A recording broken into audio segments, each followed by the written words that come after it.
The Price of Passion. Written by Ember Leigh, narrated by Jill Smith and Jeremy York. Chapter 1. Jessa. Listen, you'll find someone else. My former roommate now, shoved sparkly dresses from her closet into the open suitcase on her bed. She offered me a consoling smile, as though moving out 4 days before our New Yorker than hell rent was due somehow formed part of the regular landscape of life. My stomach bottomed out for the third time that morning as I watched Nicole prepare to walk away from our 2-bedroom in Brooklyn. I don't have the money, I croaked, my mouth desert dry. There's no way. Because there wasn't any way. I was a fresh transplant from Kentucky, less than 6 months under my belt, and just enough cash each month to make ends meet. I didn't have a spare month's rent saved up. I didn't have anything saved up, unless my hopes and dreams could be converted to currency somehow. I pressed a hand to my forehead, wishing I hadn't opted for the belted dress this morning. The pressure around my waist made me feel like puking.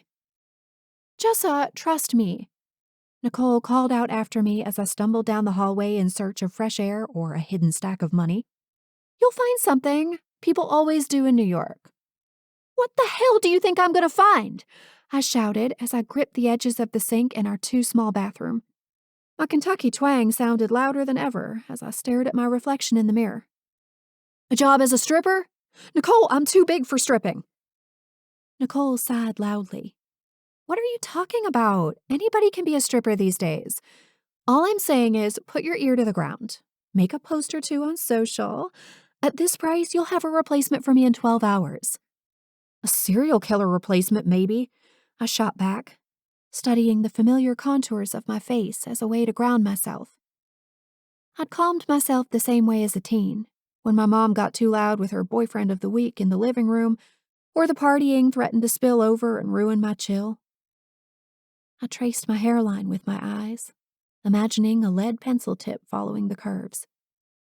I drew my face in my mind's eye, imagining the scratch of pencil against paper as I reconfigured my own face and body as a fashion sketch.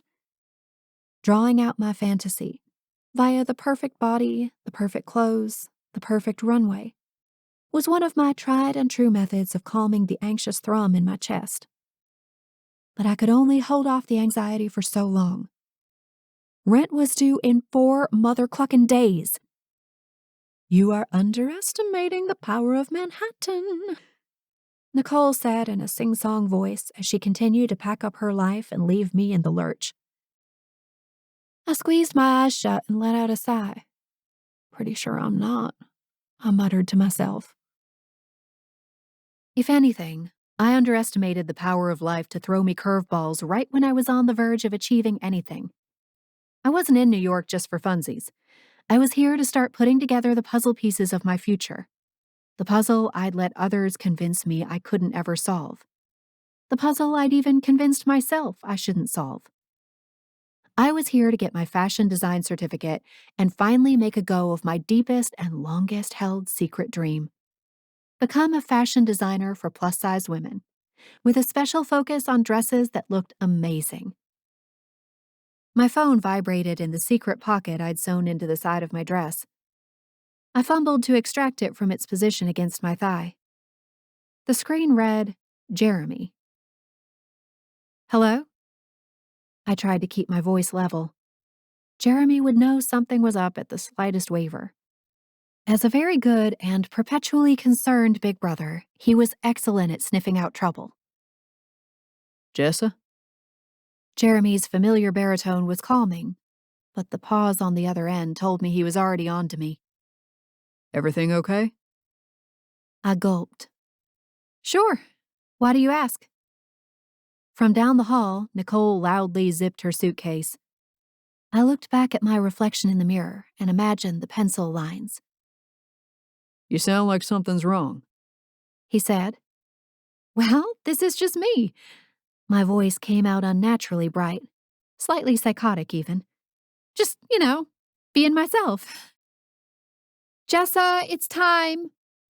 Nicole's voice broke through my pitiful attempt to keep it together. I let out an exasperated sigh. See, I knew there was something wrong. Jeremy said. Did I call it a bad time? What's going on? Nothing, I said, still committed to keeping up the ruse. I darted out of the bathroom, watching as Nicole rolled 2 wheeled bags to the front door of our overpriced shoebox. Can I call you back? All right, I'm leaving forever, Nicole stated dramatically with a little eye roll. She'd always been prone to theatrics, but then again, what struggling actor wasn't? Who's leaving? Jeremy hissed. I'll call you back. I swiped the phone off before he could pester me anymore. My family loved to swarm like vultures on my New York adventure, waiting for the first sign of rot so they could dive in to tear apart the carcass of my dreams. Well, that might have been a bit strong for Jeremy, but my daddy, mom, and older sister were licking their chops waiting for me to fail. Any excuse to tell me to pack it up and head home. And on days like this, I wondered if maybe they were right. I was just biding my time until the vulture of New York came barreling toward me. Are you sure you want to do this? I asked Nicole, holding out my arms for a hug. We'd grown close in our months together, as close as random passengers on the struggle bus in New York could grow, which was something just shy of family. Jessa, you will be fine. I just have enough sense to hang up my theater hat.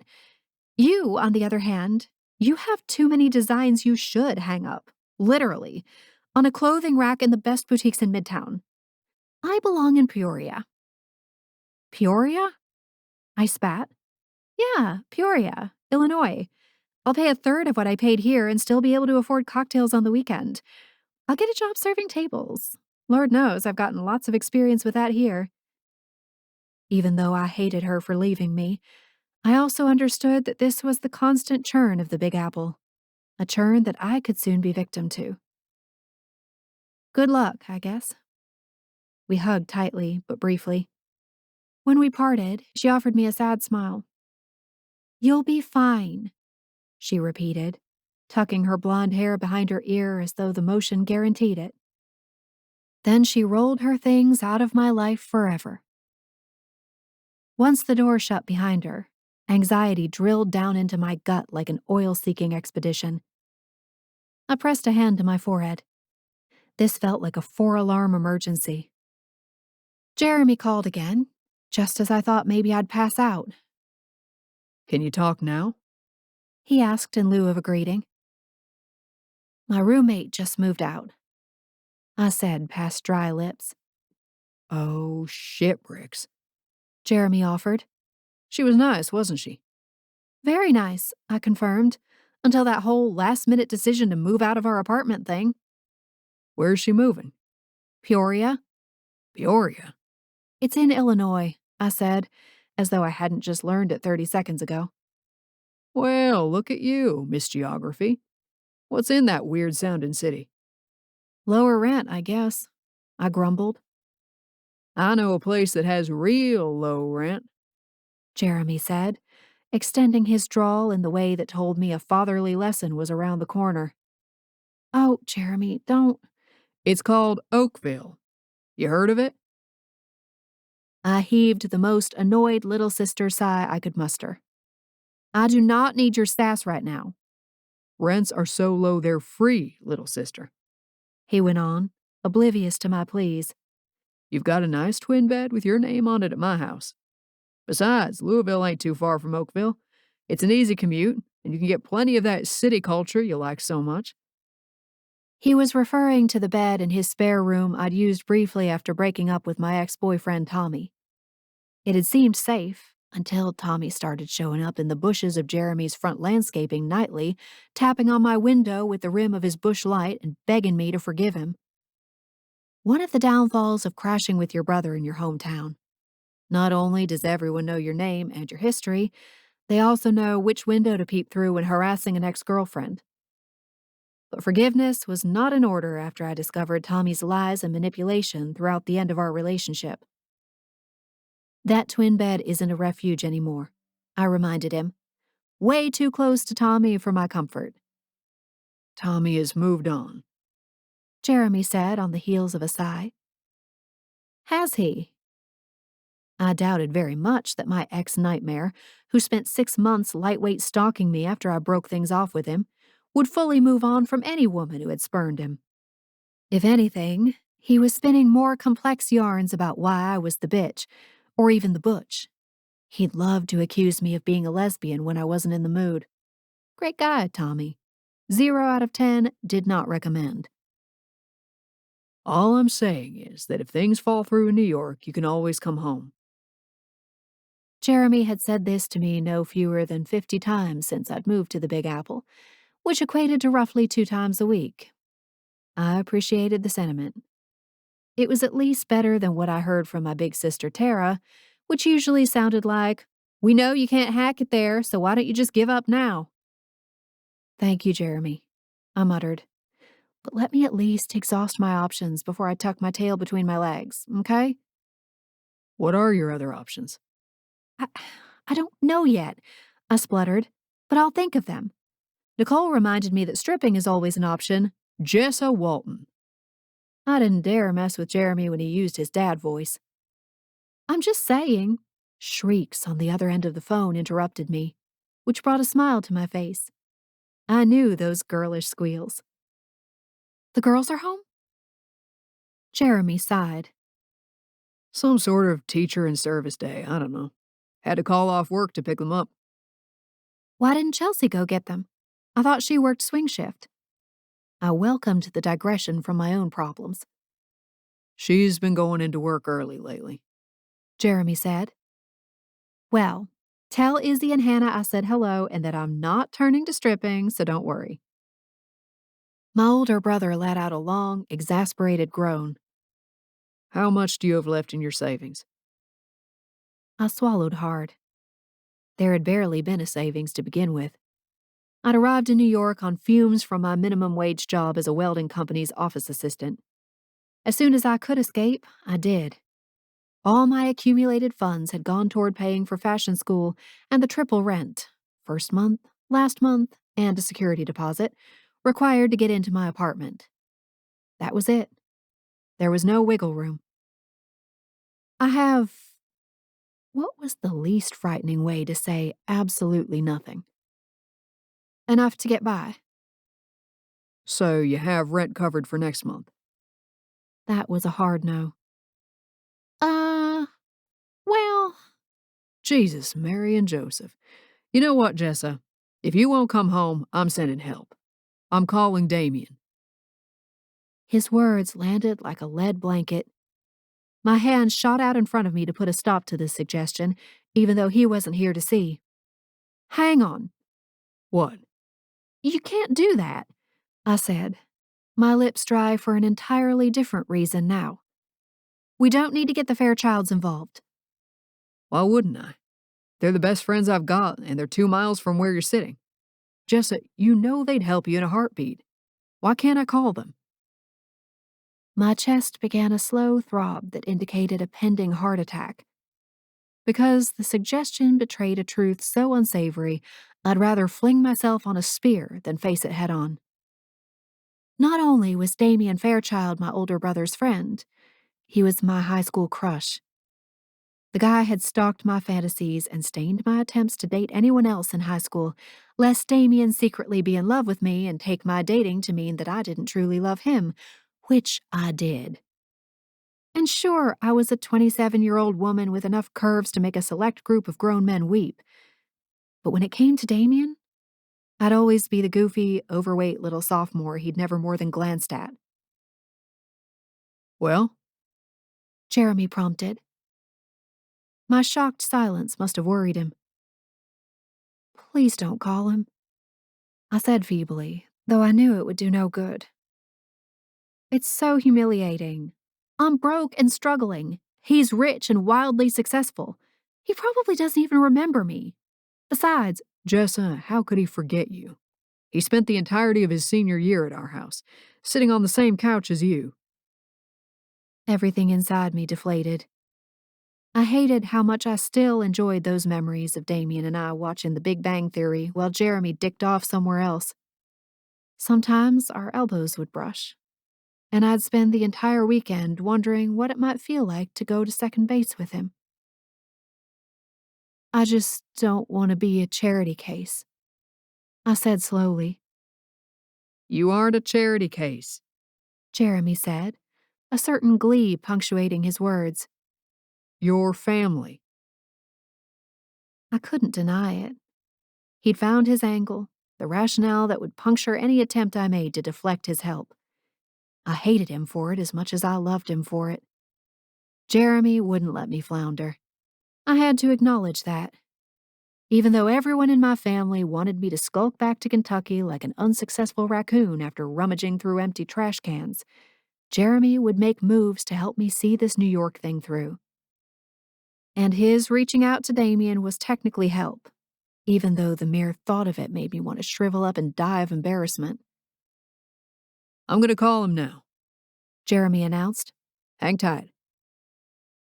The phone went dead. I groaned so loudly that Nicole probably heard me on her way to Peoria. Seconds ticked by with a walloping slowness. I paced every square inch of my apartment over and over. Of course I knew what the Fairchilds were up to. Everyone in Oakville, actually everyone in Greater Louisville, knew what the Fairchilds were up to. They were practically the Kardashian family of our area, minus the butt lifting and heavy makeup. Everyone had an opinion about them, too. But one thing was certain. Nobody was more successful or more interesting than the Fairchild brothers.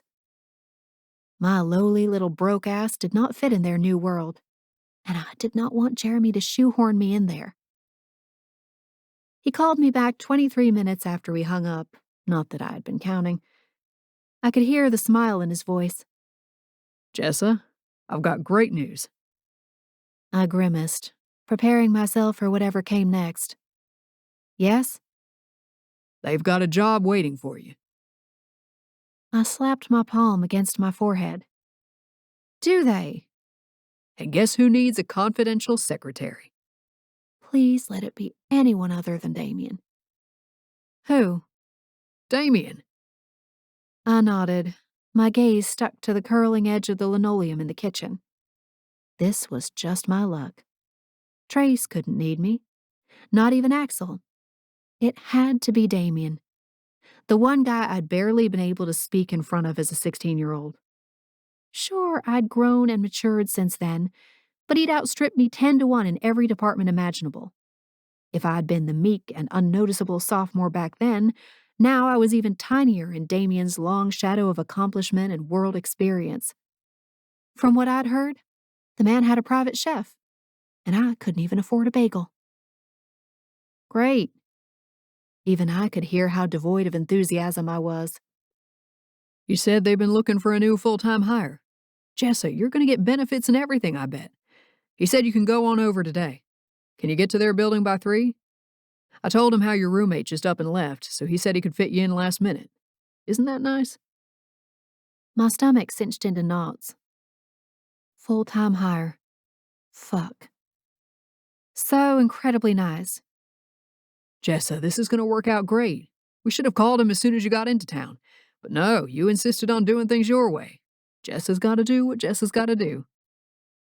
My eyes fluttered shut, something sick churning inside me. All right, Jeremy, that's enough. Don't make me turn sour. All I need is, thank you, big brother, for being the best. Thank you, big brother, for being the most annoying. Now I gotta get ready for this interview. We hung up, and I drifted back toward the bathroom mirror, tracing my face in imaginary lines. My fingers itched for an actual pencil. Truth was, I had nearly 15 new designs scrambling to get out of my head. Between my weekly fashion courses and the part-time job I'd found at a diner 5 blocks west, I'd had just enough time to keep up with the coursework, make my half of the rent, and sketch out new ideas for myself. But now, I didn't know how I'd keep up with a full-time job.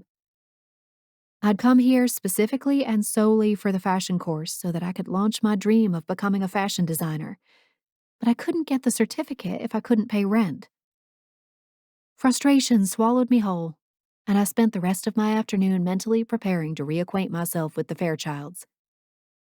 I'd last seen Damian in person at his graduation party, which was damn near 13 years ago. Damian, Axel, and Trace had a joint graduation party at their mom and daddy's farmhouse, the old one they'd moved their parents out of as soon as they'd made their first cajillion dollars. I still remember the autumn cherry tree near their driveway, the tree that masqueraded as normal, with tire swing and normal green foliage, until September rolled around when the thing turned into a fiery piece of artwork sent from heaven. And for whatever reason, that cherry tree was one of the earliest indicators that the brothers were destined to burn brighter and more beautiful than anyone else around them. After Deb Fairchild's extensive update one day in aisle 2 of the Save-A-Lot about Damian's hunt for the perfect marble countertops for his third home, I knew the brothers preferred the finer things now, which meant I had to look the part, even if I couldn't act it.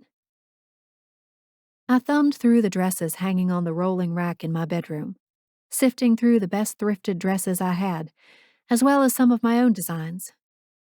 I settled on a high-waisted black dress with a 50s vibe and set to giving my mahogany hair soft finger waves. I gave myself a once-over in the full-length mirror hanging on the back of my door. Here we go, Jessa. Let's find a way to make it work. The subway ride to the financial district was about as uneventful as New York could get. That is, stuffed to the brim with fascinating characters, random shouts, an unsurprising number of stinky armpits for late October with unseasonably warm weather. Halloween was right around the corner, which meant stray zombies roamed the subway, along with the occasional sexy kitten and grim reaper. Once I'd made my way to the Fairchild building, I took a moment to compose myself in front of the tall, black building. You went to high school with these people. They're old friends. Nothing scary here. No, nothing scary about being the brokest bitch in Manhattan kneeling in supplication before one of the gods of Wall Street. Inside, the lobby gleamed with polished floors and expensive framed art. The elevator ride was hushed, reverent. On the 20th floor, the reception area for Fairchild Enterprises bustled with activity. Small groups of people gathered in intense conversations. A receptionist took my name, checked something on her computer, and then had me follow her. She deposited me in front of a closed door that read D. Fairchild, then strode away, mumbling something I didn't catch over her shoulder. I drew a fortifying breath. Damian Fairchild was an actual billionaire now, one I'd gone to school with a lifetime and a half ago. This mortifying dynamic couldn't get worse. I turned the knob of his office door and pushed it open, preparing the bright smile and enthusiasm I needed. The heavy door swung back to reveal a large office decorated in matte gray and black. Floor-to-ceiling windows overlooked the East River. Bookshelves lined the walls. A big wooden desk stood in the center of it all. Damian Fairchild leaned back in his chair, his eyes pinched shut. A brunette bobbed between his legs. I gaped, my hand shooting to my mouth. I knew instantly what was happening, more from feeling it in the air than anything else. Damian's eyes popped open, and his drugged gaze slid my way. The woman between his legs didn't stop. Every inch of my insides turned to cement. My eyeballs felt like they were seconds away from popping out of my skull. Whatever mortifying dynamic I had been afraid of had just gotten infinitely worse. Chapter 2. Damian. Jesus, Damian, why are you in such a hurry? Harper's disapproving blue eyes cut like diamonds as she adjusted the buttons on the front of her dress. She'd needed to undo half of them to arrange herself between my legs for the afternoon delight. A delight I normally welcomed. But Harper tried to delight me too often these days, tried to tie it to other things, like nights at my house and scheduled dinners. I didn't do that shit. Every woman I'd ever been with knew that, Harper included. I have an appointment. I dragged my hands down my face, my cock pulsing in my pants, almost as hard as my heart hammered from the unexpected guest in my office. Harper hadn't even realized we'd had a witness, but every inch of my body had realized who was standing in my office, and I'd come harder than a fucking porn star after 8 hours of foreplay. And what the hell did that mean? I needed a second to figure it out. Harper wasn't hearing me, though. "You're the boss. Just push it back." Harper's duh tone was well-earned. As the CFO of a big flavored water company, she knew how my world worked. My excuse was too flimsy. "Besides," she went on, "I want more of this." A devilish grin sprouted, and she snaked a hand down my chest, her fingers seeking the crotch of my pants. "You haven't been giving me enough." "I'll call you." Her minx's smile dissolved, and she grabbed for her purse on my desk. "You'd better." Her confident strut toward my office door was enough to snag my attention. Harper commanded the attention of a lot of men, and she loved to remind me of it. But for some reason, like many single women out there, she only wanted the attention of the man who wouldn't give it to her. Me. She slipped out without another word, simply sending me a pointed look before the door clicked shut behind her. An avalanche of a sigh tumbled out of me, leaving truths littered on the ground around me. Jessa Walton was outside my office. Or maybe she was halfway across Manhattan by now, after seeing what she'd walked in on. I'd fucking scandalized my childhood best friend's little sister, which only underscored the need for a confidential secretary. If I'd had one already, this wouldn't have happened. And the most unsettling truth of all? Seeing Jessa Walton materialize in my office had been the hottest tug on the balls I'd ever gotten, which was not the dynamic I wanted with my soon-to-be confidential assistant. I was supposedly on the top of the world. If only the outsiders knew how precarious my perch truly was. I snapped up the phone and called the front desk of the office. Felicia picked up, cooing a sugary, "How can I help you, Damian?" "Who brought Jessa to my office?" "Madison did." "Tell Madison she's never to allow a visitor to enter a Fairchild office without permission." "But Harper always does." My stomach sank. The lines were blurring. I couldn't have that. "No visitor may enter a Fairchild office on their own without permission. Remind the staff. If it happens again, there will be consequences. That's all." "Okay." Felicia's voice sounded quivery now. "Am I in trouble? I... You're fine, Felicia. But let's remember this going forward." I hung up the phone and then raked a hand through my hair. Each second that ticked by without acknowledging Jessa only allowed the awkwardness to multiply. Fuck. I pushed to standing and crossed the distance between my desk and the door in 4 big steps. I tugged the door open, straightening my back, pulling the icy, neutral mask into place. The mask I had to wear on Wall Street and in most of Manhattan. The mask that allowed me to get shit done without breaking down entirely.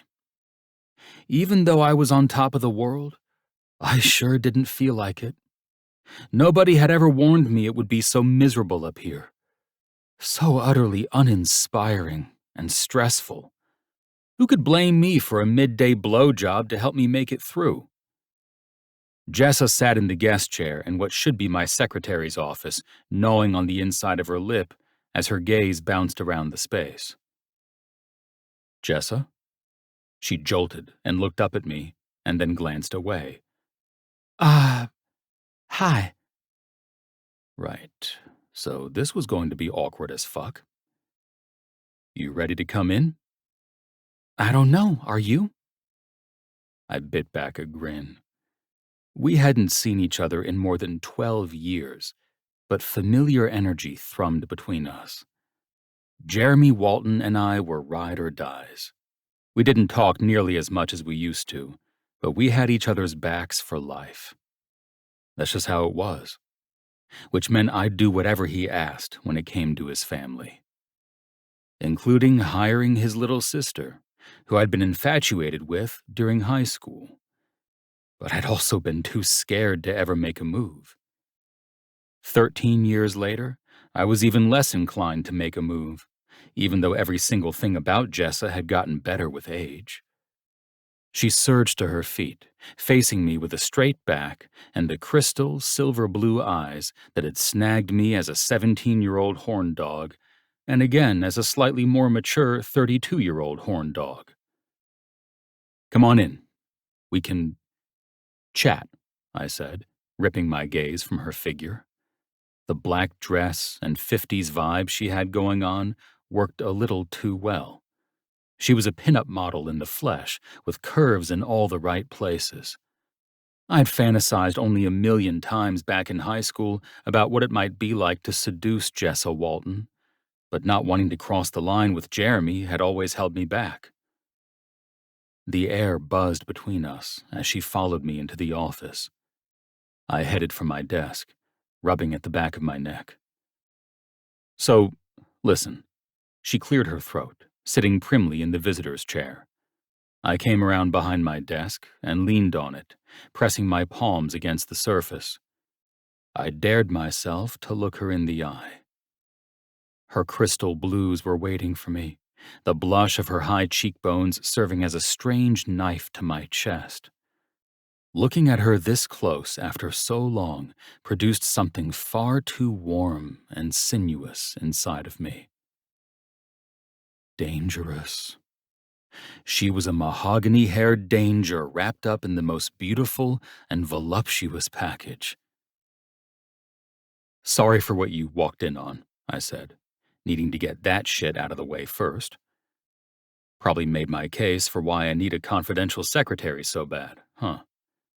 "Hey, it's your office, Damian. You do you." I hefted with a laugh. "Right. Well, let's start over. What's up, Jessa? Long time no see." She cracked a smile, her posture relaxing slightly. "Hey, Damian. I guess Jeremy filled you in." "Yeah." I gestured to her. "You look stunning, breathtaking, like the woman of my dreams." "Great. He told me you came to New York this summer, right?" She nodded, dragging her tongue across her plump bottom lip. I couldn't look away as she traced the soft pink line there. "Got here in August. It's been a wild ride ever since." I crossed my arms over my chest, unnerved by the way she watched me. Something sparkled in her gaze, as if she could see through the business veneer I'd been wearing for the past decade. In a way, it would have been easier if she were just a stranger off the street. I'd gotten comfortable wearing my mask. A little too comfortable, maybe. And honestly, part of me preferred a total stranger for a job like this one. Someone who wouldn't catch my eye or stir up warm feelings, both of which Jessa had already done. But shuffling her to another department within the company wasn't an option right now. There was no other position open at Fairchild Enterprises, not since we'd pared back some positions and reorganized in the wake of the investigation. I wanted to help the Waltons out, and this was the one spot that needed filled. "What have you been doing?" Jeremy hadn't gone into much detail, just that she was chasing rainbows in New York, which to me sounded like she was drifting aimlessly until she found something that stuck. "Just trying to make it work," she said with a laugh. "It's the city of dreams, right? Well, I've got a few dreams that I've ignored for too long." "Jeremy says you're looking for a new job." Her mouth opened, but nothing came out at first. "Sort of. My living arrangement has changed, so I need a higher salary." I nodded. "What number did you have in mind?" It wasn't my style to discuss numbers before experience or responsibility, but I knew Jessa could do this job in her sleep. She'd always been the detail-oriented and driven little sister compared to Jeremy, and that alone was enough to assure me she could hack it. Her eyes widened. 60,000 a year?" I laughed. "Come on, Jessa." She deflated. 50? Wrong way. Aim higher. What do you need per month for rent? Her eyes turned into saucers. 3,000? I did a quick calculation and nodded. We'll start at 100K and review in 3 months. If you do a good job, we can go up from there. You okay with signing an NDA? The stars in her eyes were almost as beguiling as the flush of her neck. Of course. Wait, are you serious about the 100K? You actually said that, right? Or am I dreaming this? I really said 100K. Her throat bobbed. Like in US dollars? We can discuss crypto if you'd rather. No, let's keep it real. None of that digital stuff. She rolled her lips in, a grin threatening to explode. Can you say the starting pay again? $100,000. Now I couldn't fight the grin either. Simply because this job is what we might call full-time plus. We start at 8 in the morning, and sometimes you'll need to stay late. Things crop up, late meetings are scheduled, and we have business dinners and other events. My brothers and I are going through something right now which can be time-consuming on occasion. Maybe you've heard. The investigation, she said softly. The acid twist in my gut returned, the one that accompanied me every day when I woke up and every night when I went to bed. I swallowed the sensation, tucking it back into the recesses of my mind and body. If I didn't, I'd crumble on the spot.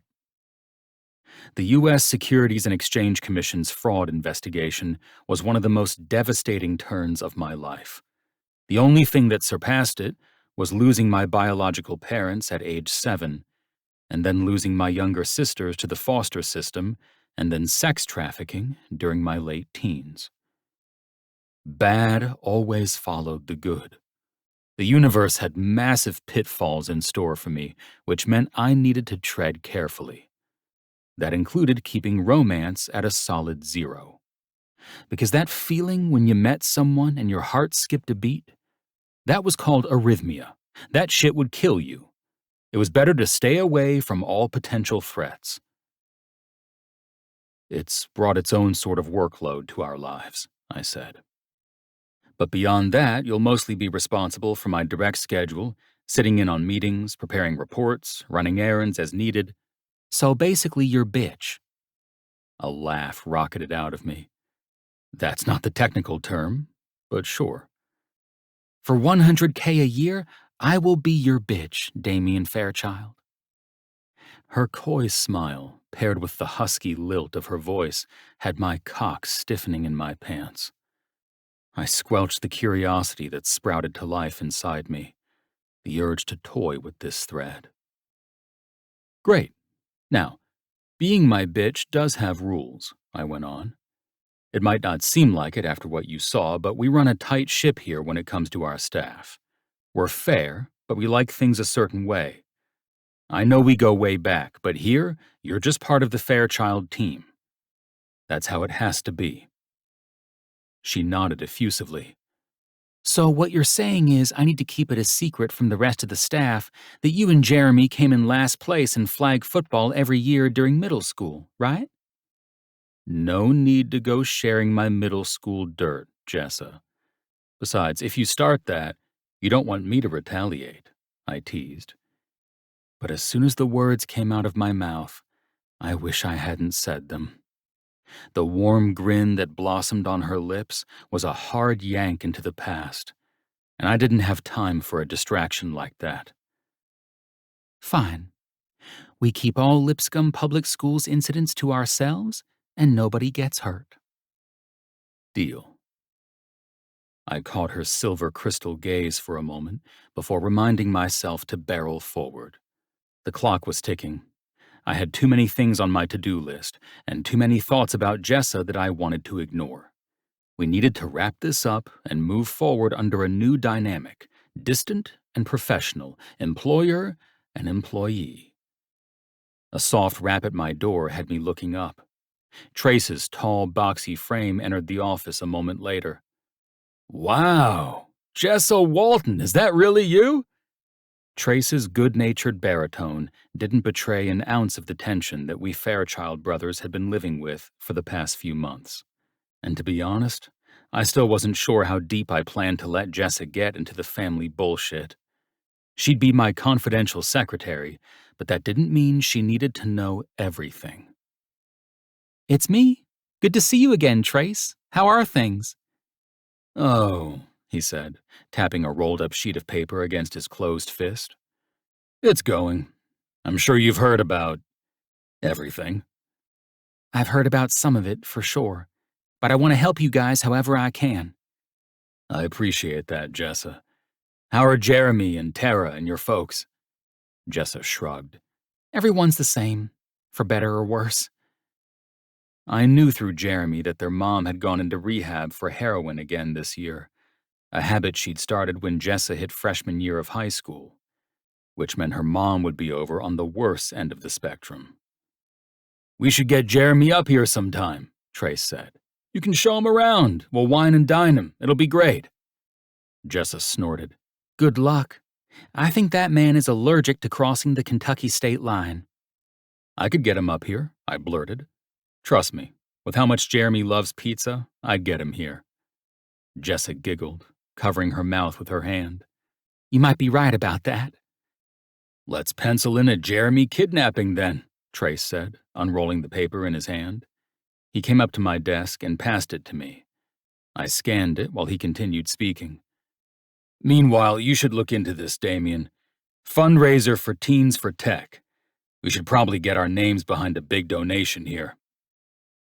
The fundraiser was happening the following weekend, and the whole premise focused on getting computers and coding skills into the most underserved areas of New York City. It was a mission so beautiful I was upset our own charity wasn't already doing it. This shit was near and dear to my heart, especially the coding part. And with my own code hanging in the crosshairs of the SEC investigation, I saw Trace's point. We should donate and we should go. I set the paper down, my gaze sliding toward Jessa. "You ever been to a fundraiser in Manhattan?" I, She swallowed hard, looking between Trace and me. "I haven't had any funds, so—" "Let's consider this your first assignment," I said. "We'll all go. You can take notes in case we ever need to do something like this in the future." Trace's brow lifted appreciatively. "Now there's an idea. And afterward, you'll probably have a better idea if this job is a good fit for you," I told Jessa, looking her up and down as furtively as I could, appreciating the enticing swell of her chest, the tantalizing dip of her waist, the ruffles over her hips that begged me to give them a little tug. Jessa had been finishing her sophomore year the last time I'd seen her, too young at the time and too off-limits because of her brother. But now, she was all woman, pure curves and style, with a gleam in her eye that had me ready to throw my office policies aside. "Sounds like a plan." She pinned me with a toothy smile, one that sent my belly flopping. "Great." I crossed my arms over my chest, reminding myself of the real plan. Get Jessa to employee status ASAP, or I wouldn't dare fantasize about her, be tempted by her. Because my life had zero room for romance or anything more than the occasional blowjob. "Welcome to Fairchild Enterprises, Ms. Walton." Ms. Walton. That's how it needed to be from now on. That's how it needed to stay. If we were anywhere else, she'd be my first pick. But here, inside the walls of Fairchild Enterprises, I could have her no closer than arm's length. Chapter 3. Jessa. Pinch. Ouch. Pinch. Ouch. Pinch. I grimaced through the third round of reality checking. It still hurt, which meant that I was most likely still not dreaming about my current life in New York. You know, The one where I was on the Fairchild payroll, had my own desk outside of Damian's office, and was striding around wearing sensible black heels like I belonged there. I smirked to myself, casting an approving eye over my brand new desk space. 3 days into the gig, and I felt equal parts capable and terrified that everyone would figure out what a fraud I was. Hired because of my big brother, just an old family friend with no experience. I'd only recently discovered that it was forbidden to refer to north or south in this city. No. It was uptown or downtown. How could I possibly fit into a place where I'd referred to Midtown as north only 2 months ago? Jessa, here are some customer profiles you'll need to look over, get acquainted with. Francis jolted me out of my desk layout assessment. The cute fake cactus really brought the whole thing together as he laid down some papers. Pay attention to anyone with a junior behind their name. This means they have lineage. The Fairchilds are very interested in lineage, but not for the reasons you'd think. He clicked his tongue, setting more papers in front of me. This is a list of expected attendees for the coding fundraiser Damian is planning on attending. Tasks like these will soon become yours, but for now I'm showing you what I'm doing so that you can learn who to schmooze before you go. I blinked a few times at the papers raining down on my desk. Schmooze? Yes, these events are horribly boring and there's only a 50-50 chance of good food. You'd think, being in the culinary capital of the world, we could count on better food.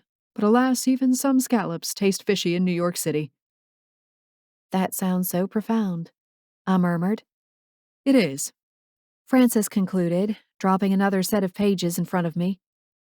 Now this document is a detailed list of avoids. Avoids? People we need to avoid, in person, in theory, in writing. People who have scorned or betrayed the Fairchilds, things like that. I've put this together so you can get up to speed and quickly. Making mistakes with the brothers is not recommended. My brows had been continuously furrowing during his rundown, and now they were simply sewn together. Why not? His dark gaze rooted me to my spot. Listen, I know you're new here, but the Fairchilds expect a certain caliber. Time will tell if you have it or not. His words left my tongue sticking to the roof of my mouth. Clearly, word had not gotten out that Damian and I had known each other in our previous lives. I was firmly in the random new hire file. I didn't mind. Well, that's good to know. Thank you. Over Francis's shoulder, I saw Axel coming down the hallway, his head turned sharply as he talked with someone behind him. I hadn't spotted Axel during my interview on Thursday, or my first day on Friday. Now on Monday, it seemed like I'd been waiting to say hi to him forever. Francis started saying something else, but his voice drifted away as Axel spotted me from down the hall. His eyes lit up, and he strode my way in a perfectly tailored dark gray suit, a dog with a dark glossy coat loping alongside him. There you are, Jessa. Welcome to Fairchild Enterprises. I could practically feel Francis's hackles rise. Oh, do you two know each other already? Axel! I held out my arms, and he gave me a loose hug. He seemed taller since the last time I'd seen him, beefier too. All the Fairchild brothers had sharpened and blossomed under the influence of wealth and success. It's been forever. He smiled down at me, pinching my arm like he always used to. Little Jessa Walton. Really never thought I'd see you up here. Welp, here I am. Jeremy sent me. I'm the Walton ambassador, I said with a laugh. Meet Zero, he said, sweeping his hand down toward the handsome pup at his feet. Aw, it's a pleasure to meet you, Zero. I offered my hand, which Zero sniffed inquisitively before I got a friendly lick. That's how many concerns he has around you, since he knows you're in the trust circle. Axel beamed down at his dog. Francis cleared his throat. So this is a Kentucky connection, I take it. Axel draped his arm over my shoulders and grinned over at Francis. Kentucky through and through. We gotta take good care of Jessa, Francis, or else her big brother will come beat me up. Francis laughed, but it was hollow. Noted. Damian strode down the hallway next, his hands stuffed into his pockets. His moss-green eyes registered mild curiosity as he approached Axel and me. What's going on here?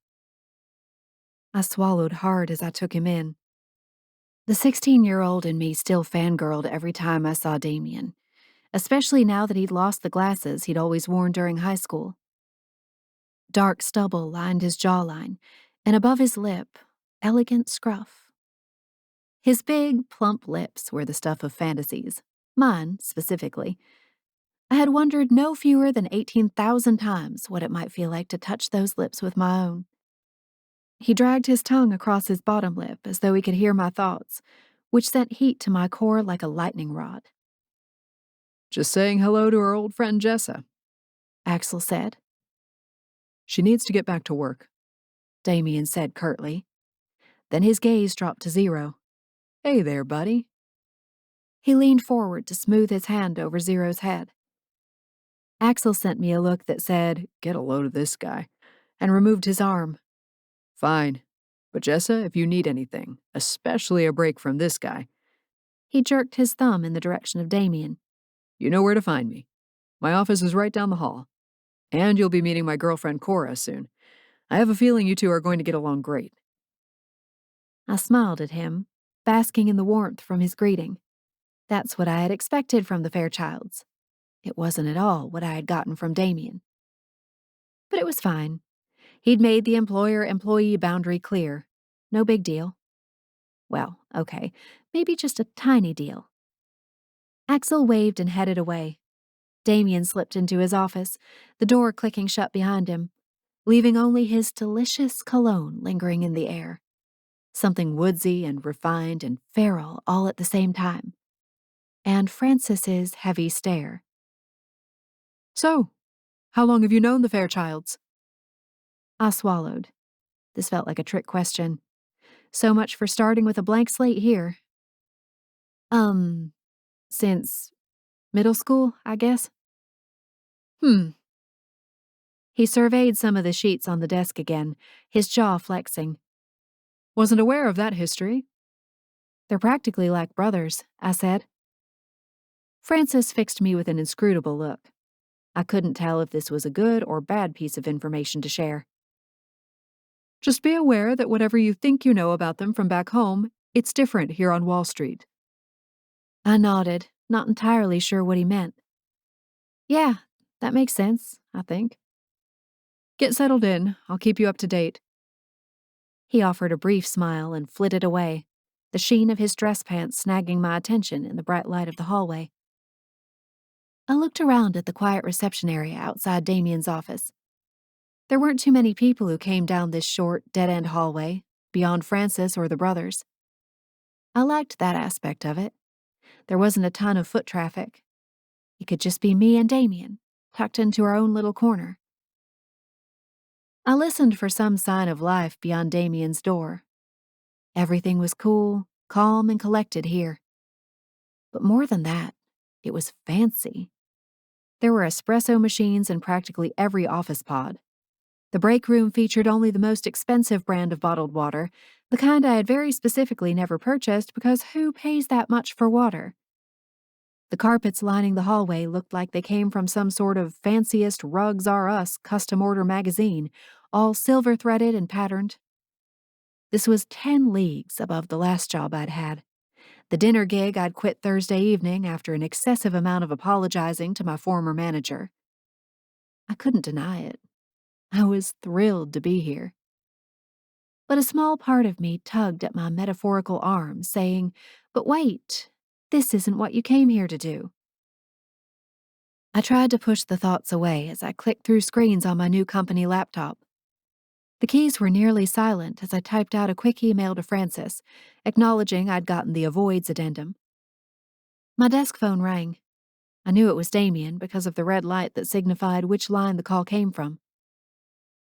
"Damian Fairchild's confidential secretary," I cooed in my sugariest voice. "How may I help you?" He snorted through the phone. Are you always going to answer like that? His voice sounded gritty this close to my ear, something caught between sex voice and just woke up. I clenched my thighs together. I could barely look at him without fangirling, and hearing him was proving to be just as difficult. "I'll answer however you want me to," I said, and then realized how suggestive that sounded. Heat crept into my cheeks. He paused, and the vacuum that stretched between our worlds became deafening. I'll think about that. He finally said. Did you see the email that just came through? I refreshed my inbox, and a new email pinged. He walked me through something regarding his upcoming schedule. Once I'd figured it out, he said, Great. Talk later. Wait, I blurted. It was Monday, which meant rent was due. My only plan forward was to just artfully dodge my landlord until my first paycheck landed, whenever that was. I forgot to ask, when is payday? Next Friday, I think. Though you might not fall on that cycle.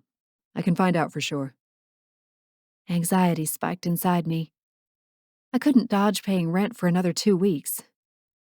Okay, all right. That's, What's wrong? it's just that, my rent. When is it due? I swallowed hard, feeling every inch the pathetic, broke loser that I truly was deep inside. Today, What's the exact amount that you need for your landlord? I told him the number, down to the cents, working my teeth over and over my bottom lip as I reminded myself that soon I'd be making 6 figures and these issues would be a thing of the past. Except in earning 6 figures, I'd create another issue, neglecting the whole reason I'd come to New York in the first place. A different anxiety sprouted this time, a deeper, more wrenching kind. The type of anxiety that came when I turned away from that whisper of intuition inside me, the guiding voice that had urged me to come here in the first place.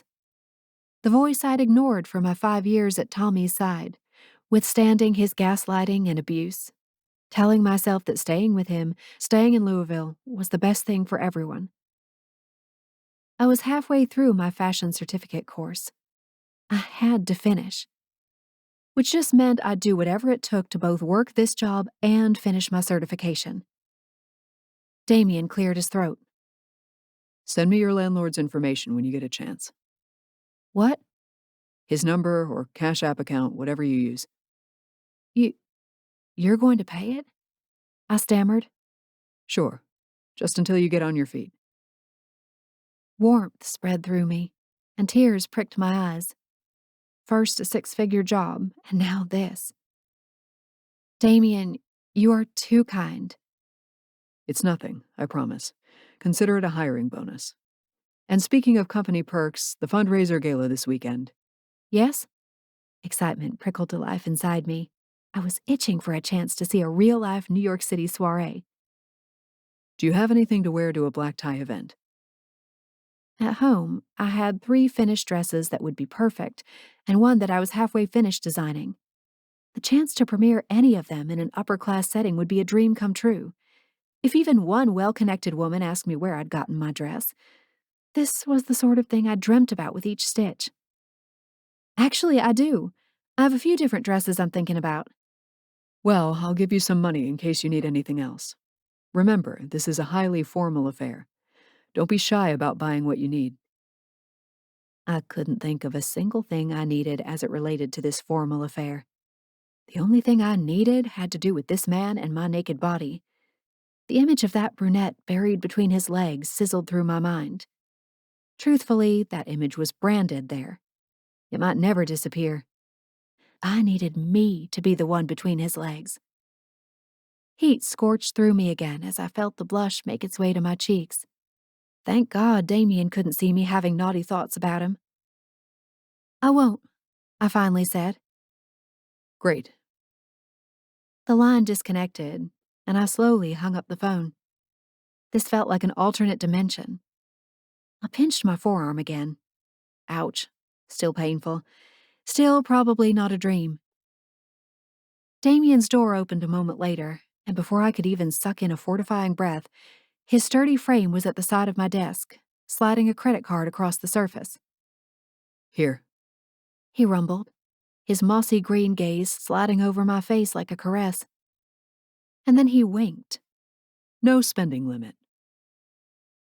Damian retreated into his office, leaving me in a pleasant cocoon of his expensive cologne, hints of musk and earth wrapped around me like a blanket. A sigh escaped me, and my eyes fluttered shut. I had Damian's credit card. He was paying my rent. And he'd fucking winked at me. According to my vagina, we were in love and close to getting married. My cell phone buzzed from on top of my desk. An unknown number had sent me a text, but from the way my stomach pitched, I knew it was Tommy. He crept up every so often from a new number, one that I hadn't blocked, just to remind me that he was still breathing and wishing the worst for me. Heard you're a slut for the Fairchilds now. Doesn't even surprise me. I swiped through the motions to block that number, so repetitive I could have done it in my sleep. Then I deleted the text and turned my phone face down. Tommy was a reminder that I'd come to New York for myself. Despite what he or anybody else thought about it, my life was my own. And I wasn't here to waste my time thinking about Tommy's opinions. I wasn't here to waste my time on men either. Not only was Damian my boss now, he was taken. He had a brunette who showed up in his office to service him, a woman who probably oozed rank and power and big fat acronyms behind her name. But more than that, I wanted no ties to any man. My adolescent heart would always want Damian, but my adult heart needed independence, success, a future of my own. At the end of the day, I was lucky that Damian and his plump lips wanted nothing to do with me, because I only had time and attention for paying my bills and getting my fashion certificate, no matter what. Chapter 4. Damian. 564. The number ran through my mind on repeat. A lot of numbers did. It was part of the way I processed the world. But this number in particular perplexed me. 564. The number of dollars Jessa had spent on my personal credit card.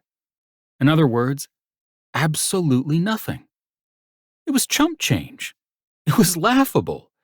What the fuck had she bought when I'd given her no spending limit? A pair of designer shoes from the bargain bin? Not knowing made me nervous, especially while I milled around this fundraiser nestled in an art gallery, flanked by my brothers, and waited for Jessa to show up. She needed to look the part, and part of me was a little too concerned about whether she could pull it off. But if she were any other secretary, you wouldn't fucking care. She'd clocked her first week at Fairchild Enterprises uneventfully. She did as she was told, asked questions, arrived, and left on time, like the good little sister she was. My fingers tightened around the tumbler of whiskey in my left hand. I was so close to convincing myself that adding her to the team could be a normal, regular occurrence in the office, that it wouldn't disrupt anything, that she could become part of the background blur of daily life. A potted plant one scarcely notices. A potted plant with arms. And ridiculously hot dresses. Okay, a potted plant with a few too many curves. I cleared my throat, tipping some more whiskey into my mouth as I completed my 10th furtive scan of the arched doorways to the gallery. Strange kinetic art blobbed across the centerpiece wall. Metal sculptures dotted the large room, both liquid and graceful in their abstractness. Jessa still wasn't here, and she should have been. Trace chatted with people to my right, while Axel and Cora were deep in conversation to my left. Well, Damian, as you know, has plenty to speak on in that arena. Trace's conversation drifted my way as he turned, roping me into his conversation. He stretched out his arm, gesturing to a man with a beard that could only be described as a chin strap. Damian, this is Franco Serpetti. I drifted through the introductions and ensuing details, tech startup looking for knowledgeable advisors, and would I be interested in acting as one, and excused myself as graciously and quickly as I could with a quick promise to assist in any way at all. I passed along my card. My email is on there. My secretary, Jessa, will get something set up, I told him, fighting the urge to start scanning the room again at the mention of her name. Where was she? And why was I so eager to see what dress she'd have on tonight? My skin prickled, heat zipping from head to toe. Behind me, Axel crooned, "Oh, Jessa, there you are. I've been dying for you to meet Cora." Everything inside me went taut, a rubber band ready to snap. I turned to find Jessa beaming at Axel and Cora like they were the most fascinating duo in the world. And all I could see was her.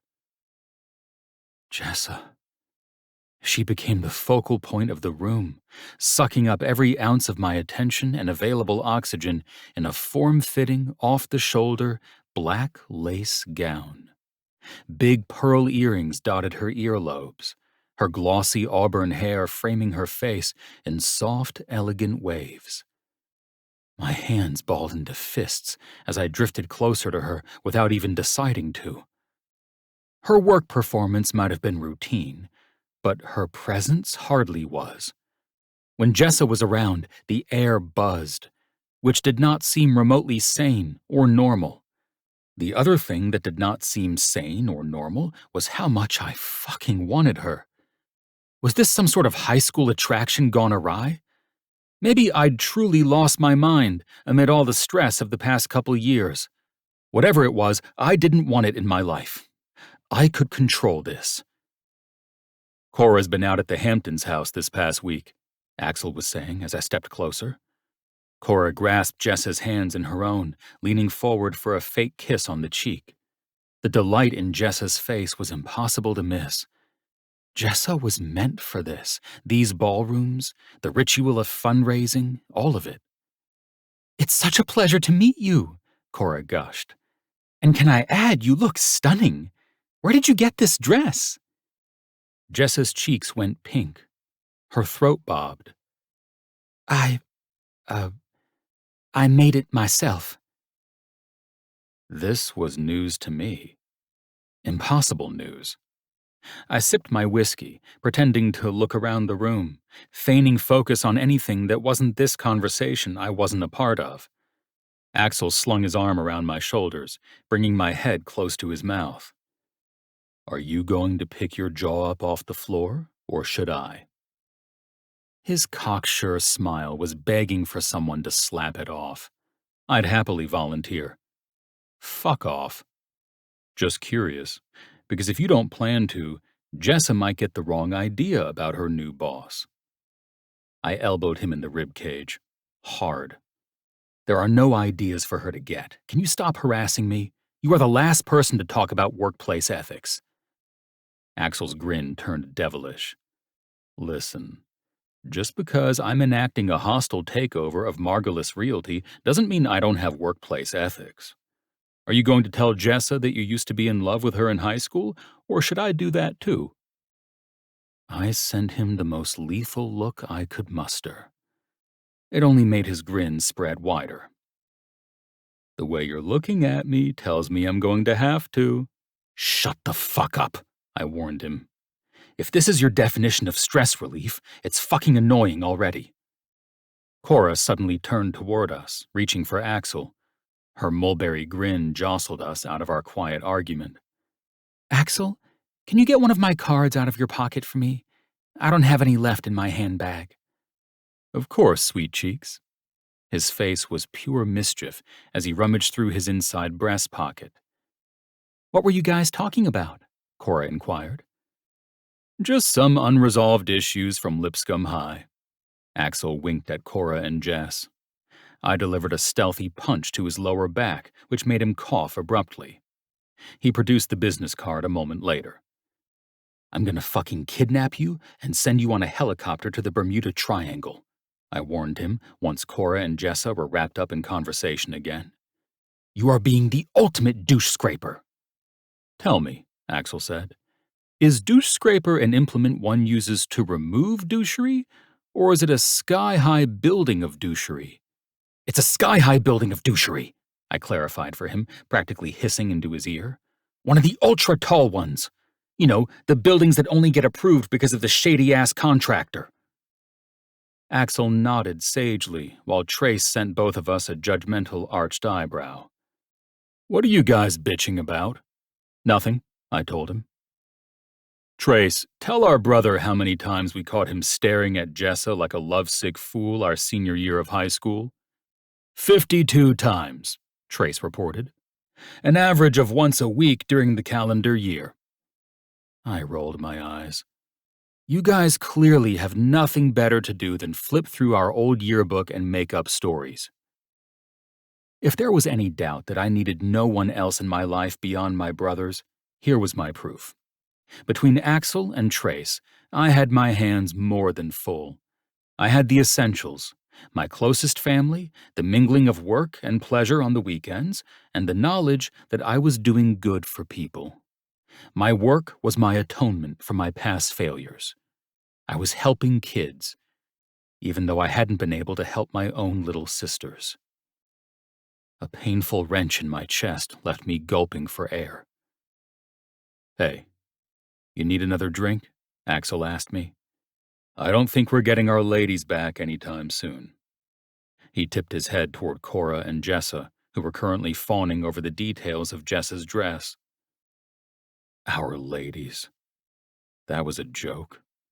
Jessa would never be my lady, because I'd never have any lady. Not long term, at least, and not anytime soon. Not when I had the beast of the SEC investigation over my head, and I had to figure out which exciting new way my life might begin to deteriorate when I was least expecting it. Whiskey, I told him, handing off the empty glass. Axel took Trace's order as well, and then slipped into the crowd, heading for the bar. Really, we knew he wanted to mingle, too. As the social butterfly and chameleon, mingling was Axel's specialty. My job at these events was to simply remain alive and blinking until it was an acceptable time to leave. Trace fell somewhere in the middle. Sociable enough, but he was a homebody at heart.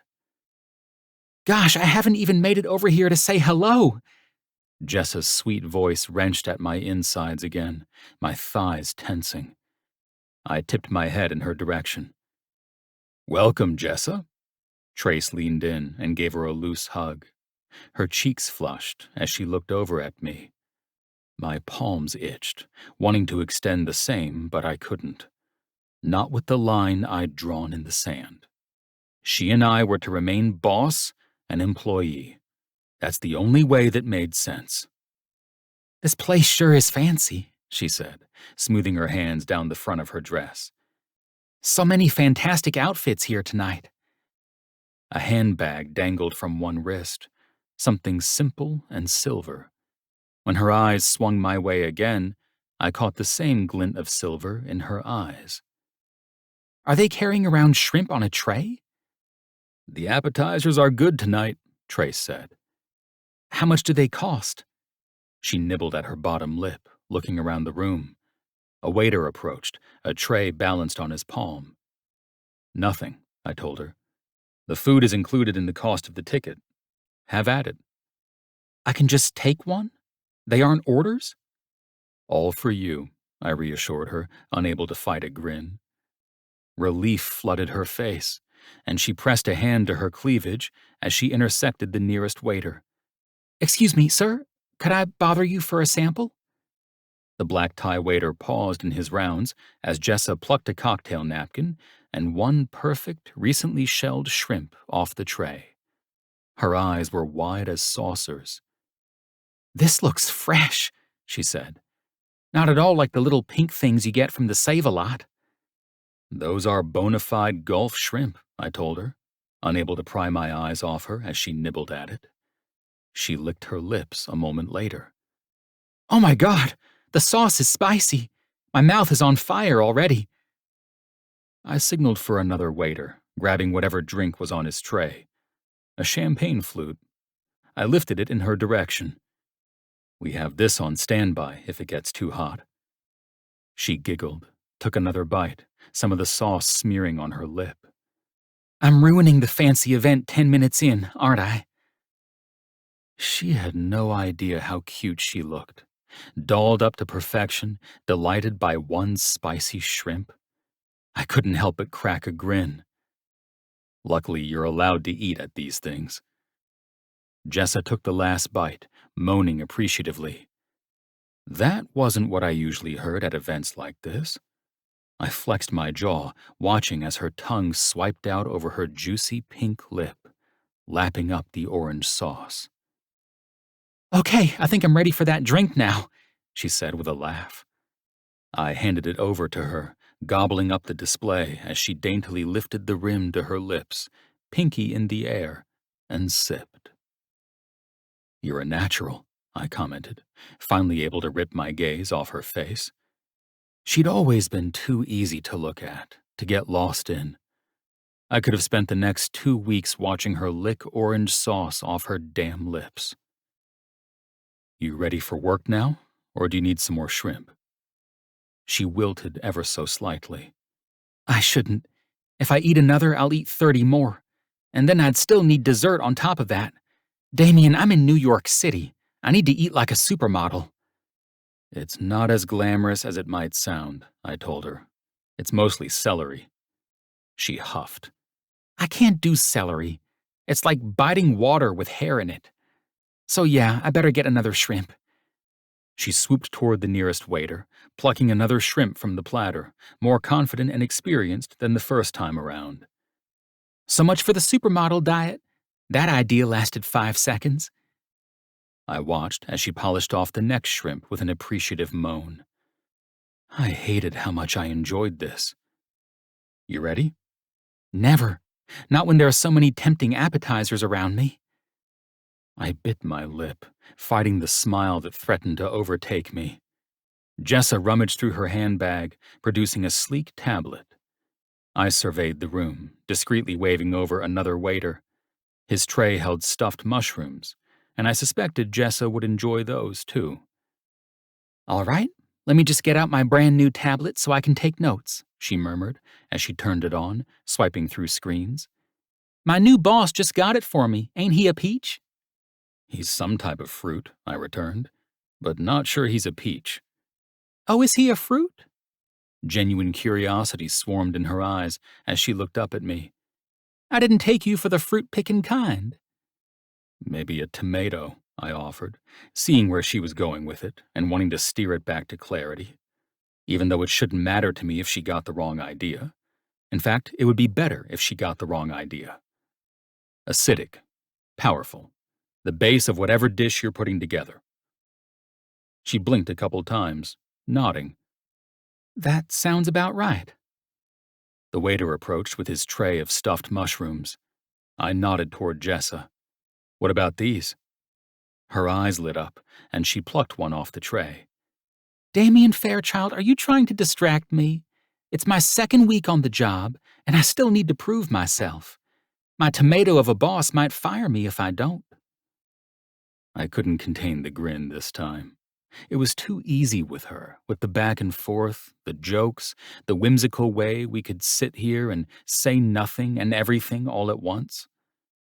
I couldn't remember the last time I'd done this with anyone other than Trace or Axel.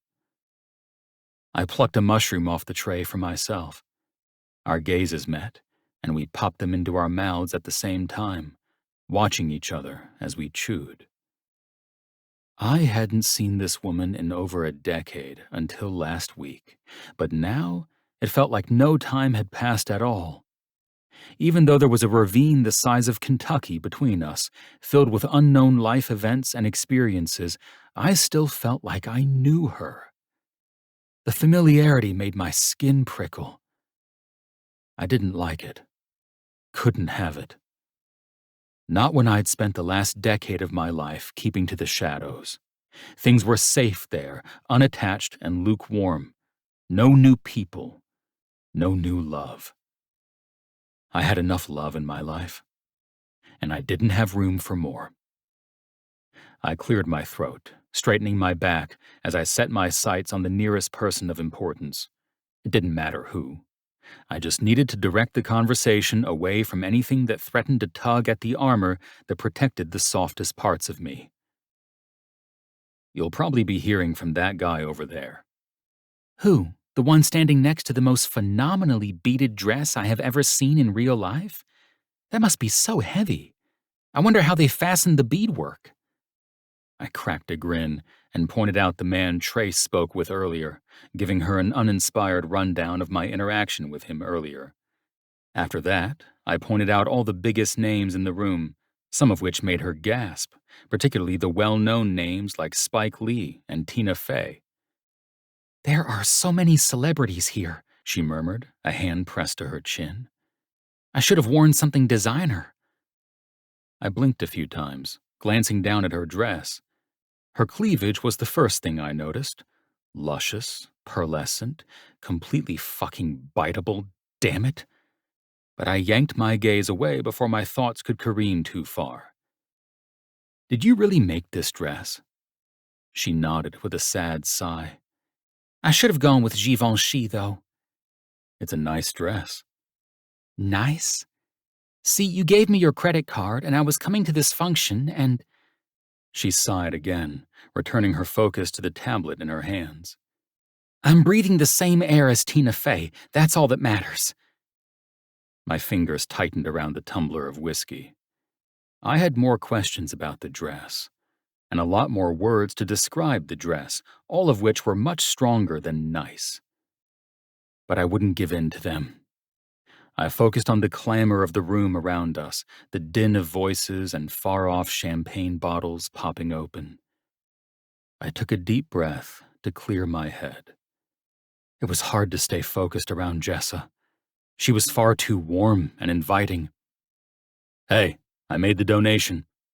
Trace jostled my shoulder, filling my vision suddenly. "Oh, you guys donated tonight?" Jessa asked innocently. "More than just buying the tickets?" Trace nodded, jerking his head my way. "It's all this guy, supporting the hackers of the next generation." I smirked in his direction. "It sounds so uncouth when you say it." "How much did you donate?" Jessa asked him. I braced myself for his answer and her reaction. 300,000, Trace replied. Jessa blinked several times, swinging her gaze my way. "Oh, is that all?" This time, I couldn't help the laugh that rocketed out of me. Something about the jaunty look she'd given me, coupled with the air of insanity behind her words. Axel joined us a moment later, something wild lighting up his face, as usual. "Guys, there's someone we need to scout tonight. Her name is Roxy Wyndham, and she's very interested in finding a new wealth management firm. Not only that, she's hacker-friendly. I've made contact, but we need to seal the deal. I told her we'd send the ambassador." The ambassador usually meant Francis, but tonight that meant Jessa. She looked up at us with wide eyes. "I take it that's me?" "All you have to do is go introduce yourself, get her most important info, and woo her a little," I said. "Woo her a little?" Jessa repeated. "Chat about whatever seems relevant," Trace offered. "Find a shared interest, something to talk about." "I'm pretty sure she'll realize within 10 seconds that I'm a nobody from the sticks, but okay, let's do this." Jessa expelled a fortifying breath and straightened her back. "Where am I heading, boys?" Axel helped guide her to the target, and the three of us watched as she drifted through the crowd, headed for Roxy. "She'll do great," Trace murmured. I furrowed my brow and nodded, perplexed by my inability to look away from the sachet of her hips. "Well, we've shown our faces, made our donation, and we're scouting a new client," I said, making a big display of checking my smartwatch. "I think it's time for me to leave." "When the party's just getting started?" Axel asked, feigning incredulity. "Yeah, that sounds on brand for Damian Fairchild." "Hey, I'll cut loose at a party when it's my own," I clarified. Not like I needed to. My brothers knew well enough just how hard I could party when I wanted to. What they didn't know anymore was how much self-medicating I did when they weren't looking. Drinking or smoking myself to sleep was now the norm. I wasn't proud of it, but it was a natural conclusion of this clusterfuck of a situation I was in, and I needed to get a head start on winding myself down for the night. Axel smiled out into the crowd. I followed his gaze, finding Roxy watching transfixed as Jessa told some story in her typical gregarious, contagiously warm fashion. "I think Jessa is nailing it," Axel murmured. "Great. Even more reason for me to head out. She's got it handled." "Sure you don't want to head down memory lane?" Axel nudged me obnoxiously. "Steal that kiss you never could under the bleachers?" I turned to him, trying my best to puncture him with the daggers in my eyes.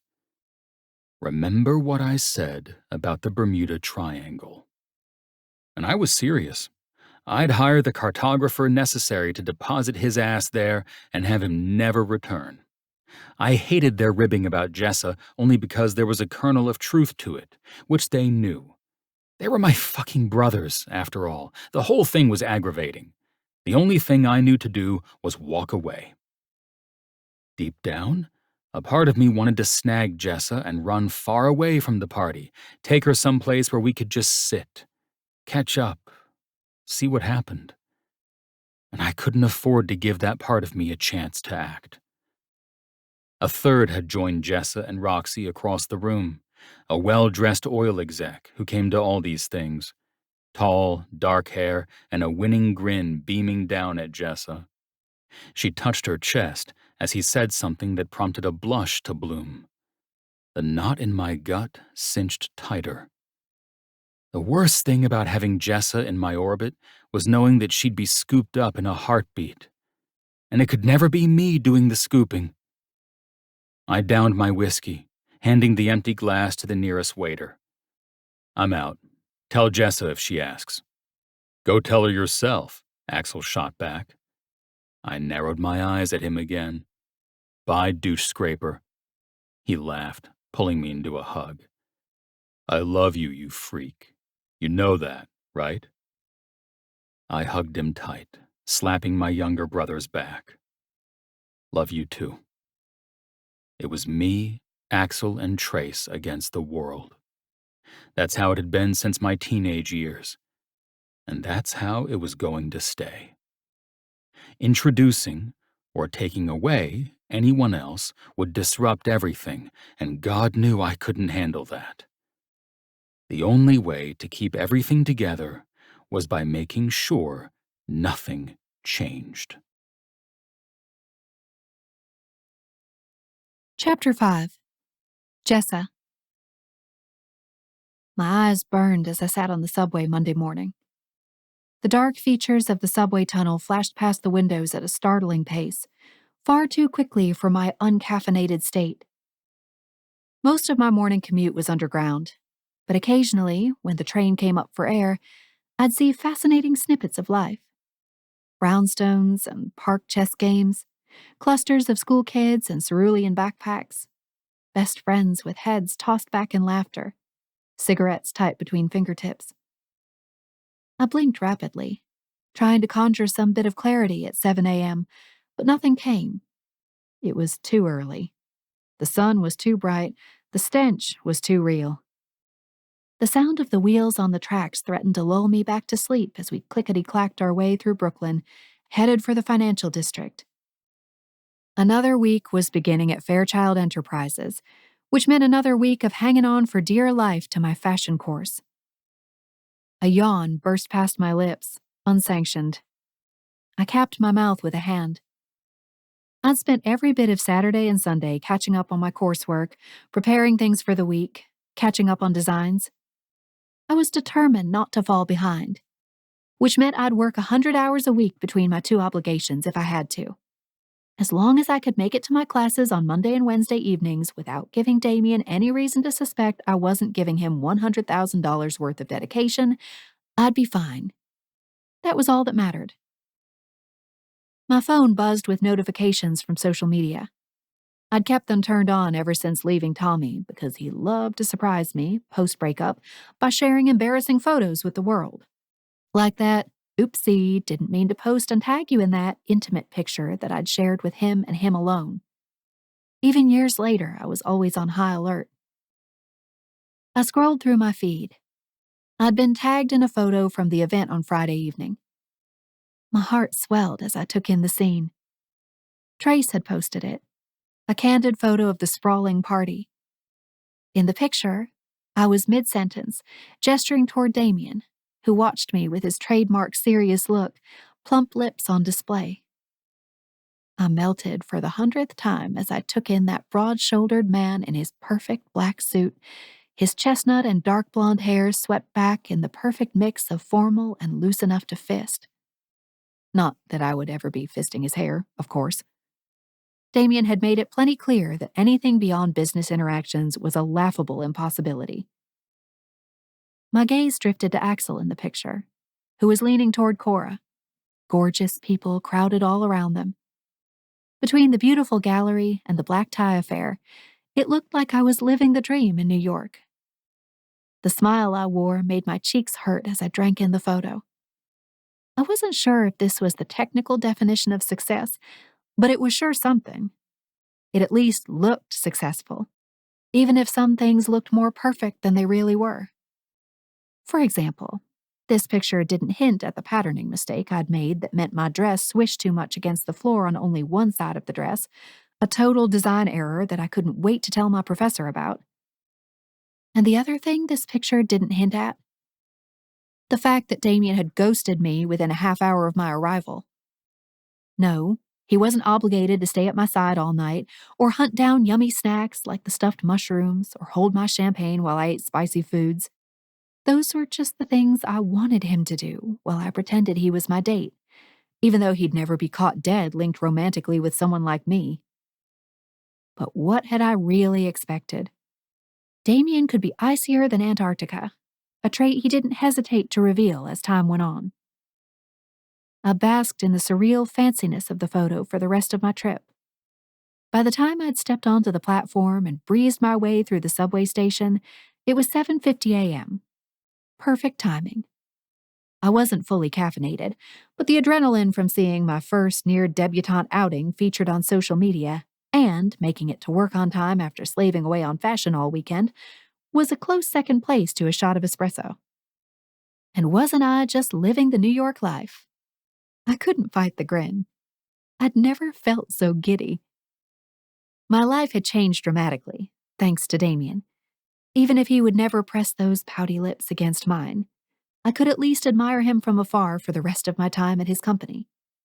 That would have to suffice, at least until I found some other introverted tech genius to fall into unrequited love with. My phone vibrated with an incoming message as I surged into the gleaming lobby of the Fairchild building. I reviewed my phone dully, as any New Yorker would. A commonplace occurrence in my fancy life, with this fancy job, attending fancy events. But my grin faltered once I saw who had messaged me. It was my sister, Tara, which meant something unpleasant lurked around the corner.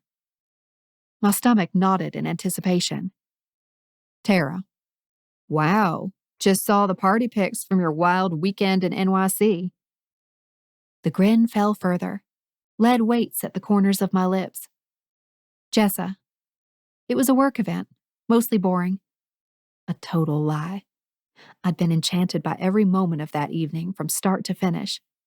But I couldn't let Tara know that I actually enjoyed something. Tara, how much are they paying you?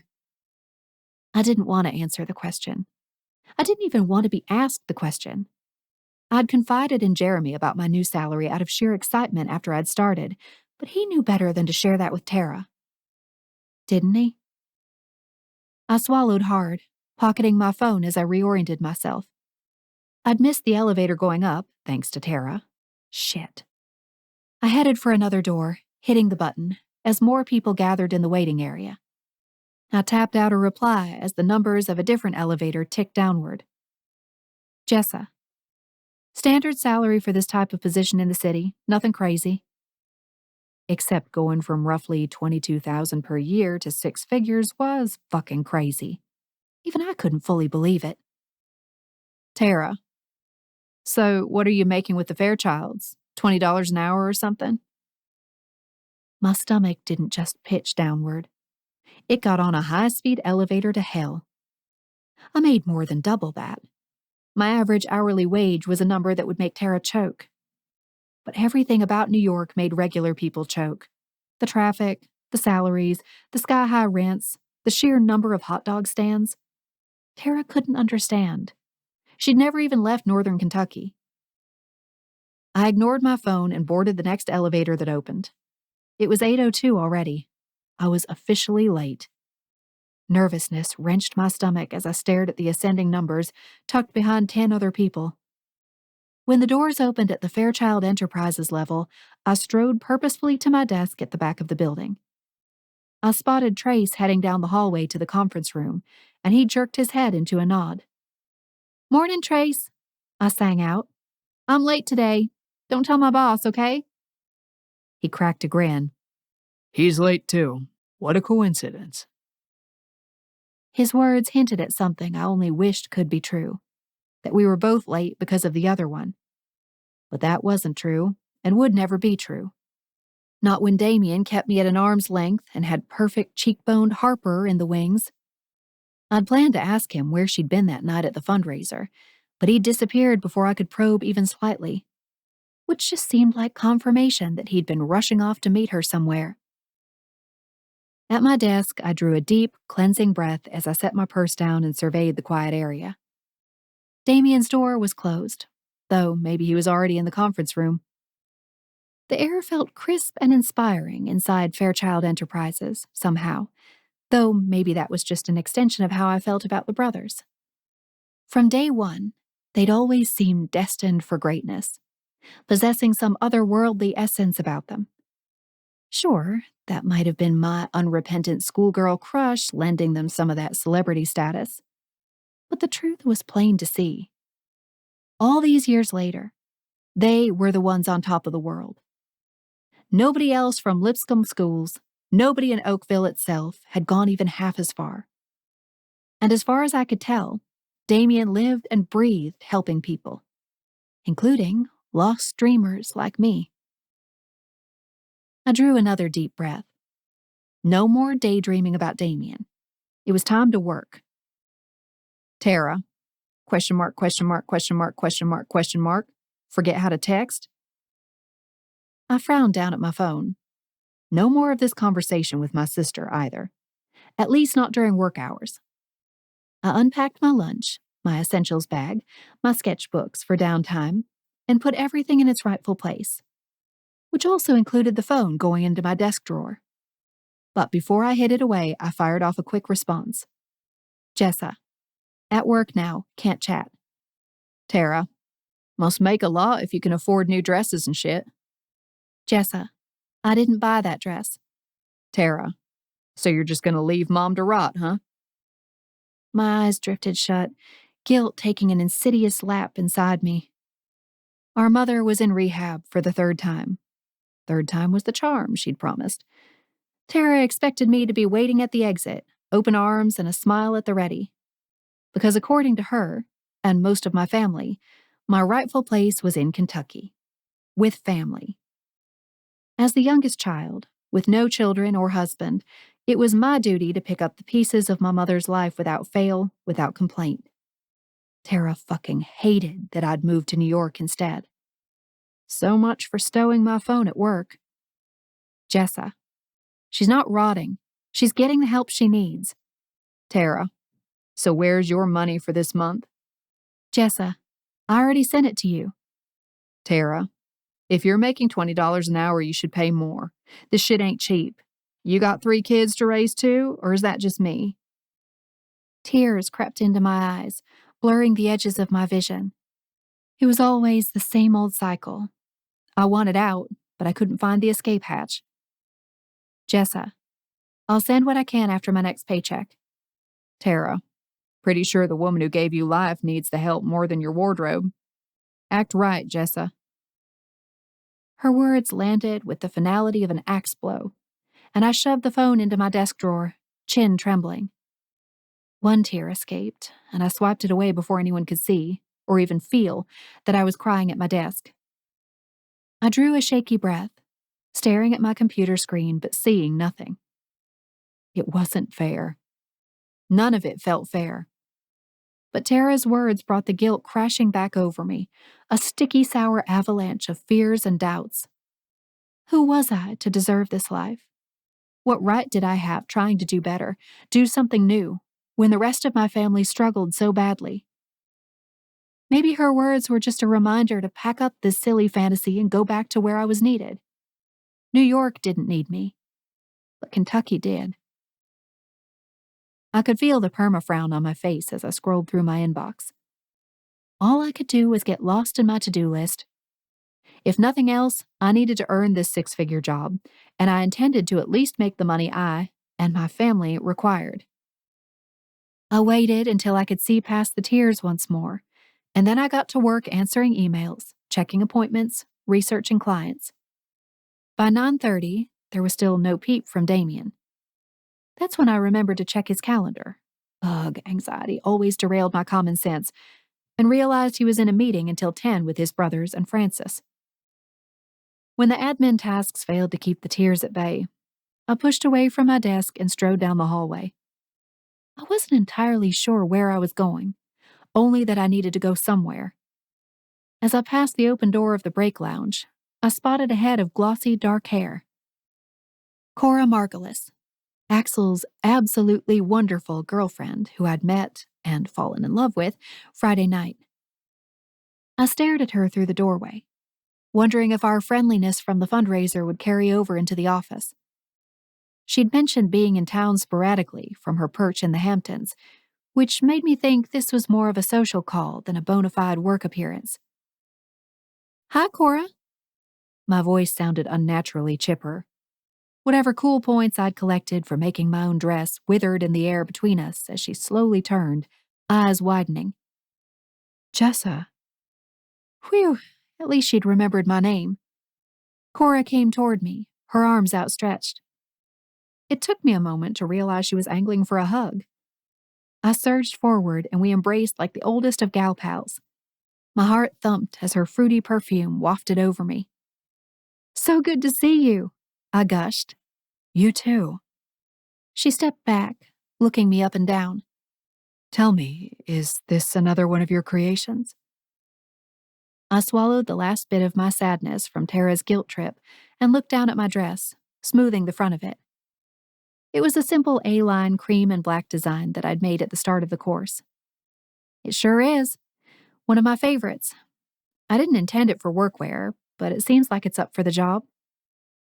I looked over her outfit then, noting the bold colors and blocky design. I could think of at least a few designs of my own that she might like in that style. I'm still glowing from that party. I've never been to anything like that. "They're a dime a dozen in this city," Cora said wryly. "But they can be a good time in the right company. And I think you have the right company." I laughed, but it trailed off quickly. It's great working with old friends, even though Damian is, you know. Curiosity furrowed her brows, and I clamped my mouth shut. Shit. I'd been aiming for small talk and instead landed near shit talk. "He's what?" "Just such a serious genius," I blurted, adding a small laugh that I hoped didn't sound forced or insane or both. He left so quickly I didn't get a chance to see what he's like away from the office. God, I hoped I sounded even remotely normal and not like a lovesick ex-teenager who'd been in unrequited love with that man for something like 15 years. You know, when we're here, it's all work. Cora nodded sympathetically. "That's true. He haunts this office like a ghost sometimes." "But it's fine. He's such an amazing genius. He doesn't need to waste time chatting or hanging out with me after all these years, you know." I was just rambling now, desperate to make her understand how much I wasn't complaining about my literal boss. Besides, I'm sure he's got his hands full between the business and all his philanthropic work and the investigation, not to mention his girlfriend. The curiosity on her face etched deeper. "Girlfriend?" "Yeah, that brunette that was visiting him the day I interviewed," I said. I didn't catch her name, but, they're together. Her brows lifted and she nodded, looking toward the conference room door. "Wow, that's a new one. I don't think I've ever known him to actually put a label on things with anyone. The further I dug this hole, the harder it would be to scramble out. I needed to shut up. But I needed to be graceful, too. Well, it just seems like he's been so stressed since I started. Cora heaved a sigh, nodding gravely. That's definitely an effect of the investigation. Frances had done an excellent job of filling me in on every sordid detail about the SEC investigation, and it was no wonder Damian was stressed. I just wanted to do something to pick up his spirits, get him to loosen up a little bit. Do you have any suggestions? She tilted her head back and forth as she thought. That is a sweet question. I wish I had a better answer for you. Honestly, I think what Damian would like most is a bottle of whiskey and being left alone in his room. I laughed, even though the last thing I wanted to do was leave him alone. I just didn't know how to get him to want to be with me. And I wasn't supposed to be trying, so that ended that. Still the same as when he was a teen, I said, except for the whiskey. Cora laughed, her gaze dancing over my dress again. You know, this dress reminds me. I really loved the one you wore on Friday. I'd be interested in one like that myself, honestly. Do you ever take custom orders? My mouth parted, unsure if I wanted to focus on my excitement or gratitude first. So in lieu of either, nothing at all came out except for one tiny squeak. Cora laughed. Was that a yes? I've never been asked for custom orders before. I forced out. Actually, that was a lie. My high school bestie, Joni, had asked for a custom order once, but that was before I knew what the hell I was doing, and she loved me enough to wear the tank top I'd made her even though it came out looking like a trash bag. Well, I'd be happy to be your first client, she said sweetly. And she meant it. I could tell. Cora was the type of woman I'd only seen in magazines and on TV. That type of classically gorgeous, prim and proper beauty. But up close, she was magnetic. Warm and personable, the most beautiful acquaintance I'd probably ever have in my life. Getting my designs on a woman like her would be a dream come true. I have so many designs, too, I said. Notebooks and notebooks of them. I've only made a few come to life so far, but I could probably give you a different dress of the week for the rest of your life if they all became real. Cora's eyes lit up, and she grabbed my wrist. Can I see them? My notebooks? The squeak was back. Yes, I'd love to see your design process. You've got some real talent, Jessa. It's obvious to anyone with a set of eyes. My throat tightened, and I looked away. Talent didn't mean much in my family. But Cora's encouragement was sorely needed. A cool gulp of water after wandering the desert that had been my home life the past decade or so. Still, I was scared to believe it. I might have found the courage to pursue my certification, but that didn't mean I'd make something of it. It just meant I had the bravery to start something. Starting had nothing to do with finishing, or even succeeding. But maybe starting had to be enough for now. I could figure out the rest later. Well, I suppose I could show you. My words turned into mumbles. Her eyes lit up. Could you bring them to the penthouse tonight? We could look at everything, have some dinner, relax. What do you think? My mouth parted, no words leaping out. This was the platonic girl version of Netflix and chill. Something like Notebooks and Gush. But really, I saw this for what it was. A chance to make a friend. It was so hard to meet people, which was ridiculous considering how many of them lived in this dang city. But Cora wanted to see my designs. And she wanted to do it in a place Damian called home. How could I say no? I'd be honored, I blurted. Oh, this is excellent. Cora squeezed my wrist again, her eyes sparkling. I honestly can't wait. I have a feeling I'm going to like what I see. My mouth flapped uselessly as I processed the comment. A virtual stranger believed in me more than a single soul in my family. How did that make sense? As if on cue, the snarky voice of my older sister floated through my head, the words she'd said to me the day before I left for New York. This is so stupid, Jessa. You'll see it soon enough. But I couldn't sit in that for long. The door to the conference room across the hallway opened. The first one out was Axel, his face drawn, lips in a line. He stormed down the hallway, not even glancing at us. Uh-oh, Cora murmured. I better go see what's up. I nodded, watching as she floated away after him. Damian exited the conference room next, followed by a man I'd never seen before, and then Trace. Francis beelined toward me from the conference room, his mouth turned downward. Jessa? He began, the tone of his voice leaving no room for confusion. You need to pay extra attention to Damian today. The brothers received some difficult news, so be attentive. My mouth went dry. I couldn't imagine what other news could be waiting for them. What was it? Francis lifted a finger and shook his head, which made my stomach pitch to my toes. Not now. Damian will fill you in when he's ready. Chapter 6. Damian. The air of my office became sepulchral and stagnant as the three of us stared at each other, saying nothing. We'd all practically fallen into our respective chairs the moment we were behind closed doors. He says he's a blood brother of yours, Axel repeated, after an eternity of staring and thinking and processing. His gaze slid like a boulder over to Trace. The office was so quiet I could actually hear the throbbing of my own head. He has to be lying, I said. There's literally no other option. I wanted that to be the truth so badly. We couldn't handle another explosion like this, not when life as we knew it was already crumbling. A man named Ian Fairchild had turned up during our regular Monday meeting and claimed he was Trace's biological half-brother. No amount of scoffing or judgment or questioning could deter him.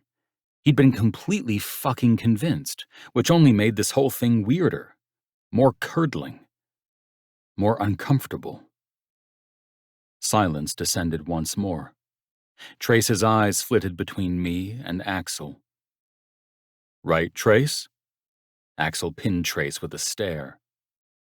Trace cleared his throat. Axel didn't move. Something deep inside my gut started to pulse. I'll start doing the research. It didn't even need to be said. I'd have a full report on the man within an hour, and then we could start piecing together the details. But a lot of things weren't adding up. Ian had come from Kentucky all the way to New York just to visit us at Fairchild Enterprises and inform us he was Trace's long-lost brother. Why the fuck hadn't he called first? And why now? Did it have something to do with the investigation? I don't know who that guy is, Trace finally said, expelling a deep breath. He ran his palms up and down the armrests of his chair. Never seen him. He kind of looks like you, Axel mused. Maybe he is telling the truth. I gritted my teeth. I'd thought the same thing, but didn't want to admit it in front of Trace.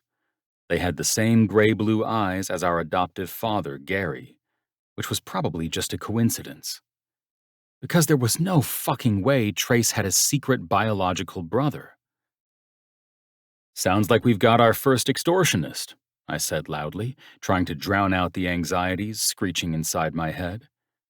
We were overdue for one anyway. Nobody laughed. It wasn't funny. No matter what the truth behind this guy was, it wouldn't be funny. I gotta go, Axel said, checking his watch. Let me know what you dig up on Ian, okay? He sent a dark look to Trace and me before heading out of the office. Trace came to standing then, working his jaw back and forth. Let me know too. He jerked his chin in my direction and disappeared wordlessly, the door shutting softly behind him. And then it was just me, myself, and the overwhelming swarm of anxieties. My gut roiled as I got down to work. Each new twist and turn in my adult life looked different, but it all felt the same when it hit. An acid nut in my belly, or sometimes my chest, that took me right back to the beginning of our current trajectory. The night my biological parents died. becoming the eldest Haynes at the ripe old age of 8. I was the one who had to figure out the path forward, navigate through the storm, protect Axel and our little sisters Kaylee and Jordan at all costs. I gritted my teeth, desperate to escape the negative churn of my brain. Sometimes it felt like I'd never let myself off the hook. And why should I? I'd failed 2 of the most important people in my life. I'd been a kid when our parents died, but that didn't matter. They'd been babies. I'd had some understanding of the world by that point, and it had been my responsibility as the oldest to take care of the others. My chest tightened the way it always did when I went down this path. Ian showing up was a hard shove into the failures of my past, a road I hated to travel but found myself on nearly every day. I needed to switch into hyper-focus mode, the only escape I knew besides drugs and alcohol. I reached for my headphones, turned on the best death metal on my playlist, and sank into ultra-productivity mode. This workaholism was 100% responsible for all of my success in the tech sector. I knew how to sit down and crank out code for 12 hours on end, and it was all thanks to the insatiable need to turn off the obsessive, irrational part of my brain. This skill would serve me well as I hunted for dirt on Ian. I began collecting information immediately, gathering everything of note into one organized document that I could present to my brothers as a recap. The most interesting bit of information? Fairchild had only been his last name for the past year. Previously, he'd been Ian Keller. This reeked of a shoddy con job already. A movement beyond the computer screen pulled me from the depths of my concentration. My door was open, and Jessa stood in the doorway, her mouth moving, though all I could hear was the heady thrum of bass drums. I tugged my headphones off, instantly annoyed to be back in the real world. Down there, in the relentless pulse of oblivion, I could fucking breathe. But not up here. "Sorry to interrupt," she said, her cheeks turning pink. "I called a few times, but—" Yeah, I had my music cranked. I tossed the headphones onto my desk, looking over the most recent bit of information on my screen. I had to focus on that, because if I looked at Jessa, a different type of tension threatened to consume me. The woman was built like an hourglass with a circulatory system.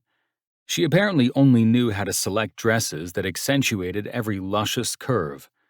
And it wasn't that I tried to notice. No, I simply had to notice. It was my body's prime directive to notice Jessa Walton. It had been that way since high school. There was something about the slice of her collarbone, the curve of her cheeks, the sway of her hips, that fucking yanked at my eyes and forced me to watch. I couldn't not see her and every last detail about her, and I couldn't afford to get distracted because of my current reality and this current engagement. So I needed to stare at the screen a bit longer. She stepped closer to my desk. "Can I interest you in some donuts?" My stomach rumbled in response, even though I tried to glance disinterestedly at the tray she held in her hands. Frosted donuts, coated with red and orange sprinkles, dotted the silver tray. I blinked a few times, weighing my best response. I could send her and her sweet, thoughtful delivery away. Or— "What is this?" I snapped. "Just a late-morning donut delivery," she said, with the sweetest duh tone. Now it was impossible to look away from her, and all I could see was the dark red stain of her lips, the black and cream pattern stretching across her breasts. She was professional, elegant, entirely off-limits. My fingers curled into a fist beneath the desk. "To get us in the Thanksgiving spirit." When I didn't answer, she stepped closer. "Come on, don't you want one?" There was a strategy behind her words, though I wasn't sure what it was. I stared at the white frosting. "These were your favorite in high school," she said, which finally broke me. I deflated slightly and nodded. "Yeah, I'll take one." My stomach growled even louder this time. I usually didn't eat breakfast. Hell, I sometimes didn't even eat lunch. I wasn't very good about taking care of myself beyond daily caffeination and working out. The grin that lit up her face brought a smile to my own lips. She set the tray down on the corner of my desk and clapped her hands together. Great! I'm dying to try one too. These are my second favorite kind, but I'll make an exception for you, Damian. You pick first. I grinned, swiping up one of the thick rings. I could already tell it was going to be incredible, just from the sponginess of the donut, the indentation of my fingers. Jessa picked one as well, and we shared a conspiratorial smile. On the count of 3, she said. 1, 2, bite! We took big chomps at the same time. Her eyes fluttered shut as she chewed. Dear Lord above, she moaned. I must have been good to deserve a donut of this exceptional quality. I laughed as I tore into the donut. This hit the spot, and then some. It's really good. Thanks for sharing. She shrugged, sending me a coy smile. How could I not? So tell me, now that we're here, anything I should know from the meeting? I could feel my grin fall a few notches. No, nothing urgent. She nodded, licking a speck of glaze from the corner of her mouth. I didn't plan on telling her about Ian, even though part of me wanted to. Jessa always provoked that in me. Hell, she probably provoked that in most people. It was one of her natural talents. She was so contagiously warm, she could make friends wherever she went, prying deep, dark secrets out of someone's heart within minutes. My goal was to stay unattached, unaffected, invulnerable. My secrets were the only things I could control. Jessa wasn't getting them from me. I need to get back to work, I blurted, reaching for a napkin on the tray. Appreciate you bringing these in. Even I could hear the clipped, all-business tone of my voice. Jessa's chin dipped, and she stared at the uneaten donuts on the tray. Are you sure you don't want any more? I'm good. Thanks. She gnawed on the inside of her lip. Do you feel okay? I appreciated her question almost as much as I resented it. I'm fine. We need to get back to work. In truth, I was desperate for the warmth she brought with her. I just couldn't stand to want it. What I was going through demanded clarity, detachment. I needed to stay away from everyone. Jessa collected the tray and offered a small smile before heading back out to her desk, shutting my door behind her. Alone in the silence of my office again, I reminded myself that keeping Jessa in the employee file was for the best. It sucked, but it needed to be done. I sank back into the productivity zone, gathering more intel on Ian Fairchild. He'd been born in Louisville and was 6 years younger than Axel. His birth certificate listed Arena Keller as the mother, but no father was listed. Convenient. It just didn't make sense that my adoptive father could be Ian's father too. This had to be a case of some ancestry DNA sample gone awry. Maybe Ian had sent in his blood and gotten a ping for Gary Fairchild, when really it was one of our uncles instead. Who knew? Something like that made way more sense than my adoptive father actually stepping out on our mother. There was just no way he'd cheated on her during our adolescence. No way at all. Ian Fairchild also had a brief jail stint on his record due to cocaine possession. That had been 2 years ago. And who didn't have a random wild night with cocaine here or there in their early 20s? Nothing screamed delinquent, even though the whole thing screamed scam. A message from Axel toward the end of my workday tugged me back to real life. Axel, you got dinner plans? Cora and I are doing dinner and drinks upstairs tonight. You gonna join? My shoulders slumped as I noticed the time. I'd eaten 1 donut before noon, and now it was almost 4:30. I sucked at this. Damian, I might make an appearance. What's on the menu? Axel, same as always. Whatever is the most delicious, decadent, and expensive. Damian, I kinda just want some mac and cheese. Axel. Jesus, you are still 15 years old, aren't you? Damian. Make it fancy if you want. Axel. Fine. I'll tell Butch to make some fancy craft shit. A liter of coffee, 1 donut, and some mac and cheese. My personal trainer would be having a conniption if he knew about this. Luckily, he would never know, because I'd pared our visits down to the bare minimum required to keep a semblance of a 6-pack. Okay, so most days it was a 4-pack. With the state of my mind these days, sometimes even seeing my trainer was too mentally taxing. Maybe I really was the raging introvert Axel had always accused me of being. It didn't matter. Nothing mattered but forward motion. Finding a way to quiet the buzz inside my chest. I finished up as much work as I could by 6 p.m. Jessa sent me a message through our internal messaging client. See you soon. That was odd. Why hadn't she said tomorrow? Though tomorrow was technically soon, at least compared to next year. I frowned, clicking through other screens.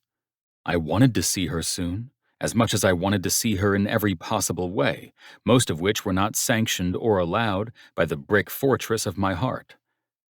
But there would be no mingling, no sweetness. I couldn't afford to let her in even an inch. Sharing donuts in my office was already a slippery slope, even if she didn't know it. I tacked on an extra hour of work just to crank a few things out and find my level again. By the time I wrapped up, I knew dinner would probably be almost ready upstairs. And that's how I preferred it. Work, work some more, work a little bit more, put in the requisite socialization and eating, and then disappear into my room for more planning, stewing, and then finally drinking so that I could quiet the thoughts enough to sleep. Rinse and repeat. Every day. I soared upward in the private elevator between our office suite and the penthouse. When the silver doors slid open, the clamor of voices was the first thing to greet me. Onions sizzled on the stovetop, the popping of oil taking me back to one of those pristine childhood moments, back when everything felt like a puzzle with all its pieces correctly aligned. Something deep inside me unclenched as I took in the smells of cooking and the sharp cuts of Axel's laughter from the other room. "Welcome home, Damian," Butch rumbled as I walked through the kitchen. "You've got a fine-ass mac and cheese heading your way." The pot burbled with water nearby. I grinned over at him. "Thanks, Butch. I need it today." "Comfort food, huh?" I nodded. I needed comforting in a couple different ways by my count. A feminine laugh wafted through the air, making my forearms prickle as I headed for the conversation. That didn't sound like Cora. I knew who it was before I even rounded the corner into the great room. My insides froze. It had to be Jessa. I'd know that laugh, that sweet tone, anywhere. Maybe I was just repressing myself so much I was conjuring her from thin air. "Damian!" Axel's voice boomed through the room, and he held up his hands to welcome me. He and Cora were on one leather couch, and Jessa was on the other. The track lights from above illuminated her in stark clarity, but she glowed with something otherworldly, too. Her mahogany hair glinted auburn, her easy smile sending a jolt through me. She looked at me like I was the exact person she'd been waiting for, the perfect fourth to round out the crew. Warmth spiraled alongside familiarity, followed up with the hot zing of desire. Everything about this woman acted as a magnet for me. Fuck. "Hey guys," I said dully, setting my briefcase down on the nearest armchair. Zero was tucked into a dog bed in the corner. He lifted his head briefly, then settled back into his comfy spot. I stuffed my hands into my pockets, suddenly unsure how to navigate this situation. I desperately wanted to treat Jessa like the old friend she was, and possibly a lot more. But I couldn't. I'd drawn the line in the sand myself. "Where's Trace?" "No idea," Axel said with a frown, his hands dropping. "But dinner's almost ready, and we know Butch is gonna knock it out of the park." I invited Jessa over to show me some of her designs, Cora said, gesturing toward the coffee table where a big sketchbook lay open. Cool, I said, unnerved by the tempest that awaited me on the other side of that comment. I jerked my head toward the kitchen. I'm gonna check on dinner. Jessa's face fell ever so slightly, which I tried really hard not to notice. She swung her head back toward Cora, who wore a fixed smile. Butch has got it, Axel said, waving his hand in the direction of the kitchen. Pour yourself a drink. Stay a while. He paused, sending me a look edged with something I didn't often see from him. A command. Come on. We stared at each other for a couple seconds, but it might as well have been an hour. I knew what he was doing as much as he did. He wanted Jessa and me to be together in the same room, like some adult version of a high school hookup. But Axel would be disappointed. However cute and warm and alluring Jessa was, there was no room left inside me for someone like her. And as my secretary, there was even less room for my usual status quo of one and done or every so often. So, what was I left with? I had to walk away. Chapter 7. Jessa. Ooh, now this one. Cora's voice was a purr, her eyes wide as she thumbed through my designs. My head spun. Not only was I in the Fairchild penthouse, surrounded by exotically shaped furniture and hand-carved columns and so much fucking marble I could hardly fathom what it cost to furnish this place, but one of the most influential women in the country was actively thumbing through my designs, enthralled and excited by what I'd drawn. By what I, Jessa Walton, lil old nobody from Oakville, had come up with. And to top it all off, my high school crush and boss sat just a few feet from me, tipping a tumbler of whiskey back and forth in his hands, looking every inch the off-duty billionaire he was. He'd loosened his collar and rolled up his sleeves during small talk, which had very nearly impregnated me right here in his living room. No, that was impossible. The man didn't even want me here. That much had been clear in the dour look that washed over his face when he spotted me in the living room. He'd barely said 2 words to me after asking me how I was and what I thought of the place. Now he simply sat in the taupe leather armchair, watching us without really seeing us, brooding and moody as hell.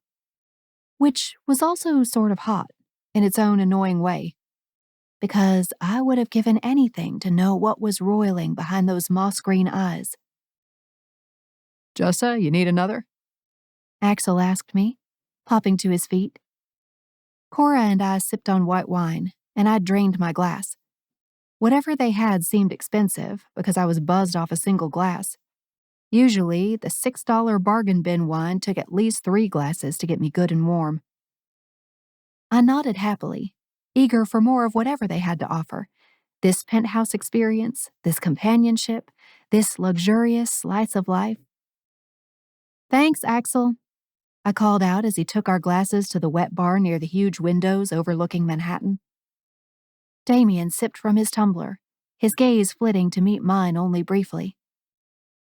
Jessa is a fantastic clothing designer, Cora said, sending a smile my way, then looking back at Damian. Did you know that? I didn't, he said. Not fantastic, I said quietly, just learning. You're headed for greatness, Cora said, squeezing my shoulder. I fought the smile that threatened to consume my face. Her support still felt so strange, so foreign.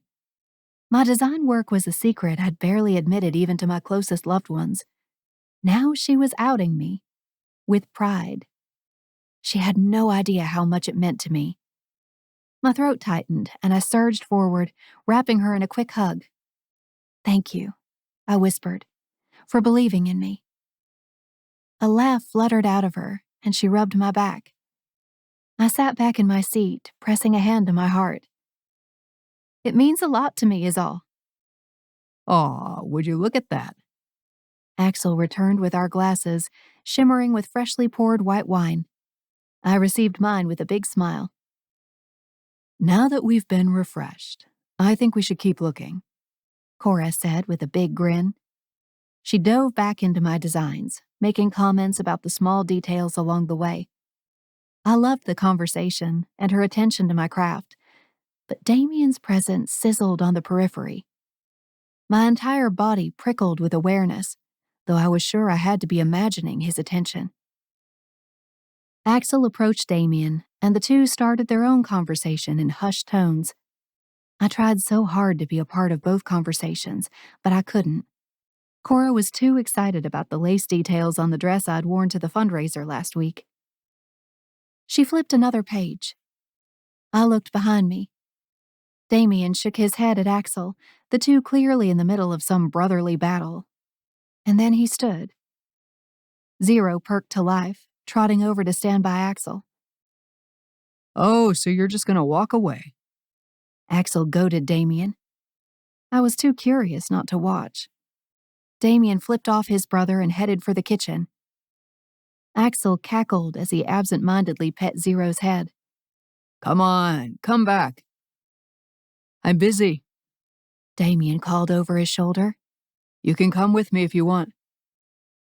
Axel heaved an exaggerated sigh and followed Damian. Excuse me, ladies, he said to the both of us, though Cora hardly noticed. Zero returned to his dog bed with a sigh. Are they fighting? I asked Cora. A grin curled at her lips. Hardly. Axel just loves to needle him. About what? Everything, mostly. A laugh shot out of me. That summed it up nicely. I watched Axel and Damian retreat, pausing in the doorway between the kitchen and the hallway to argue a bit more. It was the most I'd seen Damian's lips move since I'd started working with him, and I was mesmerized. Don't you think? Cora's voice snapped me back to reality. I'm sorry, what was that? I turned toward her again, heat creeping across my chest. I'd been caught staring at Damian. How embarrassing. I said you'd do well to enroll in fashion school, don't you think? I swallowed hard. I didn't want to tell her I was already enrolled in a fashion course. I didn't want her to know because I didn't want the brothers to know. I couldn't have anyone doubting my dedication to the job. I needed the money so badly, I was too scared to do anything to jeopardize it. I've considered it, I said slowly, wondering if this was considered a white lie or an outright lie. My course didn't equate to a fashion degree, and I had considered it. I might have to get some savings under my belt first. That makes sense. She tapped at her lips, flipping to another page. But maybe it would just be redundant. You seem to have a handle on the back end of things pretty well. That was thanks to the fashion certificate course. My chest went hot again. I hated lying, fibbing, or any manner of hiding a pulsating truth. But it just seemed unwise to talk about something that occupied up to 30 hours of my life each week while sitting next to the woman who had likely fired plenty of people for not performing adequately. Thank you, I said. Axel came back into the living room. Without Damian. Butch said dinner is almost ready, so we should head into the dining room. And just so you know, Damian won't be joining us. I frowned, collecting my sketchbooks. That's a shame. He needs to decompress, Axel said, sipping some more whiskey. That man is constantly decompressing. Like you aren't the same way? Cora asked wryly. I decompress in my own special way, Axel said with a mischievous grin. With you. I laughed, hating how my mind immediately went to I could decompress with Damian if he needed. But no, he had that beautiful brunette businesswoman waiting for him. He didn't need a wannabe like me. I followed Axel and Cora into the dining room, where the table was already set with square black mats, gold charger plates, and perfectly folded linen at each place. The table was set for 6. Are others joining us? I asked as I sank into an open seat, watching as Butch brought out plates 2 at a time. Just us tonight. Axel said. Trace has disappeared since Ian showed up. Ian? I asked, not missing the sharp look Axel sent Cora. His brows knit together. Damian didn't tell you? He asked. I looked between Axel and Cora, who watched me with serious looks. No, he didn't. Is this something I should know about? Axel sighed, barely perceptibly. He'll probably tell you tomorrow. Don't worry about it. But it was hard not to worry about it, especially when it was clear something major had happened during that meeting this morning. And who the fuck was Ian? My concerns drifted away once Butch placed my plate in front of me. It was a down-home delight, the black plate filled with all the best things: steak, potatoes, and mac and cheese. But it didn't look anything like my plates from back home. The steak sat atop microgreens, and exciting, brightly colored lines slashed across the plate, unknown sauces I couldn't wait to sample. The mac and cheese looked like it came from a magazine shoot, speckles of pepper artfully arranged on the top. This is amazing, I said. Butch only smiled. Wait until you try it, he said, slinging his hand towel over his shoulder as he disappeared back into the kitchen. I blinked over at Axel and Cora, who were taking their silverware from their napkins. There's no way Damian can't have this, I said. Axel only grumbled. He hasn't eaten all day, I went on. He had one donut, and only because I basically forced him to. Should I call him? He won't answer, Axel said. Then I'll take the plate to him. I looked over at Damian's place setting. The mac and cheese steamed lightly, but it wouldn't for long. The man needed to eat, and he needed to eat while the food was in peak form.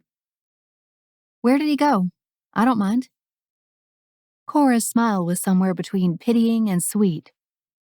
You don't have to chase him down. I promise it's not a bother. I pushed up from the table, determined to see this through. Damian might be old enough to feed himself, but clearly he wasn't able to focus enough to actually do it. That's where I came in. I could see where I was needed, where I was most helpful. And someone needed to remind this man to eat. Now, where is Jess's delivery service heading? Axel watched me with an amused grin. He's working out. Remember the tour earlier? Head to the back of the penthouse and hang a right. I nodded, repeating the instructions to myself. The tour had been brief, and I'd been too awestruck to retain much. This was the type of place you could actually get lost in. Got it. I swooped up the plate and silverware/napkin bundle and hurried off, unsure if this was regular old friendliness or wine-fueled insanity. Cora was probably right. I didn't need to chase him down inside his own house. But what if I wanted to? My footsteps fell quietly on the polished floor as I headed into the moodily lit caverns of the Fairchild penthouse.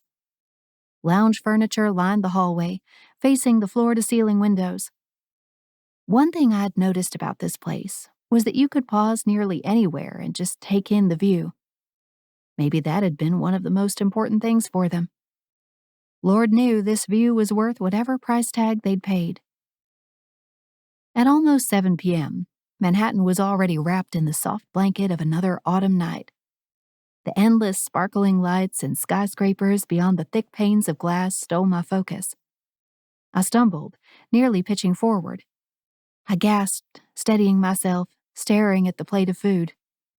Keep it together, Jessa. You're the one who keeps it together. It had always been that way. I was the one making sure my mom woke up on time to get to work after her late nights partying. I was the one who'd written my ex's resume so he could get the job he wanted. Now I was the one bringing dinner to the man who couldn't remember to eat. Light angled out into the hallway from under the workout room door. From out here, I could hear the muted undertones of Damian's workout, the clank of weights, the breathy grunts. I swallowed hard, steeling myself for whatever I might see on the other side, and pushed the door open. A wall of mirrors was the first thing I noticed. And then Damian himself, straddling a bench, facing the mirrors, his broad chest on full display to me. All the air in my lungs evaporated as I beheld him. His chestnut hair was mussed and sweat-stained, and I could not physically force myself to look away from the ripple of his shoulders. He wore only red gym shorts. His stomach crinkled as he bent down for a bottle of water. As he did, his gaze found mine in the mirror. Jessa. He could barely disguise the silent, "oh shit" in front of my name. I forced myself to smile, approaching on wooden legs. The testosterone in the room was so thick I could barely breathe. Or maybe that was my own attraction to this man, slowly squeezing my neck until I couldn't inhale. "Damian, I wanted to bring you dinner." I swallowed again, my mouth totally dry. God, why was I doing this again? Axel told me he didn't plan on joining, but that's ridiculous. Look at what Butch made. I stepped closer, showing him the plate. You can't not eat this. It's practically a sin. His jaw flexed as he watched me, his gaze sliding to the food. Then he looked away. Have you eaten? I shook my head. His gaze was on me in the mirror. Not yet. Why don't you go eat? You haven't eaten all day. I know you haven't. I got you to swallow one little donut and that was it. Now you're in here burning all these calories. You need a home-cooked meal. The start of a smile curled at the corner of his mouth. Seriously, it's not right to miss out on a meal this good. Look at this crazy bed of microgreens, Damian. Jeremy would flip his shit if he saw this, and you're just going to act like it's not piping hot in front of you? His expression softened. He met my gaze in the mirror again, then slowly turned to face me for real. The width of his chest stole my breath again. When would it not? And he reached out for the plate. You're probably right. I handed it off, feeling slightly victorious. Okay, a lot victorious. I am right. His smile widened by an inch, crooked and glorious in its genuineness. You tend to be right, don't you? My heart raced, though I couldn't say why. That sounds like a trap if I agree. I've known you for over 2 decades. I'm just speaking based on experience, He said, his gaze washing over the plate of food in his hands. I'd like to think I'm usually right, I admitted. Maybe not about everything, but I'm at least right about the fact that a genius like you needs to eat some damn protein if he wants to keep changing the world. He laughed softly, but it sounded sad. And listen, I went on, that white wine still blazing through my veins. I took a seat next to him on the bench press, since clearly I was no longer making rational choices. I'd brought the man gourmet mac and cheese during a workout session. Who did that?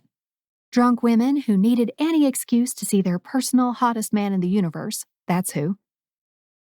I'm right about something else. What's that?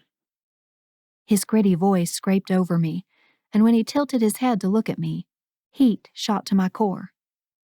Suddenly I was lost in the moss-green abyss of his gaze. We were 2 feet apart, but we might as well have been humping. This was just as erotic as hanging out with him on my father's couch back in the day. I'm right about the fact that you should tell me what's bothering you, I said, trying to keep the snappy, light-hearted air I'd come in with. But it was hard to keep my bearings. I felt like I was wilting under the intensity of his gaze. I could read so much in his stare, but who knew if it was actually there? Damian opened his mouth to respond, but I barreled onward. I know you got some hard news today. Axel and Cora even confirmed it. You can tell me, you know. I want to help. Damian's jaw started flexing, but his gaze didn't waver from mine. He finally shook his head, looking away. You can't help. Sorry. A sigh rocketed out of me. And why not? You don't need to get into it. Don't you think I can handle it? I'm supposed to be your secretary. How can I do my job if I can't handle it? Damian's silence filled the air between us. All I could hear was my heart pounding against my ribs. I've been working for you almost 2 weeks. Am I not doing a good enough job? I asked, my cheeks heating up again. This was the scariest question I could have asked him, because I desperately wanted to be doing a good job for him. I needed him to be satisfied with my work at Fairchild Enterprises. Literally everything else in my life depended on it now. His eyes drifted shut and he crumpled a little. Jessa. It's hard to tell since you hardly speak to me. Damian's chin lowered, his gaze hardening. You're doing a great job. But I warned you at the beginning, work is work. I'm not your friend. That's how it has to be. So what about now? What do you mean? Well, we're not at work. In here, I'm just your old friend Jessa Walton. My heart hammered so hard I thought I might pass out. I had not planned on any of this coming out right now, but even I couldn't deny how much the workplace distance bothered me. Right? Let me help. You know I can. A grunt escaped him, and he rubbed at the ridge of his eyebrows with his free hand. I can't. It's better if we keep our distance. I'm not going to budge on that. Disappointment rippled through me, hot and effervescent, utterly consuming every inch of free space inside my body. I don't understand why you gave me the job then. It seems like you didn't want to. Damian pinched his eyes shut, shaking his head. It's not that. Should I find a different job? I asked. The words coming out of my mouth shocked even me. I was drunk and rambling. Oh, Lord, I'd regret this tomorrow morning. I already knew it. I don't want to be a burden. I don't want to prevent you from having someone who can actually do the job you need. Damian frowned at the floor. You need to trust me when I say it's better for us to keep that professional distance. Okay? That's all I need from you. My brows knitted together, his words landing like a slap. It'll be better for everyone in the long run, he said, pushing to his feet. If you really want to be my friend, don't be my friend. Damian stormed out of the workout room, carrying the plate of food. I watched him go, my head spinning from the unexpected turn the past 10 minutes had taken. The wall of mirrors reflected my red-cheeked confusion. I sat stewing in my own arousal and confusion. I wasn't ready to give up on him yet, though. I'd known this guy since grade school. He needed a shoulder, that much was obvious, and he was in denial of how much he needed that shoulder. I needed to get to the bottom of this, and there was only one person who could help me dig deeper. My brother. Chapter 8. Damian. Mornings were always hard for me. First of all, they were harbingers of another day. I didn't normally care about another day, another dollar, but mornings were the threshold of opportunity across which unexpected surprises and unwelcome guests entered. Most days had some combination of the two. Not only that, mornings required me to be sociable, which I also resented. It took me at least 3 hours to ready myself for the general public, and even then, it wasn't guaranteed I'd land well with my audience. But the worst part about mornings was that they set the tone of the day ahead. And if I didn't get that tone just right, well, let's just say the entire rest of the day tended to fucking blow. It was 8 a.m. on Wednesday, approximately 48 hours after I'd met the supposed long-lost bio brother, and I was praying for no further unexpected surprises or unwelcome visitors today. Sunlight streaked through the slatted blinds of my bedroom, casting dreamy patterns on the gray carpet as I located my business slacks du jour, one of the last pairs hanging in my closet. I scowled at my room as I buttoned my pants and slipped on a dress shirt. My bedroom was a fucking mess, because it was my last safe haven in Manhattan. It was larger than the apartment my brothers and I originally rented in Chinatown, Hell, this bedroom was larger than most starter apartments on the market. I scooped up a pile of dirty clothes. I kept meaning to send them to be washed. My phone cord that had been missing for the last couple of days was revealed, and I picked that up too with a grunt. I hated mornings so much. I spent most of my nights awake and avoiding daylight. And last night, I'd had a bit too much to drink. Again. I knew I needed to stop this, but it was hard to find the motivation to do so.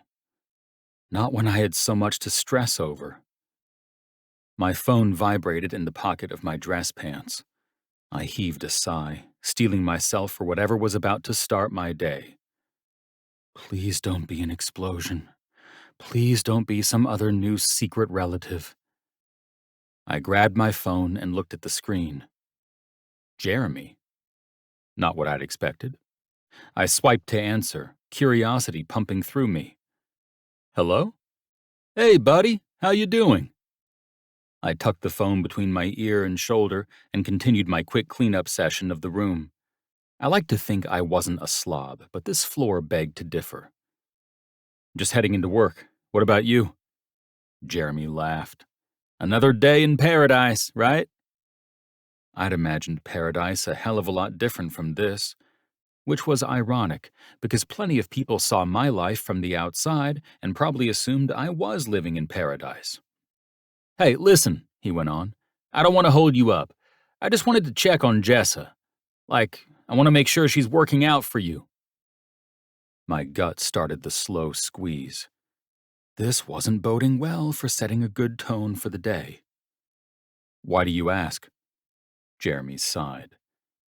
Well, she sent me some messages yesterday that kind of got me thinking. Fuck. I rubbed my forehead, images from Monday night coming back to me. I'd stayed up late drinking Monday and Tuesday night precisely to erase those images from my mind. Her relaxed and laughing in my living room, flanked by Axel and Cora, was an image I couldn't let myself get attached to. It fulfilled something too deep, too intimate inside of me. And I knew better than to hope for anything beautiful like that. Not with a potential prison sentence hanging over my head. Jessa's warmth and bubbliness didn't fit into my life, and I needed her to get the message ASAP. I'm just worried she's crashing and burning, you know? Jeremy went on. Like, you'd be honest with me, right? Don't sugarcoat it 'cause she's my sister. Give it to me straight. I need to know. I cleared my throat, unsure where to begin. Jessa's work performance was fine. It was her interpersonal performance that needed work. She excelled a little too much in that department. Well, how can I say this? I started. Oh, God, I knew it, Jeremy tutted. You know, I was worried that this situation with Mom was gonna affect her. Being so far away and all, she tries to act tough, she really does, but I know it's been hard for her. I blinked. I knew their mom had been in and out of rehab, but my memories were fuzzy. All my brain power was actively in use worrying over the SEC investigation and whether or not my entire future was ruined. The last I heard, she was in rehab? I ventured. Yeah, been there for almost 2 months. She'll be sprung soon if she keeps up the good work. We're hoping she'll be settled in a halfway house by Thanksgiving. But nobody knows where she's going to go after that. Tara wants Jessa to come back to Kentucky and stay with our mom. Live with her, keep an eye on her, you know? But with Jessa being up there, it's just been a little tense. Does Jessa want to go home and help? I asked, fear ping-ponging through me. I think part of her does. The part of her that still loves her mom. Tara thinks she can convince her to come back. But those two butt heads like nobody's business. Always fighting about splitting the bill for rehab and who's gonna pay for the groceries once she's out and all that shit. I give what I can, you know? I make good money for me and mine. But it's harder for Tara. She's got 3 kids and that deadbeat husband of hers. Personally, I think she's just hoping Jessa's gonna be the sugar mama for our own mom. A mama sugar mama. Jeremy laughed. Is that a thing? I've never even heard of it if it is. I bit back a smile. You could wring gossip and news out of Jeremy like a wet washcloth. Took hardly any work at all. But now I knew a lot more about what was happening back at the Walton homestead. I'd purposely avoided diving into that whirlpool because I knew that the deeper I dove, the harder it would be to get myself out of the water. And Jessa's waters were far too warm and inviting. Dang, Jeremy, I'm sorry about all of that. But listen, I can tell you one thing for sure. Jessa is doing a great job. She's not crashing and burning. I really meant that. I picked up one last stray set of dress pants from the floor and tossed them in the laundry basket. Then I straightened my back in front of the mirror, looking myself over. She's an asset to our company. I have no plans of letting her go. Jeremy heaved a sigh of relief. You have no idea how happy I am to hear that. She's been great, I told him, honestly. Just keep an eye on her for me, would you? His concern still rang deeply. She needs a friend in New York. That's why I'm glad she's got you. My gut cinched tighter, forming the knot I'd been trying to avoid starting my day with. Too late. Jeremy would never know how deeply and unsettlingly ironic this request was. 2 days after I'd asked Jessa to not be my friend. My eyes fluttered shut, and I shook my head at the heavens. You got it, buddy, I told him. Because I was nothing if not a rescuer. We said our goodbyes, and I faced myself down in the mirror a final time. I wore my standard work attire, Prada dress shoes, Gucci dress pants, button-down shirt that had been tailored to perfection. I ran a hand through my longish hair, enjoying the way it settled, mussed but exact. My exterior needed to gleam, because my interior was a lot like this bedroom. Fucked up. A mess disguised as put together. Hiding too many secrets. If I truly let Jessa in as a friend, she'd unearth all of them, and more. That didn't sound like a wise idea to me. But I'd figure out how to both honor Jeremy's request and keep Jessa at arm's length later. It was too much for this early hour. I guess it's time, I said to my reflection. The best approximation of a pep talk I had these days. I left the bedroom behind, closing and locking the door on my secret mess, the 4 computers, the 10 backup drives, the empty bottles and glasses littering my shelves like a ransacked bar. My eyes hurt when I blinked. Every cell of my body craved a type of rest I didn't know how to obtain. I needed something I couldn't even name. And all I knew how to do was keep moving forward. Keep the train moving in the safest way possible. No disruptions, no disturbances, nothing new. Because everything else in my life depended on it. I wove my way through the empty penthouse. I hadn't seen Trace since the meeting in my office after Ian dropped the scam bomb on Monday. Alex had left super early with Cora, as usual. Down at Fairchild Enterprises, everything was bustling and bright. A little too bright for my taste, to be honest. I nodded and forced smiles where appropriate. Of course, everyone had to be chipper and alert at this time of the day. I braced myself to see Jessa as I wound through the suite. I hadn't exactly been nice to her in the gym yesterday. Who knew what she'd told Jeremy? I rounded the corner, the dark sweep of her hair the first thing that caught my eye. Her back faced me, and her juicy ass was the second thing I noticed. She wore a waist-cinched dress that showcased every delectable curve of her body. I knew without knowing just how heavenly she'd be undressed. Thick thighs that begged for me to get between them, breasts she could barely contain in her dresses and blouses. Fuck, I was half hard already. This was not a good start. Jessa. At the sound of my voice, she turned, looking startled. Pearl earrings stood out against her dark hair, and her winged eyeliner had been drawn to perfection. My heart thudded a little harder in my chest. Oh, Damian! Good morning, you scared me. I checked my watch. Yeah, I'm a little late today. It's okay, no judgment. She brushed a stray hair away from her face, nibbling on her bottom lip. She didn't meet my gaze again, and instead rummaged through papers on her desk. Things had been weird since what happened in the weight room Monday night. Strained, even. I saw her open sketchbook near the edge, showcasing the bare-bones design for a flowy dress. It was the first time I'd seen her notebook since meeting up with Cora in the penthouse. Personally, I was curious to see what was in there, too, but I'd never allow myself to ask. Jeremy's words came back to me. She needs a friend. He thought I would be that friend for her. I couldn't go all the way to true friend status, but I could throw her a bone. I could loosen up. Maybe. Everything okay? She asked, after I'd been standing there a moment. Yeah. I was just realizing you've never worn the same dress twice. That was the most diluted, PG version of the truth knocking around inside me, which was that I would fuck her for a week straight if I could convince myself it wouldn't ruin me. Her brows lifted. Wow, is that a compliment?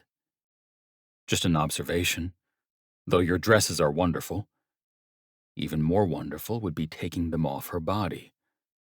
She touched her chest with her free hand. Well, goodness gracious. Thank you, Damian. That might be the nicest thing you've said to me since I started working here. Okay, so maybe I had inadvertently been a bigger dick to her than I'd planned on. I could make it up to her a little without letting her in all the way. I'm honestly surprised you noticed, she went on. Of course I notice. How could I not notice someone like Jessa? I'd practically fallen in love with her on sight during my sophomore year, which had been awkward because she'd been in 8th grade. But there was something about her face, or her essence, or, I don't know, her fucking soul that spoke to me. Always had, still did. And maybe it always would. I just don't say everything that occurs to me, I added after a moment. The world needs less talking, fewer opinions. She smirked, her gaze washing over me appreciatively. Well, I wouldn't mind if you shared your opinions a bit more often. They're worth hearing. I don't know about that. I've got a few unsavory ones. You've always been the smartest one in the room wherever you go. How could I not want to hear your opinion? This prompted a smile, a genuine one at that. Aw, Jessa, are you trying to warm my parched and blackened heart? She wagged her finger at me. Don't give me any of that tortured villain stuff. There's nothing parched or blackened about you, Damian. You're as soft as the day is long. That one made me laugh. Soft as the day is long, huh? I'm not sure if I should be ashamed or proud of that. Be proud of it, even if you are a bit brooding. But the smartest ones are always the broodiest. This felt a lot like a roast, in the best way possible. My tongue found the inside of my cheek, and I crossed my arms, tilting my head at her. So I'm soft and brooding. Is there anything else you'd like to label me with before I start my workday? I was laughing as I said it, and I wanted to take a picture of the grin she flashed me so I'd never forget she could look at me like that. I think that's it for now, she said sweetly. For your information, I'm not brooding. I'm just thinking a lot. There's a lot on my mind. That's the definition of brooding, sweetheart, she said in a sing-song voice. The temptation to indulge in this sweet back and forth was too great. I was a goner. I had to dive head first into this conversation. Don't call me sweetheart, I warned her. You saw my muscles, didn't you? Nothing sweet about those guns. A laugh popped out of her, and she covered her mouth with a hand. This was just like old times. My heart pounded, waiting to see how far this could go. Somehow, space had shrunk between us, and I was at the edge of her desk, leaning closer to her. I wanted more of this. I wanted it so badly. Teasing Jessa, being on the receiving end of her sweet digs, filled a hole inside me I fought to ignore on the daily. Careful, Damian. It seems like you're trying to be my friend right now, and that isn't allowed. She pursed her lips, challenging me with her gaze. Unless you've had a change of heart. I didn't get a chance to respond. Francis came up then, looking severely confused. His brows furrowed as he looked between us like he'd caught us sacrificing virgins in broad daylight. Well, hello, he said with distaste. I stepped away from her desk, the veil of our reverie collapsing around us, like a ghost abandoning the sheet. We'd been a breath away from linking hands and skipping off to kiss under the football bleachers. We'd gone too far. And now that we'd recoiled from that warmth, the air in the office felt extra chilly, as if I'd been stripped of a whole layer of clothing. But I needed to ignore that, because Francis had saved me, allowed me to see that I needed to stay focused on my priorities, which did not include getting lost in dreamy banter with a plus-size pinup model like Jessa. This was my own fucking workplace.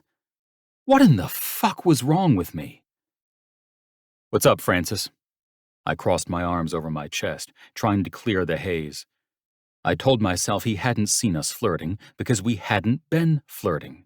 We'd just been talking, like two humans tended to do. I can't find Trace, he said with a sigh, clutching some files to his chest with a cock of his hip. He missed his 8 a.m. check-in with me, and I need him to get his signatures on these contracts. I've been calling but just get voicemail. This is very unlike him. I blinked a few times, racking my brain for answers. I haven't seen him since after the meeting Monday. He hasn't answered your calls? Not a one, Francis said. And I tried about 15 times. Shit. Okay. I ran a hand through my hair, thinking of next steps. Let me do a little digging. I'll let you know what I find, okay? Francis sent me a tight smile. I was hoping you'd say the magic word. Digging? Thanks, Damian. He headed back down the hallway. Jessa was back to nibbling on her bottom lip. Do you need me to do anything? She offered. No, I've got it. I'll let you know if I do, though. I retreated into my office, shutting the door behind me. The cool air was a much-needed reset as I grappled with the conflicting feelings of Francis interrupting me, and Jessa, and the fact that I'd engaged in that conversation with Jessa in the first place. I'd only meant to throw her a bone, and ended up throwing her my entire being. Why did she make it so easy to forget my resolve to resist her charms? I expelled a breath and sat in my chair, pulling out my phone. I called Trace on speaker while I started up my laptop. It clicked over to voicemail after 10 rings. I tried calling again immediately. Same outcome. He wasn't answering anytime soon. I called Axel next. He picked up on the second ring. You heard from Trace today? I asked as I clicked through screens on my computer, navigating to my GPS tracker. I didn't use this unless absolutely necessary. I could track anyone at any time based on their cell phone. My brothers knew it and were okay with it. None of us had anything to hide. No, Axel said. I thought it was weird he didn't show up for dinner Monday night, but I just figured he was at his Tribeca apartment. And come to think of it, he didn't fucking answer my texts yesterday either. Francis just said he missed their 8 o'clock. Axel groaned. So what are we looking at here? A kidnapping to add to the roster? Life hasn't been exciting enough recently? I swear to God, if Trace got kidnapped, he hasn't been kidnapped, I said with a laugh. I just pulled him up on the tracker. Want to take a guess where he is? Sleeping on a bench in Central Park? Because that's so on brand for Trace Fairchild, I countered. No, you douche knob. He's at a very specific apartment in Harlem. Oh. Axel knew as well as I did what that apartment in Harlem represented for Trace. The same thing Harper represented for me. A sanctioned and well-deserved respite from the stressors of daily life. Trace's on-again, off-again fling was apparently on again. Still, though, Axel went on, I'm pissed. We're supposed to be dealing with this fucking Ian Fairchild bullshit, not dicking off to go get laid. Let the man get laid, I said. You're always the first one to go after that yourself. Trace can't do the same? Fine, Axel grumbled. It is the best stress relief. It's the only way I'm staying fucking sane now, I'll be honest. Good for you, I said in the best chiding tone I could muster. Don't give me that attitude, Axel shot back. To be honest, it sounds like you need that stress relief more than anyone. Isn't Jessa available for stuff like this? I groaned, dragging my hands down my face. That is so fucking inappropriate, dude. Haven't you at least thought about it? Of course I've thought about it, I hissed, snatching up the phone and taking it off speaker. I knew the walls of my office were thick. I'd designed them that way, but I would take 0 chances. You were so obsessed with her during high school, Axel said with a laugh. I thought seducing her would be the first thing you'd do. Before the interview, even. My chest went tight. She's on our fucking payroll, Axel. I would never even consider it now. She's in a different category altogether. I wanted this to be true so badly. Maybe repeating it to Axel would make it so. But I thought about Jessa nightly, especially now that I had first-hand knowledge of how relentlessly hot she'd gotten. I could craft odes dedicated to her ever-evolving array of dresses or the constellation of freckles across her cheeks. Just the memory of her sweet laugh as she gave me shit about being soft and brooding sent warmth spiraling through me. I didn't even want to admit how many times I'd imagined pushing up one of those dresses, specifically the lacy black one from the fundraiser we'd attended, and finding that sweet heat between her legs. I'd gotten off to the memory of her image more times than I cared to mention since she'd started here. Which was why I needed to make sure that line between us stayed firm. I was liable to cross it if I let my guard down even an inch. You think she's in a different category, Axel said, but she's not. I see the way you look at her. You're just as smitten as ever. I scoffed. It doesn't matter. Even if I was smitten, I'd never do anything. Not even if she walked naked into your office right now. I paused. I'd do so many things to that woman if she walked into my office naked. But I needed to be stronger than that. Smarter. A hookup with Jessa would never be possible. I knew through Jeremy she'd dated her last boyfriend for almost 6 years, and before him, one other long-term boyfriend. She wasn't a woman who fucked around. And that's all I had time for. As far as I was concerned, Jessa was a stop sign with legs. I'd make sure she knew not to wander the office naked, I replied, in whatever form that message took. Axel laughed. Sure, I'll let you act pious, but we both know the truth. You're as dirty as they come, Damian. I grinned as he gave me shit before we hung up. As I dropped my phone to the desk, a new message popped up. It was from Trace. The 4 little words staring back at me made my stomach bottom out.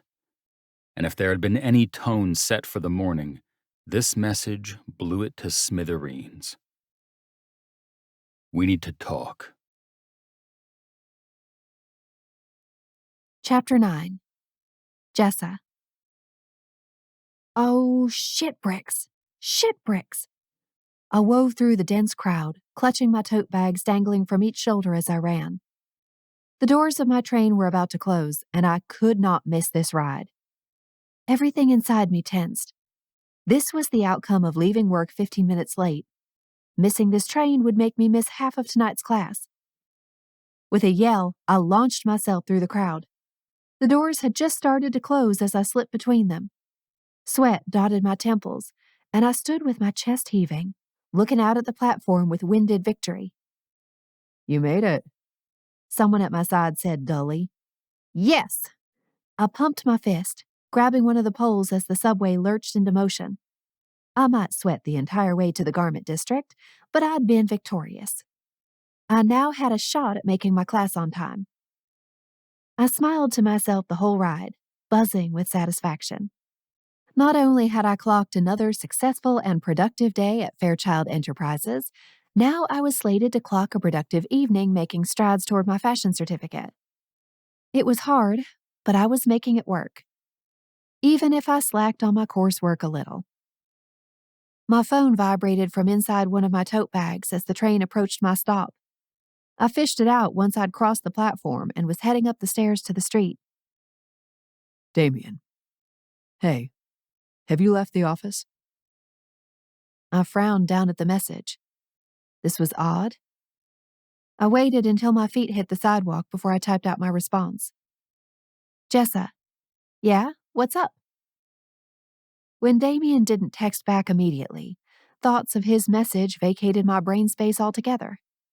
After all, tonight's topic was pattern making, my least favorite part so far, and I needed to start refocusing on design.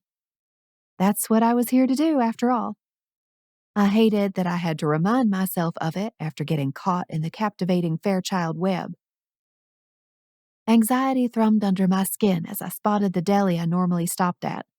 But I didn't have time to stop for a sandwich today, even though I knew I'd be starving within the hour. These sessions were 3 hours long, and the pattern-making class threatened to be grueling. I'd be home after 11, which meant dinner tonight would consist of popcorn out of my purse. After another city block, I remembered I hadn't heard back from Damian. I headed for the edge of the sidewalk, right up against the wall of whatever building occupied this block, and dug out my phone, which had gotten buried at the bottom of my purse. Damian, where are you? He'd sent the message 10 minutes ago. Jessa, just out and about? Is everything okay? I sent the message and continued my trek to my class, nibbling on my lip as I wove through people on the sidewalk. It wasn't normal for Damian to text me like this outside of work hours, especially not after a full 9 hours at the office, and especially not to demand to know my whereabouts. Anxiety spiked as I crossed another street. I wanted to get to the class as much as I wanted to know what was going on with Damian. I pulled out my phone, just in case I missed a notification. As I glanced at the screen, I miscalculated the distance between me and an oncoming pedestrian. My tote glanced against them, knocking me off balance. I stumbled, and my phone flew from my hand onto the curb. Sorry, I called out over my shoulder, but got nothing in return. Shit bricks, I muttered under my breath as I scurried after my dropped phone. It lay on a small pile of browned and crusty leaves, the last round of fall still on its way toward decomposition. My screen reflected my face on a black, silent screen, with a brand new crack at the top edge. I sighed, tapping my foot as I attempted to turn it back on. But the clock was ticking, and my phone wasn't turning on. I tried again, failed, and decided to forge onward.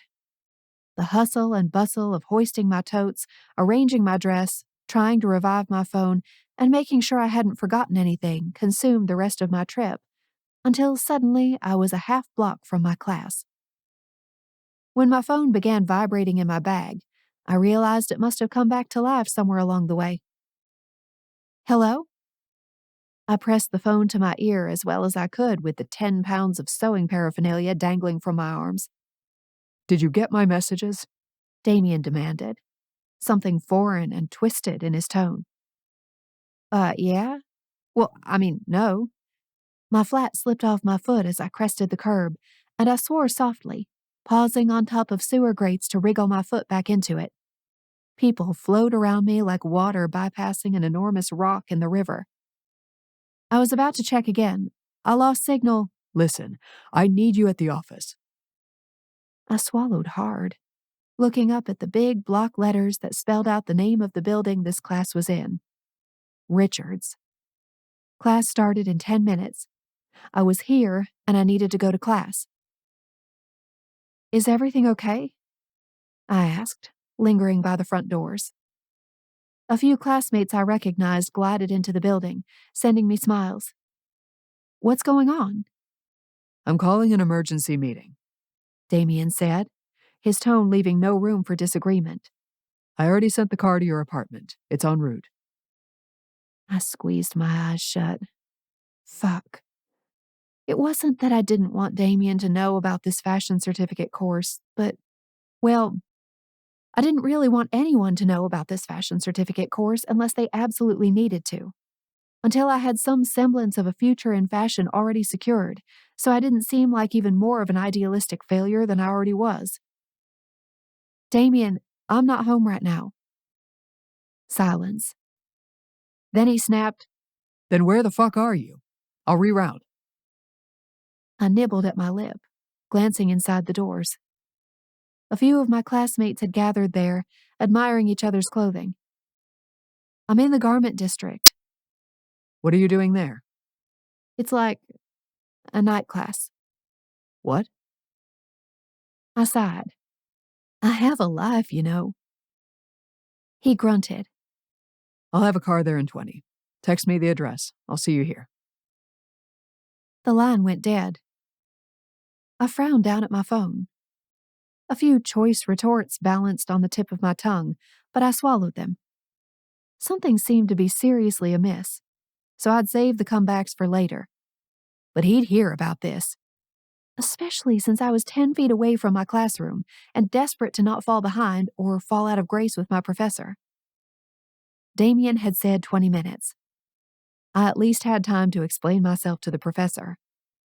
I sent Damian the address and then darted inside, waving a quick greeting to my classmates gathered by the doors, and headed for the large warehouse-style room that served as classroom, runway, and incubator. The murmur of conversation and the dress forms lined up along the far wall sent a wave of calm through me. I loved these classes. I loved being here. Part of me never wanted this course to end. But there was no way in hell I could afford another term without keeping the job that paid the bills. I pushed the familiar anxiety aside, the money worries and the future woes. I knew them too well. They were as familiar to me as the smell of cigarette smoke in the morning, my mom stumbling bleary-eyed and hungover through the kitchen. Mr. Mitchell? I stepped up to our dapper and refined instructor, who had once told the class that we should all find our unique fashion hill and die on it. He rummaged through a briefcase at the large desk at the front of the room. Gray dotted his temples and streaked his neatly trimmed beard. He mentioned famous fashion names as easily as my friends back home mentioned McDonald's. Jessa, your dress is on point today. Excellent use of patterning in this design, whoever made it. What can I do for you? I relished the warmth of his compliment before launching into my bad news. Thank you. That means a lot coming from you. I want you to know I did prepare for tonight's pattern-making class, but something has come up, an emergency. I was assuming as much, based on Damian's bizarre messages, and I have to leave. Mr. Mitchell's face fell, more than I expected. His brows knit together. Okay. First of all, I hope everything is okay, but tonight's class is the foundation for the subsequent lessons, Jessa. How can we make sure you get caught up? I'll be here early next Monday, I blurted, without even considering what that would entail. If I came early, I'd have to leave work early, and Damian had only just found out that I did anything outside of work hours. I nibbled on my lip. Or, stay late on Monday, too, if that helps. Or I can do extra work between now and Monday. Early on Monday will work just fine. The perplexity on his face softened, and he offered me a smile. Good luck with whatever you're going through. I could have hugged him for that. Instead, I covered my heart with my hands and sent him my biggest smile. You're such a peach, Mr. Mitchell. So are you, Jessa. He winked, and I rushed out of the classroom, relieved that I was still in Mr. Mitchell's good graces. It felt wrong to be tearing myself out of the classroom as everybody filed in, noisy and excited for the lesson to come. But Damian needed me, and he was bankrolling this whole New York experience now. What else could I do? I paced the sidewalk outside the building, transferring all my anxiety about the missed class to what might await me at the office. They'd never sent a car for me, so I wasn't even sure what to expect in the next 5 minutes. Half of me was disappointed they hadn't sent a helicopter, but where would it have landed? I inspected the building behind me, imagining the logistics of an emergency helicopter landing. I'd probably have to go to the roof.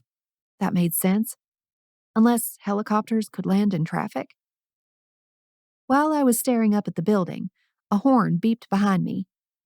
I turned to find a sleek black SUV at the curb, hazards flashing. The passenger window rolled down. From the driver's seat, a man in a black suit leaned closer. Jessa Walton? I nodded, my mouth going dry. My gaze bounced off the mirror-like reflection of the paint job, the enormous chrome wheel wells, the likes of which I'd only ever seen inside car showrooms. The driver tipped his head toward the back seat. Hop in. Damian is waiting for you. Do you mean... My voice wilted as I pulled open the door to the back seat, half expecting to find Damian waiting in the back, head propped against his fingertips, watching me like a hawk. But the leather back seat was empty, and the cool air smelled fragrant and pure, like they used an ionizer, which I wouldn't put past them. Once we were in motion, and I had discreetly rubbed my palm against the entire length of the back seat, I said, "Thanks for the ride. I hope it wasn't a bother." The driver smiled. Not a bother. This is what I do. "What's your name?" Legs? "What?" Legs. he said again, tapping his thigh. Like your body part. His Brooklyn accent was in full swing now, and I smiled to myself. I loved how every day in the city felt like an adventure, and on really special days, like a trip to a foreign country. I suspected Tara and Jeremy would never understand this sort of thing, or why I loved it so much. "Should I even ask how you got that name?" I asked with a laugh. "Or is that your legal name, the one your mom gave to you?" Just a nickname. Legs said with a knowing grin. And you'll hear the story someday. But not today. I blinked rapidly, staring out the window as the garment district bled into Chelsea on our way to Lower Manhattan. "This is certainly a nicer way of moving around the city," I said after a few moments. "This car drives like a dream. I feel like we're in a cloud." The Fairchilds are very particular. Legs said. "Is that a good thing or a bad thing?" It's a them thing. he replied with a laugh. Not good or bad. Just who they are. Questions sprang to life inside of me, at least 70% of them relating to Damian. But no, I wouldn't grill this poor driver for information. Well, not that hard, at least. "So, how long have you been working for the brothers?" I asked. About 3 years. Mostly with Damian, though. Each brother has his own driver, but we all go where we're needed. "Ah, so you mostly just cart around Damian and his girlfriend, huh?" Legs chuckled, though it was hard to tell if it was an, "oh yes, the love of Damian's life" sort of chuckle, or an, "are you crazy? They just broke up last week and he's so single and ready to mingle" laugh. I hadn't seen any afternoon delights on Damian's schedule, nor had his brunette business goddess come around the office since my interview, so that meant she had to be slinking around the penthouse after hours. And Legs would be the one to know. Exactly. Legs said. Well, it was as close to a confirmation as I'd get without asking Damian directly. I frowned out the window. I wasn't sure why it mattered.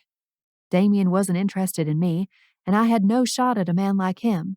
And I was his employee. What was I actually hoping for?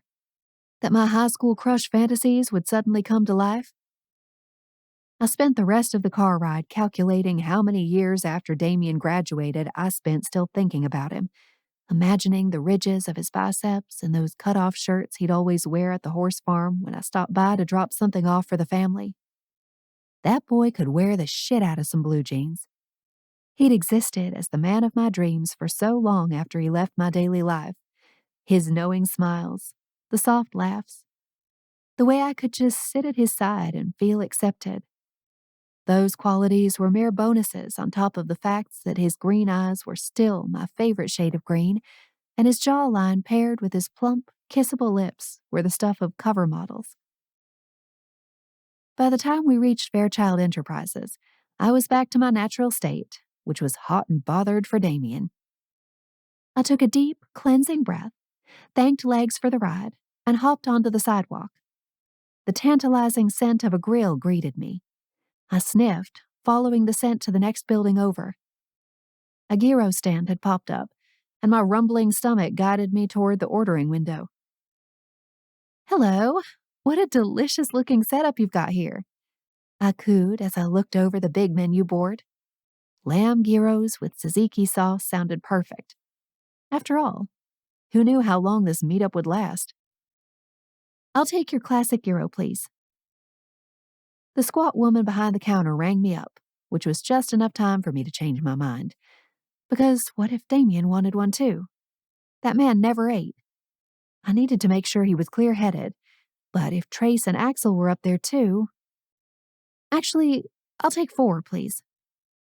I handed her money, watching with a smile as they wrapped meat, tzatziki, and veggies up in soft pita. She handed me a heavy bag containing 4 foil-wrapped gyros, and I hurried into the Fairchild building, my shoulders weighed down with the food bag and my class totes. It was after hours inside the Fairchild office suite, so the lights were low as I stepped off the elevator. The entire floor felt hushed and half asleep. I headed for my desk, figuring I'd find Damian in his office. Before I could take 3 steps, a sharp voice broke the silence. "Jessa, over here." Francis's head poked out from around the corner down the hallway. He tipped his head toward the hall that led to the conference room. Shit. I'd forgotten to bring food for Francis. I swallowed hard, clutching my bag of food tighter. I could offer him half of mine. Or maybe someone else wouldn't be hungry, and Francis could share with them. I was so excited for this gyro, though. Thoughts clambered over each other as I headed for the conference room, racking my brain for a gyro solution. How had I forgotten about Francis? I rounded the corner into the conference room, straightening my back. Here went nothing. Francis closed the door behind me, and at the table sat Axel and Damian, faces drawn. Tension pulsated through the air. My tongue stuck to the roof of my mouth. I looked over at Francis as he took his seat on the other side of the table. "Hey, guys." I offered a bright smile. If nothing else, I would diffuse some of this tension. "I have a surprise for y'all." Damian's gaze flicked my way. Axel lifted 2 fingers in a mini salute. "Where's Trace?" I asked. "I'll wait until he gets here, I guess." Something snapped in the air, heavy and electric.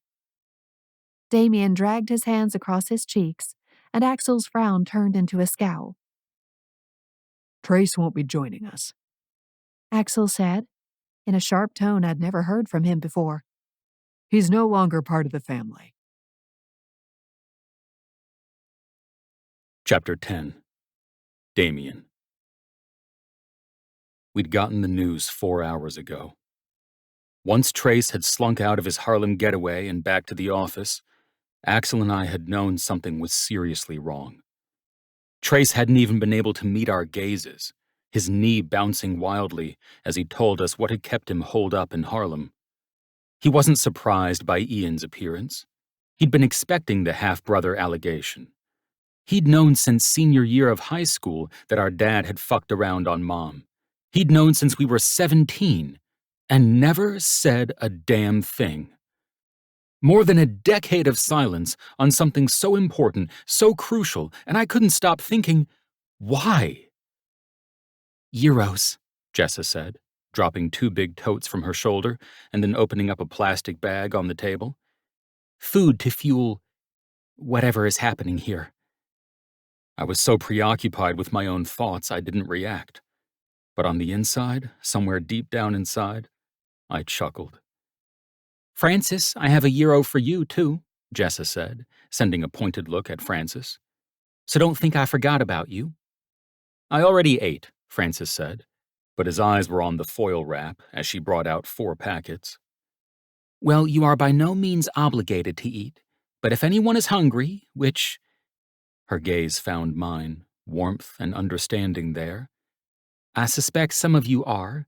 Then you have a meal here waiting for you. Bon appetit. Thank you, Jessa, Axel said, clearing his throat as he reached for one of the gyros. That was sweet of you. Sweet was an understatement. Sweet was what Jessa was on her bad days. Jessa pushed one of the gyros toward me across the table. I figured you hadn't eaten since noon, as usual. I accepted the food, hating how right she was. Just the sight of her had loosened something wound tight inside of me. You know me too well. She winked at me, which sent the corners of my mouth curling into a smile. How was that even possible? I was in the middle of a personal crisis, yet Jessa could still make me smile. I furrowed my brows, jerking myself back to the situation at hand. Trace had kept a secret from Axel and me for over 10 years. He'd essentially lied to us for a decade. And because of this, we could all be damned sure that Axel would never speak to Trace again. It didn't matter how many times Trace explained his side or rationalized his decision. It didn't even matter that I kind of understood why Trace hadn't said anything. Axel would never get over it. That man held a grudge longer than Medusa kept her enemies petrified. And now, in the blink of an eye, our unshakable family was fractured. Anxiety sizzled through me like water on a hot plate. Now, Jessa said with a sigh, arranging her dress around her as she sat back in the leather chair opposite me at the table. Somebody catch me up? Axel cleared his throat. I gestured to him so he knew that he could take the lead. I didn't have the energy to rehash this again. I'd spent the last 3 hours keeping Trace and Axel from killing each other. Axel had a way of saying ridiculous shit when angry, and Trace had a way of punching when provoked. As the perpetual middle brother mediator in the Fairchild clan, I always put aside my own reactions in order to prevent theirs from ruining everything. And mediation was as much of a drain on me as leaving an air conditioner turned on with the front door open. Ian Fairchild showed up at our office Monday, he said, then ran his tongue over his top teeth. He claimed to be a biological half-brother to Trace, which we all thought was bullshit. Well, when I say we, I mean Damian and I. Turns out, Trace knew the truth and kept quiet. Ian is his biological half-brother. Our adoptive father, Gary, stepped out on our mom during our school years. Trace discovered it our senior year in high school and never thought it was important enough to share. And now we have the mother of all liabilities breathing down our neck and a very conspicuous breach of trust ripping apart the family. Jessa blinked, her gaze bouncing between Axel and me. Oh, is that all? Another grin threatened to bubble to the surface, but I tamped it down. That's all, I deadpanned. Nothing major. She sent me a wry look, resting her chin on her fingers. And we're positive Ian is who he says he is. I did some digging, I said, and Francis nodded vehemently in approval. And I can confirm Ian is who he says he is. He was born in Louisville to my father's mistress 8 years after Trace was born, right after Axel and I joined the Fairchild family via foster care. Ian's mother moved away, and Dad kept in touch with his secret family sporadically through the years. Ian says he never knew much about our dad, and was always curious why he could only come to visit for a weekend here or there. So your dad kept a secret family? Jessa whispered forcefully. Axel expelled an annoyed burst of air and popped up from his chair. Exactly. One that Trace fucking knew about, and he never said a damn thing to anyone. How wrong do you think that is, Jessa, on a scale from 1 to 10? She blinked rapidly. There's no wrong answer unless the answer is anywhere from 1 to 8, Axel replied. So a 9 or a 10, she said. Exactly. Axel said, clasping his wrists behind his back as he started pacing the far wall of windows. That asshole knew and didn't say a thing. About a secret family, no less. What else do you think he's keeping secrets about? Axel, I started, swiveling in my chair to send him a stern look. Axel looked at me with wild eyes, like he had been all evening. What? Am I wrong? Just shut up, I said quietly. Let's not beat the dead horse, okay? Axel grunted and turned toward the windows, his jaw flexing. The horse isn't dead. It's alive and well. I sighed, looking back at Jessa. I was really hoping this whole half-brother thing would blow over, but it's looking like it won't. So we need to strategize. We don't know how much of a liability he could become. What could he do to you guys? Jessa asked. I mean, he's nobody. You guys are powerful. He's got nothing on you. Francis chuckled sarcastically from the head of the table. Oh, sweet child, you know so little. Jessa's gaze darkened as she looked at Francis. So he could sell a made-up story to the tabloids. Big deal. He could do a lot more than that, I said quietly. Unfortunately, it's part of our job to imagine the worst-case scenarios. Lord knew I was more than adept at doing that. But just to give you an idea, Ian could wield his last name as leverage in the media. He could approach business partners as some sort of unsanctioned liaison. He could drag us down even further, possibly more than we want to even contemplate during the SEC investigation. He connected the dots to find us, Axel said, as he stared out at the city, which was rapidly becoming bathed in dusk. What's to stop him from connecting dots that don't even exist? Okay, Jessa said, holding up her palms. I get it. Tell me what I need to do and it's done, even if it includes arranging for Ian's untimely demise. This time, the chuckle erupted out of me. I squashed the grin and looked over at Francis. Can you go over the list of tasks? Francis nodded, pulling out his tablet. While he organized himself, Jessa reached for her gyro. During the recap, I'd forgotten entirely about the food. Again. For the millionth time in my life. Jessa licked her lips as she slowly unwrapped the gyro.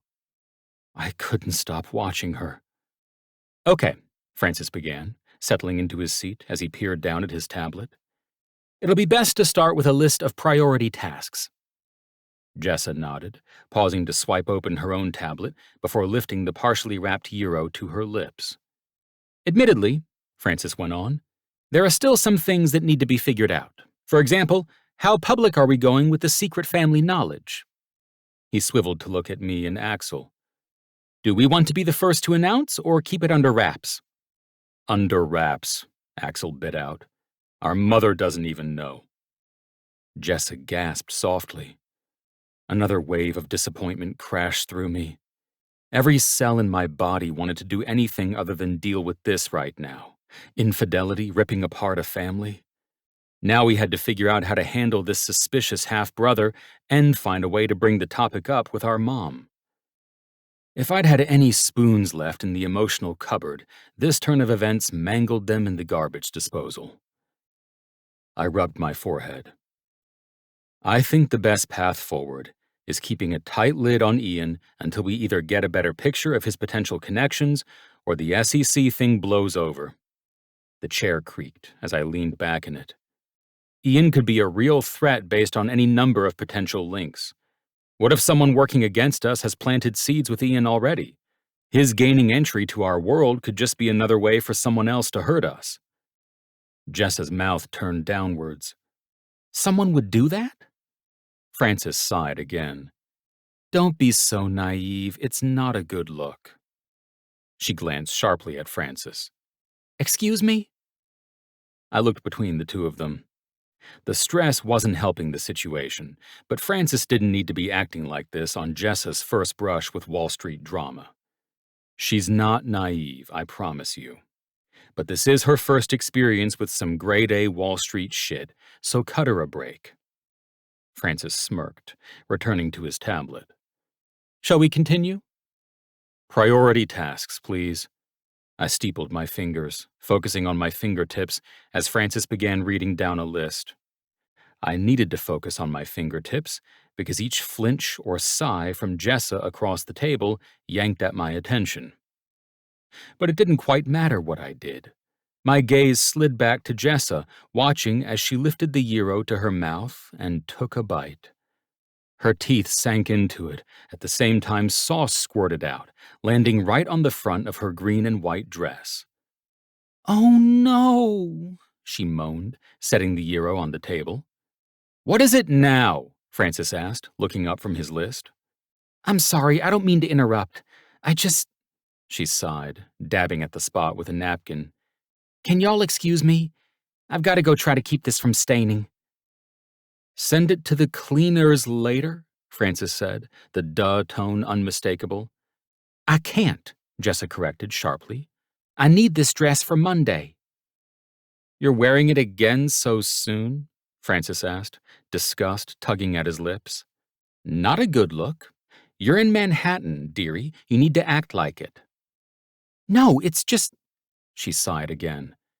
"I need it for something else. I can't have this stain on it." To me, she looked supremely apologetic. "I'll be right back. I gotta go try to fix this." "Wait," I said, pushing to standing. "I've got something upstairs that could help." The words were flying out of my mouth before I could think better of them. "You do?" The way her eyes lit up made my chest warm. I jerked my head toward the door, urging her to follow. "It's in the penthouse. Let's take a dinner break, guys." I twisted to look at Axel and Francis. "We need the break." Francis grumbled his agreement, and Axel nodded morosely. Jessa hurried behind me as I led the way out of the conference room, our footsteps falling softly on the carpeted hallway. "I'm so sorry, Damian," she said. "I feel like I just hijacked that whole thing." "It's not a problem." I stuffed my hands into my pockets, my mind racing faster the further we moved from the conference room. My thoughts were turning to static now. All I could feel was how close she was behind me. Nobody else was here. I think we needed that meeting to be hijacked, honestly. So, thank you. We came up to the elevator at the far end of the building, the private one that led to our penthouse. I swiped my keycard and pressed the button, looking over at her as we waited. "You should have brought your gyro so you could eat," she said. "I'll eat when we get back. Gotta deal with this emergency first." She smirked. "Hardly an emergency, considering what you guys are going through. But if my professor finds out I ruined my project—" The information sizzled through me. A million questions sprang to life. "Is that the night class you mentioned?" Her shoulders slumped. "Yeah, this dress is my project." She fanned out the bottom of it, looking down at herself, allowing me a gracious glimpse of cleavage. I balled my hands into fists in my pockets. "I'll die if I stained it. I'm in my late 20s, Damian. Why do I still need a bib to eat?" I laughed as the elevator door opened. We stepped inside, and I swiped my keycard before hitting the button labeled P. "Don't feel bad. We all need a bib sometimes, at least when tzatziki sauce is involved, or someone to remind us to eat in the first place." She sent me a warm smile. "You've got a lot on your mind." "Yeah, well, you didn't sign up to be my mother." I crossed my arms over my chest, my head growing cloudy as we zoomed up to the penthouse. Every inch of my body knew how the next steps should go. Alone time in the penthouse, laughter and wine, one amazing night in my bedroom, or probably the guest room, based on how I'd left the room that morning. My heart thudded with a desire so pure, so intense, that I felt lightheaded trying to keep it at bay. "I'm not being your mother, just being a friend."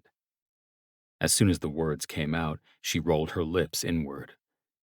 "Which I'm not supposed to be doing, so—" Her words seeped into me, reminding me of all the conflict and confusion since she'd started. I'd been trying so hard to protect myself, but at what cost? The elevator doors slid open, revealing the side foyer of our penthouse.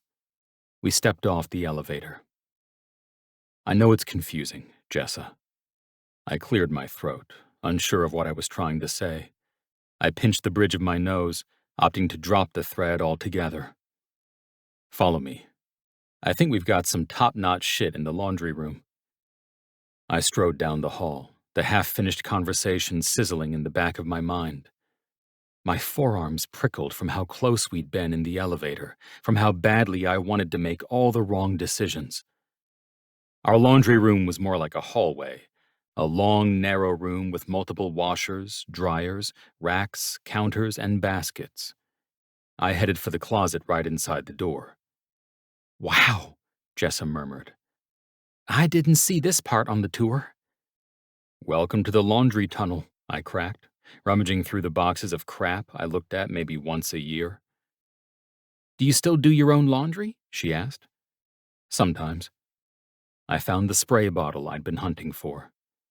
When I've got my shit together enough to remember, that is, which means it's probably been months. She cocked her head. "Those basic things just slip under all this stress, huh?"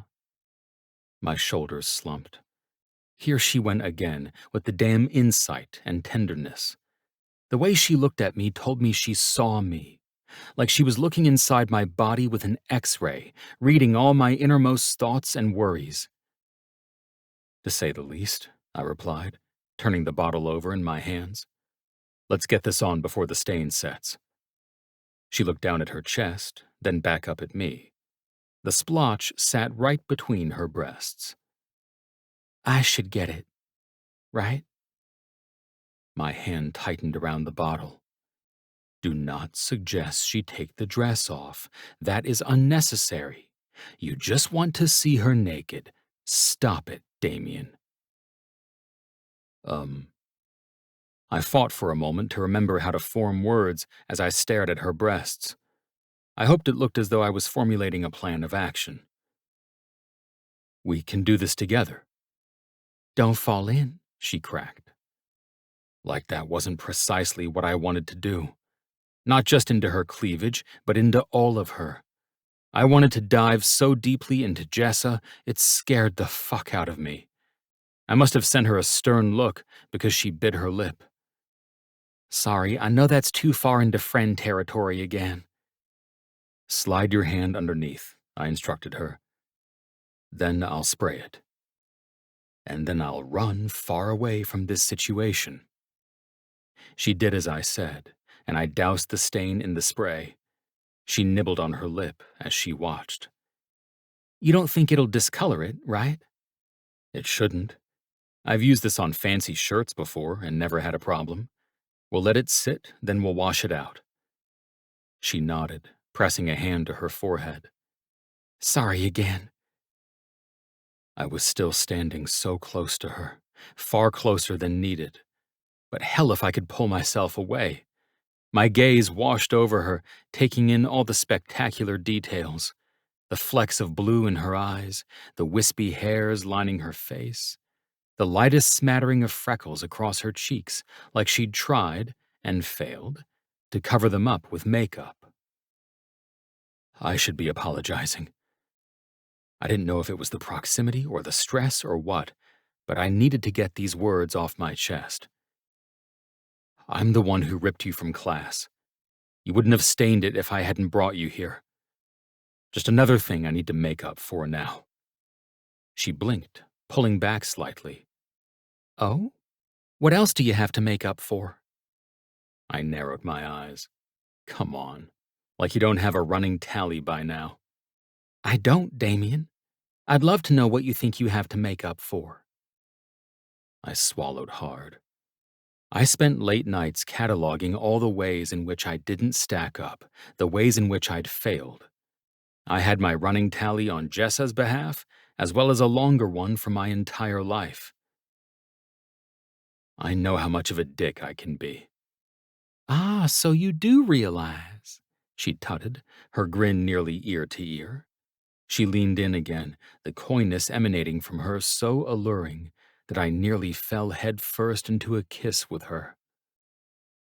So what's the plan for making it up to me? I'd love to know. Do you have any suggestions? Well, I'm not looking for a chocolate gift basket here, Damian. I laughed. So that rules out my first idea. I don't know. My ideas might not fall on the right side of the friend line, she said with a wink. I knew this game a little too well, and there was no one I wanted to play it with more than Jessa. Who's keeping watch on that line anyway? I asked. I thought that was your job, she shot back with a challenging lift of her brow. It had been my job back when I was still in control of my desire, back when I could lie to myself about how attracted I was to this woman. But now that she was inches away from me, looking at me like I was the only man in the entire world, I couldn't care less about the fact that I was supposed to be keeping myself away from her. We're in the laundry room, Jess, I said, turning the bottle over and over in my hands. Because if I didn't, I was liable to grab her by the waist and press her flush to my body.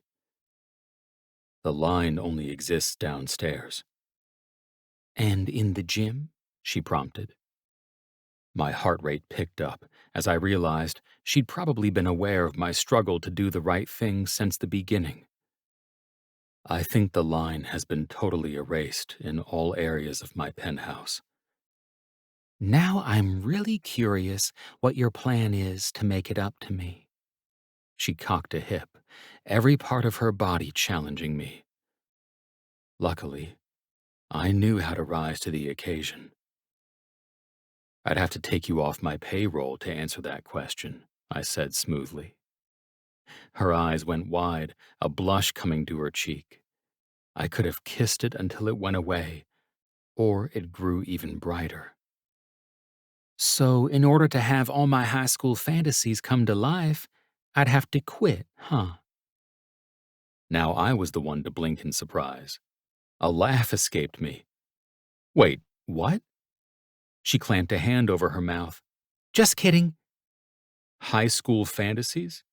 Let's circle back to that part. Her blush grew as she covered her cheeks with her hands.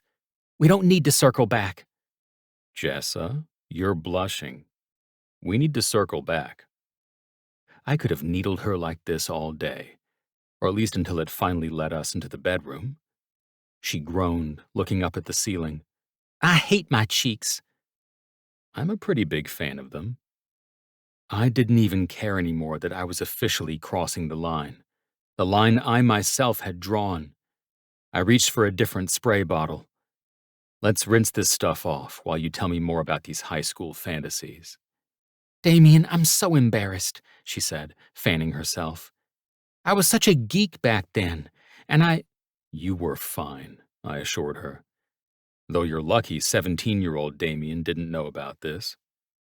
Her eyes went even wider. Say what? There was a time that I was pretty sure Jeremy was going to hate me for life because of what I wanted to do with you, I admitted with a laugh. Inside my head, my mind was rioting. Why was I saying this? How had we gotten this deep this fast? Yet I couldn't pump the brakes, not even a little bit. Her throat bobbed, and she clamped her hands over her mouth again, looking up at me with saucers for eyes. You're kidding. I'm not. I would have died, Damian. She started fanning herself again. I would have died and gone to heaven.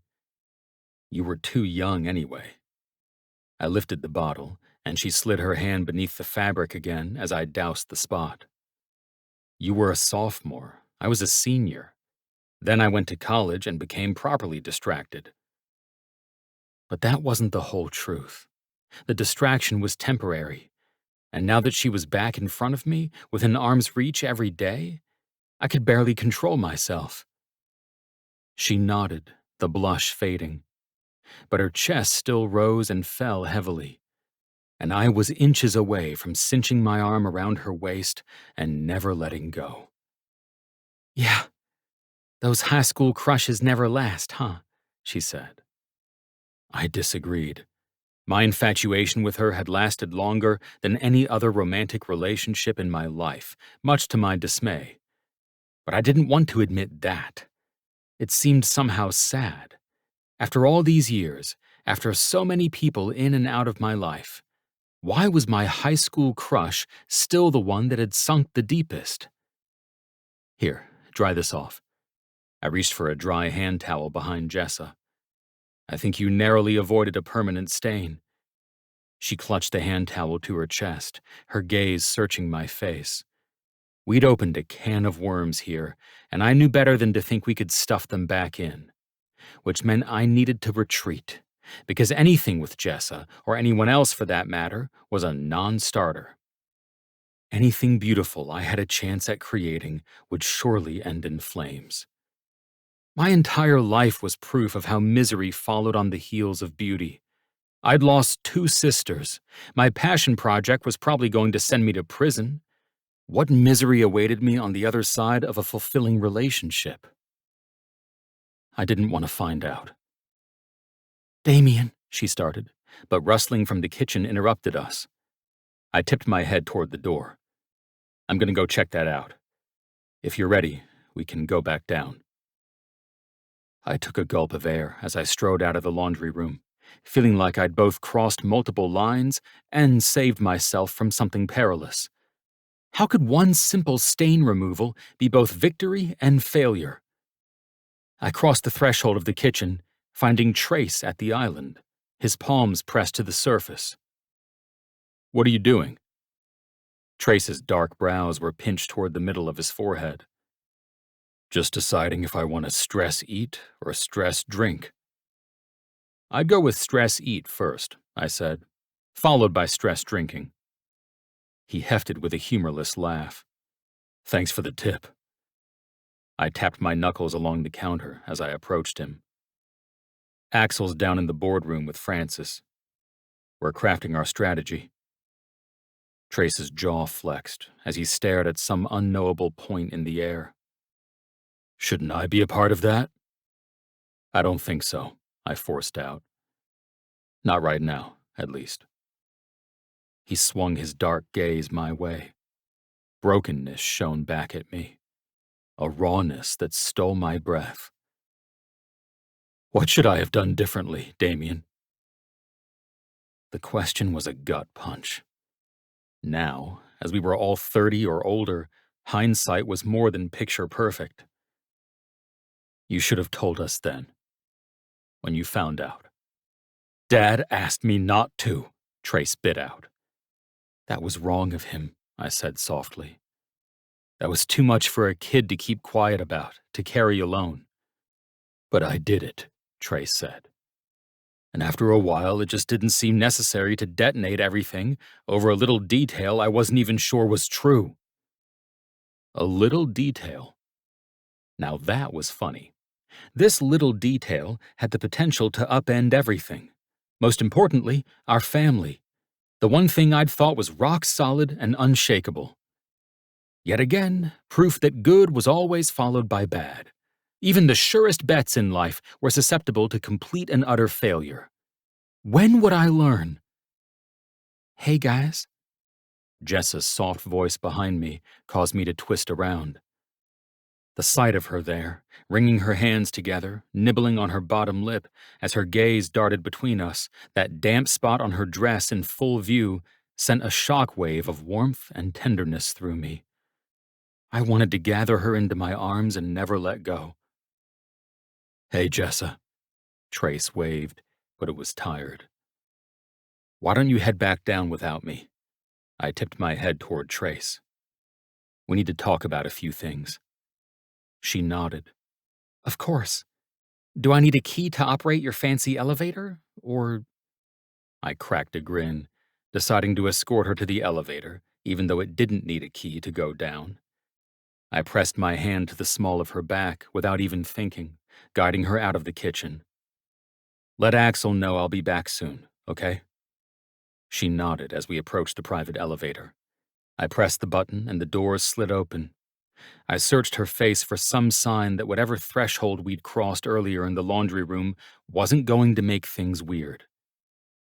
"I'll be down soon," I added, knowing that in my alternate fantasy life, this was the part where I'd lean in and kiss her.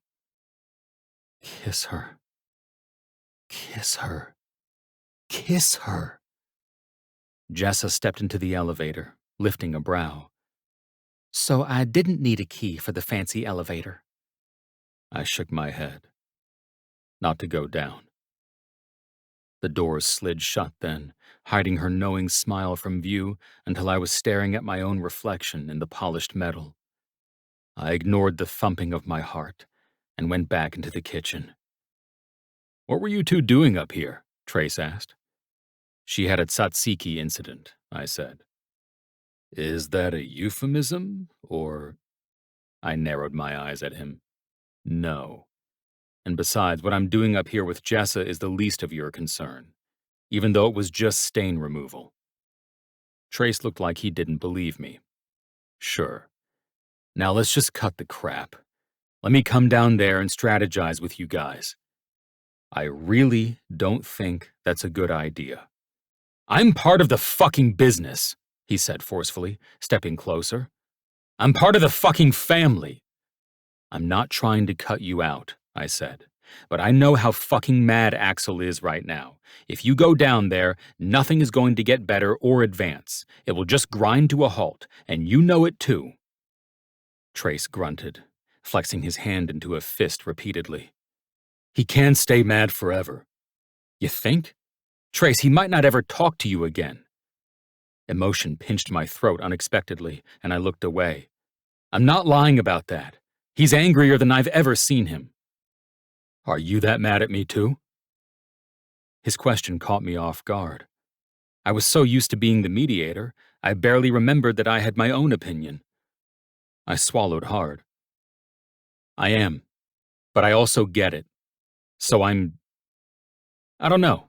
I'm caught in the middle, that's what I am. True to form, he muttered. Listen, it's probably for the best if you go back to Harlem tonight, I told him. Or maybe your place upstate. If Axel even comes back here tonight, I think we all just need some time to cool off. You know? Trace's jaw flexed as his gaze settled on me. You're gonna kick me out of my own house now? Not kicking you out, I said. But you gotta admit, some space would help things. You dropped a big bomb today, and you can't fault us for needing some fucking time to sort through the rubble. What rubble is there? Trace demanded, pounding his fist on the island. You guys know everything there is to know. What more can I say? You can say nothing, I said. That's what we want. Let us be pissed. We thought we were a team, that we were moving through life with the same set of data, but you had different data and chose not to share it with us. I jabbed my finger at him. That's the fucking rub, Trace. If it looks and smells like betrayal, what the fuck do you think it is? He scowled. I never betrayed you guys. It was the fucking opposite. I worked my ass off for my entire life to be loyal to us, to our family, to keep this shit together. I waved away his words. We weren't getting anywhere, and there was too much waiting to be figured out downstairs. Please, give us some fucking space. You'll fucking get it, Trace spat. Don't worry. He stormed out of the kitchen. The space between my ears throbbed as I headed for the elevator.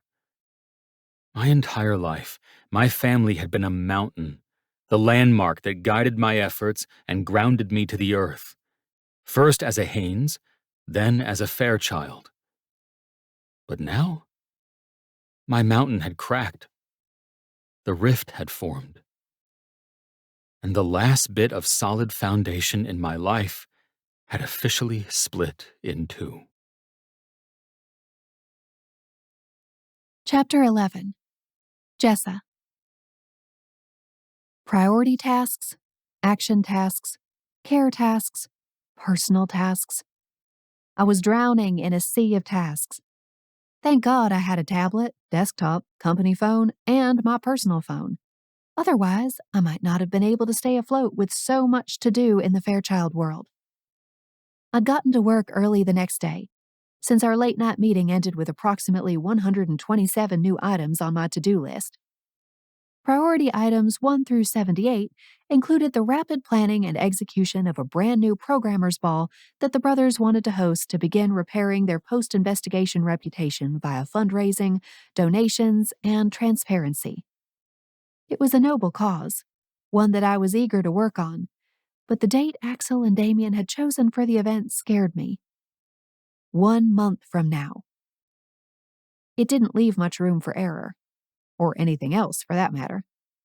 Damian had already handed me a draft version of the invitations they planned to paper Manhattan with, which, pending booking one of the venues I'd called today, would roll out by 8 a.m. tomorrow. This wasn't just breakneck speed. This was a liquefying to-do list for little old Jessa Walton. I flitted around my office space, getting ready for the day. Damian wouldn't be in for at least another half hour, and I was planning what I might surprise him with today on the food front. We could call that a nourishment task, since a good portion of my day was spent thinking about what might go into his mouth. Like maybe my nipples? My eyes fluttered shut, and I shook my head. No, that wasn't helpful at all. Not after what happened in his laundry room last night, or his brief touch on my lower back, which had sent a surge of moisture straight to my panties. I wasn't proud of how sensitive I was to Damian's nearness. It was embarrassing. But the man had essentially admitted that he'd had a crush on me at least once in his life, which was the green light for my body to start acting even more insane when it came to this man. If he'd crushed on me once, maybe I had a shot now. Jessa, quit being crazy. He has a girlfriend. Legs basically confirmed it. Besides, 17-year-old Damian having a crush on you does not equate to 32-year-old Damian being even remotely interested in you. I sighed, looking at his closed office door. To make things worse, I missed him, which was just further proof that I was living in an unrequited love bog that I needed saved from immediately. Focus on work, Jessa. If he wouldn't put my nipples in his mouth, then he'd put a bagel in his mouth. I'd quickly amassed a list of interesting delivery options in the neighborhood, and today's selection was going to be a bagel smorgasbord, complete with an interesting array of jams, jellies, cream cheeses, and more. I wiggled in my seat with excitement as I set up the details, scheduling the delivery for 10 a.m. That seemed to be the time that Damian really came to life, which seemed like the best time to surprise him with a bagel tray. Once breakfast was ordered, I got to work on my to-do list. Some tasks were easy, like verifying availability of their preferred venues and checking in with the company's lawyers. I tried to knock as many of those out as I could first, so I could feel preliminarily victorious. As always, I had my sketchbook open on my desk, ready to receive fresh lines and whatever design I was working on whenever I had a spare moment. Today, it was a miniskirt my instructor wanted us to develop, even though a thing like this would hardly cover one of my ass cheeks. Around 9:40, my phone buzzed with an incoming call. I peered down at it, my belly nodding when I saw Tara's name on the caller ID. I contemplated not answering it. I was plenty skilled at avoiding her calls, but not answering had just as many risks as answering. I picked it up right before it switched to voicemail. Hi, Tara. Hey, you actually picked up. I tucked the phone between my ear and shoulder, instantly annoyed. What's up? Just wanted to let you know the latest. The knot in my belly turned to stone. Hopefully good news? Mom got sprung from rehab. She's in a halfway house now. The news settled over me the same way sludge coated the river bottom. I'd been through this song and dance too many times. I knew better than to rush to excitement. Knew better than to even hope for the best. Okay. It's actually the second halfway house, Tara went on. She was in one for a couple days before we found out it had roaches. Oh, geez. I nibbled on my bottom lip as she spoke. Yeah. Unfortunately, this new place is a little bit more expensive than we had planned. The belly stone now began to slowly twist into something else altogether. Yeah? We need some more money to make this halfway house payment, Tara said. Jeremy and I already pitched in. The rest is due today. My heart started racing, a sure indicator that a heated conversation lay ahead of us. I looked around the office. There were too many ears in the hallway for me to finish this conversation here. I turned the knob of Damian's office, double-checked that it was still empty, and slipped inside. The lingering scent of his cologne instantly soothed me. It was a warm hug as I waded through the cold, unpleasant waters of this conversation. I drew a fortifying breath and continued. So, how much are we talking? 500. I swore under my breath. Tara? Jessa, she retorted. Shit bricks. How much does this place cost? I demanded. We had to pay first and last month's fees, she hissed. You'd think you'd be willing to pay any price for your mother's health, though. It's not that, I told her. I'm tapped out, Tara. I just sent you $200 a week ago. Right, which was for your regular portion of her living expenses. Tara said, this is something else. Rehab let her go early, and the halfway house had roaches. You think I wanted this to happen?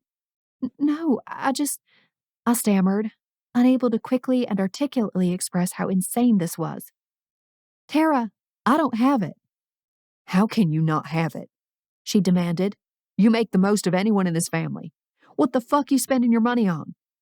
I live in one of the most expensive cities in the United States, I shouted. My rent is more than your entire salary. What do you want to hear, Tara? I pay rent, credit card bills, class fees, not to mention materials for the course. Sometimes I like to eat, too. And that's on top of paying for Mom's rehab and everything else. Oh, boo-hoo. Cut the crap, Jessa. Tara shot back. Your little sob story about cost of living expenses isn't going to work on me. You think all that's expensive? Try having 3 kids. Besides, I know how much you make. Excuse me? Jeremy told me what you make. You're making 6 figures out there and can't even spare $500 for the woman who gave you life? You're fucking pathetic. Emotion tightened my throat, and I squeezed my eyes shut. This wasn't right, but I didn't know how to make it right.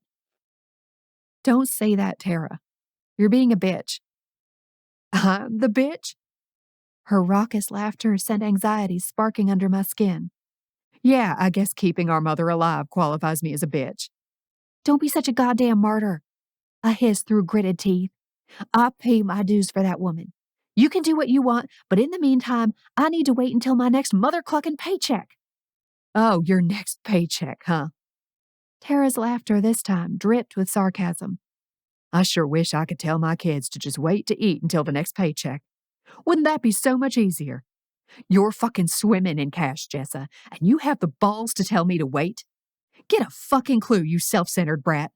No wonder Mom started using drugs when it was just you two left in the house. I wouldn't have been able to put up with this shit either. The line went dead, and I stared at the phone through a veil of tears. I turned around and gasped. Damian stood in the doorway, concern etched into his features. Is everything okay, Jessa? He asked.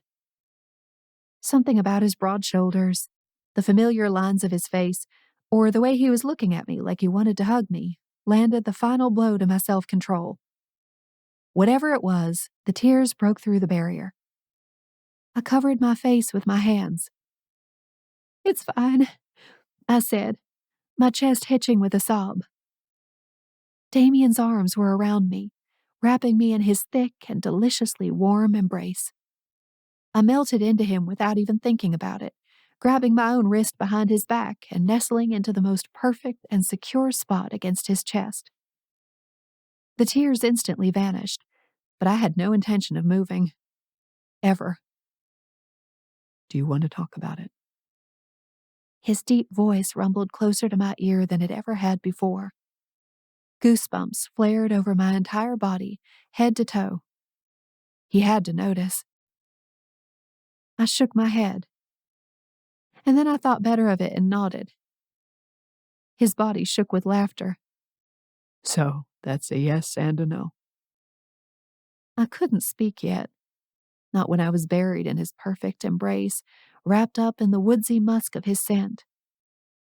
My heart raced for completely different reasons now, and I knew my grace period on this hug was quickly expiring. I drew a deep breath, pulling myself away from him in one big burst, even though every cell of my body wanted to stay right there.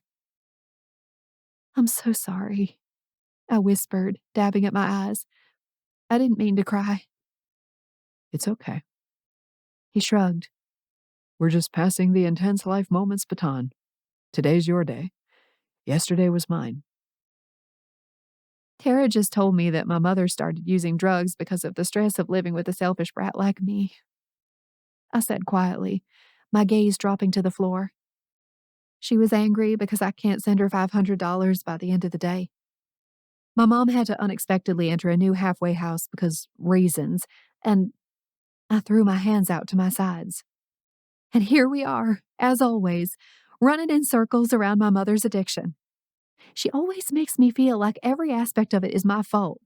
But I still send money, even though deep down I don't want my mom to see a dime of my money after what I had to live through with her. Tears pressed at my eyes again, and I rubbed my forehead. "Good morning, by the way," I added with a laugh. "Sorry I was in here. I just didn't want anyone to hear my conversation." Don't worry about it. Whatever you need is yours. He leaned against the edge of his desk. "But what if what I need is you?" I looked over at him and wondered if he could see the question in my heart. "Thank you, Damian. You've been nothing but generous, and I promise you it's been life-changing." Tara's always been a bitch, hasn't she? To put it mildly. Damian stepped up to me, grabbing me by my arms. He searched out my gaze. There's no way in hell you were the cause of your mother's addiction.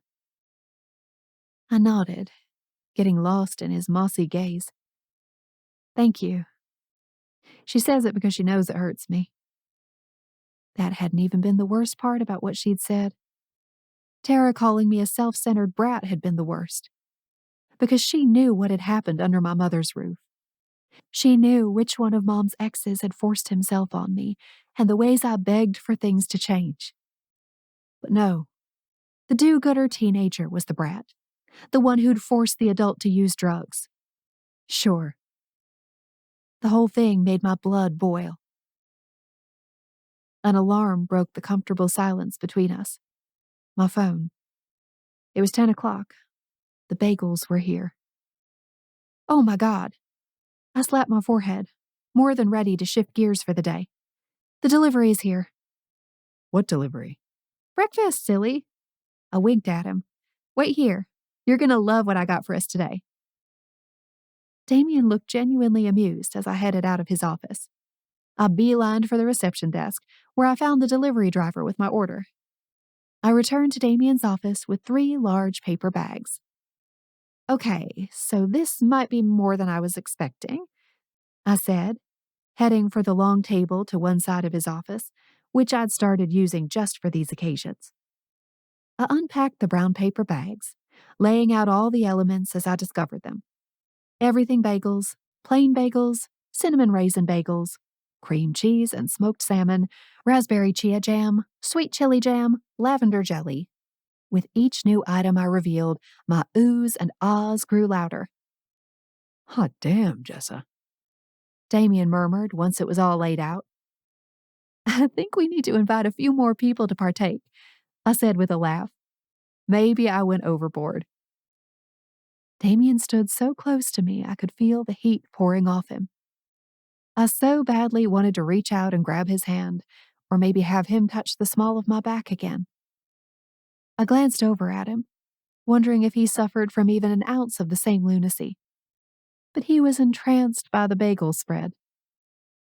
"It's perfection," I said with a sigh, even though nobody back home can ever find out how much we spent on bagels today.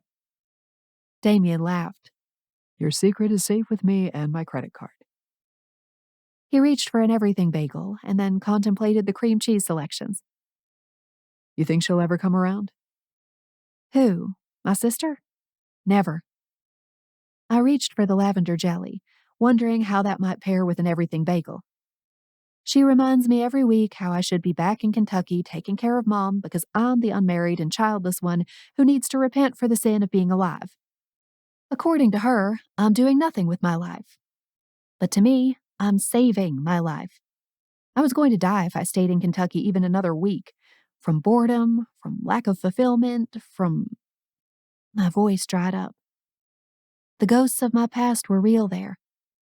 Not just what had happened with Mom's ex-boyfriend, but what went down with Tommy, too. I had plenty to run from. Plenty that I never wanted to think about again. Damian nodded. Yeah. Some people won't ever get it. And it's okay if they don't, I added, licking the edge of the plastic knife I'd used to spread the jelly before tossing it in the wastebasket. Damn, that stuff was good. But I don't want to be made to feel like a bitch for going after what I want and need. Damian's gaze was heavy on me for a few moments. Then he looked back at the bagel spread. Not everyone is going to agree with your decisions. Sometimes even the people closest to you. Well, if I've learned one thing, it's even those we call family aren't necessarily the closest ones in life. Nor are they the ones looking out for your best interests.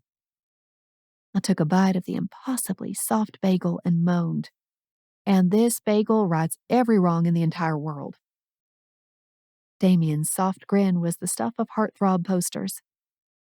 Better than the celery diet, right? I scoffed. Don't mention that water with hair as I feast on this perfection, please. We shared a warm smile, heat spreading through my chest. I loved this man. Still. I'd loved him since we'd been peripheral friends throughout our school years. I loved him throughout the years as a distant acquaintance. And I loved him now as his old friend turned secretary. It was real, human love. But it was also passionate, unrequited love. And damn it, I wish this shit would go away already. But with moments like these, I was a goner. If he touched my lower back again, I'd be ready to exchange vows. I distracted myself by loading up another bagel while my everything lavender masterpiece with one bite taken out sat off to the side. I'll let Axel and Cora know there's a smorgasbord in here if you want, And Francis. he said. I sighed, rolling my eyes. And Francis. As if on cue, Axel waltzed into the office, his eyes widening as his gaze landed on the spread. Wow, guys. Really holding out on me, aren't you? I was just about to call you and tell you, I said sweetly. Sure. Listen, Damian, we've got to take a quick crosstown trip. Just you and me and however many of those bagels you can fit into your pockets. Stuff your own damn pockets, Axel. To me, he added, I guess I'm leaving. Let me know if anything crops up today, okay? Axel loaded up a plate of bagels and the entire jar of sweet chili jam, plus the plain cream cheese, and the two left the office. I wished for a sweet caress or an arm squeeze on his way out, but Damian kept his hands to himself. I heaved a sigh and straightened my back. After an emotional morning, it was time to get back to work. Hours drifted by, fueled by internet research and everything bagels. Around 2 o'clock, the click of heels coming down the hall yanked at my attention. I perked up, thinking it might be Cora. But a different brunette rounded the corner, staring down at me. I tipped my head back, trying to place this face. I recognized this woman, smartly dressed, perfect chestnut waves, a sharp gaze that promised to crack a whip if I spoke out of line. Hello, I said. How can I help you? I'm here for Damian, she said, with equal parts sweetness and condescension. She clutched a handbag against the front of her body. I'm his 2 o'clock. I mechanically turned my gaze to my computer. Why was everything inside me jamming up like I'd never worked a day at this job before? I clicked aimlessly around the desktop, trying to remember how to open Damian's appointment book. And that's when I saw it. 2 o'clock. Harper Bennett. Pieces clicked into place, showing me the larger picture. I knew why I recognized this lady. She was the woman who had waltzed out of his office on the day of my interview. The woman with her head between his legs. Damian's girlfriend. My mouth went dry. I pretended to focus hard on the screen, struggling to piece together a sentence. He's not in right now. She cocked her head, her smile growing wider. What was that? He's, gone. Totally gone. Out of the city entirely, I said, which I knew wasn't true. Damian had only gone across town with Axel. But I couldn't make my mouth get the memo. That's impossible, Harper said.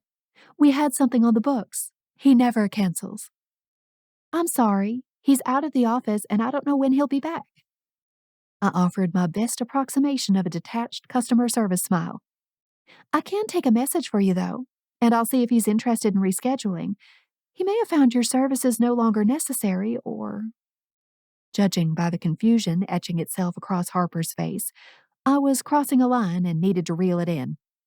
Or maybe there's some other reason that we don't know about yet. Trust me, she said succinctly, something lethal glinting in her gaze. He's interested in rescheduling. Ma'am, I can't do that until he returns. Her chin lowered, something in her tone sharpening to a lethal edge. Do you know who I am? I swallowed a knot in my throat. I felt backed into a corner. Of course I do. You're the person in the 2 o'clock slot for today. Awkwardness throbbed through me as I braced myself for her response. Why are you doing this? Everyone in Damian's contacts had a brief summary attached for information at a glance. Even if I hadn't spotted Harper giving Damian a blowjob the day of my interview, I would have been able to play along, given the fact that her summary clearly included VIP with privileges. If only I'd played the subservient customer service role from the start.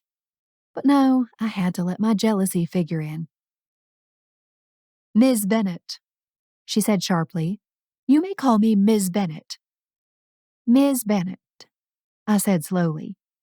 I'm sorry to be the bearer of bad news, but Damian canceled your appointment, and I have no further information at this time. I'd be happy to take a message, as I said. What's the nature of your business? Are you a supplier for the firm? My heart thumped like a bass drum as I awaited her response. Jessa, you are going to be in so much trouble. Though I was being professional, secretly I hoped this conversation would push them toward breaking up, which made me feel like a villain. I wrung my hands under the desk as her nostrils flared. No message at this time. I'll handle this. She sent me a plasticized smile and turned on her heels. Once she was out of sight, I slumped back into my chair, letting the horror of what I'd just done wash over me. Not only had I white-lied to Damian's probably very powerful girlfriend, I'd also let jealousy get the best of me. And for what? I groaned inwardly. Of course she'd say something to him, especially if they were dating. So maybe I just needed to avoid Damian till it all blew over. I could ask to work from home for the next week.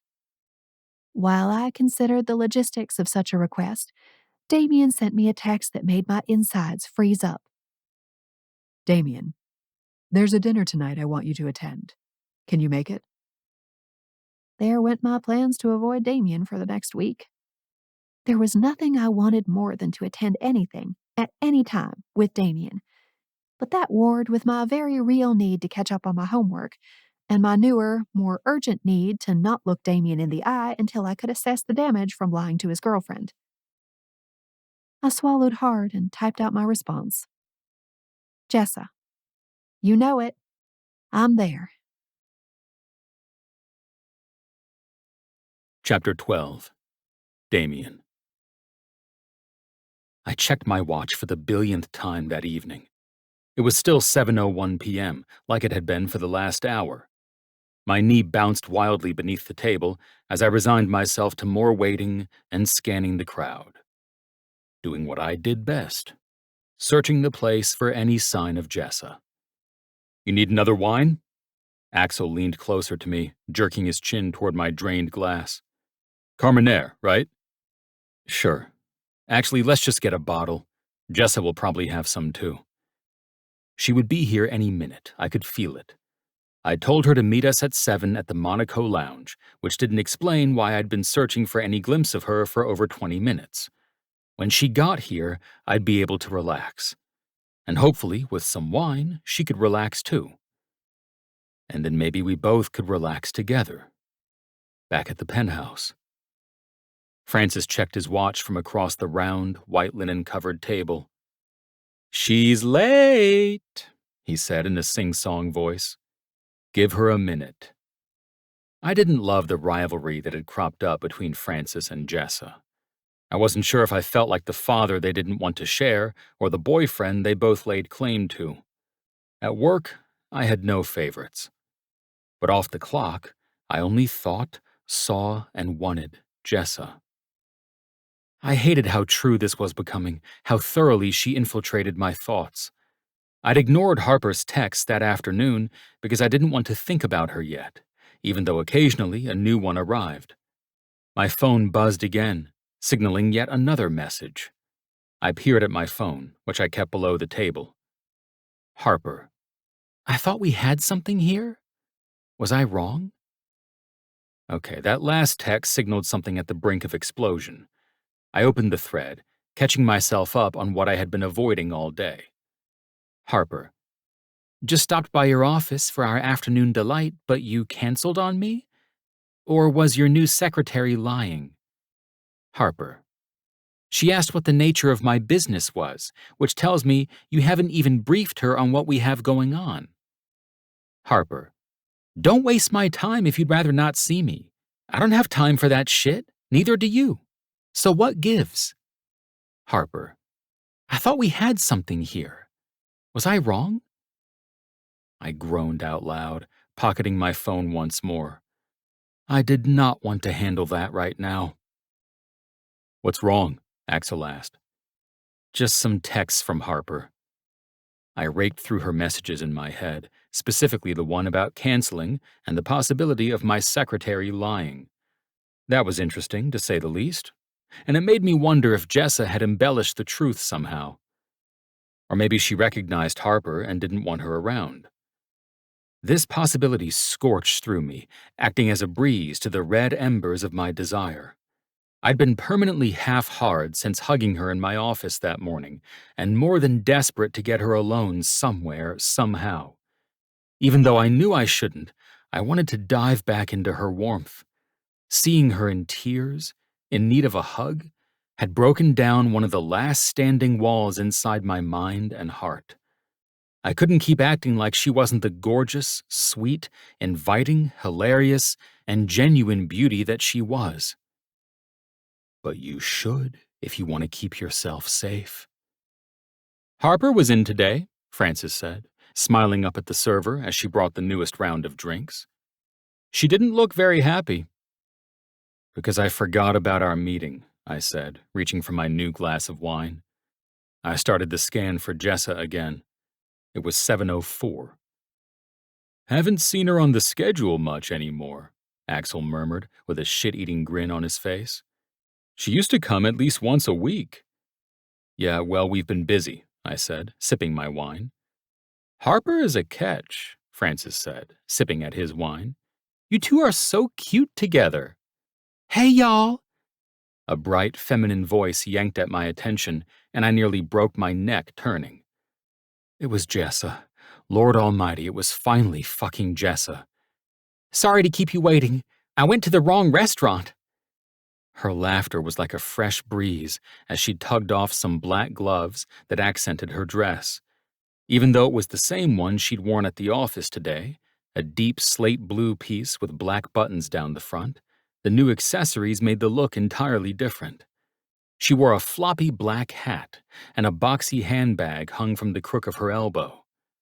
All of the air in my lungs evaporated as she tugged a gray jacket off and sat down, looking and feeling like a totally different person than the woman I'd been lusting after since morning.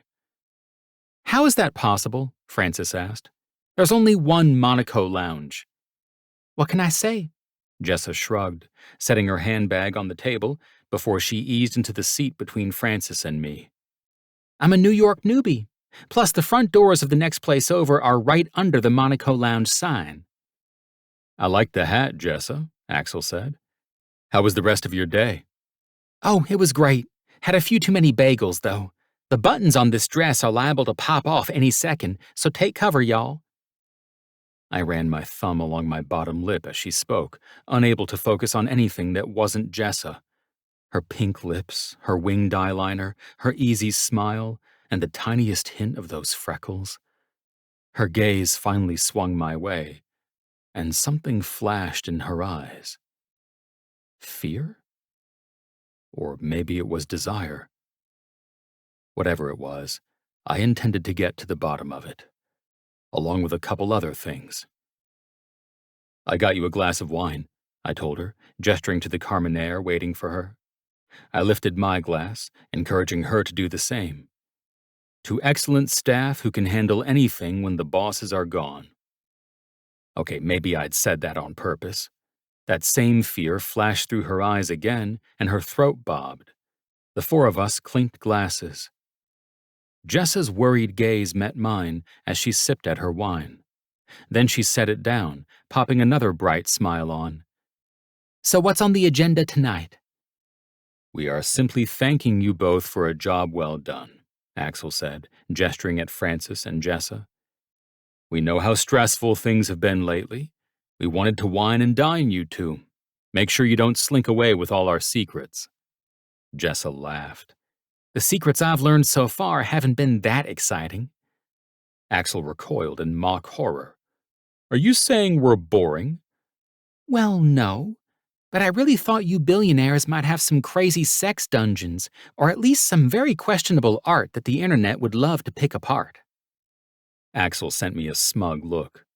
You haven't shown her the sex dungeon? This was the last thing I wanted to talk about in front of Jessa. Any reference to sex reminded me that I wasn't having it with Jessa, and I desperately wanted that to change. Listen, all sex dungeons aside, Axel and I are really glad you two are on our team.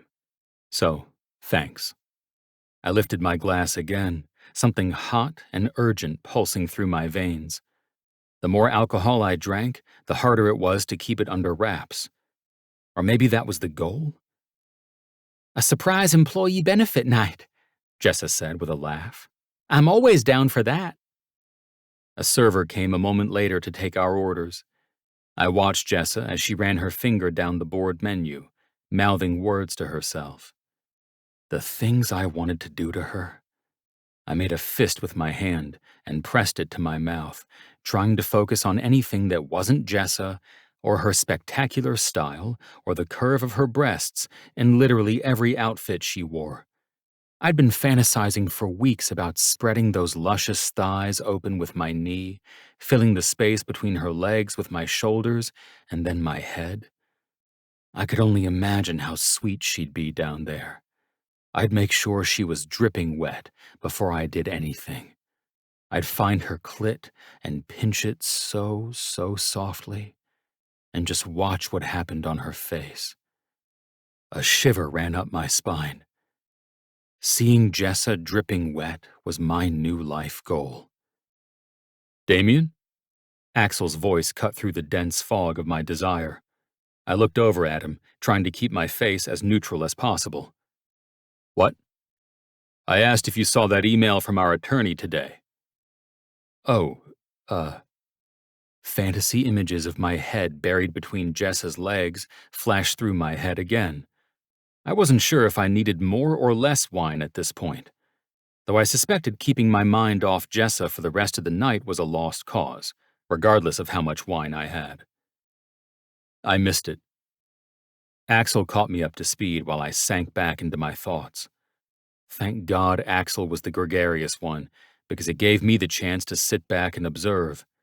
I watched as Jessa fiddled with the clasp on her bracelet damn near the whole evening. The way she lifted her shoulders and cooed whenever Axel said something sweet about Cora.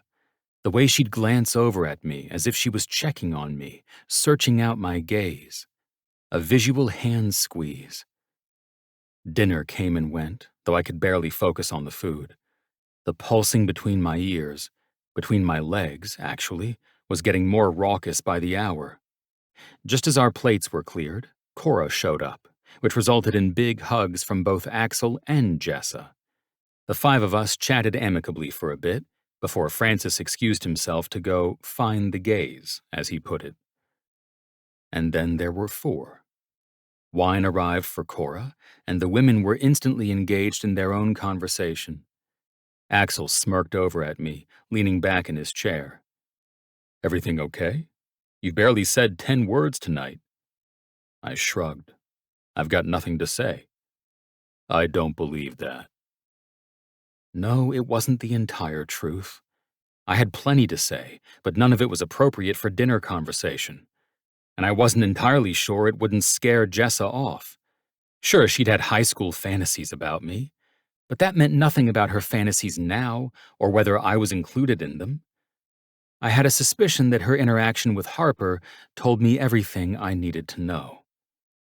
While Jessa and Cora chatted, Axel quietly ordered dessert for Cora, who had been at a different dinner meetup elsewhere in Midtown. I tacked one on for Jessa, too. When the creme brulee arrived, Cora pressed a hand to her heart, looking over at Axel like he was the most perfect man in the world.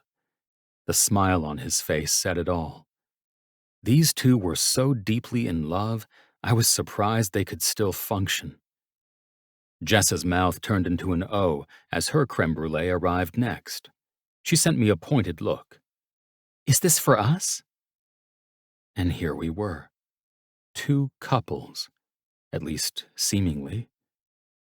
"It is." She rested her chin in her hand and batted her eyelashes at me. "Do I look like a lady who needs dessert?" Nobody said anything about needing it. I leaned closer to her, wetting my bottom lip as I caught a whiff of her sweet perfume. "The question is, do you want it?" Her eyes fluttered shut. Always." She made it too easy to travel down the path of temptation. Sitting with her here at this table, tucked into the back of the restaurant, shielded from the clamor and commotion of the world, felt like a full-fledged fantasy. I relished the thought of what this could feel like, having Jessa at my side, seamlessly melded into my world, my inner circle. Only Jessa could ever be the woman who looked at me with hearts in her eyes when I ordered creme brulee, the woman who made ordering dinner hard because I couldn't stop imagining pinching her clit. Fuck. Jessa had me crazy already, and we'd only hugged once. She cracked the caramel crust with a spoon. "Come on, you have to take at least one bite." "Okay." I reached for the second spoon, letting her scoop out her portion before I dove in. Her appreciative moan came a moment later. "Oh my God!" "Good, huh?" I couldn't fight the grin as I took my own taste. I loved trying new foods with her, the way she was so adventurous and noisy about it. If we did ever end up together, I'd insist that we spend at least 2 months of each year traveling to new places, trying new foods. I had a suspicion Jessa would like that idea too. Excitement pulsed through me, and I tucked the thought away for later. The four of us finished up our desserts, trading comments and feedback as we slowly savored the perfect caramel and custard. It was almost 10 by the time we drained the last bottle of wine and were ready for the check. Axel took care of that part, while Jessa set her napkin aside and stood. "I better get going," she said, slipping on a gray jacket. "It's so late, and I've got to call a cab." "No, you don't." I waved away her words. "I'll take you." I texted Legs, letting him know we were on our way out. "You really don't have to," she said. "I live like 1,000 miles away from here." "It's just Brooklyn, and it doesn't matter. I have a car and a driver, and you don't need to take a taxi." I caught the secret look Axel and Cora shared as I pushed my chair in. Cora was perched on Axel's lap as he finished up with the check. "Good night, guys," I told them. "Excellent dinner as usual." "Good night." Cora waved her fingers at us, the grin on her face all too knowing. "Are you coming back to the penthouse tonight?" Axel asked with a wink. "Of course," I said. thankful Jessa had already started for the door. Don't be a fucking weirdo. I'm just giving her a ride. Axel gave me an exaggerated wink, and I flipped him off before following Jessa out of the restaurant. Outside, the November night air was cold enough to cause Jessa to cross her arms over her chest. I fought the urge to wrap my arm around her and suggest we go turn on the fireplace at my penthouse. Maybe turn on a crappy movie and test out the faux bearskin rug a time or two. That wasn't what a man trying to stay on the distant and unattached side of the line would do. Hell, I wouldn't have even suggested that with Harper. But here with Jessa, the idea was practically all I could hear. My car pulled up a moment later, and I paused, wondering if I'd gather the courage to send it away, at least to get me another half hour with Jessa. Is this Legs again? She asked. Yes, I admitted with a laugh. My conviction wavered, and I pulled open the back door for her. No bearskin and chill tonight. And probably not ever. We'd shared creme brulee. That was enough for my scarred little heart. Do I get the story of his name this time, or do I have to log a few more rides for that privilege? You need to complete a minimum of 10 rides before you'll receive that story, I teased, watching as she stepped up into the back seat of the SUV. The flex of her calves snagged my attention as she scooted across the leather so I could join her. Once we were safely enclosed in the vehicle, my internal clock began ticking. We had roughly 20 minutes before we hit Jessa's apartment. 20 minutes to figure out if she felt the same as me, dissolve her walls, kiss her fucking face off, and fuck like rabbits. Totally doable. Because that's all it had to be, a drunk one-off. At least that's what made sense to my drunk brain. If I couldn't agree to anything sustained or deep with Jessa, then why couldn't we just fuck once? It made so much sense here in the darkness of the car as the lights of Manhattan flashed past our windows. Thanks for the ride again, Legs, she said, leaning toward the front seat. I caught the curve of her hip in the golden city light streaming in through the window. I wet my bottom lip, fingers curling from the urge to palm that curve for myself. Anytime, Jessa. You're one of my new favorites to drive around. Oh, yeah? She asked in that good-natured, sociable way of hers. And why is that? Well, you're just a sweetheart, Legs said, his Brooklyn accent almost garish in the quiet car. Oh no, you're the sweetheart, Legs, Jessa gushed. Now tell me, who's your least favorite to drive around? Don't tell me it's Damian either, because that's a given.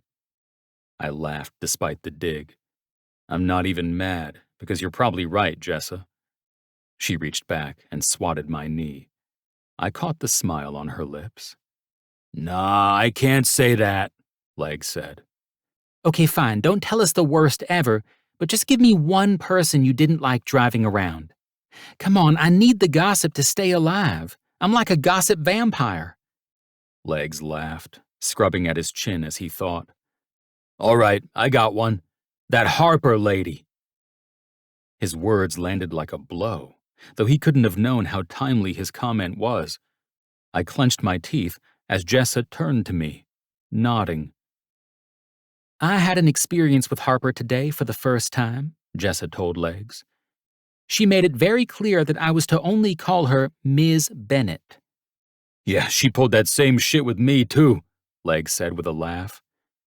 She's not always like that, I said, though I wasn't sure why I was defending her. Maybe to preserve their good opinions of me. No judgment, Damian, Jessa said, lifting her palms. You do you. The mention of Harper opened a necessary doorway. The question burned on my tongue for at least 30 seconds before I found the courage to speak. I looked over at Jessa, who stared quietly out the window. Hey. I leaned toward her in the back seat, keeping my voice low. She turned to me, and in the darkness, I could tell we were much closer than we otherwise would be in daylight, where the stark clarity of our better judgment would add a few extra inches for good measure. Her knee brushed mine as she leaned back against the seat. I gotta ask you something. What is it? Even in the dimness of the back seat, I could see the vibrancy in her eyes. My entire body buzzed at our nearness. I inched my hand closer to see what I might find. Be honest, I said. Okay. I cleared my throat, looking to the heavens for some form of support before I launched into this. I wasn't just going after something I wanted. I was forever adding a new layer to our relationship history. A new layer that could potentially not end well, given our work context. But to hell with it. I was too drunk to care right now. Did you lie to Harper today? I blurted. About my meeting with her. Oh, God. Jessa pressed her hands to her face. I've been waiting for you to bring this up. You knew I would? I figured she would reach out to you and tell you. She started playing with the clasp of her bracelet again. I'm so dumb. I'm sorry. I don't know, I got flustered. I thought I was helping cover for you, and then I realized I'd said the wrong thing, but I just wanted to run with it. You asked her what the nature of her business was. I couldn't keep the smile off my face as I said it. That was a power move, plain and simple. Well, I didn't know who she was. Jessa crossed her arms and looked out the window. I chuckled, leaning closer again. You knew who she was. Every single person in my contacts comes with a summary. The truth sizzled between us. Besides, Jessa had walked in on Harper giving me a fucking blowjob in the middle of the afternoon. How could she not remember that? I'm sorry, Damian, Jessa went on, uncrossing her arms to fiddle with her clasp again. Should I call her and apologize or something? I knew she wasn't happy when she left, but No. I grabbed her wrist when she lifted it to fiddle some more. I pressed my fingers against her skin, easily finding her pulse. She inhaled sharply, and I caught the confusion in her eyes in the flashes of city lights. You don't need to apologize. I squeezed her wrist, bringing it down between our legs. The thrum of her pulse calmed me and told me she was just as intrigued and possibly aroused as I was. It was an innocent mistake, right? Yeah. She nodded emphatically. I swiped my thumb back and forth over her wrist, desperate for more, but unsure how to get it. It was a mistake. I thought I was protecting your company. I don't know. You guys fight so hard to uphold the integrity of what you do. I just wanted to do the same. And it didn't seem like a good idea to tell her you'd just forgotten about your appointment. Did this even make sense anymore? I couldn't tell. Even through my drunk haze, I could tell that Jessa was genuinely apologetic for what had happened, though she'd misread entirely what I was looking for here. I'll make sure Harper goes on the VIP list, Jessa barreled on. Sorry, Ms. Bennett. She couldn't hide the sarcastic lilt from her voice that time. I mean, this is my learning curve, right? Now I know how important she is. Fuck. She was misreading this altogether. The car slowed to a stop. Jessa gasped. Oh, this is me. Disappointment crashed through me. I released her wrist, feeling a lot like the main character in some chaste Victorian drama. Here I was, limited to touching wrists, when the passion pumping through me demanded nothing less than Jessa's legs in the air and my absolute suffocation between her thighs. Sleep tight, Jessa, I said, because there was nothing else to say. I was dying to take it further, but there was still that part of me that knew better. I shouldn't go there with Jessa. So I wouldn't. No matter what. Chapter 13. Jessa.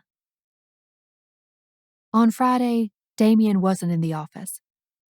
I'd gotten a curt message from him around 9 that simply said, "Working from home today," which meant he was 30 stories above me, probably in his pajamas, eating leftover bagels sent from heaven.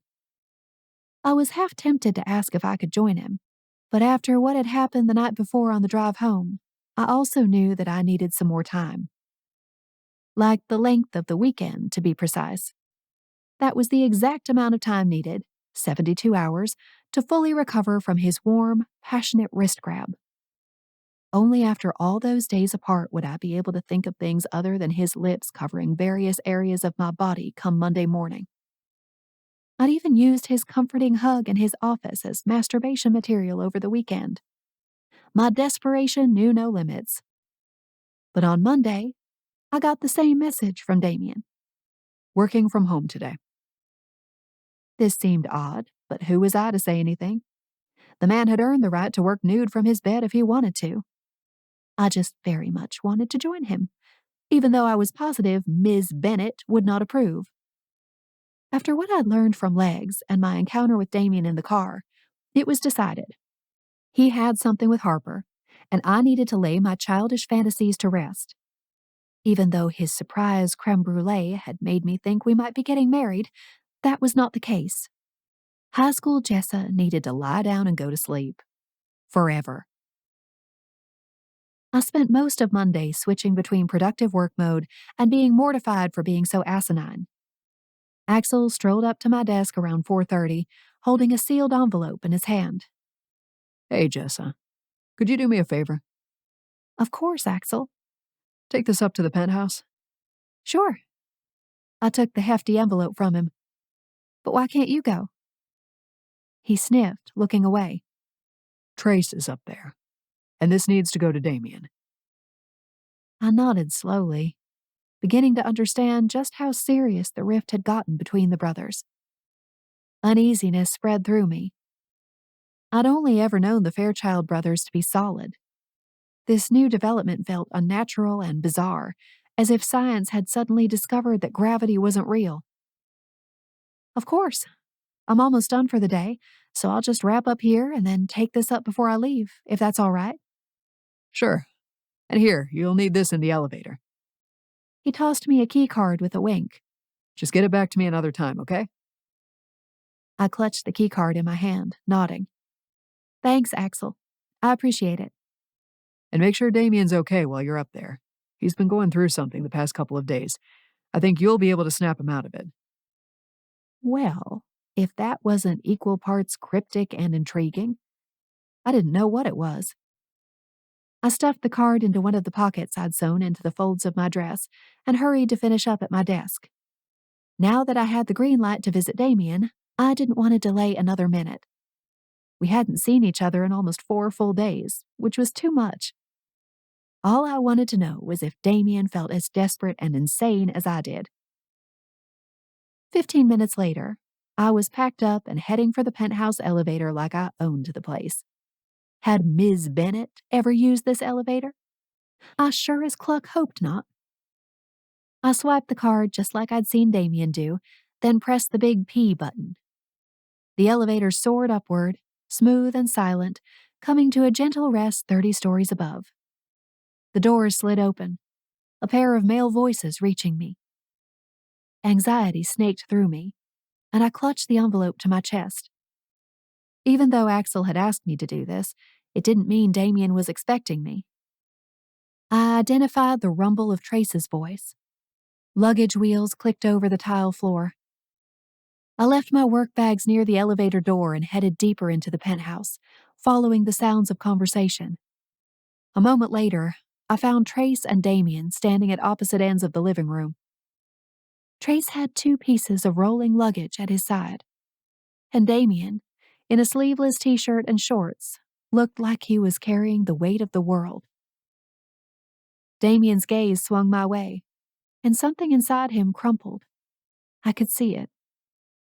He squeezed his eyes shut, dragging his hands down the front of his face, and turned away from me. Trace looked over, the smile he sent my way only a flicker on his face. Hey, Jessa. Trace, it's good to see you again. I stepped forward, hiding the envelope behind my back. Are you going somewhere? Taking some time away. He said simply. Then he nodded toward the front door. I better leave or I'll miss my flight. Can I ask where you're going? Bali, He said. I'll see you guys later. Trace headed for the front door, the wheels of his luggage click-clacking over the floor. Damian rolled his head in a slow circle. Hey, Damian. Long time no see.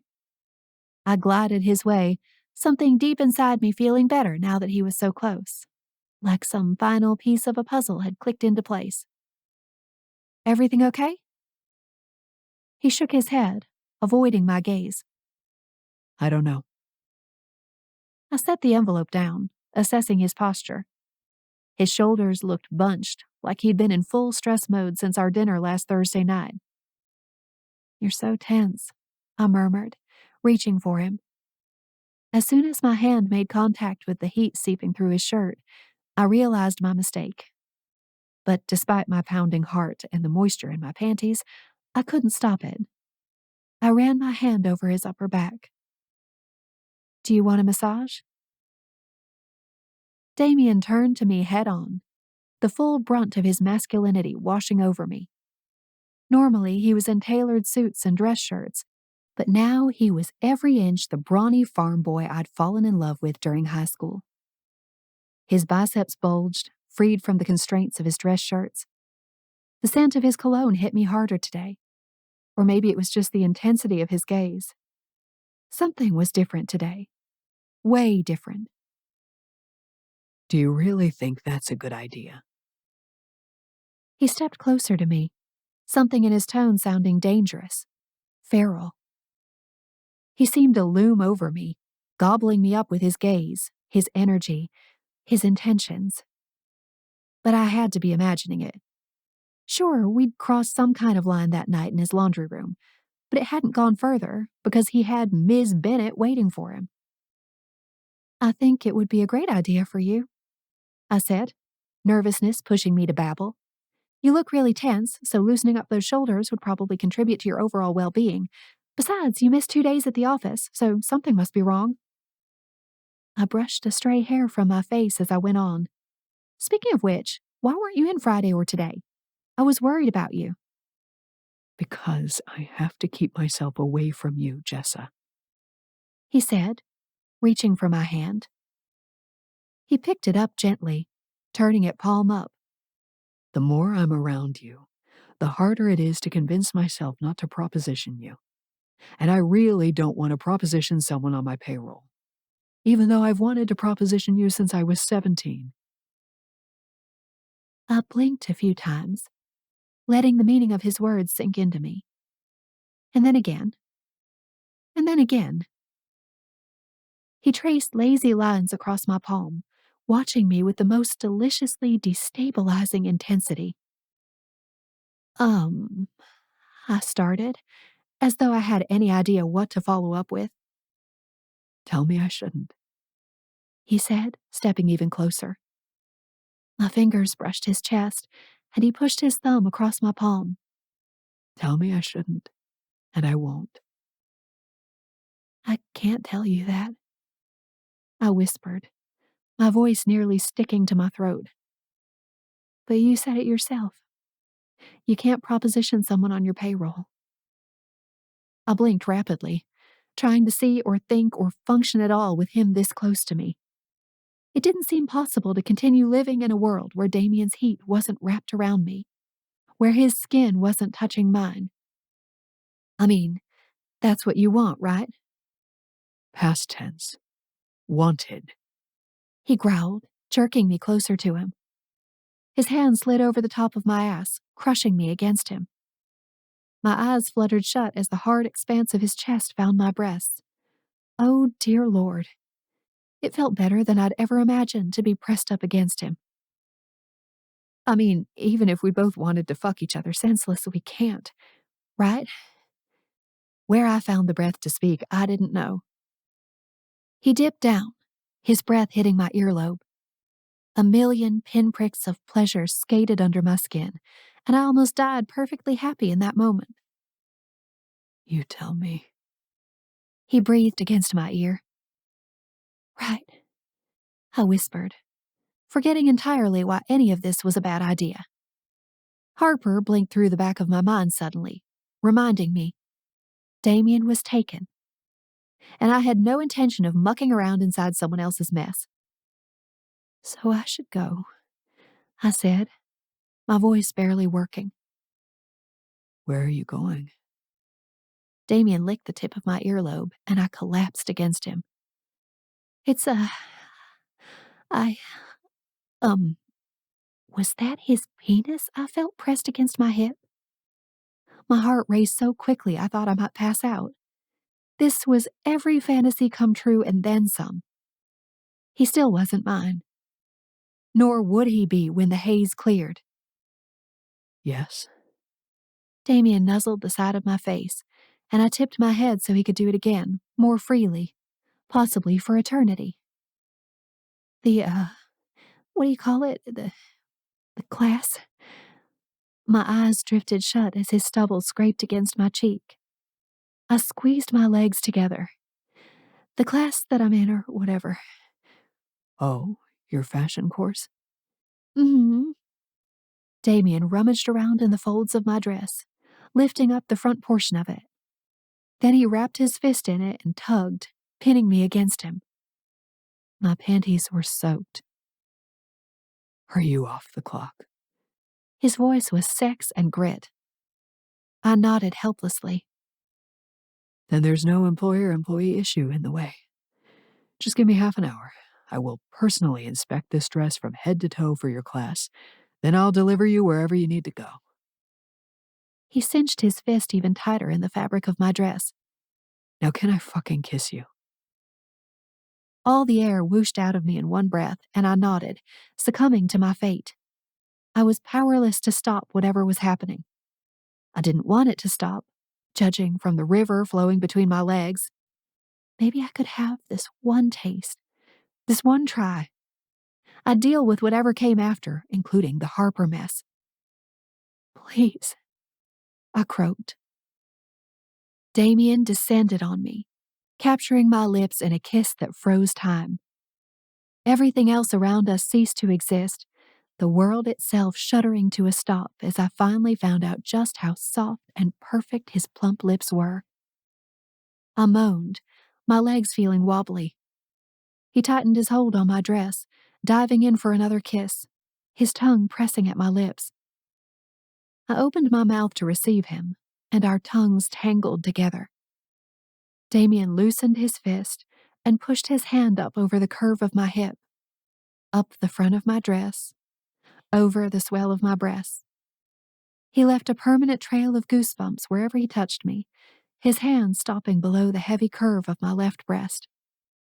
My nipples turned into hard points beneath his potent touch. Damian was hungry, and he knew what he wanted. He squeezed my breast hard enough to make me whimper, and then his hand snaked up along my chest until it was planted at the base of my neck. He rooted me there, like he controlled me, his fingertips digging into the softness of my neck. When he broke the kiss, he looked drugged, gone, completely fucking lost in the passion. Just how I imagined I must look. You're a good kisser, He said, a grin curling at his lips. You don't even know how good you are. Talking was still hard. We needed to keep kissing instead. He hooked his arm around my back, more parts of our body touching, which meant more of my skin erupting into goosebumps. Being locked in his embrace felt so good, so divine, that I couldn't even comprehend it. My brain shorted out trying to make sense of it all. We wasted a long time, He said, dipping down for another kiss. But this time it was soft, a feathery peck, one that made me push up onto my tiptoes looking for more. I always knew you'd kiss like a dream, I murmured. My body sighed with relief as he blessed me with another deep tongue kiss. His grip around the back of my neck tightened, and my core wound up like a coil. Come to my bedroom. He growled between kisses. His lips drifted from my mouth across my cheek, back to my earlobe. The hand he'd planted at the base of my neck drifted around to the front of my chest, down slowly over my cleavage. His warm touch felt like healing, a hot stone with medicinal properties. Everything inside me throbbed, wanting more of this touch, more of him. But his request was a big one.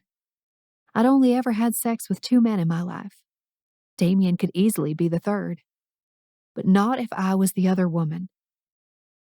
Clarity made tiny steps through me, dousing some of the embers of our makeout session. But only for a moment.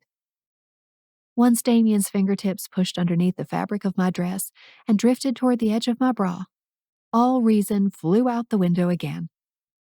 The man was mere seconds away from cupping my breast, and there was nothing I wanted more in this life. You've never seen my bedroom, He went on, his tongue flicking out against my earlobe again. The tour was incomplete. His fingers plunged deeper, his pinky finger nearing my areola. My eyes drifted shut. If this was heaven, what would going all the way be? I might actually die. The front door swung open suddenly, a movement I barely noticed around Damian's square shoulders.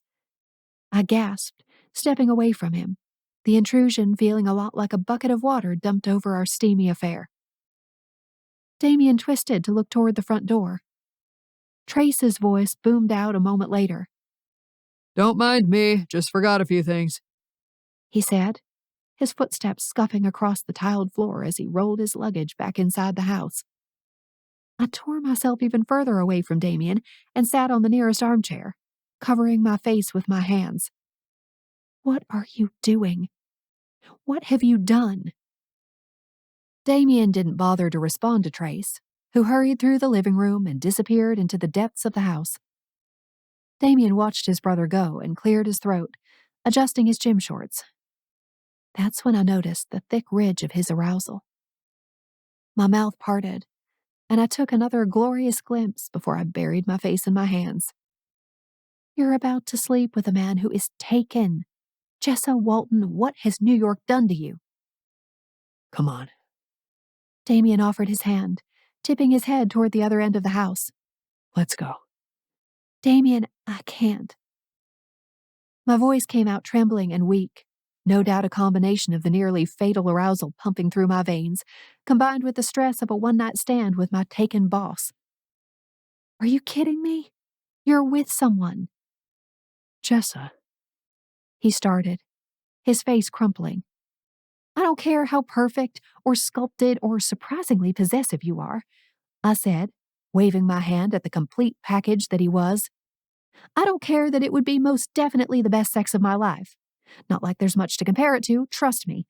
So let's just say you win by default and save ourselves the trouble of turning me into the other woman. His shoulders sank. It's not like that. That's what all womanizers say, I snapped.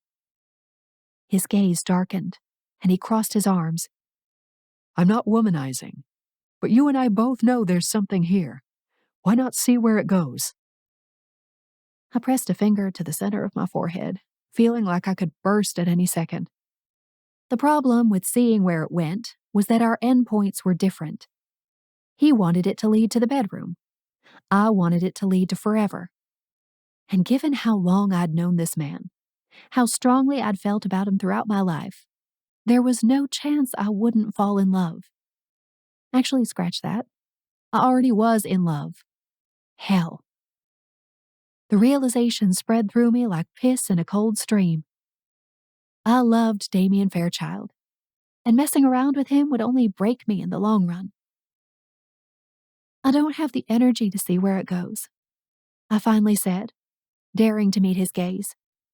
Don't get me wrong, I want to see where it goes, but I also don't want to see where it goes. He hefted with a humorless laugh. That's not confusing at all.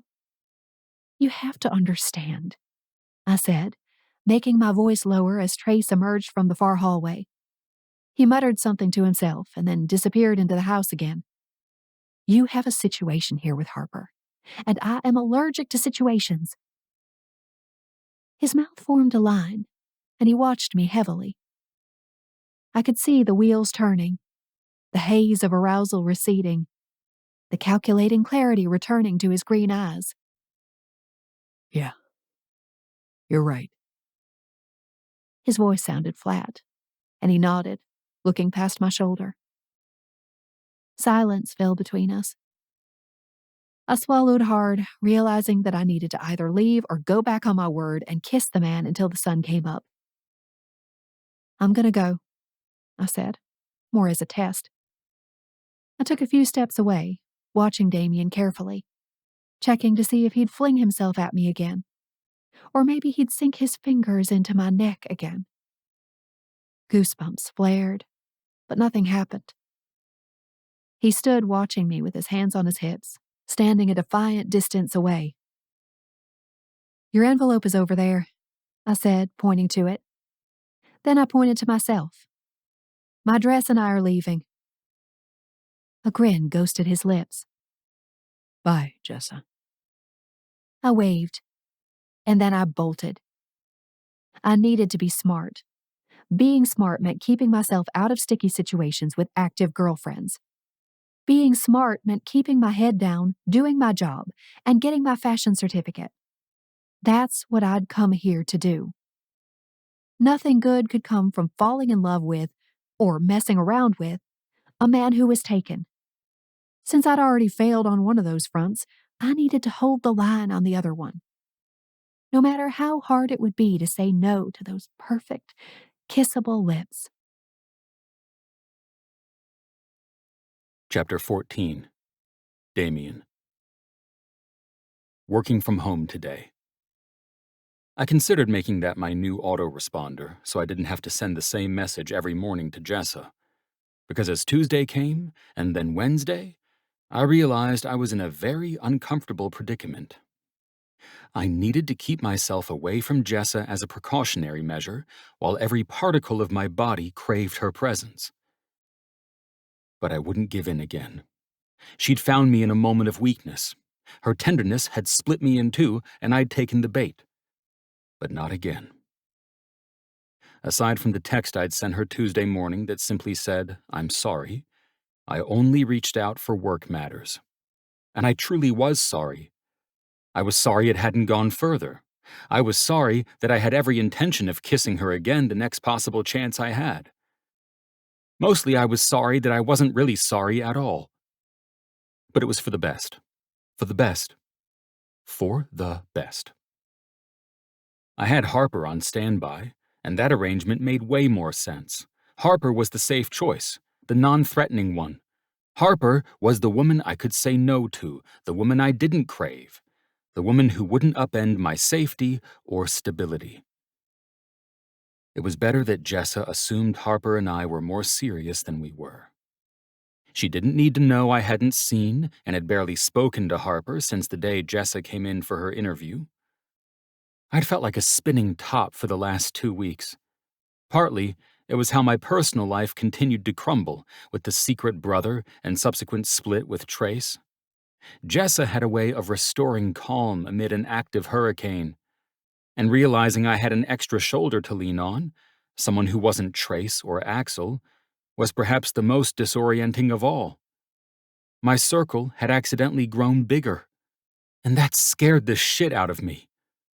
"Are you in here, you hermit fucking recluse?" Axel's voice boomed through the penthouse, which he had returned to now that Trace was in Bali. I lifted my hand in a wave from the dining room table, which I used as one of my work setups during the day. I loved working in my bedroom, but it was more geared toward intense late-night workathons. Out here, bathed in daylight and cityscapes, I felt more like I was in my office. The only thing missing was Jessa. "What can I do for you?" I asked. I hadn't bothered to put a shirt on yet, and it was after 3 p.m. That was one of the benefits of working from up here. I popped into the gym for reps on the bench press more than normal. Every time I caught myself fantasizing about the creamy smoothness of Jessa's breasts, I headed into the gym. I'd be ready for a bodybuilding competition in a week. "This work arrangement isn't going to last forever, is it?" Axel said, a whine to his voice. He propped his hands on his hips and assessed the situation at the dining room table. You're really interrupting my flow when I have to take the fucking elevator all the way up here just to run something by you. You know, there are these things called telephones, I murmured. You could try using one of those. Axel pulled a face at me. This is why we built out an entire office suite, my dude, so we could take 10 steps instead of 110. I'm just helping you get your steps in for the day, I offered, clicking through screens on my laptop. Keeping you fit and active. Thank you for your concern, Axel said, patting his waist through his button-up. Your insistence on working from home is really going to take my fitness routine to the next level. I ignored his sarcasm and focused on my inbox. So, did you have something to run by me, or did you just come up here to complain about how I'm up here? Mostly the latter, Axel grumbled. He headed to the window, stuffing his hands into the pockets of his dress pants. Actually, I think we need to call Dad. His words landed like a hammer. We'd been putting this off, all of us, really.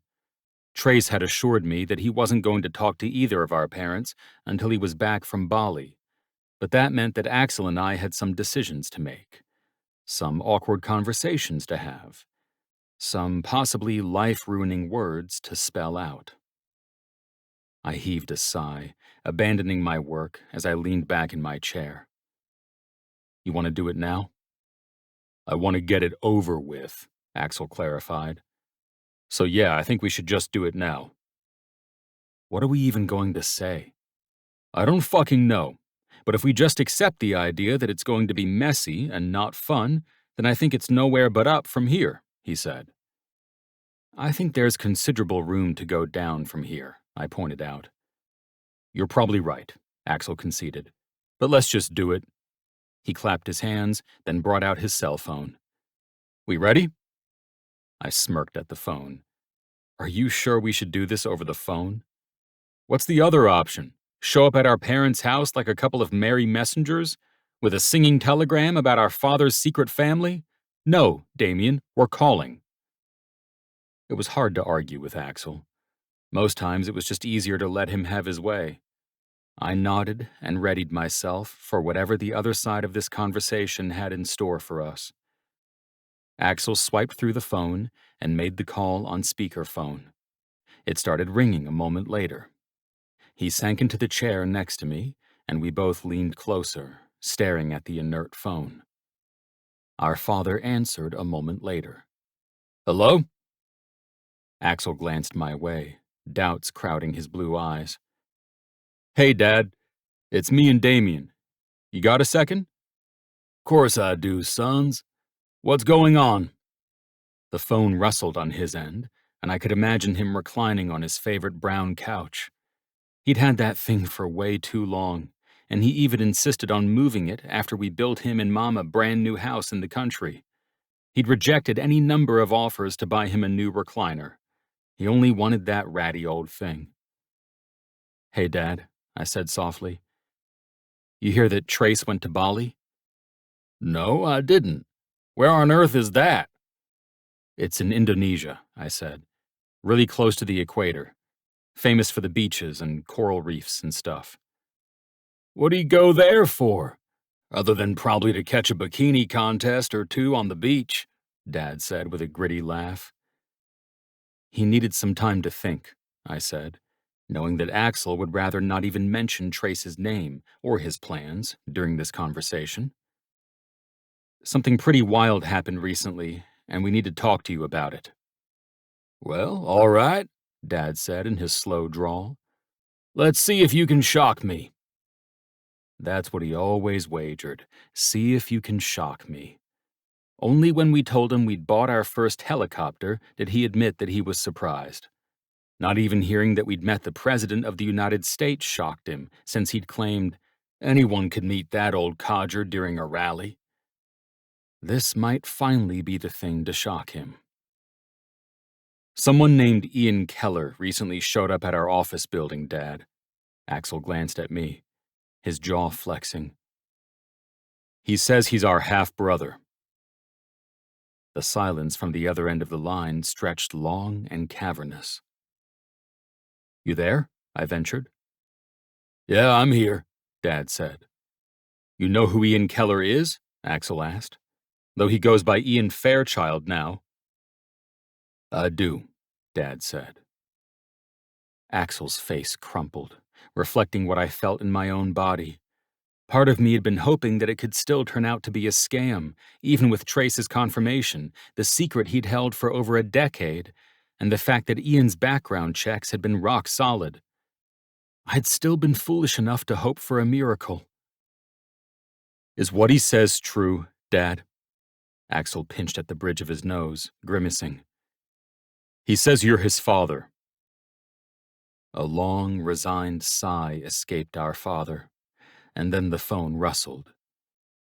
"Let me take this damn thing off speakerphone." Axel and I exchanged a look. Dad's soft breaths were all we heard for a minute, then the slamming of a screen door in the background. "Ian's not lying," Dad said in a hushed voice. "I'm just sorry he came all the way to New York to drop it on you like that." "Dad," I hefted with a despairing laugh, "were you ever planning on telling us?" "There's never been a right time." Axel pinched his eyes shut. "What do you know about Ian?" "He's a firecracker," Dad said, sounding sad. "Book smart like Trace, but rougher around the edges. His mother wasn't doing too well during his school years. I tried to be there for him when I could, but it was too hard with the three of you." I swallowed a knot in my throat. "Does Mom know?" Dad heaved another resigned sigh, and I knew the answer wasn't going to be pretty. "Just tell us," Axel said, pressing his palms together, resting his chin on his fingertips, as if praying for the best. But didn't he know better by now? The best was relative. There was only bad and then less bad. "She don't know," Dad hissed, "and I'd like it to stay that way." Axel let out a low whistle. "You've got to be fucking kidding me." "Axel, there's no good in telling her about it now," he said. "I think there's plenty good in telling her," I added, sharing a concerned look with Axel. "This cat is out of the bag. There's a good chance it will hit the papers eventually. That's not how she should find out. Trace knew and kept your secret, and if he'd just told us, how could you ask him to do that?" Dad sighed again. When he spoke, his voice cracked with emotion. "I just wanted to keep everything smooth and stable for y'all. No disruptions." "Well, you created a pretty big disruption anyway," Axel added. "We could have handled it," I told him. "Could you? Those early years with all three of you? They were tough. I'm not lying. You two came into our lives, and I thank God every day that you did, but we were breaking our backs to make ends meet. And the transition was rough for everyone, even without that. Don't you remember?" I did remember. It took me years until I could let my guard down fully with the Fairchilds. Our year bouncing between foster homes produced double the amount of damage and distress. Deb and Gary and Trace had done everything right with us: a safe home, warm meals, lots of love and understanding. But it still took Axel and I a while to soften up. And then once we were settled with Deb and Gary, financial pressures mounted. Axel and I shoveled shit for spare change. Trace did the same until he found a local business that needed bookkeeping help under the table, which gave him his start with finances. He was 14 years old, keeping the books for the Sippin' Suds, a car wash and ice cream shop in one. We'd all worked hard to make ends meet. "I never intended to step out on your mom, but it happened, and I live with this guilt every day. I had a weak moment. We'd just taken you two in, and the stress was eating me alive. I wanted an escape." I knew a thing or two about stress relief, but it was different, coming from my foster father turned adoptive dad. The Fairchilds were a beacon of stability in my life, the rock I'd leaned on after my biological parents had passed, leaving Axel, Kaylee, Jordan, and me unmoored and lost at sea. And now even that was crumbling. "You gotta tell Mom," Axel said in a raw voice. "You tell her or I will." "Axel," Dad started. "He's right," I added. "You can't keep it from her. Not anymore.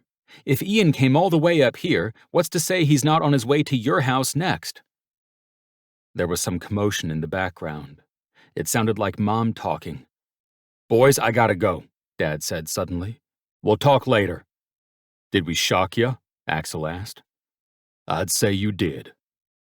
The line went dead. Axel and I shared a long, heavy look. "Well, let's mark that off the to-do list," I finally said, once the silence had grown too suffocating.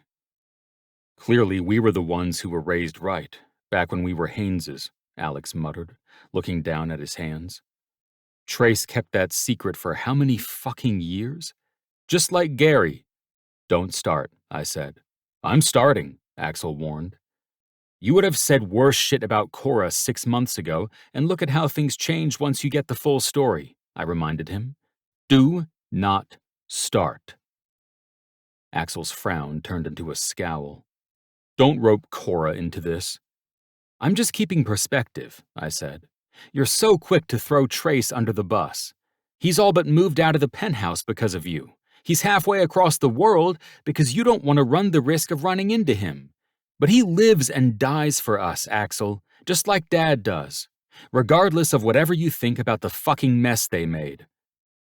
It was complicated, and yes, I was confused and upset, but I wanted a shot at my only remaining family coming back together someday. "Dad needs to do the right thing," Axel said, pushing to his feet. "Then we can figure out the rest." "Agreed." I leaned back in my chair, the air whooshing out of me. The conversation had left a sick knot in my gut, one that didn't seem close to loosening anytime soon. Axel squeezed my shoulder before he headed toward the kitchen, in the direction of the private elevator that led directly to our office suite. "You didn't answer me before," Axel called out as he meandered through the kitchen. "You plan on coming back to the office anytime soon? Or do I need to install a vacuum tube from my office to this dining room?" "The tube would probably work best for now," I said wryly. "Everything's still good with Jessa, right?" He paused, turning to look back at me. He loved playing matchmaker with us, which I resented as much as I appreciated. And I knew that our pseudo-double date at the Monaco Lounge last week had satisfied him on some haughty, brotherly level. "Just fine," I said, probably too clipped. I didn't want him to know how fine things had gotten on Monday afternoon, or how fine they would become the second I was alone with her again. "You two should come to this Friendsgiving party with me and Cora next week," he said. I shook my head. "Not happening." "But you said things were fine." "Fine meaning stable." Except that was a lie. The push and pull between Jessa and me was the most unstable thing I'd ever experienced, simply because I could not convince my heart and my cock to stop reacting to that woman. He tapped his knuckles against the countertop as he wound his way through the kitchen. "Just marry her already, will ya?" I rolled my eyes, though he couldn't see me. Says the man who swore off marriage entirely until 2 months ago. "You just gotta find the right one," Axel said, his voice growing fainter. "And when you find the right one, everything changes." I waited until I heard the ding of the elevator and the whoosh of the door before I allowed myself to relax. I didn't need Axel's love or romance advice. Not even a little bit. The love and romance life was fine for him, but I knew better than to jump into those waters. I could only ever dip my toe. Because what happened if I went all the way with her, to girlfriend status and beyond? Anxiety started a slow pulse beneath my skin, bad outcomes popping up in my mind like mosquitoes on a humid night. I didn't trust the world. I didn't trust any of it. If I fell into marital bliss like Axel wanted, It would only set the stage for something devastating to follow. I had seen this play out in every phase of my life so far, from Kaylee's death to the SEC investigation, and now my dad's decades-old secrets. Diving into happiness paved the way for new pain, and I didn't have it in me to handle any more pain. Chapter 15. Jessa. Thanksgiving came and went. I spent the day holed up in my apartment, eating pumpkin pie I'd snagged on sale from a nearby bodega, while I worked on designs and watched Hallmark movies. It was never too early to start sappy Christmas movies. And now I had nobody to judge my choice of feel-good escapism where the brooding hero always chooses the bubbly beauty during that random weekend she's trapped back in her hometown. Besides, I needed the palate cleanser. My current situation with Damian wasn't so feel-good. No, it was a mix between angst-ridden and desperate. I wanted the man so badly I could disintegrate. But I refused to enter into anything that turned me into the other woman. When regular office hours resumed, Damian worked from his penthouse for another mother-clucking week, which meant it was now December, and I hadn't seen this man since last month. Not like I was supposed to care. I was getting paid, doing my job, focusing on my studies again. This was what I wanted, right? No. I wanted Damian, almost no matter the cost. Even just having him sitting inside his office, 20 feet from me, seemed like a better alternative to not seeing him or being near him. It made me feel insane. The truth of my revelation pounded through me harder every day that went by without him. I loved Damian Fairchild. I'd loved him for almost 15 years, and there wasn't a damn thing I could do about it. Though he might want my body, he didn't want the whole package. And I didn't want to dole out pieces of myself like a sample tray of cheese cubes in the supermarket. My days went by in a state of mild sulking. Damian's occasional check-in emails kept me mostly sane and reassured that he was alive, especially as we continued planning for the programmer's ball. Now that we had a venue nailed down, I'd gone to town on decoration planning, including crafting a new dress just for that night. And it would obviously match the room, because hell if I wouldn't be able to say once in my life the carpet matched the dress. I might have been having a little bit too much fun plotting the particular details of this party Damian intended to throw. I also loved that it gave me an excuse to pester him, which I did freely, since it was the only way in I had. By the next Monday, a full week after our indiscretion in his penthouse, I was about to unravel from how badly I wanted to repeat that makeout session. I'd spent no fewer than 8 total hours with my hands shoved down my panties, remembering the way he'd kissed me like he was starving for me. I'd probably used that 20 minutes as masturbation fodder for years. I believe this was what they called #killing it. A late 20s near virgin getting off to the memory of the way her boss had fisted her dress. Insert eye roll here. I spent the majority of the subway ride into work Monday morning tweaking a roommate wanted ad I'd convinced myself I needed to post. Sure, Damian paid me more than enough to afford the apartment on my own. For now. But what happened if things didn't work out with Fairchild Enterprises? What if I parted ways simply to finally, at long last, pursue fashion? I needed to have my ducks in a row. And right now, my ducks were halfway across Brooklyn and heading for Jersey. I stared at my phone as I added commas and swapped out so excited for eager. I was determined not to find a serial killer. I'd give this roommate hunt a fighting chance. Every applicant would be highly vetted. Hell, I could even ask Damian to run hacker-style background checks on them. That was something he could do while he worked from home and kept his indignant distance from me. I needed to be prepared for the day I couldn't afford rent again. And Lord Almighty, I just hoped that my future roommate would be somewhat normal. I pressed publish on my ad just as the subway reached my stop. I could hear the voices of Tara and Jeremy inside my head, asking what the actual hell I thought I was doing, soliciting a stranger to live with me in New York City when I had a free place to live back home. I'd done it once before, and it had led me to Nicole. Aside from abruptly moving to Peoria right before rent was due, she'd been fine. I had faith it could happen again. And maybe this time, the new roommate wouldn't run screaming to Illinois after a few months. I hefted my work bags, hit the platform, and made my way to Fairchild Enterprises like I did 5 days a week. I smiled to myself as I basked in the early morning hullabaloo of Wall Street. So many suits, designer heels, immaculate hairstyles. Today, I wore a form-fitting pencil skirt I wasn't too sure about. I hadn't designed it myself, but I'd found it on a discount rack and fallen in love. My ruffled blouse barely contained my breasts, and my bra strap kept slipping down. I looked good, but I felt wildly uncomfortable, and that was already breaking my cardinal rule of fashion. Maybe that was the fashion hill I was going to die on. That, or only find dresses you can go to a buffet in, because I hated clothes that didn't allow for the expansion of one's gut after a meal. My heels clicked over the shiny floor of the lobby in the Fairchild building. On the 20th floor, I made my familiar winding route through the office suite to the back, where my desk and Damian's office sat. Today, his office door was cracked. I set my things down quietly, more hopeful than I wanted to admit that maybe he'd be joining me this week. I took a few moments to listen for his voice or any rustling. Our area was totally quiet, except for the distant laughter of some of the receptionists down the hall. My hopes started to deflate, and I began unpacking my things.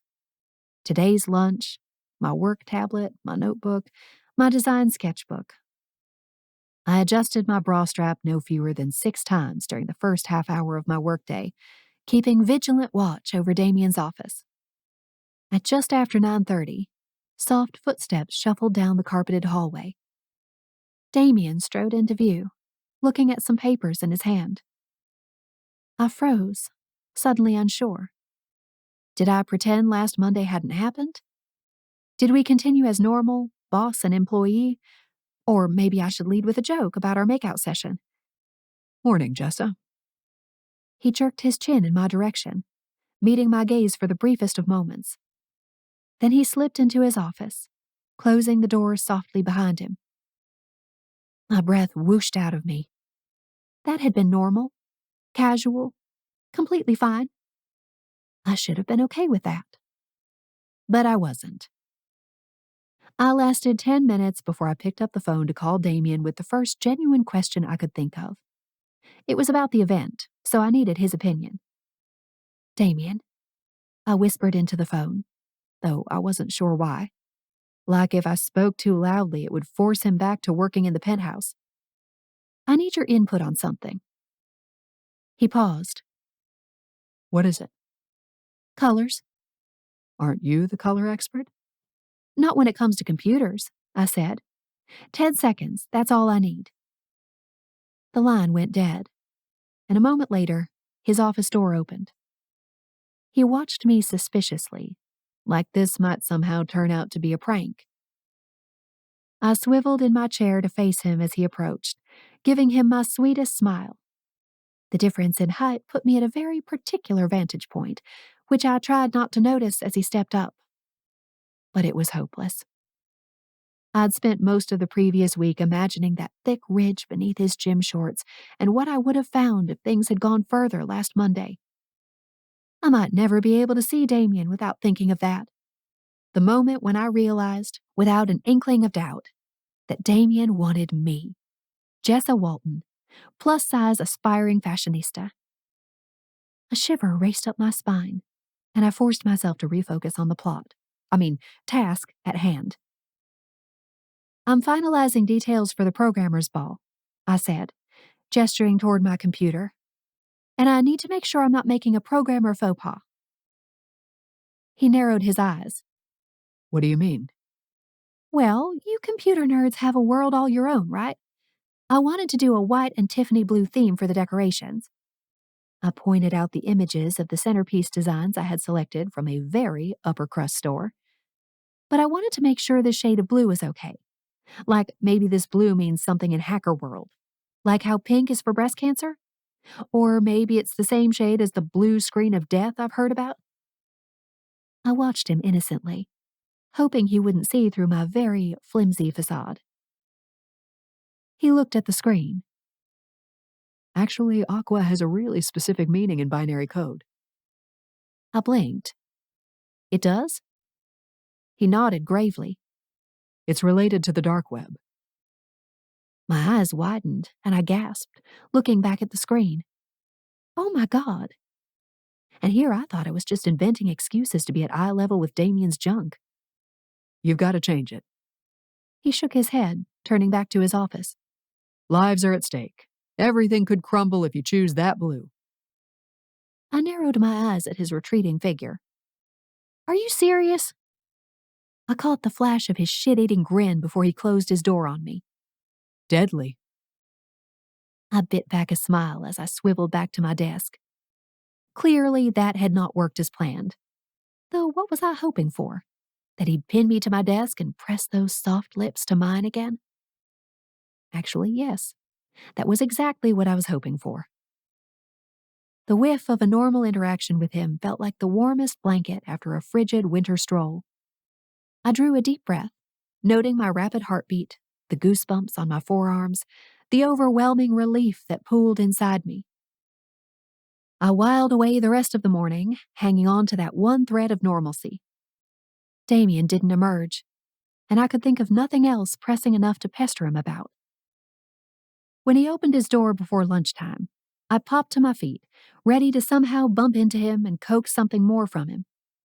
He was looking at papers in his hand again, and I used his moment of distraction to step in front of him. His hip brushed my backside, and I turned abruptly. Oh, my goodness, I said, maybe a little too eagerly. He stepped aside. Sorry, No, my fault. My big old behind just got in the way. What was I doing? I was 10 seconds away from brushing my breasts across his arm, only to say, "Oh, Lordy, these tatas got loose again." I was looking desperate. Damian didn't respond. He only offered something resembling a painted grimace and headed down the hallway. My shoulders sank. I so badly wanted to replicate Monday evening, even as I knew that replicating Monday evening was the worst idea of my entire life. I hated this conflicting vortex as much as I loved it, which just started the whole dang cycle over again. Lunch came and went with my boring deli sandwich and 4 ounces of cheese puffs. It was my attempt to balance extravagant meals out on the town with figure-friendly food choices. But once I'd eaten everything, I was left waiting again.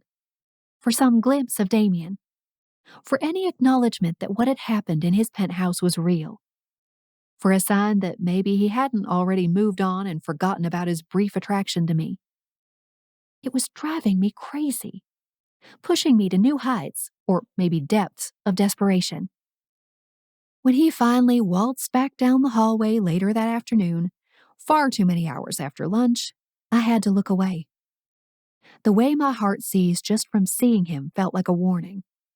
I was already in too deep, and we hadn't even started. Jessa, He said, his bored rumble sending heat straight to my core. These are for you.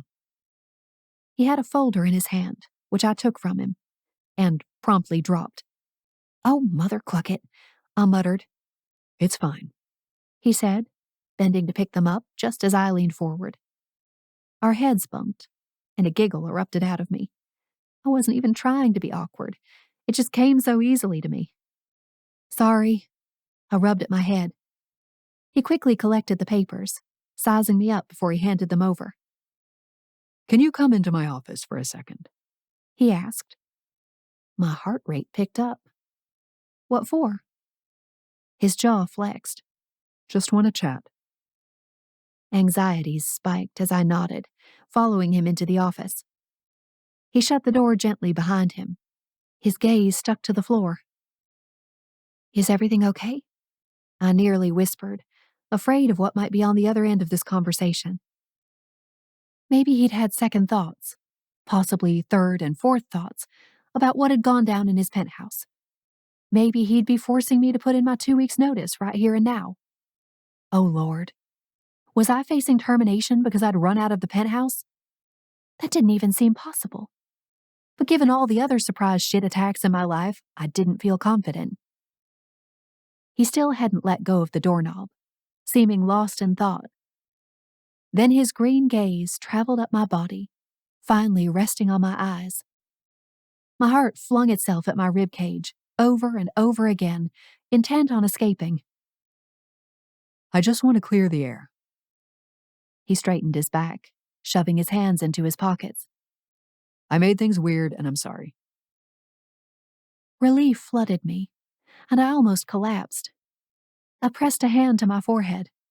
You're fine. He's apologizing. This is a pleasant surprise. And then popped on a breezy grin. Nothing to be sorry for. After all, he'd made my life just by revealing that he was attracted to me, that he actually wanted me.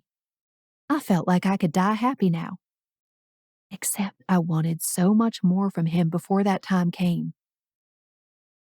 I think I have too much on my plate these days. He said, his gaze back on the ground. And maybe it's making me a little blind. Blind? I'm not seeing things clearly like I used to. And after talking to my dad last week, I realized that maybe the stress from everything going on is making me act out of line. I stepped closer. How is your dad? Did you talk to him about Ian? Damian's green gaze met mine, and there was so much anguish there. I did. And it's as bad as we thought, Jessa. He's had the secret family the whole fucking time and just never thought it was the right time to tell Mom. Everything inside me crumpled. I took another step closer, reaching out to touch his arm. I'm so sorry, Damian. He looked at where I touched him, and I took my hand back. Sorry, I muttered. I'll keep my hands to myself. But just know I'm hugging you in my head. His jaw started flexing, a distinct glint returning to his eye. The same glint I'd seen in his penthouse. The air went tight between us. That doesn't help things. Then I'll just imagine you touching me, and I'm back in the same spot. What spot is that? Talking myself off a ledge, trying to convince myself to keep my hands off you. Goosebumps prickled across my forearms and thighs. Well, if it helps, I'm fighting the same battle, Damian. He walked closer to me, and everything inside me went taut, expectant. Then remind me why we're even fighting it. My voice came out a whisper because he'd stopped mere inches from me. Heat poured from him, mingling with the woodsy scent of his cologne. Because you're taken, and I'm not doing messy. I swallowed hard, reminding myself to stand my ground. I've had my share of messy. That was one promise I made myself after I left Oakville. He stepped closer again, which caused me to stumble backward. He caught me at the waist, his forearm sturdy against the softness there. Let me make one thing clear, Jessa. He wet his bottom lip, his heated gaze darting back and forth across my face. There is no mess with me. Then he paused, his grin spreading wide and devilish. Unless you count the mess you'll leave behind once I'm done putting my face between your legs. My breath hitched, and everything inside me went prickly and loud. I'm not with Harper, He said succinctly. I know it looks like I am, but the truth is she was a fling who didn't get the memo. She wants more, I don't. End of story. I've already told her she is no longer welcome in this office now that you've drawn the line. Does that help? I could barely even breathe from the impact of those words. I was both so horny I could dissolve and so in love with this man I wanted to cry. All I could do was nod. It's very evident that I can't control myself around you. He went on in a low growl, cinching me tighter against him. That thick ridge was back, pressed right up against my hip. Look at us. All I wanted to do was apologize. I love your version of an apology. I forced out past dry lips, every inch of my body arching toward Damian for more. He dipped down, his lips finding the curve of my neck. I don't want to make things weird again. He murmured, his lips brushing against my neck like a feather. But I can't stop myself. Please don't stop. I breathed, tilting my neck as his mouth drifted higher. I needed those kisses again as much as I needed air. Your mouth is the only thing I can think about anymore. He chuckled softly against my jawline, then brushed his mouth against mine. The only thing? I nodded, getting lost in his gaze. I mean, I thought about it for 15 years before this, but now I'm thinking about it a lot more. I could give you some other things to think about. He murmured, rocking his pelvis in a slow circle against me. The ridge of his cock was trapped between our bodies, and my head dropped back. This was pure bliss. How could I survive being within 10 feet of this man without touching him? I'm open to thinking about whatever you'd like me to think about, I said, dissolving into laughter as he placed small kisses over my cheek. He drew a deep breath, cinching me tighter yet again. He had me in an unshakable embrace, and there was nowhere else I wanted to be. He could have squeezed me until I died, and I'd still want more. Why don't you think about this? His lips left soft kisses along my jawline, his tongue darting out to trace my bottom lip. We make each and every high school fantasy come true. Then we get to work on the adult ones. I wilted in his arms, but his thick forearms supported me. I think that's a great idea, I forced out. When are you going to kiss me again? He looked down at me with so much tenderness that I felt cartoon hearts shooting out of my eyes. He dipped down, capturing my lips in a kiss that froze time. He kissed me deeply, with so much passion I thought I'd drown. Over and over and over again. By the time we broke for air, my panties were a mess. Maybe he'd been right. That was the only mess I'd have to worry about with him. We can have fun, Damian murmured, capturing my chin between his thumb and forefinger. That's all I want. The pull of his gaze tugged me back under again, and I was lost, swimming in the enchanting waters of his attention. Yeah? A good time with you. I nuzzled my face into the crook of his neck, relishing the warmth and woods I found there. So what does that mean? You know what it means. His fingertips dug into the flesh of my hips, and I was suddenly desperate to take my clothes off. Date nights, movie nights, fancy soirees. I smoothed my hand over his chest, loving the look of my maroon nails against the silky threads of his dress shirt. It was a sight I could get used to. Whatever feels good. He kissed my forehead. No strings attached. Oh, so not like wedding bells and babies and cheesy family photo albums. I tried to laugh it off, but inside, disappointment quivered. Damian's smile looked sad. I'm not made for any of that, Jessa. I begged to differ, but how could I let him know that? In his arms, I was putty. If he wanted a good time, that's most certainly what he'd get. But now that I knew what he expected, there was no way I could give him everything he wanted. My heart was at stake, and I was far too in love with this man to ever go all the way with him. Not when he was looking for right now, but my eyes only saw forever. Chapter 16. Jessa. Saying no to Damian's cocktail bar invitation later that day seemed wrong. But it was Monday, and I had class that evening, damn it. Damian's lips would just have to wait. My entire body buzzed as I finished out the workday. Now that we'd crossed the line and planned to stay on the other side, everything around me felt foreign and fresh.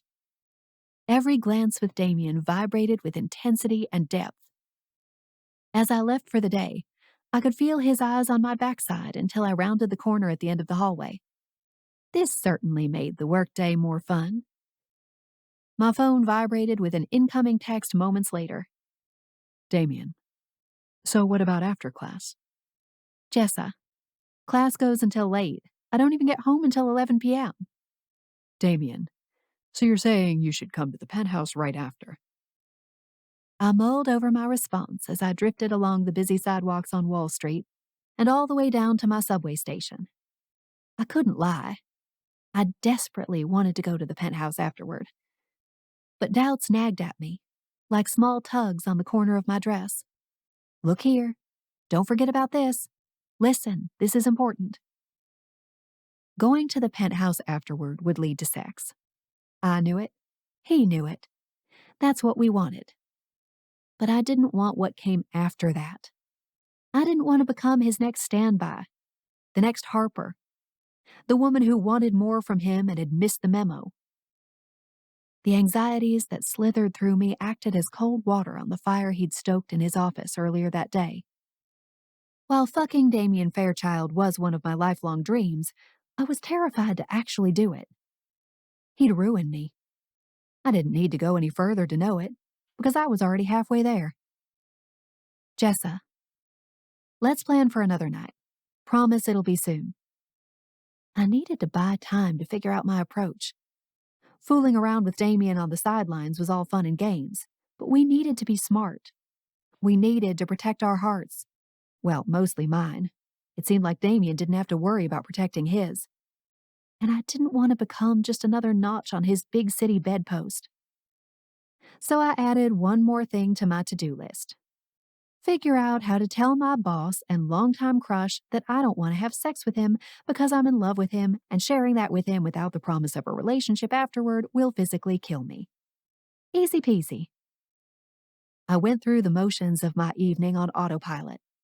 Hop on the subway, emerge in the garment district, grab a light dinner for later, trudge 5 blocks to class. I entered the noisy chatter of the classroom, a smile drifting onto my face. I was thankfully feeling not just caught up, but ahead after having to miss a whole class the week Ian showed up. I took my favorite spot, the second stool in the row of 7 facing the center of the classroom. A large work table stretched in front of us, just the right amount of space for us to cut fabric, take measurements, and sketch endlessly. 3 of these tables faced Mr. Mitchell's primetime spot at the center, so all students could get a good view of what he demonstrated to us during class. Behind him, over 20 dress forms lined the wall in a neat row, only a few odd ones leaning forward drunkenly. How is everybody today? Mr. Mitchell's voice boomed over the commotion of unpacking and chit-chat. I unpacked my bags as my classmates called out their responses. Ready for patterns, dressed to kill, tired but fashionable. Mr. Mitchell's face lit up as he heard each new response. Great. So we're all in a good mood and ready to turn in our quarterly portfolio. His words landed like a wet towel to the face. I scrunched up my face, looking down at my notebook. As a reminder, these portfolios constitute a full quarter of your final grade. He went on. I blinked rapidly, my brain growing noisy as I rummaged through my things. I didn't have my portfolio ready. In fact, the brown leather binder was at my apartment, half finished and fully forgotten. I'd known that it was due at some point this month. I just had forgotten. Panic seized me. Maybe Mr. Mitchell was wrong. I flipped through my planner, scouring my dates to see where I'd written the portfolio due date. But as my gaze washed over the month of December, I saw no quarterly project due date in there. I fumbled for the class schedule, desperate to find the mistake. It wasn't due today. I wasn't tanking my first big project. I wasn't. You can leave them here in the basket on my desk. Mr. Mitchell went on. Shit. I dug out the syllabus, scanning the dates printed there. And there it was. Today's date. Quarterly portfolio due. Mother cluck. The weight of my disappointment crushed me, stealing my breath and sending my head tipping toward the ceiling. How on earth had this happened? Of course, I knew immediately. It was Damian. It was Fairchild Enterprises. It was my infatuation with the man who'd only very recently started to kiss me after I'd been wishing for said kisses for 15 years. It was because I'd allowed myself to get swept away. My throat tightened, and I watched as everyone filed to the front of the classroom, dropping off their portfolios in a big metal basket at Mr. Mitchell's desk. I didn't know what to do. I didn't even know what I could say to him. I'd had the date in my possession, and I'd missed it. I wasn't just unprepared. I was woefully blind. And now my ineptitude was going to cost me my grade in the biggest, most important move of my life. I hadn't saved all my money and left my family behind only to miss my first major project. What on earth was I doing? I fought tears as I thumbed through the pages of my planner, trying to distract myself with something, anything. Once everyone had turned in their projects, except for me, of course, Mr. Mitchell got on with the day's lesson. I could barely concentrate for how loud my internal voice was screaming at me, berating me for this failure. How much money are you going to waste on this shit? Spoiler alert, she fails at the end anyway. My internal voice sounded just like my sister. I could hear the sarcasm inside me, as much as I could feel it sinking into my bones. Imaginary Tara knew best how to break me down. This is a fucking joke and you know it. You had one main project to turn in and forgot about. What kind of fucking idiot does that? This was a fool's mission, and my sister had known it before I did because she knew me best. I was just a starry-eyed fool. The idiot who had all the tools at her disposal and still forgot to write down the damn date.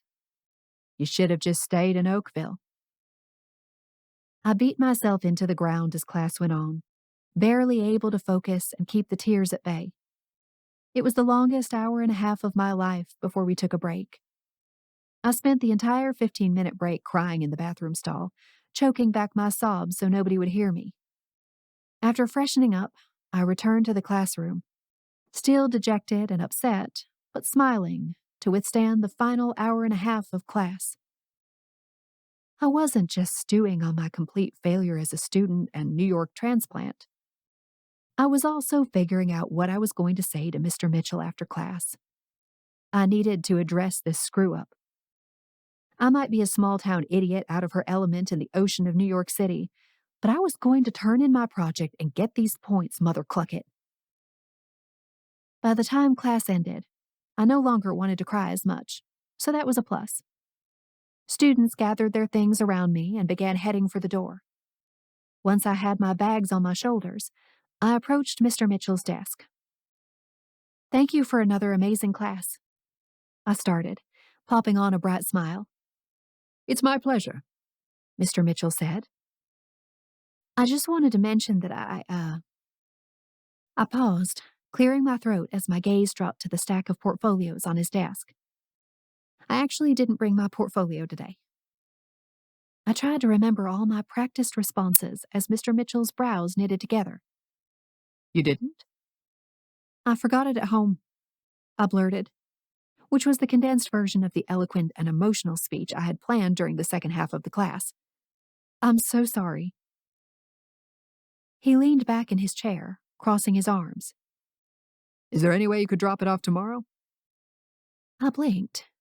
Tomorrow was tomorrow, and I had at least 2 days' worth of work left on that portfolio. Shit. Well, actually, Mr. Mitchell. My throat tightened again, and the tears were back. My project wasn't quite ready. I'm so sorry. I mixed up the dates. I thought it was due Thursday, but it's almost done, and I promise I'll have it at the next class. I'll even get here early. A long sigh escaped Mr. Mitchell as he looked me over, his jaw working back and forth. I didn't expect this from you. My shoulders sagged. I feel like an idiot. You've been so good about the assignments. I know it probably doesn't help, but I recently started a new job, and it's been a lot. Time-consuming is an understatement. My voice was nearly a whisper. I'm trying my best, but I've been distracted. I'll do better. Mr. Mitchell nodded slowly, his chair creaking as he leaned forward. Bring it Thursday. I'll expect your best work, but you'll automatically lose 10% of your grade for being tardy. I swallowed the knot in my throat, nodding rapidly. Of course, I understand. That's no problem. He offered a small smile. And I hope your new job goes well. Thank you, Mr. Mitchell. I brought my hands together as though I was praying. You are the best, and I can't wait for you to see my project. I raced out of the classroom, my mind whirring with thoughts. In my head, I began reorganizing my schedule over the next 2 days to accommodate the work I needed to crank out. It could be done. It would be hard, but it could be done. And I was going to do it. Step 1 involved tonight, and I'd stay up until 1 in the morning if necessary to get the head start I so desperately needed. If I could finish the final designs required for the portfolio tonight, then I could spend the next 2 days fine-tuning and tweaking the entire thing. Excellent. I reached the subway station and sank onto a seat on my train before allowing myself to finally release a deep breath. I had a plan, and it would work. I checked my phone as the train lurched into motion. New work emails and bank account notifications awaited me, and some texts from Damian. Damian, call me when you get home tonight. That'll shut me up. I smiled down at the phone. Whenever I had plans that conflicted with Tommy's, he'd either sulk to the point of not talking to me for a full day, or he'd do whatever possible to sabotage my plans. Attempting a similar course in Kentucky would have resulted in my dropping out. I was sure of it. He'd only ever wanted me on his schedule. When my own life, wants, and needs affected his, all hell broke loose. I still wasn't sure how we'd been together for 5 years, but I still thanked God daily that I'd managed to get away. And now I had someone who respected my time. Someone who didn't go ballistic at the mere suggestion of pursuing a class on my own. My smile lasted only momentarily, before logic and reason stepped in. You don't have Damian. He's not yours. He doesn't want anything serious. Remember? The smile morphed into a frown. This was going to take some getting used to, and I wasn't sure how well I'd do it. A half hour later, I hurried to my apartment complex, my door key at the ready so that I didn't spend even a second longer than I needed to on the barely lit sidewalk. When Nicole and I had first moved in, she'd had an unfortunate encounter on the street involving 2 guys and a knife. She'd escaped unscathed, but at the expense of her favorite designer purse. Ever since then, we'd proceeded with caution at nighttime. And every Monday and Wednesday had me hurrying with bated breath to reach the front door and lock myself safely inside. These were the details I didn't share with Jeremy. He and Tara probably imagined worse things anyway, so why would I add fuel to the fire? Once I'd dropped my things and gotten settled in the living room, portfolio spread out on the coffee table, I called Damian on speakerphone. He answered almost immediately. There you are. Hello? I couldn't fight the grin. Dipping my toes in the water felt too good to resist. I could control the outcome here while still seeing how the whole thing felt. This, at least, was safe. Separated by a city mile. How deep could I fall if we were just on the phone? Did class run long tonight? His deep voice was gritty, like maybe I'd woken him while he was just drifting off. A little. I had to stay after and talk to my professor because I missed an assignment. That sounds like the start of a porno. I laughed. Well, not this time. Besides, I'm pretty sure Mr. Mitchell bats for the other team. The only thing he's interested in are the dresses I wear. We share an interest, then. The blush hit my cheeks first, then slowly spread through my body in the form of a deep, tingling heat. I never realized you were such a fan. I could give you a top 10 list of my favorites. Damian said. If you ever need professional feedback, I'm your guy. Professional? Scratch that. There would be nothing professional about it. Purely inappropriate and scandalous. I grinned as I laid out my syllabus, followed by the designs I intended to include in the portfolio. Well then, I'm extra open to the feedback you have for me. Open, huh? The phone rustled, and his low chuckle felt equal parts sexy and dangerous. Like your legs will be when I see you next? I bit my lip, the flush in my cheeks spreading to my chest. Focusing on my portfolio might be more difficult than I anticipated. That'll be at work tomorrow. Where are you going to open my legs? In my office. His sexy rasp scraped through me. Nobody will see us there. We'll be discreet. And what are you going to do once you open my legs? I'll begin administering feedback. I laughed. Oh, it's to be administered now. Yes, via my mouth and fingers. I could hear the smile in his voice. And something else, if you're lucky. My eyes fluttered shut. Damian Fairchild, are you telling me you want to have sex with me in your office? That's only one of the things I want to do with you in my office. You are so naughty. I should have known after catching you and Harper in your office. I never claimed to be a good boy, Jessa. My palms were hot as I toyed with the confession dancing on my tongue. Well, I am a good girl. Or at least I try to be. But after what I walked in on, Damian, I can't lie. I've imagined doing the same thing to you ever since. The gritty chuckle returned. Doing what? You know what? I want to hear you say it. I swallowed hard. Why? Because of how hot it'll sound coming from your lips.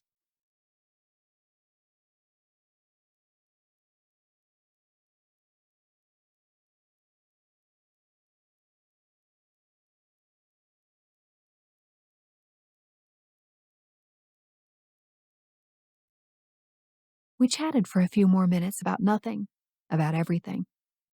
He'd lost some of the sexy grit, but every so often he'd let slip an "Oh yeah?"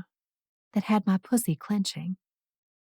He asked about my missed assignment, which led to an extensive discussion of which pieces I planned to include in the portfolio. Not only did he have opinions about what I should include, he even remembered specific details about some of the designs I'd worn to the office. Part of me thought maybe this was a dream. Probably I'd fallen asleep on the couch and imagined this entire thing. A man who could both get me off over the phone and stuck around to hear about my portfolio project? I hadn't even dared to dream that someone so perfect could exist.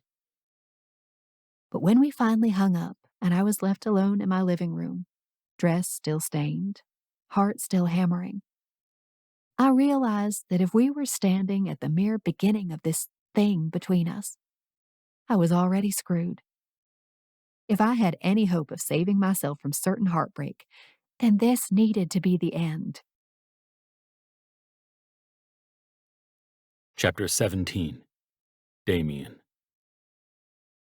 If there were a better coping mechanism than Jessa, I didn't know what it could be.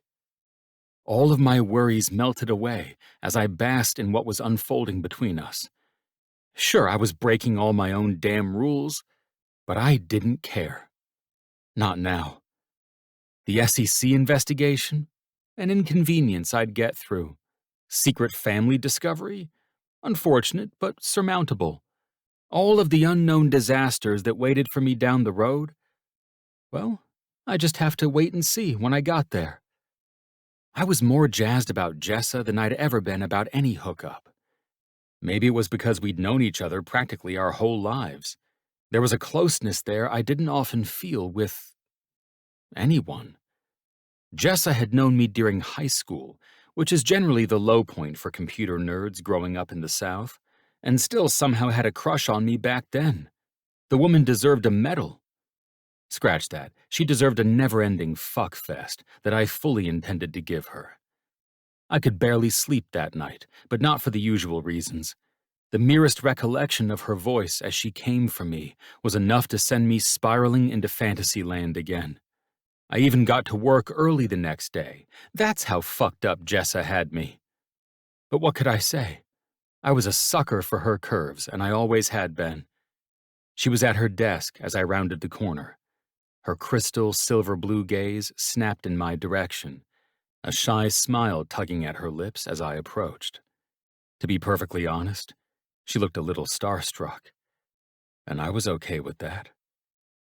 Maybe I was a little starstruck too. I paused in front of her, unable to contain my grin as I took in her dress du jour, a boat-neck maroon dress with ruffles at the shoulders. The material looked stiff, which presented a possible logistic complication. But that was okay. I'd find a workaround. I wanted to kiss her face off already, but that was a strict no-no where someone would see us. "Morning," I said. "Hi." She looked up at me dreamily, and we stood like that for too long, staring into each other's eyes. I ran a hand through my hair. "You sleep okay?" My entire body pulsed with the need to get her alone in my office. But I wasn't the type of Neanderthal to just drag her there, even though I was half tempted to. "Yeah, once I finally went to bed." "Did you get the portfolio done?" "Almost." Her smile widened. "I'll finish it tonight, for sure. What about you?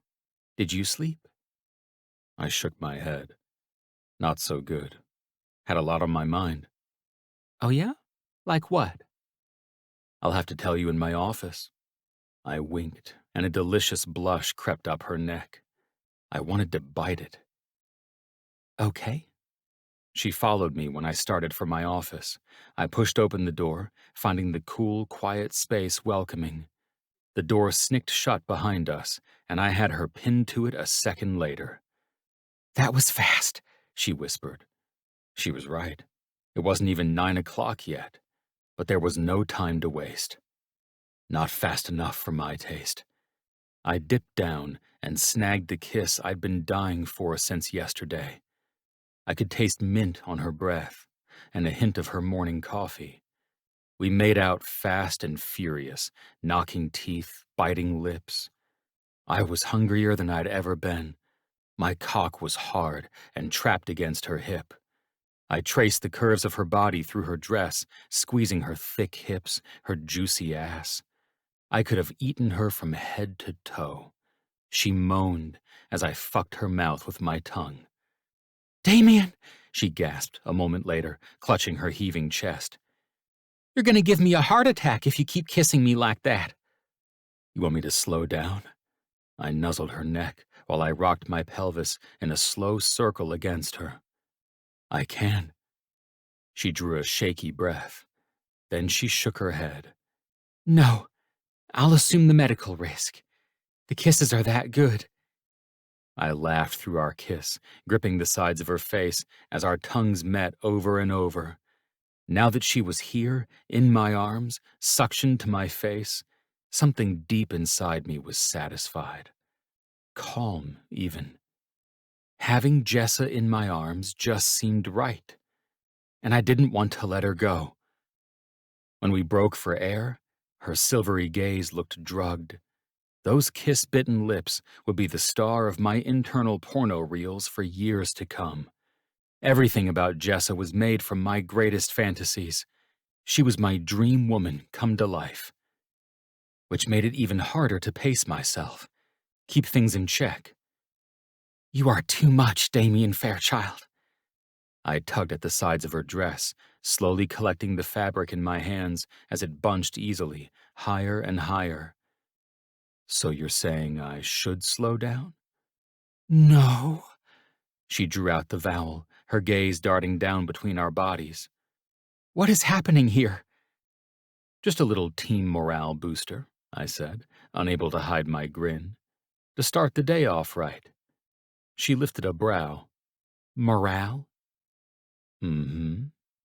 I had the fabric of her dress gathered at her waist, my fingers roaming freely over her exposed hips. Her skin pebbled where I touched her. Her eyes went hooded, her breath hitching as my fingers hooked onto her panties. "After what we did last night," I said in a low voice, right against her ear, "I thought I should follow up. Make sure you got the message." Her throat bobbed, and she clutched my arms. "That's a great idea. You should check thoroughly that I got the message." I smiled through another kiss. This wasn't just sexy. It was fun. It was also wild, since some part of me still saw me as the senior and her as the sophomore, like Jeremy might come waltzing in any second. But it felt right, and it felt way fucking better than I could have imagined.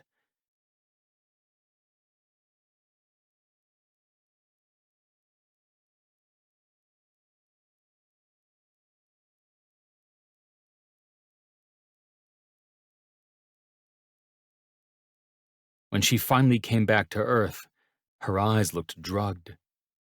"Welcome back," I said, and planted a kiss on her lips. She blinked lazily, the most satisfied smile drifting across her lips.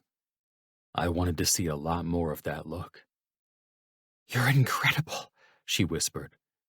"Am I? You've hardly experienced a fraction of what I plan to do to you."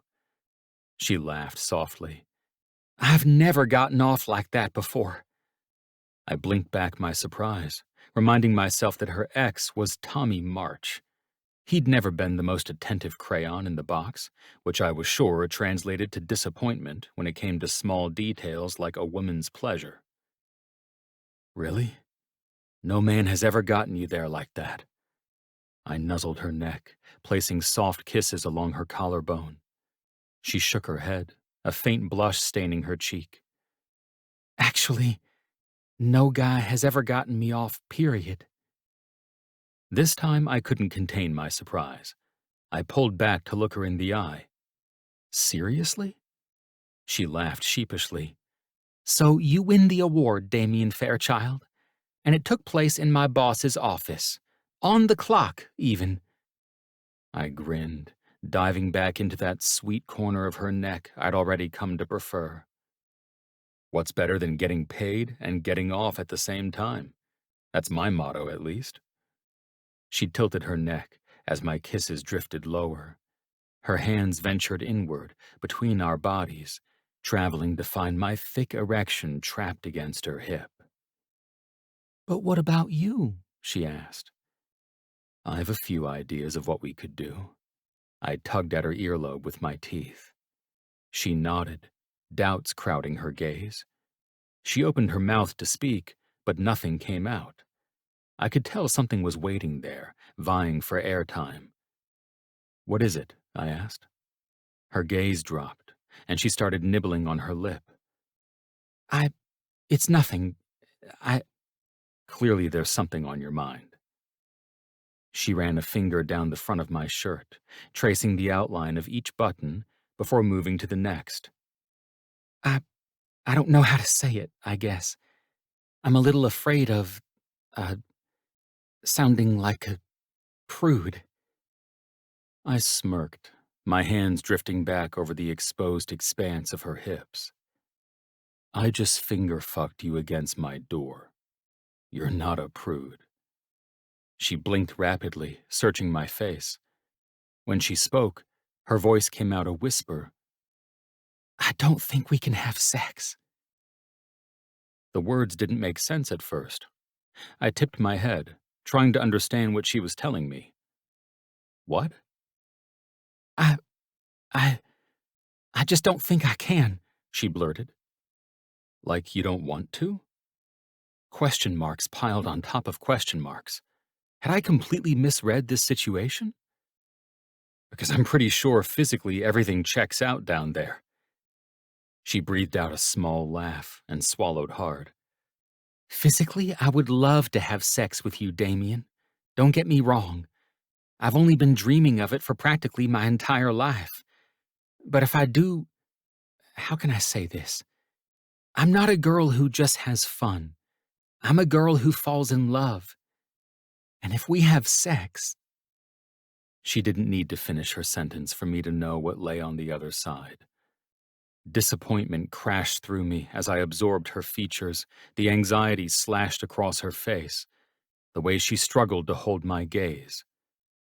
"Don't hate me," she whispered, her brows knitting together as she searched my face. "I want to, but I'm terrified of what will happen if we do. Because I already know..." "I don't hate you," I told her, stroking her hair, wanting to relieve the anxiety thrumming through her. "And I don't want to make things weird either," she went on. "I get what you're saying. It won't be weird. We can have fun in plenty of other ways that don't involve that magical, mystical, delicious act of fucking our brains out." Her chest shook with laughter, some of the tension dissolving. "Well, thank you." "Besides, maybe you'll change your mind. And if you do, you know where to find me."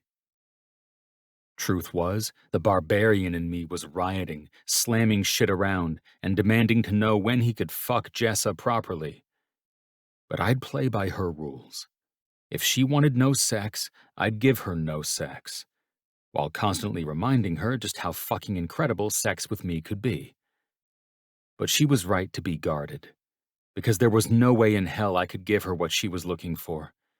If sex meant she'd catch feelings, then I needed to see myself out. Except I couldn't pry myself away from her, even when it was probably the best path for everyone involved. "Maybe you'll change your mind," she said, poking my chest. "About just having fun?" "Yeah. Ever thought about having a girlfriend?" I smirked. I hated this line of questioning almost as much as I hated when people acted so daft about what the CTO could possibly do in a business like ours. It all boiled down to the fact that people didn't understand who I was or how I operated. I wasn't like most people. I'd come to terms with that. I was an introvert who needed death metal and solitude to function. Axel wasn't wrong about that, and I didn't buy into the traditional family setup. I'd had the traditional family once, and it had been ripped from me with no warning for no reason. A freak car accident on Christmas Eve left 4 kids orphaned and thrust into the foster system. I'd been lucky enough to find a stable, traditional family a second time with the Fairchilds, and now that too was in the process of crumbling. Going anywhere near traditional family would only spell disaster. I knew it down to my bones. After losing both Jordan and Kaylee, I didn't deserve stable and long-lasting. Not when my 2 little sisters hadn't been able to even hope for the same. I'd been their big brother, their guiding light. And look where I'd led them. The guilt didn't tear at me so much as constantly simmered in the background, infusing my daily life like a failure-scented incense. Bona fide romances were a non-option. Not with how much the business demanded from me. Not with this investigation hanging over my head. Not when I'd failed the 2 girls closest to me. Not when there was a consistent pattern of very bad things following any remotely good thing in my life. I had 1,000,001 reasons why romance wasn't in my personal deck of cards. But she didn't need to know all that. "The full list of reasons of why I need to keep things casual would only bore you," I told her. "And besides, you're not my therapist. And if you were, then we couldn't date anyway." Her smile softened. "Not even someday?" "Jessa, it's not for me. I respect your boundaries. You respect mine. That's how it works, right?" Her smile sank until it wasn't even a smile anymore. "You're right." "Then it's all good." I leaned forward, ending the conversation with a kiss. Because it would be, as long as we stuck to the limits that each of us needed. Chapter 18. Damian. Almost a week later, I was starting another Monday morning at the office a little too early, winding my way through the hallways and already imagining the sexy glance that Jessa would give me when I saw her for the first time that day. "Damian, you're early, again!" Axel waved at me from down the hall that led to the conference room. "Just come straight to the conference room. Francis and I are here already." I ground my teeth. I'd wanted to use my 30-minute grace period to catch up with Jessa in my office. We'd been catching up every morning and afternoon, and sometimes evenings. I'd given her 13 orgasms in the past week. Not that I'd been keeping track or anything. And all of that catching up was without taking our clothes off. They were simply heated, lip-locked encounters against the back of my door or on top of my desk or in my executive chair, my fingers buried in her pussy, all of my attention focused on her pleasure. After all, she had a serious orgasm deficit to make up for. It wasn't sex, and she wasn't my girlfriend. This was perfectly fine. "Let me grab my stuff," I called out to him. "Come on, let's get started. I'm ready to fucking vibe." Axel jerked his head in the direction of the conference room. I set my jaw. I needed to see Jessa first. "Your vibes can wait until I grab my shit and take a leak." He made rapid circles with his index finger. "Come on, bro. Genius doesn't wait." I rolled my eyes and set off for my office. Once I rounded the corner, Jessa's angelic beauty awaited me, peering at me from beneath thick, dark lashes. My heart skipped a beat as I watched the sly grin blossom on her face, the pink hinting at her cheeks. Today's dress was navy, which paired well with her crystalline gaze. By the time I approached her desk, my heart was pounding. We couldn't stop grinning at each other, an entire conversation flowing between us via only our eyes. What in the fuck was going on here? "Good morning," she finally purred, once we'd been staring at each other for probably far too long. "Did we just have 3 conversations with our eyes?" I asked. She giggled, burying her mouth behind her hand. "I think it was 4, actually." "Well, I'm glad we're all caught up," I joked, winking. "You sleep good?" "Yeah, once I finally went to bed. I was up late doing more designs for my next quarterly portfolio. I'm not missing the next due date, so help me God." "Good girl." I squeezed my hand into a fist, wanting to follow those words up with a lot more. But we were in plain view here. Even though nobody was around, this was a hard line. No canoodling in public, no kissing or touches where other employees could see. All fun stuff needed to occur behind my office door. Period.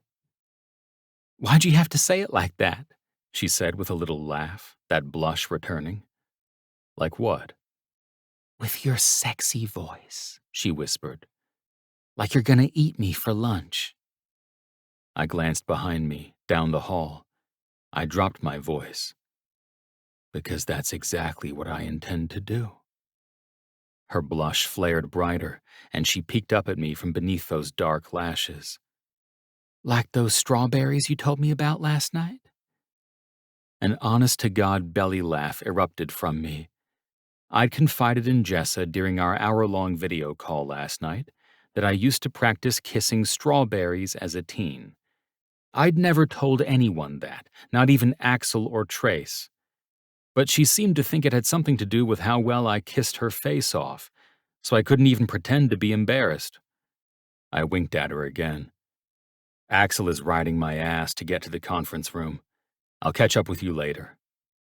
"Have fun," she said, watching me dreamily as I snagged a tablet from my office and headed for the conference room. I fought the urge to glance over my shoulder, to keep eye contact until the last possible second. I felt every inch the moony high schooler again. These were the sexy looks and the double entendres that 18-year-old me couldn't even have fathomed. It was probably for the best that we were keeping the affair within the walls of the office. If I had her out in the open or up in the penthouse, there was no telling how fast I'd shred the rules. Jessa made me hungrier than I'd ever been for a taste of something I'd never allowed myself. I hummed as I wandered back to the conference room. Inside, Axel leaned back in his chair, squeezing a stress ball, while Francis frowned down at his tablet, swiping through screens.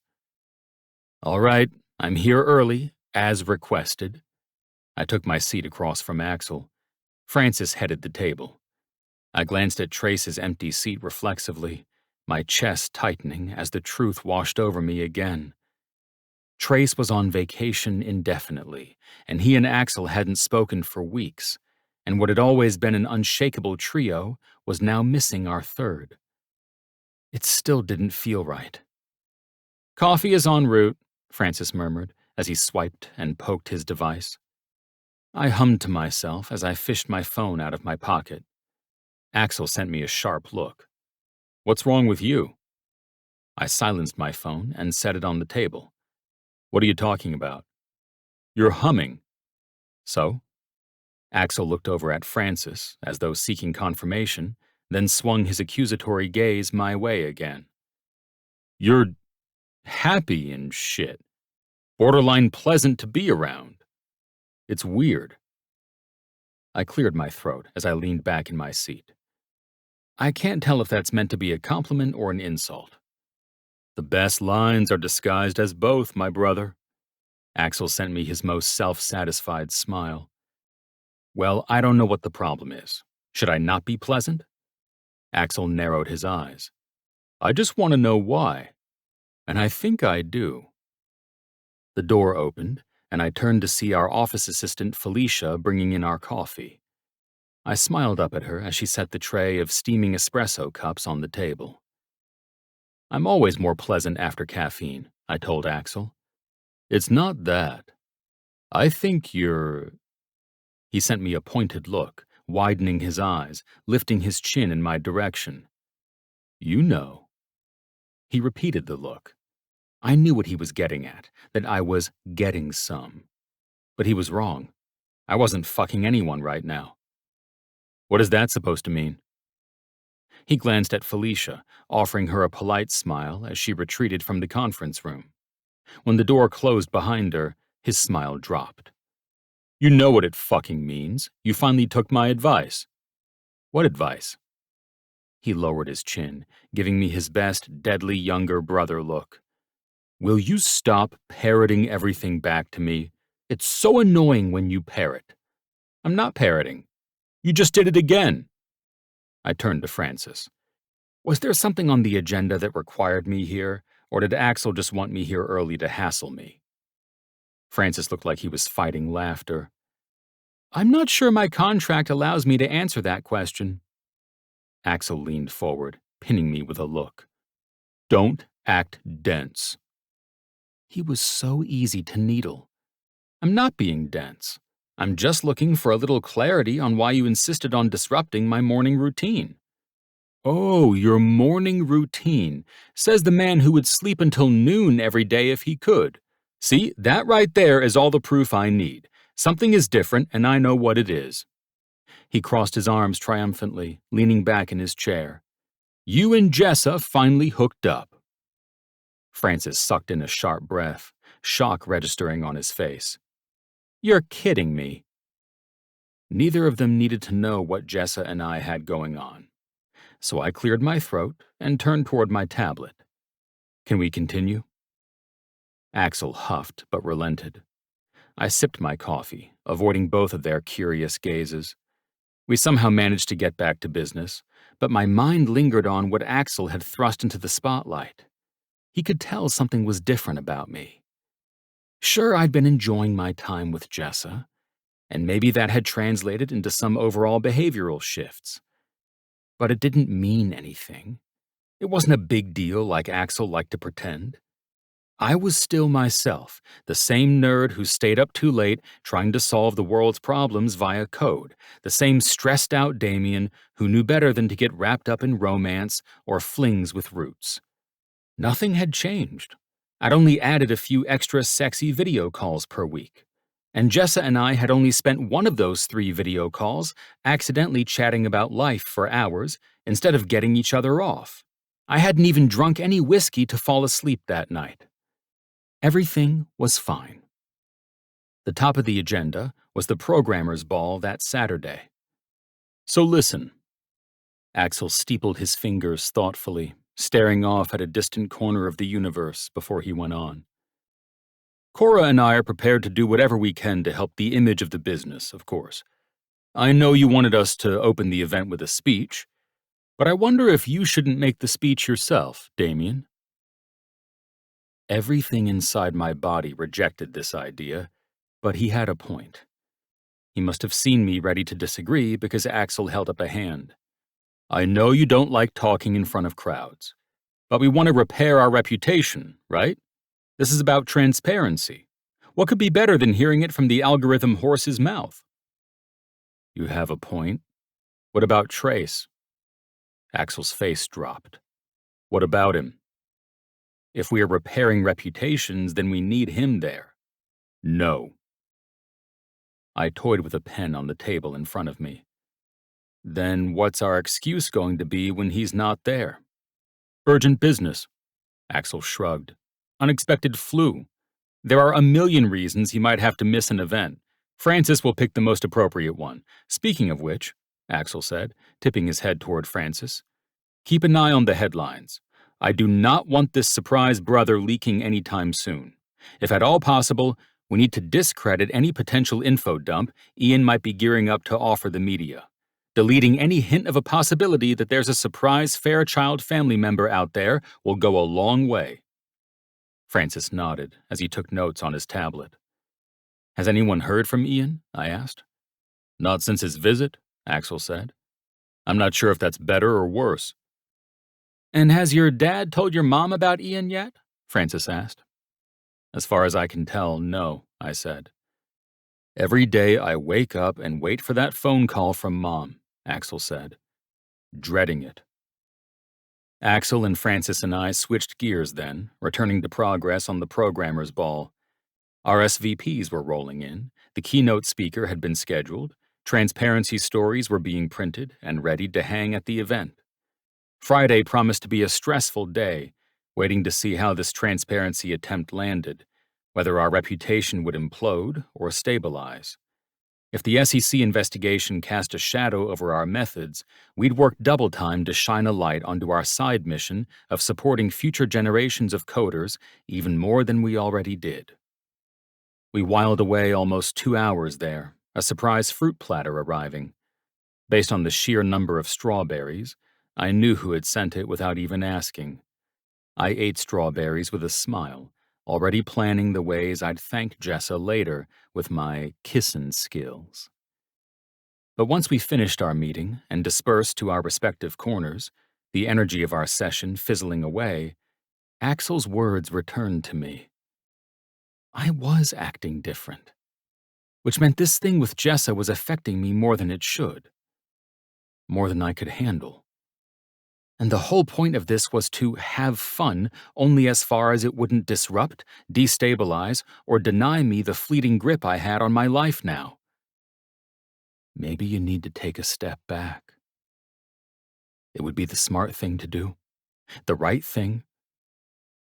But as I made my way back to my office and caught Jessa half under her desk, swearing softly to herself, I knew taking a step back wasn't even remotely an option.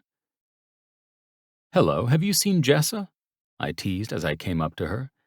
I think she may have been swallowed by her desk. Jessa tried to sit up, but bumped her head on the desk, which prompted a giggle fit. She sat on the floor, clutching her head. This is all because I dropped my ding-dang earring. I offered her a hand, and she took it, coming to her feet. We were inches away then, smiles lingering, quivering on the precipice of breaking the rules again, in view of the office. How was the meeting? She asked, a little breathless. Intense, a little depressing, mostly the same as usual. She pursed her lips and tapped her chin. You know, Damian, I've been thinking. We're going to start something new. What's that?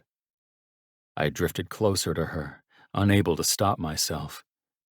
How would we make it through the programmer's ball without tipping anyone off? The entire office would be there, not to mention 100 cameras, reporters, and more. I could barely keep myself off her in the office, forget about the rainbow room, where alcohol in excess flowed freely. I was doomed. A sanity break. She beamed with a proud smile. You don't get out of the office enough. We're fixing this. You need to take a stroll once in a while, and I will be your accountability partner because I too need a regular stroll, though for different reasons. My gut instinct was to reject this idea. Somewhere deep down, I suspected I had a recessive vampire gene. Daylight and I didn't mix well, but the way Jessa talked about this at least had me curious. A stroll? Yes, like a walk, with your 2 legs. Destination? Somewhere that is not this office, the elevator, your penthouse, or en route to a fancy dinner or gala. It was hard to act annoyed when she looked so pleased with herself. Let's say you might have a point, I said. Where would this stroll take place? The High Line.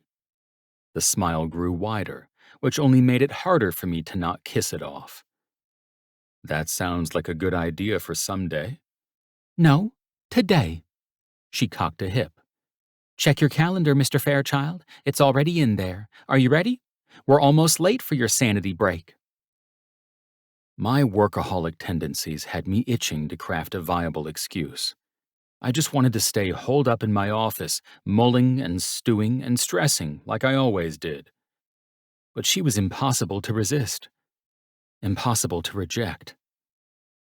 What are your reasons for needing a stroll? I was already pulling my office door shut, readying myself to leave. Part tourism, part exercise, part excuse to get out of the office.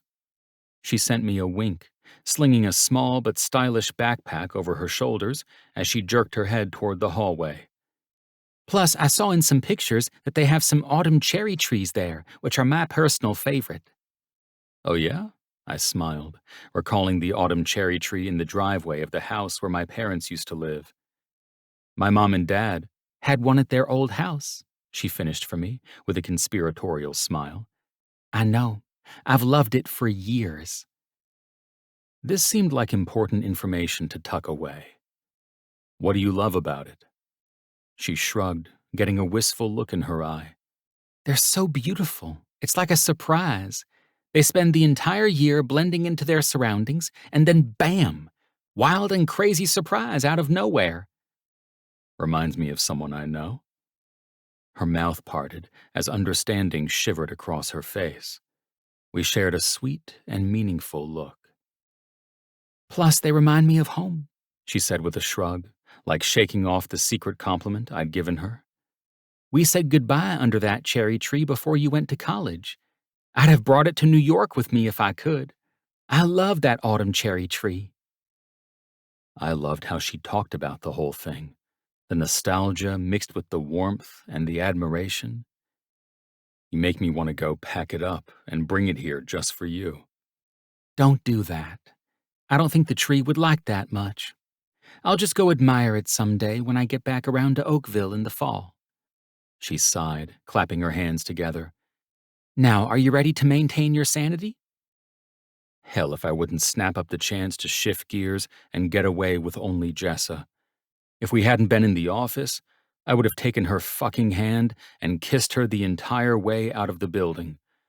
But instead, I followed her and imagined all the things we'd do when we got there. The more I got of her, the more I wanted, which ran contrary to the blinking neon light in the back of my subconscious that read, "This is only temporary." I didn't want to listen to the smart, rational thing for once. I wanted to follow sweetness, flirtiness, something that didn't feel fucking heavy. I just wanted to follow Jessa. Chapter 19. Jessa.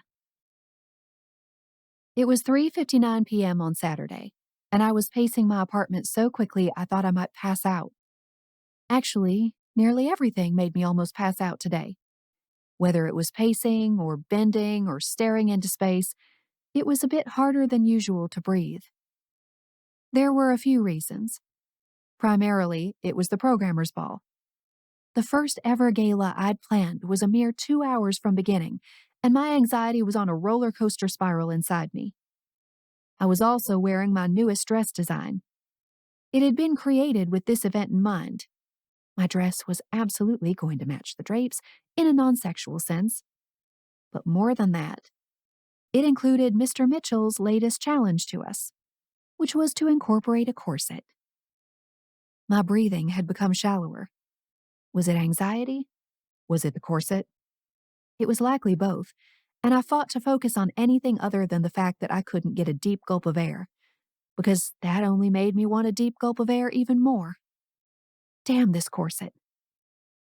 The design allowed me to cinch and tie it off and cleverly hide the strings, but I wondered if I'd overdone it.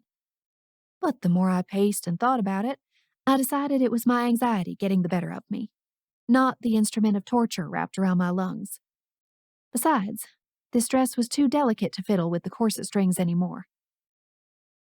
The Rainbow Room was an iconic location in New York, one that I'd both researched online and visited 2 separate times in person in preparation for this event. The planning process had allowed me to design my dress perfectly in sync with the venue. This silver gray dress was dripping with beaded details to match the delicate, diamond-like curtains of the Rainbow Room. My phone vibrated inside my handbag, and I fumbled to get it out. I was waiting for Damian to get here. He'd insisted on coming to pick me up so that we could arrive at the event together. I hadn't dared to object. There was nothing I wanted more than to arrive on his arm, even though that wasn't the normal thing to do for mere co-workers. "Hello?" I answered breathily, this time due to excitement. You ready? His deep rumble sent a jolt of desire through me. I couldn't get enough of this man. His voice, his lopsided smile, the way he touched me. Oh, the way this man touched me. He'd pushed his fingers inside me no fewer than 100 times since we'd started this thing, and I only wanted more. I wanted so much from him that it scared me. "Of course I am. I've been ready for 20 minutes. My grin was already ear to ear, and I hadn't even spotted him yet. Open your door. My heart skipped a beat as I rushed toward the door. He'd never come to my apartment before. I'd been afraid to invite him over, afraid of what might happen if we were left to our own devices in a comfortable space I called my own. It was the same reason our fooling around hadn't ventured out of his office. I knew what a late night at the penthouse would lead to. And I was still dumb enough to believe that I could keep myself, my heart, safe by following the rules. When I tugged the door open, Damian filled the doorway, looking somehow beefier and more refined than when I'd last seen him. His moss gaze was electric as it swept over me, taking me in. My cleavage was more conspicuous than usual, thanks to the corset, and that's where his gaze lingered. Jessa. He said. I swallowed hard. Damian. He took a predatory step toward me. A moment later, his arm was hooked around my waist, the woodsy musk of his scent washing over me, sending me into outer space. You look fucking stunning. He growled into my ear, his other hand tracing the front of my dress, over the beaded details hiding the ridge of the corset. His fingertips brushed the exposed skin of my cleavage, igniting goosebumps in his path. You don't look so bad yourself, I teased, checking out his formal attire. He wore a designer black suit with lapels accented in the shade of aqua we'd selected for the event. The laces of his dress shoes reflected the same color. Damian's longish chestnut tresses were slicked back at the sides. He was so handsome I wanted to combust. Luckily, this corset would hold in any internal explosions. We shared a long look, getting lost in each other's eyes. Even though we still had to play it platonic in public spaces, it was getting harder to keep the cat in our collective bag. Our trip to the High Line, an old elevated train track turned into a public park earlier that week, had been spent fully hand in hand. He'd even kissed me on a bench. Of course, the office staff hadn't been there. That's what I kept telling myself, at least. But it was times like these when it felt like something had irreversibly shifted. We spent a lot of time looking into each other's eyes, and it just didn't seem like something you did with a fling. I wouldn't know. I'd never had a fling. But deep inside, I could tell that this was serious for Damian. Serious like it was for me, too. How are we going to make it through the night? he asked me, his lips already drifting along my jawline. I will be able to get 3 feet from you. I giggled, tilting my neck so he could explore further. We'll have to find a way. I expect we'll be thoroughly distracted. Damian grunted. Then he dove for a kiss. I dodged it, pulling away. We can't kiss tonight, I said, sending him my most serious look. His brows drew together, the poutiest look creasing his face. Why? A laugh burst out of me. Oh my God, I've never seen you look so mad. Like I just told you that snack time was over. Well, you are a snack, he said, running his hands across the fabric of my dress. This lipstick smears, I told him, pointing to my ruby lips. Tonight is too important to be looking like some whacked-out sex goddess. He sighed, squeezing my ass cheeks through the dress. Fine, but we'll leave early. The simple ass grab sent moisture to my panties. It didn't matter how many times this man had gotten me off within the 4 walls of his office. My body always wanted more and was capable of giving it to him. But I knew as well as he did that our situation was unsustainable. I didn't just crave more Damian. I needed him. All of him.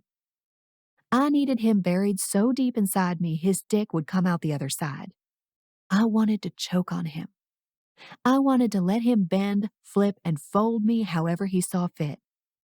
We were poised to create something magical together. Something I wouldn't be able to walk away from. That was the part that scared me. Let's see how the night goes, I told him, wrapping my arms around his neck.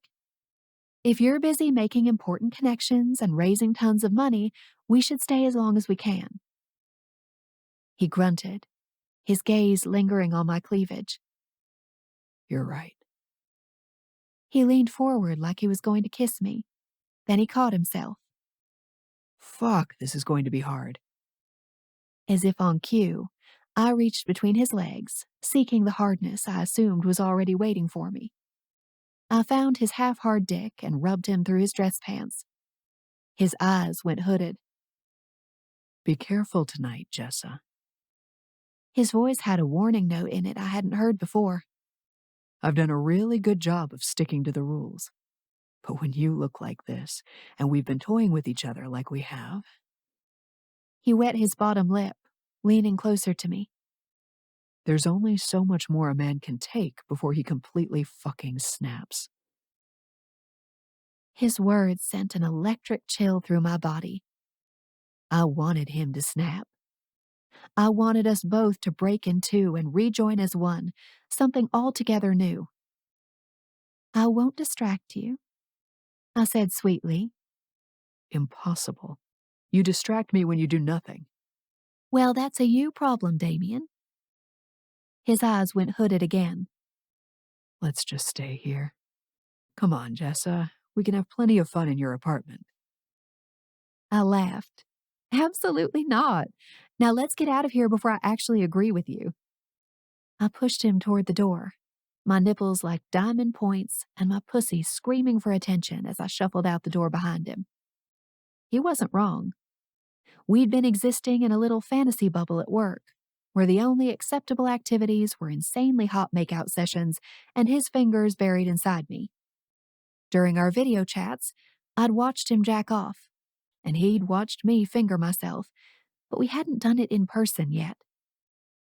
This was the slowest, most confusing zigzag to home plate I'd ever experienced. We'd only agreed to this to protect ourselves, but at this point, it seemed more damaging to not go all the way. Damian and I swept into the waiting SUV like incognito celebrities. Legs awaited us with a smile and his Brooklyn greeting, Hey, there's our girl. And then we were off. The flashes of the Manhattan skyline beyond the windows of the vehicle barely registered as Damian and I sank into our own private world. Thigh squeezes, meaningful looks, winking at each other until we dissolved into laughter. We were simultaneously mature, grown adults, and teens on my father's couch again. I loved the way we could dance between these two worlds. The one we shared from having grown up together, and the vast new world that stretched all around us as adults, foreign and limitless. It struck me then, as we wove through the streets of New York, that Damian rooted me. He made it safe for me to stretch upward, outward, beyond. Not just in a financial sense, but in a grounding sense. We knew each other. We'd shared the same air growing up. And by acting as my roots, he made it that much safer for me to fall even more in love with him. By the time we got to the event, it was both the corset and Damian making it hard to breathe. With one last caress of my ass, Damian helped me out of the car. We smiled at each other, walking down the red carpet toward the main doors together, but not holding hands. We didn't need to hold hands, because every time he looked at me, I felt the tiny kiss he was giving me in his head. Christ, I was head over heels for this man. As soon as we swept through the main doors, it was go time. After the elevator ride to the 65th floor, I joined forces with the venue consultant, Meredith, to review what remained to be done. As we toured the Rainbow Room, I could barely see past the beauty and glamour to focus on the tasks at hand. Floor-to-ceiling windows looked out over the city, offering a legendary view of the skyline, the glittery, beaded curtains that matched my dress hanging halfway down the window panes. 24 tables dotted the huge room, each one boasting small glass vase centerpieces with white blooms spilling out. Almost everything has been set up according to the plan, Meredith said as we paused by the low stage at one end of the room, where Damian would make his speech and presentations would be held. An enormous chandelier hung in the center of the room, yanking at my attention with its billion pieces of glinting crystal. How could I focus on anything with this much opulence around me? but we still need to figure out where exactly to position the screen, Meredith said, gesturing at the flat screen which would showcase images featuring the brothers' positive impact on the community at large. Ah, yes, I murmured, tapping my chin pensively as I relished this feeling. Belonging in one of the most legendary spaces of New York. I'd planned this event, and now we were going to sit back and fucking enjoy it. Let's have it in front of the podium as people arrive, and just before the presentations start, we'll move it out of the way. We worked on finalizing a few more of the details. I glanced over at Damian on occasion, both because I was curious about what he and Axel were talking about so intensely, and to see if I could catch another heated look from him. But I couldn't catch his eye. He and Axel weren't just having an intense conversation now. They were looking at something on Axel's phone, shaking their heads. My stomach wrenched, though I wasn't entirely sure why. Meredith and I went around the room assessing each area. With 1 hour to showtime, tantalizing scents wafted from the nearby kitchen doors. The menu was the stuff of my fantasies. Montauk scallops over wilted leeks, osso buco with creamy saffron polenta, to name a few items on the night's dinner menu. That didn't even cover the sweets. Apple crumble souffle, blackberry cheesecake, fondue spilling from hidden spots, equal parts decoration and dessert. Every inch of me was desperate to capture this evening from every angle, along with every taste. But every time I got too excited, I could hear the derision spilling from my sister's lips, echoing through my head like a scream in a cathedral. Look at you, flaunting all this wealth, having such a good time while the woman who gave you life is living in a halfway house infested with roaches. What a great daughter you are, you selfish fucking bitch. Thanks, imaginary Tara. She always knew how to knock me down a peg or 10. I wrung my hands, flipping between beguiled and regretful. Proud of myself and hating myself.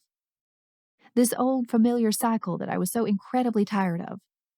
And this corset only made breathing through the anxiety so much harder. When I next looked at Damian, I could tell something was seriously wrong.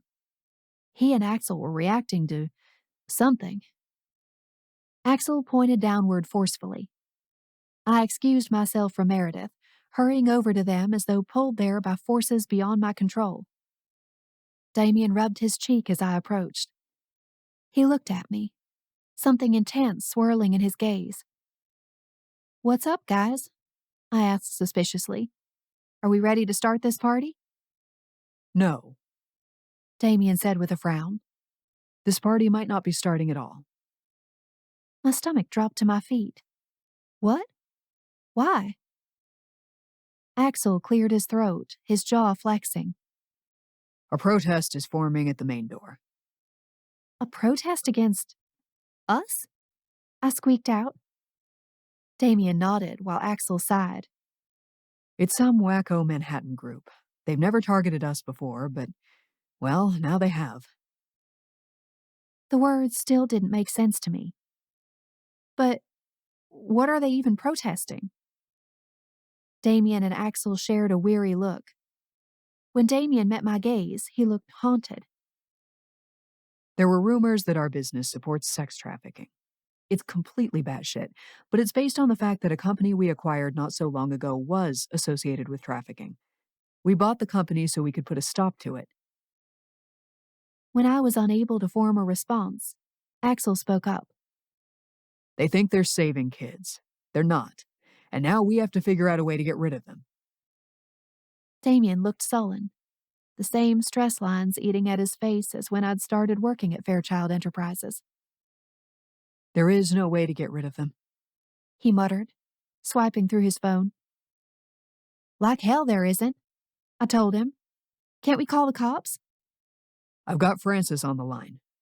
Axel told us, phone pressed to his ear. He's in touch with legal. We're exploring options. They're probably legally protected, Damian said, his jaw flexing endlessly. As long as they're on sidewalks, I'd imagine it's fine. Probably all they want is to get attention and to block people from entering our fundraiser. Shit bricks, I muttered, nibbling on my lip as Damian's face went from sullen to dour. There's got to be something we can do. Jessa, we might as well cancel, Damian said in a low voice. If people can't come in, what's the point? Well, the point is...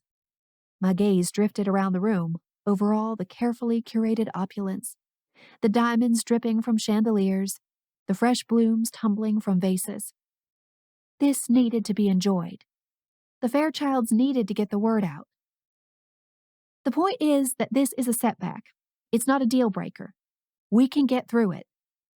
That's what you think, Damian said quietly. It's what I know, I told him. This whole night is about reputation damage control, he said, stepping closer. What's more damaging to our reputation than an active protest about sex trafficking allegations? They've got signs, Jessa. They're not mincing words down there. They'll tank the whole thing before it even gets started. His words sank into me, the gravity of his prediction feeling like the heaviest lead blanket. But I refused to surrender. They still had a fighting chance to turn things around, and I wasn't going to let go of it. I blinked rapidly, struggling to see pathways through the dark roadblocks. His words hung heavily in the air between us as an idea slowly gurgled to life inside me. What if we go down there? I said. And do what? Join them? I shook my head. No. But you and I could be like the welcoming committee, showing our faces despite the protest. The idea was taking shape faster than I could spill it. We could hire protection so nothing happens, bodyguards, whatever, and then we could stand out in front of the protesters and welcome each guest personally. Damian watched me curiously. Axel seemed to be tuning in, phone still pressed to his face. It wouldn't be so dire. It would be more of a nuisance, really. And with us escorting each guest individually, they won't even get a chance to be pummeled by whatever bullshit they're trying to say down there. We'd be the frontline receivers, let's say. You and Damian down there? Axel asked, phone pulled away from his face. Yeah, why not? I'm not afraid of some dumb protesters. The corner of Damian's mouth started to curl. Even protesters in New York? Jessa, it could get out of control. I don't want you to get hurt. I don't even want you near the potential of getting hurt. I won't get hurt, I said, because we'll have big, beefy bodyguards that you can hire in the next 30 seconds because you are Damian Fairchild. He held my gaze, amusement swimming there. I like it. Axel said, pocketing his phone. Francis is working on getting some beef here. Is that what he called it? I asked Axel, who nodded. He would. Damian mused. Grade A New York City beef, I told Damian with a haughty smile. Now, are you ready to mitigate the effect of this protest, or what? The next hour was a whirlwind of logistics. Calls from lawyers, contact with the NYPD, organizing security, and more. The hired beef helped keep the protesters at bay, while Damian and I personally presented the smiling faces each new arrival needed to feel confident about walking into a swarming cesspool of human trafficking signs and shouting. We shook hands and distracted guests as well as we could. Eventually, the police decided that the protesters had made themselves enough of a nuisance, so they were forced to disperse. What few people lingered were more random bystanders and less organized mob. None of that was fun to deal with in general, but even less so with a corset squeezing my ribcage like an anaconda. On the 65th floor, I only made it through 2 scallops before I knew something had to give. I fidgeted in my chair as Damian stood at the podium, giving his speech about the future of coding technology and the fight to fund open access to education. I loved all his talking points. Poverty-stricken teen finding solace in coding, lucking out with an encouraging high school teacher and tons of late-night researching, as well as the limitless possibilities that awaited our society if more teens were given more access to information like this. It was all beautiful, truly. But I could not concentrate on another mother-clucking thing until this corset came off and burned in hell. All ideas were scandalous or rejected at one point. Damian went on. The Rainbow Room was bursting tonight, every chair filled, some people relegated to standing on the fringes. I took slow, measured breaths. I focused on fixed points in the distance. I even counted to 63. Nothing helped. All I could think about was taking this corset off. I sipped nervously at my Pinot Grigio, watching as Damian wrapped up his speech. Fairchild Enterprises might not be here forever, Damian said, his voice firm. but there will always be a new need, a new challenge, a new urgent, life-changing request. I want there to be more answers than questions in the future, more ideas than problems. Murmurs of agreement rippled through the room, and I was caught between teary-eyed emotion and breathlessness. Thank you all for joining us tonight as we find new ways to support innovation and adaptation. It means more to me than I can express, but it means the most to our great-grandchildren. Damian stepped back from the podium, smiling out at the crowd as the room erupted into applause. Tears filled my eyes as I clapped wildly. Once the applause had died down, dinner continued, but the room maintained a high buzz of energy and conversation. Axel, grinning broadly, stood at a nearby table, chatting with a gray-haired man who looked like he was probably important. Damn near everyone here tonight was important, or at least rich in a serious way. But focusing on individual guests didn't help things either. I need this dress off me. I'd brought a backup dress as a just in case, not thinking I'd really need it, or at least not until the end. But who could have known that the adrenaline of my first ever planned event and my first ever protest, both on the same night, would have caused my lungs to malfunction when it constricted. Damian stood across the room, deep in conversation with potential donors. Guests mingled, snagging plates at the buffet or clustered in small groups. Laughter and conversation rippled around me. This night was perfect. It was going off as well as I could have hoped, especially given the hitches. The only issue was that I might not make it out alive. Damian caught my eye from across the room and waved me toward him. I drifted over, ready with a smile as I approached a refined older couple.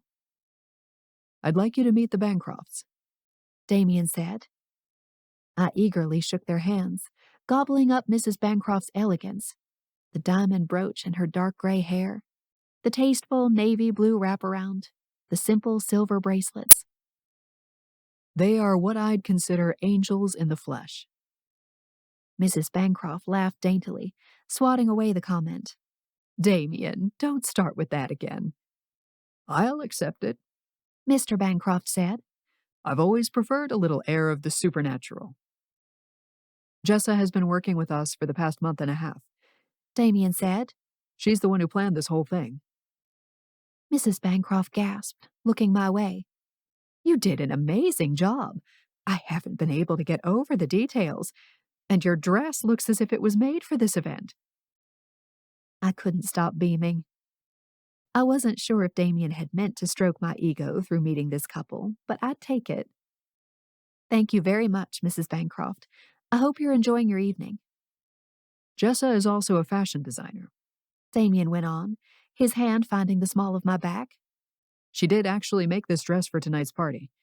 Mrs. Bancroft has a few pet projects in the fashion industry, come to think of it.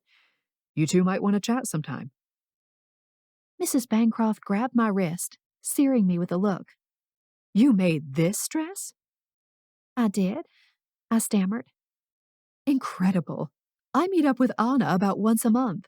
We'll have to see if you can't join us sometime. The way Mrs. Bancroft said Anna with the round vowel made my eyes widen. You mean like Anna Wintour? Mrs. Bancroft nodded. Of course, dear. I swallowed hard, not missing the satisfied look on Damian's face as Mrs. Bancroft and I exchanged contact information. After the Bancrofts drifted away, Damian's hand found the small of my back again. Did you eat? He asked. I began, thinking about the uneaten scallops. Thinking about how hungry I was just reminded me of how I couldn't eat because of this damn corset. Sort of. Didn't you like the food? He asked, his gaze washing over the buffet tables. I thought you'd chosen the menu. Did they mess something up? No, it's just... His face creased with concern. Is everything okay? Yes, of course. It's fine. I had a scallop, so... Just one? That's weird. I gulped. Okay. He'd spotted that there was something seriously amiss. I gnawed at my bottom lip. Actually, I looked down, hesitant to lose this cleavage, but also desperate to take a full breath again. Could we, step out for a second? Damian didn't ask twice. He led the way toward the elevator lobby. When we'd reached the cool, moodily lit space, the clamor of the Rainbow Room through the arched doorway was somehow amplified, like a living, breathing postcard. What's wrong? He asked in a low voice, stepping closer to me. He could get closer because nobody was out here observing us. We had a temporary pass, and I could feel the way his intentions had darkened. My skin prickled, expecting his hands, craving his touch. Damian's hands found the corseted dip of my waist, bringing me against him in a short, forceful tug. My breath evaporated. Between this corset and this man, I doubted whether I'd make it out of this night alive. Somebody might come out and see us, I whispered, because I had no oxygen left. I don't care. He growled into my ear. Then he bit my earlobe, sending a jolt straight to my pussy. I bit back a whimper, wilting against him. My breathing had quickened, which didn't seem exactly safe. Now I understood why all those Victorian heroines were constantly gasping and fainting. They were dying, and nobody knew how to get the damn corsets off. Damian, I gasped out. I need to get this corset off. I'm dying here. He paused, pulling back to look me over. What do you mean? It's so tight and I need to change. Will you help me take it off? I'm worried I'll mess up the beads. Getting it on was easy, but I need a second pair of eyes to make sure I don't ruin this thing. I brought a backup dress. He blinked. You want to take your dress off? I nodded, unable to read him fully. I couldn't tell if he was upset or thought I was joking. It's too much. I thought I could last the night, but I can't. And with the way I designed the dress, the corset needs to be fully laced in order for it to lie right on the shoulders. Oh, I really messed this one up. Let's just call it a learning experience. But then his fingers curled into the softness of my hips, and I started to understand a little better. And where are we going to take this corset off? I don't know. The nearest private room? His chin dipped, his gaze darkening. That predator energy was returning. And you expect me to be able to keep my hands off of you while we're doing this? I laughed, wilting against him. We can be good. So you're going to take this entire dress off, including the corset, and stand in front of me naked while you change into a different sexy dress? What is this, a test of my willpower? He laughed, his hands seeking the base of my corset from the back of the dress. I'm already certain I'll fail.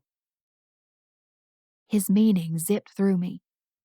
Maybe I wanted him to fail. Because this thing between us wasn't just one and done. We'd been flirting, connecting, practically dating for weeks now. Hell, the man had fallen asleep while we watched a movie via video chat one night. He didn't fall asleep on video chats with flings.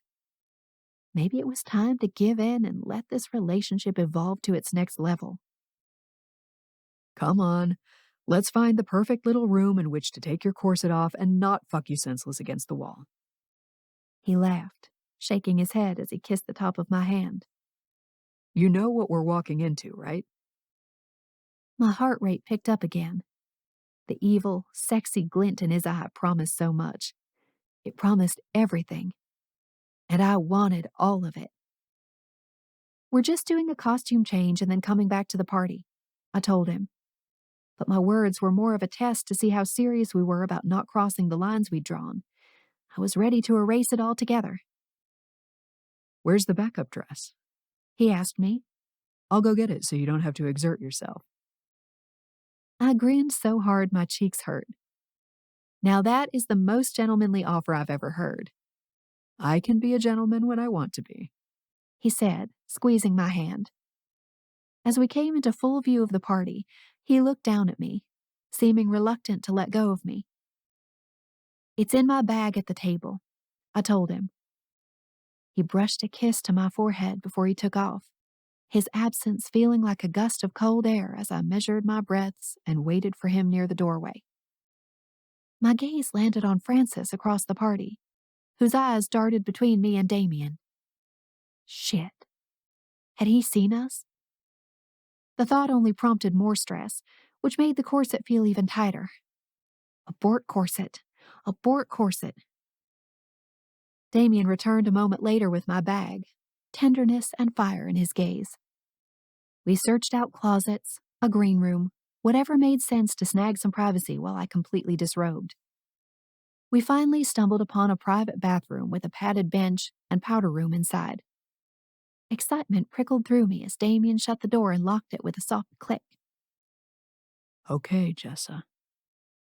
The low rumble of his voice rippled through me, sending moisture straight to my panties. His gaze washed over me like he'd already completely undressed me, yet he hadn't even laid a finger on me. Where should we begin? I turned away from him, exposing my back to him. I gently moved my hair over my shoulder so he could better see what he was working with. There's a clasp there, I started, my voice wavering a little. The air snapped with electricity as he stepped closer. He palmed the swell of my hips through the dress, and I could feel the possession there. I'd felt it in the ballroom, too, when he'd touched me during our conversation with Mrs. Bancroft. And I couldn't argue.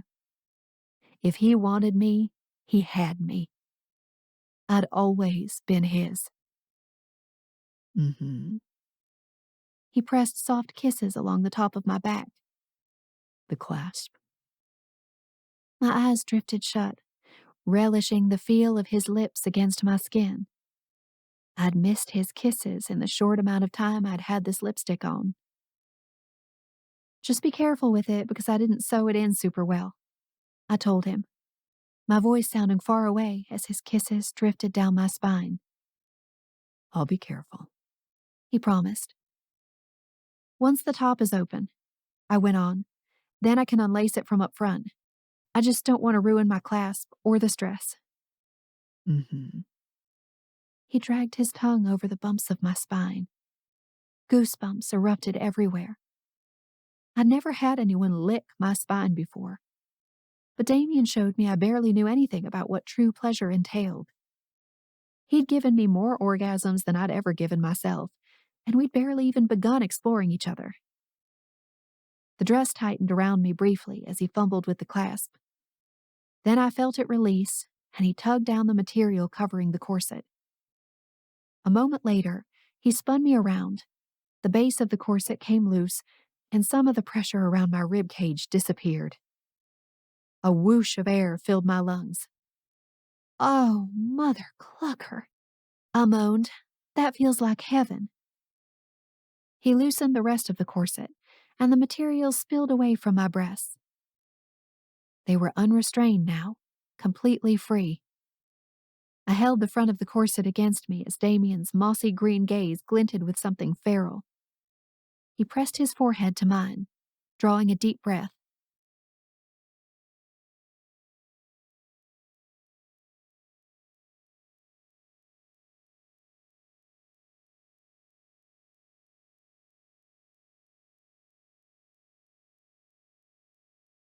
Chapter 20. Damian. I got Jessa into her backup dress and into the elevator without laying a single kiss on her lips, which I thought deserved an award. Every thump of my heart said the same thing. I need this woman. We left the party without telling anyone. Axel would probably be pissed, but I didn't care. Not when I could only see, taste, hear, or smell Jessa.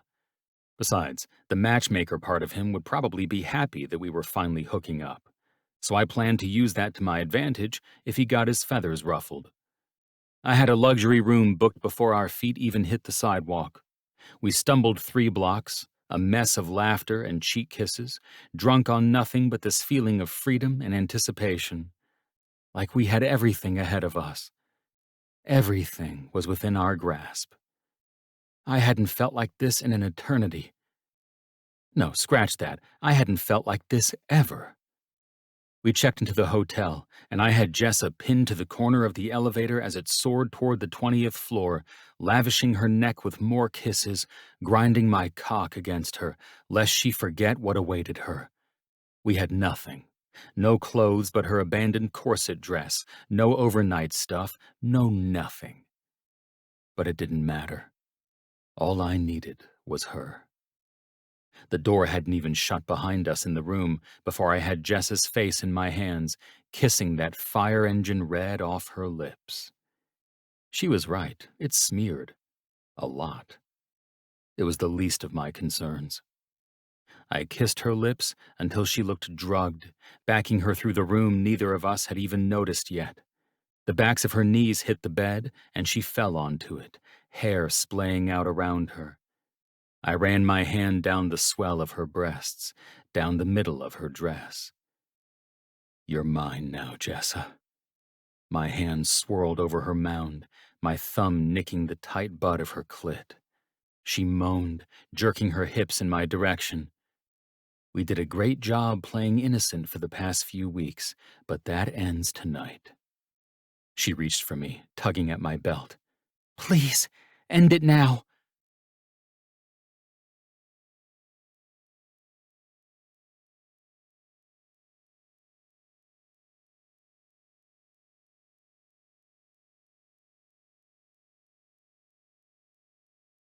My body buzzed in the pleasant afterglow, but I still couldn't rip myself off her. We were a smeared ruby-red mess, and I didn't care. I always needed just one more kiss. After a while, Once our kisses slowed and I had finally slipped out of her, we lay on the bed, staring at each other, lost in each other's gaze, speaking volumes without a single word. I grabbed her hand and kissed each one of her knuckles, while she just smiled at me. If this wasn't pure contentment, I'd never find it in my lifetime. And Jessa just smiled like she'd known all along. I awoke with a jolt. My chest heaved as I came to, sitting bolt upright and looking around the darkened room. I was immediately hyperventilating, trying to orient myself in the unfamiliar place. Who? What? How? All I could remember was the grip of the nightmare around my rib cage, the screams, and the unknown depths of my consciousness. Kaylee's face, evaporating into the void. Hey, are you okay?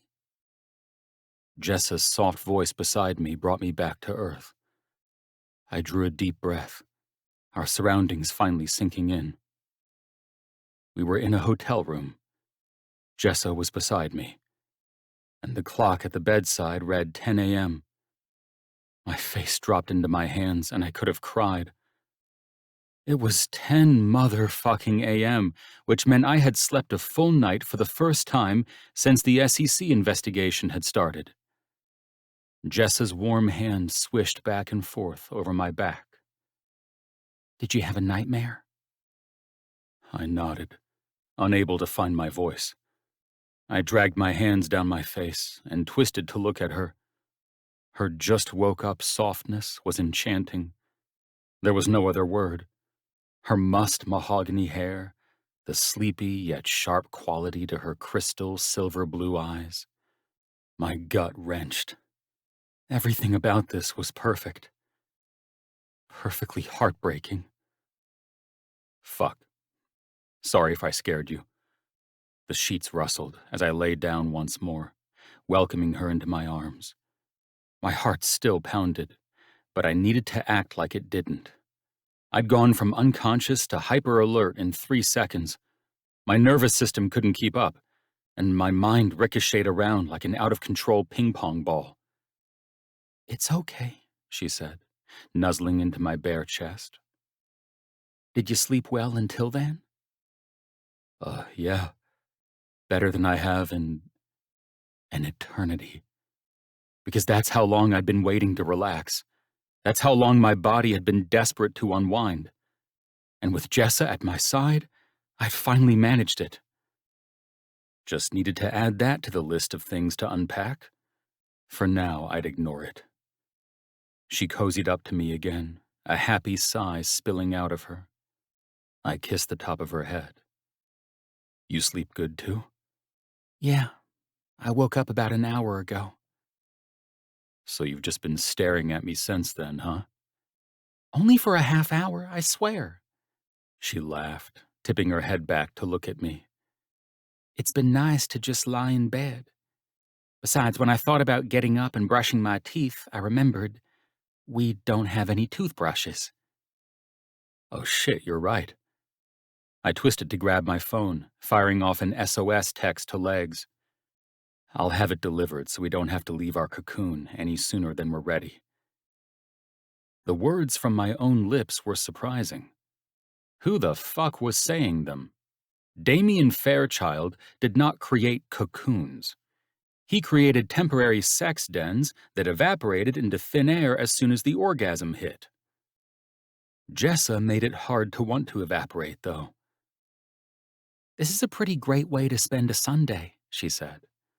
Sure beats what I normally do, I told her. What's that? Work and stress myself out, I said with a laugh. You never turn off, do you? The question was soft, a blunt-edged probe. Normally I'd harden up at a question like that, deflect, divert. But something about the softness of the morning and the warmth of her buried in my arms prompted me to open up. I don't, I admitted. I can't. She drew a breath. What are you afraid will happen if you do turn off? That one landed less like a blunt-edged probe and more like a spear. I had a list of things I was avoiding through work, an entire thesis outlining what I hoped to achieve via endless dedication and devotion to my career. You want to go deep this morning, huh? She smiled sweetly. Just making chit-chat? It was funny only because she knew how full of shit that response was. I'm turning off now, see? I can do it. I'm not afraid of it. But that was a lie. I was terrified of it. And as soon as the sweetness of this encounter ended, I'd need to be back on a mission. When's the last time you turned off? She drew aimless, lazy patterns over my bare chest, right over the ribs that practically vibrated from how hard my heart slammed against them. It was like she knew and was trying to calm me down. I can't even answer that. I stared at the ceiling, groping for some sort of idea. It hadn't been months. It had been years. But how did you tell someone you had a problem and chose to ignore it? I guess that's how you and your brothers rose so high, huh? Her designs drifted across my nipple, down the side of my rib cage. You don't stop. You don't see anything but the finish line. Her finger paused.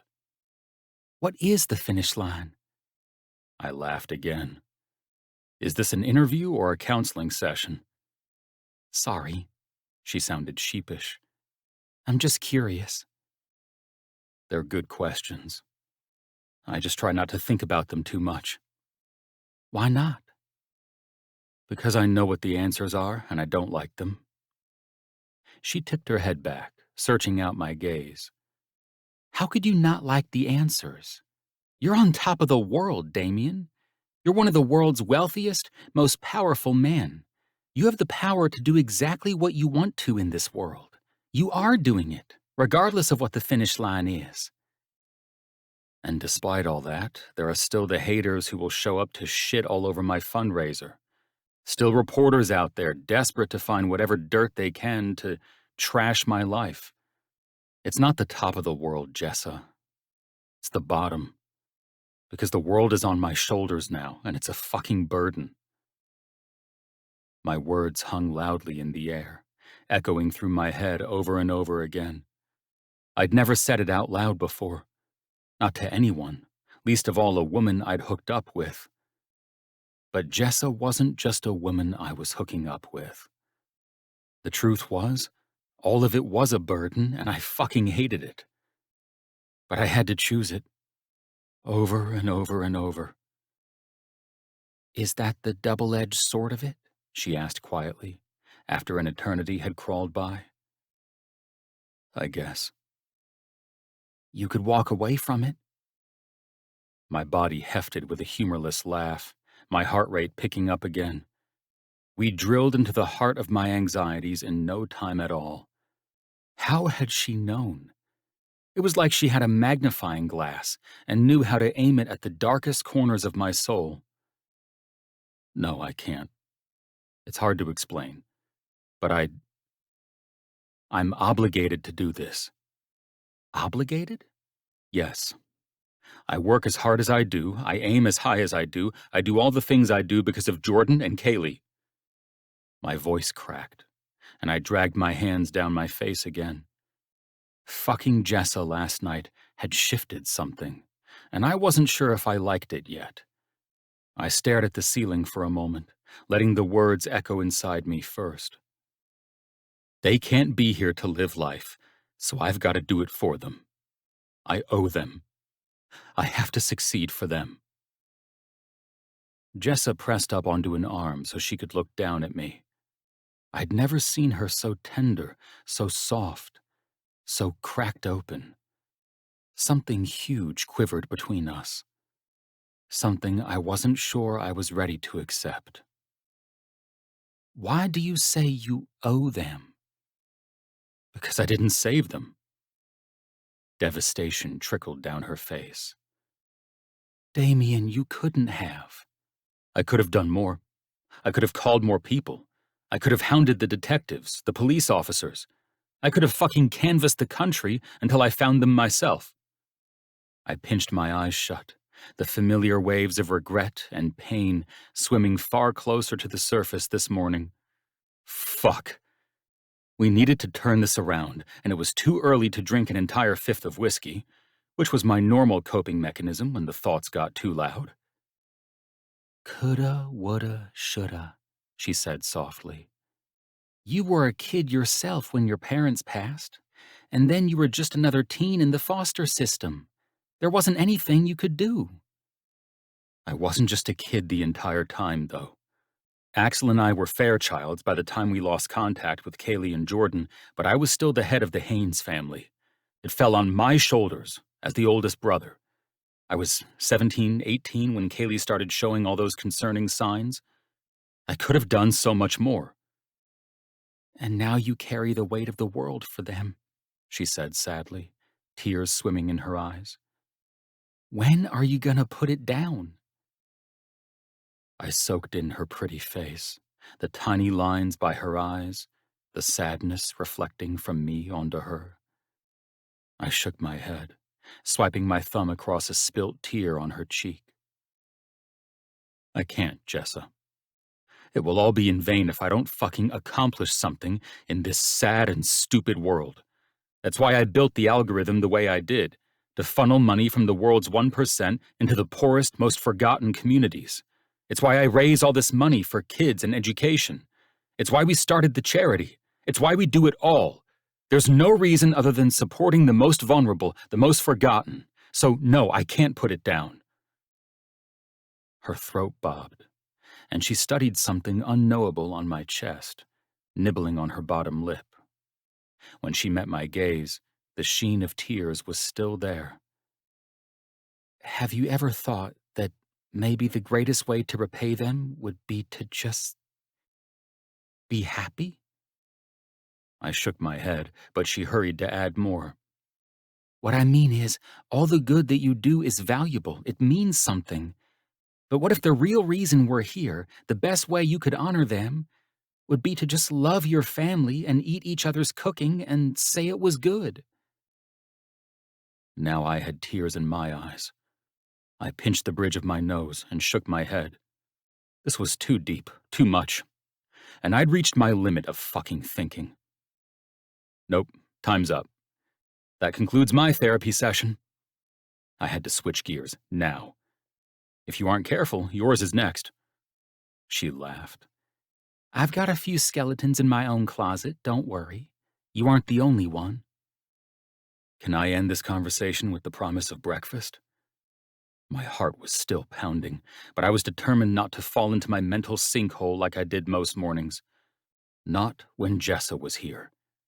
She was too bright of a light to ignore, and all things considered, she'd been the only person who had successfully navigated me in and out of those treacherous conversational waters, other than Axel or Trace. I'm thinking of full spread, opulent everything, diamond-encrusted water glasses, gold shavings on the toast, because for once I'm remembering to feed you instead of the other way around. She laughed into her hand, that familiar tenderness shining in her eyes. Wow, this is a momentous occasion. I think that'll shut me up, yes. Excellent. Mission accomplished, I teased as I pressed a kiss to her lips. She giggled through the kiss. When we broke apart, I added, I see how much you worry about me, how much you care. I know I can be an asshole most of the time. I'm trying to be better. She froze, watching me with an unreadable look. You've noticed that I worry? I see everything, Jessa, even when I don't want to. I'm a fucking owl, I just hide it. She licked her lips, the aimless patterns over my chest starting up again. It's how I treat my family, my found family. Her words sank into me for a moment. Blood doesn't always care, she whispered. But your found family will. I scooped up her hand, pressing her knuckles to my lips. This time, we both had tears in our eyes. I knew a thing or two about found families. That included Trace and the rest of the Fairchilds. But for her, it was more important, because she'd been let down by her blood family. Something big and aching existed between her and her mother, more than just the drugs. That blood is thicker than water quote is bullshit anyway, I told her, swiping my thumb back and forth over her knuckles. What do you mean? I prefer a different version I've read. The blood of the covenant is thicker than the water of the womb. She nodded, understanding washing over her face. Ain't that the truth?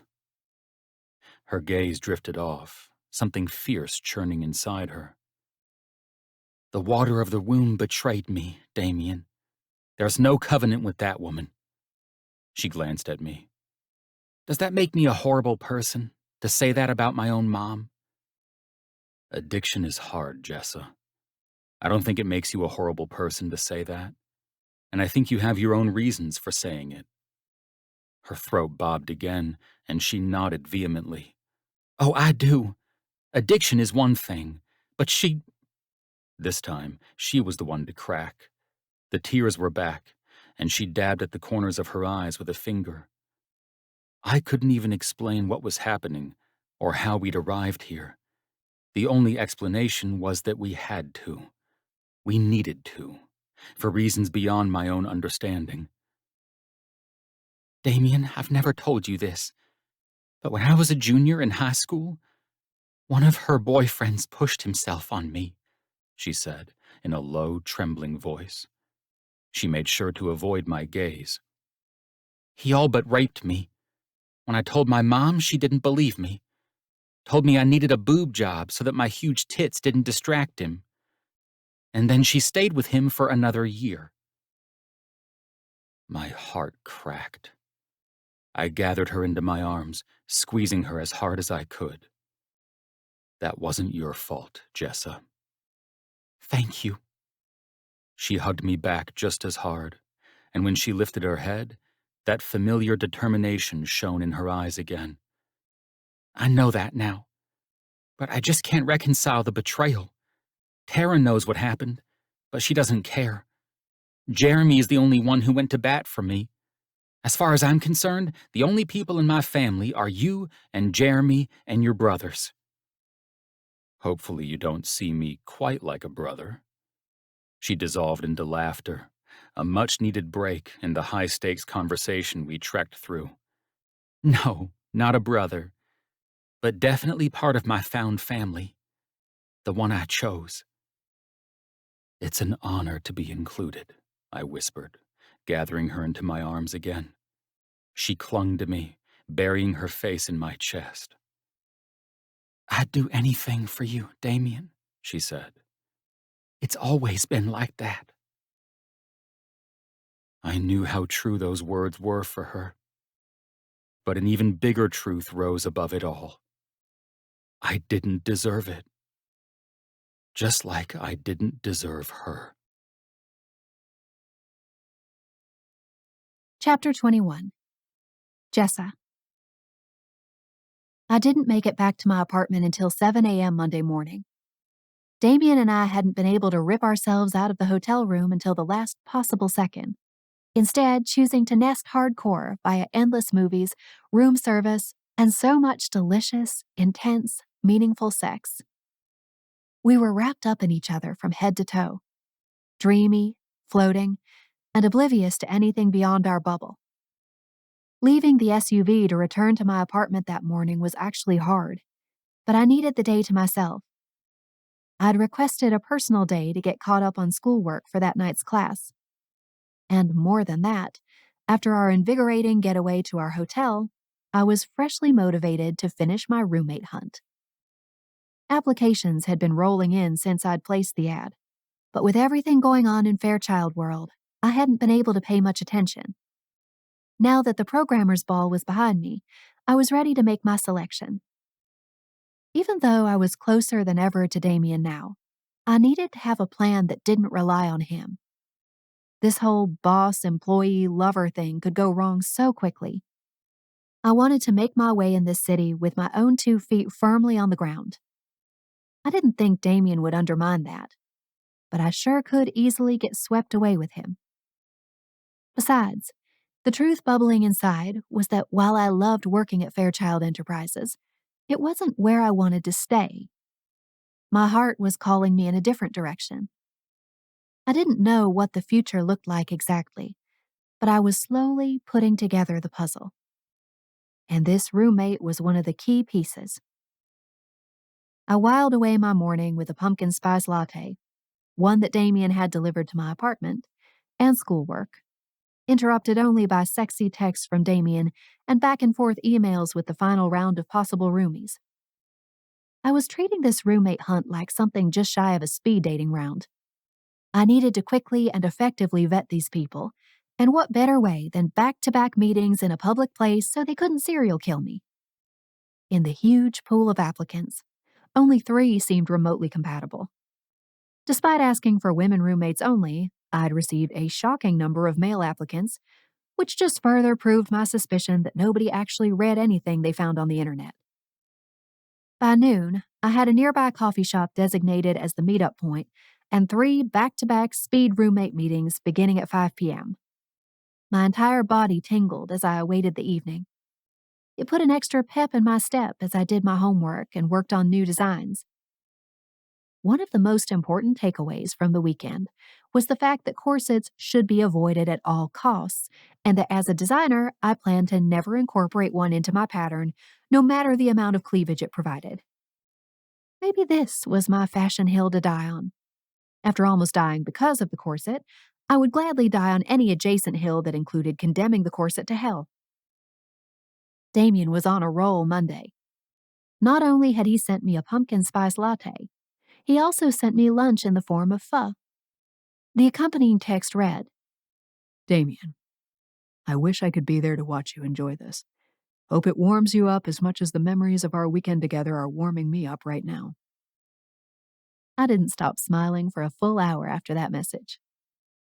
Everything seemed to be going right for once. I was sitting in New York City, advancing my fashion career, making rent on time, all while having life-changing, breath-stealing, toe-curling sex. My high school fantasies weren't just fulfilled, they'd been blown to smithereens. I hadn't even known that men like Damian existed, where sex wasn't just a pleasure mission for the man, where my clitoris figured into 80% of the equation. I could barely think about it without getting hot and bothered again. Focus on design. Focus on roommate. That's what today was for. And mother cluck it, I was going to accomplish what I set out to do. At 5 on the dot, I was tucked into my local coffee shop, nursing a decaf coffee and wondering if I still had time to hop in line again and get one of those lemon poppy seed muffins. Bean and Brew was the quintessential New York coffee shop. Rich wood floors, fascinating murals on the walls depicting various stages of the coffee bean harvesting process, the standard array of hipsters and work-from-homers, trendy glasses and knit caps aplenty. I fidgeted in my seat, waiting for this roommate hunt to begin. The first potential roomie was Ada Lynn. She showed up 10 minutes late and spent an additional 10 minutes hassling the barista about a mistake on her drink. After she took her tip back out of the jar, I knew Ada Lynn probably wasn't the best fit for my next New York chapter. Potential roomie number 2 was a student named Jessie. She and I chatted politely for about 20 minutes before the deal breaker emerged. She wanted separate fridges, each with locks. No thank you. I didn't have the time or brain capacity for that. As 6 crept closer and I awaited the final candidate to arrive, I was trying to stave off disappointment. I didn't have a backup option yet, and I was damn near out of choices. But I held out hope. If not this round of potential roomies, there had to be someone out there who wouldn't shit on the waitstaff and hide her leftovers under lock and key. Kendra, my third interview, rolled in at 6 on the dot. She was pure blonde hair and sunshine from the second she stepped inside. I waved, knowing instinctively this was her, and Kendra's face lit up even more. Hello, are you Jessa? She swept my way, holding out her arms to hug me as though we were long-lost friends finding each other again. Jessa in the flesh. Kendra? It's so nice to meet you. After a quick squeeze, we sank into armchairs that faced each other. Kendra took off a giant messenger bag she had across her chest, setting it down with a thud. What you got in there? I asked. Sounds heavy. Oh, not much. Just some research for a story I'm working on. I perked up. This was either a red flag or the start of something very normal. Story? Research? She flashed me a conspiratorial smile. Her girl next door vibes had an interesting edge. I can't reveal too much yet, but it's for my latest piece. I'm a journalist for Big Apple Mag, and someday I'll be a famous one. I liked the go-getter attitude immediately. Her sharp gaze washed over me, almost like an assessment. What about you? What do you do? Well, I'm a struggling Kentucky transplant, I said with a laugh. Hopefully not a famous one someday. Kendra laughed, arranging her bag near her feet before relaxing into the seat. Fair enough, but what would you like to be famous for someday? A breath whooshed out of me. You certainly are a journalist, huh? Her eyes sparkled. Sorry, am I moving too quick? I can get intense pretty fast. It's sort of my flaw. No, I'm the same way. I'm just not used to having it doled back to me. We shared an amused smile. Despite the fact that I'd known her for seconds bordering on minutes, the ease I felt made it seem like I'd known her for much longer. So, let's hear the answer. I suppose I'd love to be famous for my designs, I said, smoothing a few wrinkles in my leggings. I design clothing, mostly dresses for plus-size girls. Well, for any size, but I'm trying to make a name for myself in plus-size fashion. Because why not pick the skinniest fashion center of the country to try it in? Kendra laughed. Now that's an excellent mission statement. Why didn't you lead with that? The question floored me. But I knew why. I didn't share my fashion aspirations with many people because I wanted to avoid the laughter and derision that followed my dream around like hungry wolves. It's dangerous to tell the world about your passion, don't you think? I picked at a spot on my leggings. It's easier to just do it, and then if it happens, great, and if it doesn't, well, there's nobody there to say I told you so. Except there were more than a couple people around to tell me I told you so if this didn't work out. Right, but sometimes don't you think the magic of making it happen rests on shouting it out? Kendra looked like she was caught somewhere between revelation and deep concentration. Is that why you introduced yourself as a someday famous journalist? Her laughter felt like a breath of fresh air. Exactly. All right, so this is an interesting way to start getting to know a potential roommate, I said before I sipped my decaf.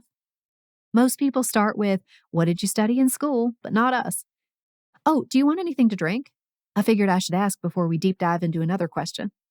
No, I'm fine. I brought this. She rummaged in her bag, pulling out a thermos. She set it on the wooden coffee table in front of her. Do you want to guess what's in there? I blinked, looking at the completely normal, featureless thermos. Kombucha? She tipped her head. I don't touch that stuff. No, it's just water.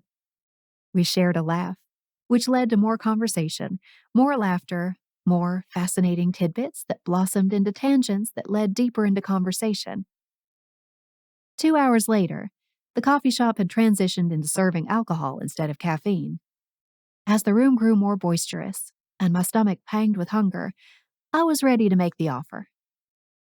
Do you want to come back to the apartment to see it? I asked her. That way you can make a fully informed decision. Excellent idea. Kendra followed me out onto the sidewalk, hugging her bag full of notes and not kombucha, just water. I soaked up the waning rays of late autumn sun as we walked the 2 blocks to the apartment. My phone started blaring just as we stepped into the apartment building.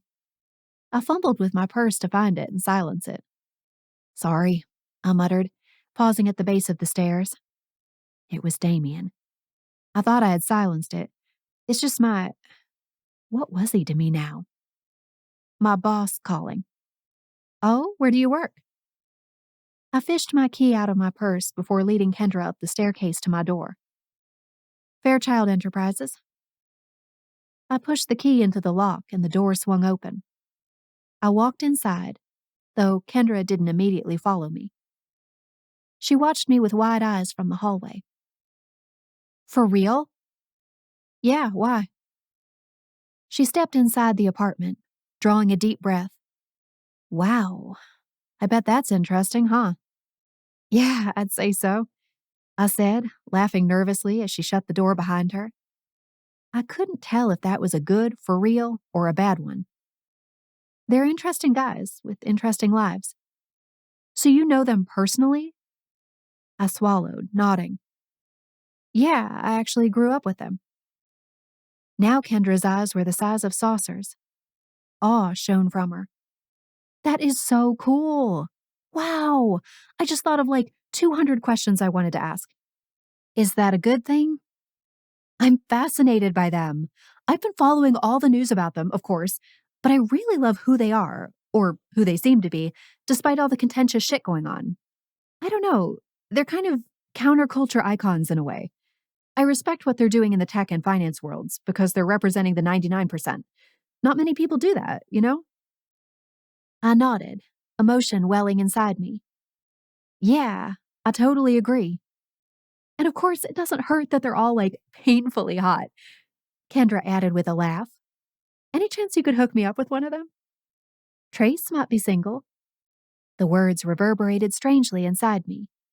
But it was true. Axel was hopelessly in love with Cora, and I was hopelessly in love with Damian.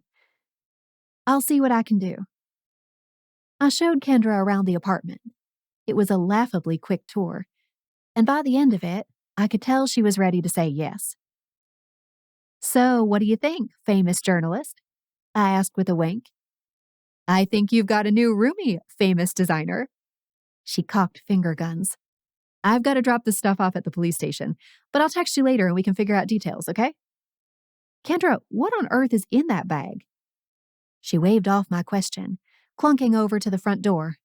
That's a story for another time, after we've lived together for at least a week. See you later, roomie.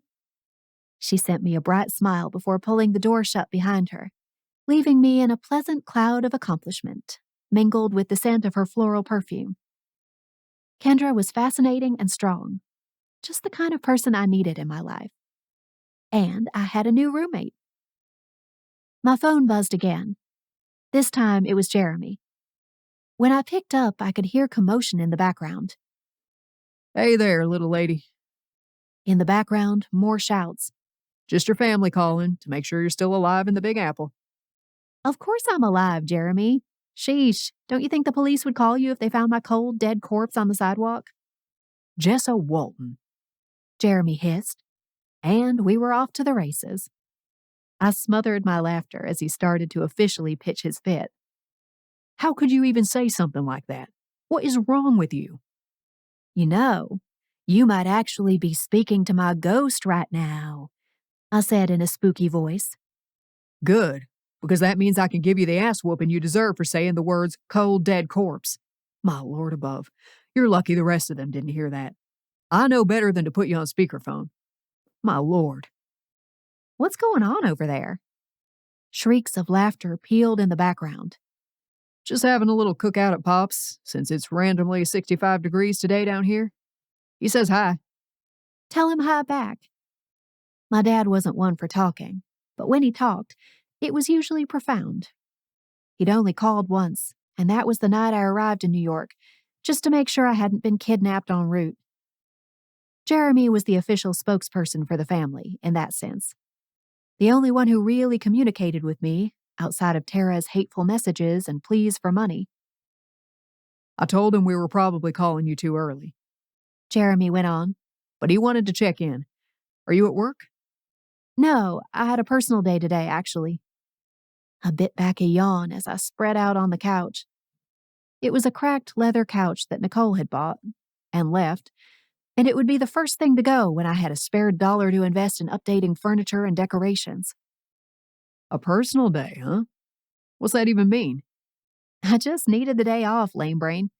I teased. And they actually approve you to take a day off, even though you're not sick and it's not vacation. Well, yeah, I admitted, stretching out my legs, rolling my ankles in wide, slow circles. It's part of the benefits package. Oh, the benefits package. The phone rustled a little, and then things sounded different. You're on speakerphone now, Jessa. Pops wants to hear this. In the background, more shrieking. Are the kids playing, or is someone getting stabbed over there? It's this dumb parachute game they bought. Jeremy muttered. His girls were 9 and 7 now, and of all the things I missed about home, I missed them the most. Tell them if they play their cards right, I'll bring them back even more parachute games from the Big Apple. I will not tell them that, thank you very much. Jeremy said. Is that Auntie Jessa? Their excited voices grew nearer, segueing into unintelligible laughter and more shrieks as we greeted each other on speakerphone. I could just imagine their wild chestnut hair streaked with gold, their freckles glinting on cheekbones as they did for the whole Walton family. A few moments later, they had run off again, back to their game. So anyway, what were we talking about? Jeremy began. Oh yeah, personal time. So they pay you to just dick off at your apartment. I laughed. I mean, sure, if you want to put it that way, but I needed the day to catch up on some things. And to recover from the insanely hot 12 hours of sex with your childhood best friend, Jeremy. I couldn't even fathom telling him about what Damian and I had done. Jeremy would never believe it. Heck, I could hardly believe it. Jessa, I worked for my job 30 years and never had no damn personal day. My father's voice always sounded gruff, like he'd forgotten how to use it since the last time he spoke. You either worked or you didn't get paid. You're living the dream, sissy. My gaze fell at the nickname. I could hear the pride in his voice, the stark wonder. After 30 years making hourly wages as a heavy equipment operator, he probably saw my job like something out of a movie. You are, Jessa. People have been talking around here. Jeremy said. They all know you work for the Fairchilds now. And hot damn if some of them aren't a little jealous. Nothing to be jealous of, I said. Tara isn't there, is she? No, she's coming later. Well, I'd be lying if I said I didn't enjoy this job. I told them. It's great. I just... What, you don't like making all those dollar bills? Jeremy teased. It's not that. It's just hard to focus on anything else, I said with a little laugh. You like your job, you make great money, you know the owners. I could practically see my pops ticking off his fat, stubby fingers. What else you want? You got it all, Jessa. It ain't so bad to put some things on the back burner when you find a job like this. His words jarred a cold resentment into me. I knew what he was talking about. It was the same thing everyone else thought I should put on the back burner. Well, I began.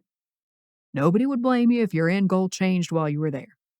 Jeremy rushed to add, always the mediator. You should keep going. See how far this takes you. After all, one of us kids has to be the breakout success, right? I laughed, but it came out weak. Yeah, I guess. I'm proud of you, sissy. Emotion wrenched my father's voice. My throat went tight, and for a moment I had no air inside of me. Making 6 figures a year. Fucking incredible. Thanks, Pops, I finally squeaked out. I couldn't deny how good it felt to hear that he was proud of me, that anyone was proud of me. But that feeling came only on the heels of the thing I didn't fully want to do. Would anyone be proud of me for going after my goals? The question weighed heavily inside me as we chatted more. By the time we hung up, I couldn't even distinguish the voice in my head from my father's. Was it so wrong to follow the smart, practical thing? It didn't have to mean that I was a failure. Maybe the smart thing would be to recognize a great opportunity and stick with it. So why couldn't I do it? Chapter 22. Damian. Jessa was allowed to have a personal day. It didn't mean I had to like it. Shit wasn't the same without her around. I tried to ignore the odd atmosphere, but it was impossible. Even without her here, I was still humming. At least Axel wasn't around to give me shit. He and Cora were off doing some goodwill PR. We needed all the positive PR we could get, especially since that very public protest outside of our fundraiser on Saturday. We had to be careful. Any wrong step could be magnified and multiplied, which was why we needed to tread more carefully than ever before. We were walking on the most fragile and unforgiving of eggshells. Most of the workday passed uneventfully, since I didn't have the combination assistance/distraction of Jessa outside my door, and Axel wasn't there to interrupt me every half hour with some new idea or complaint. I thought I'd make it through the day unscathed and was plotting my best strategy for convincing Jessa to come to my penthouse that night when Felicia at the front desk called my office. Damian? There was a bloated pause. Ian is back, and he's asking for Trace. My gut wrenched. Did you tell him Trace isn't available? I did, but he seems... I don't know. I thought maybe you should talk to him. I did want to talk to him, but the questions I had in mind weren't the kind most people would be eager to answer honestly. Indecision roiled around inside me. On the one hand, I knew Axel would send him away without a second thought.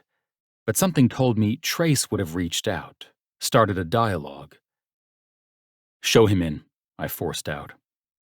My heart pounded as I awaited the inevitable knock on the door. This felt wrong, somehow, like a breach of a contract I had with Axel. But my curiosity overrode all that. This counted as research. A light tap sounded on my door a moment later. Come in, I called out. The door swung open, and in sauntered Ian. Felicia offered me a small smile behind him before she shut the door, leaving Ian and me alone in my office. He wore an inscrutable smirk, the type that either hid anxiety or foreshadowed trouble. Loose jeans hugged narrow hips, a black t-shirt exposing scrawny arms. His longish, dark brown hair was mussed, greasy, as if he hadn't showered since the last time he swung by. But for all the unkempt details of his appearance, his eyes were what made me wary. A raven-sharp gaze that looked just like Trace's intelligent and knowing gaze. Just like our dad's. You're back, I said. Just wanted to stop in and see family one last time before I headed home, he said, shoving his hands into his jeans. Where'd Trace get off to? A trip. Fewer details were better until I could figure out who I was dealing with. I'll let him know you stopped by. Where's home for you? Louisville? He ran his tongue along his upper teeth as his gaze bounced around my office. Unfortunately. What brought you up here again? I leaned back in my chair, interlacing my fingers. Just some business, he shrugged. Why do you ask? This is pretty far from Louisville. Well, I've got business near and far, just like Trace. Must be in our genes, huh? I narrowed my eyes. Sure. What line of work? He shrugged. General. Fine. So you finished up here and are headed back? Duty calls. He shrugged. I fought against the urge to roll my eyes. The cryptic responses weren't cute. They only ratcheted up my annoyance. What did you want to talk to Trace about? Just trying to get to know my brother. We lost a lot of time. I had to really dig to find you guys. My old man was secretive until he just disappeared. The smirk was back. He chose you guys, which I get. You three had a better shot at making it big, and look at you now. Makes me wonder what might have happened if he'd stuck around in my life, too. I cleared my throat. I felt for the guy, I really did. But I couldn't play therapist for him. My priority was to protect my own and my brother's interests. I leaned forward and pulled up the folder on my computer where I'd saved Ian's information. Well, it looks like you've done well for yourself, I said casually, scrolling through the information I'd gathered. I paused when I came to the information that had stood out to me. You started a family this year. That's pretty big. His face darkened. Where'd you hear that? Just some information I was able to pull up. I flashed him my empty but polite smile. Digging, as you say. Ian didn't say anything, his gaze fixed on the ground. Looks like you had a little girl a few months back. What did you name her? He sniffed, crossing his arms before he met my gaze. It doesn't matter. Ain't even sure if she's mine. Ah. My apologies. His smirk had morphed into a scowl. I pushed the facade of polite conversation a little further. So what was your favorite part of New York?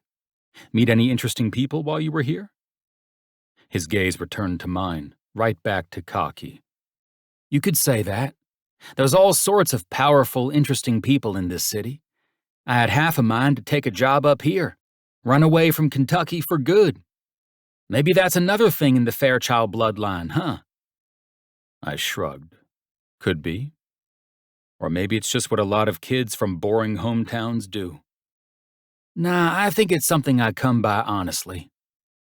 Ian stretched out in his arms, knuckles interlocked. Something I share with my brother, Trace. My brother, Trace. I didn't like how the words landed.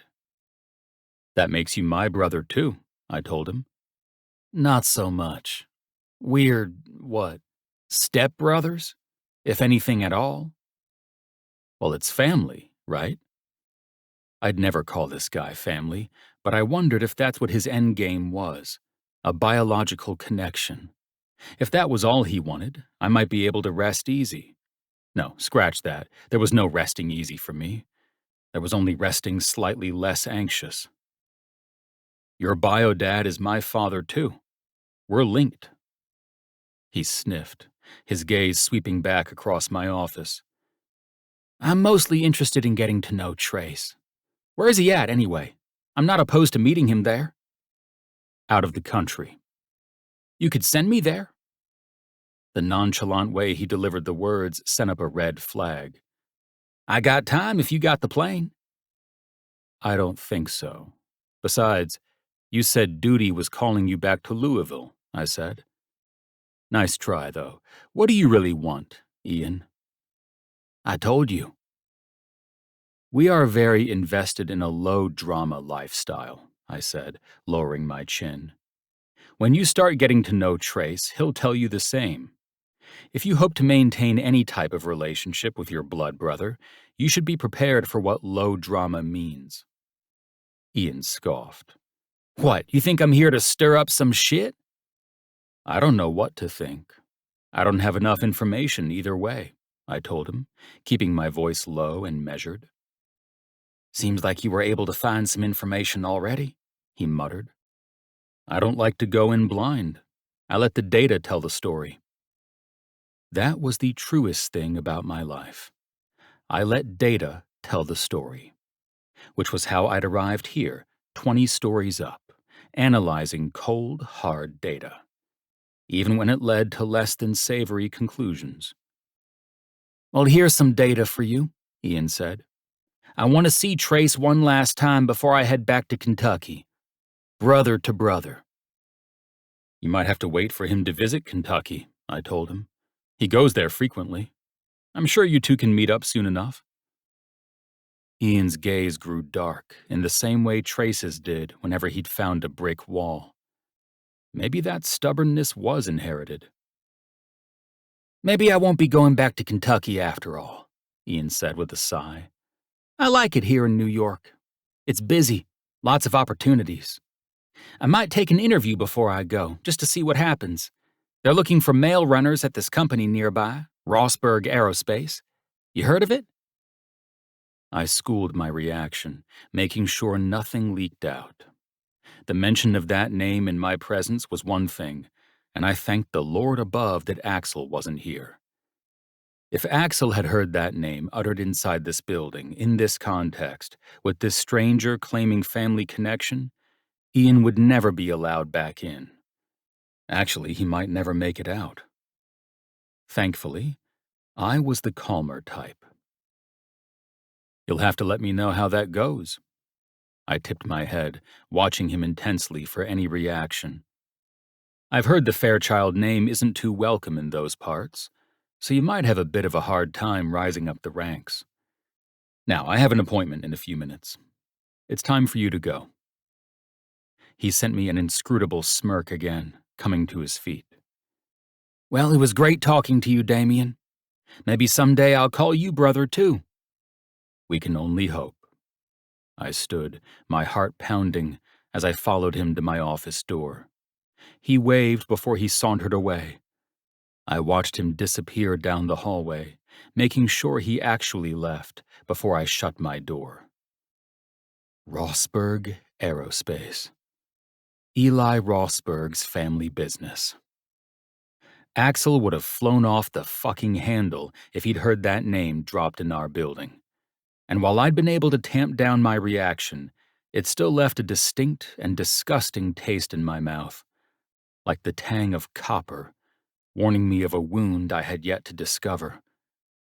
He'd almost had me, almost convinced me of his pure intentions, his genuine interest in connecting with his blood family. But the mention of Eli's company blew all that out of the water. This guy had an ulterior motive. He wanted something. Probably money. But there was something more here, and not knowing had my gut cinching tighter and tighter every second that ticked by. You knew something else was waiting in the wings. You were right. You were right. It always gets worse after something good.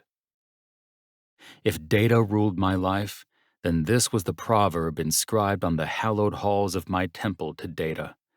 It didn't matter what I did, how good I was, how much I tried, how many people I helped. Good was always followed by bad. And the higher I rose, the worse the bad got. My stomach churned, knees feeling weak as my mind deflected this truth, hesitant to accept it. I'd gotten something really good recently. Too good. Jessa Walton was the brightest good I'd ever let into my life, and I'd done it against my better judgment. And really, I had known better, yet I'd still let it happen.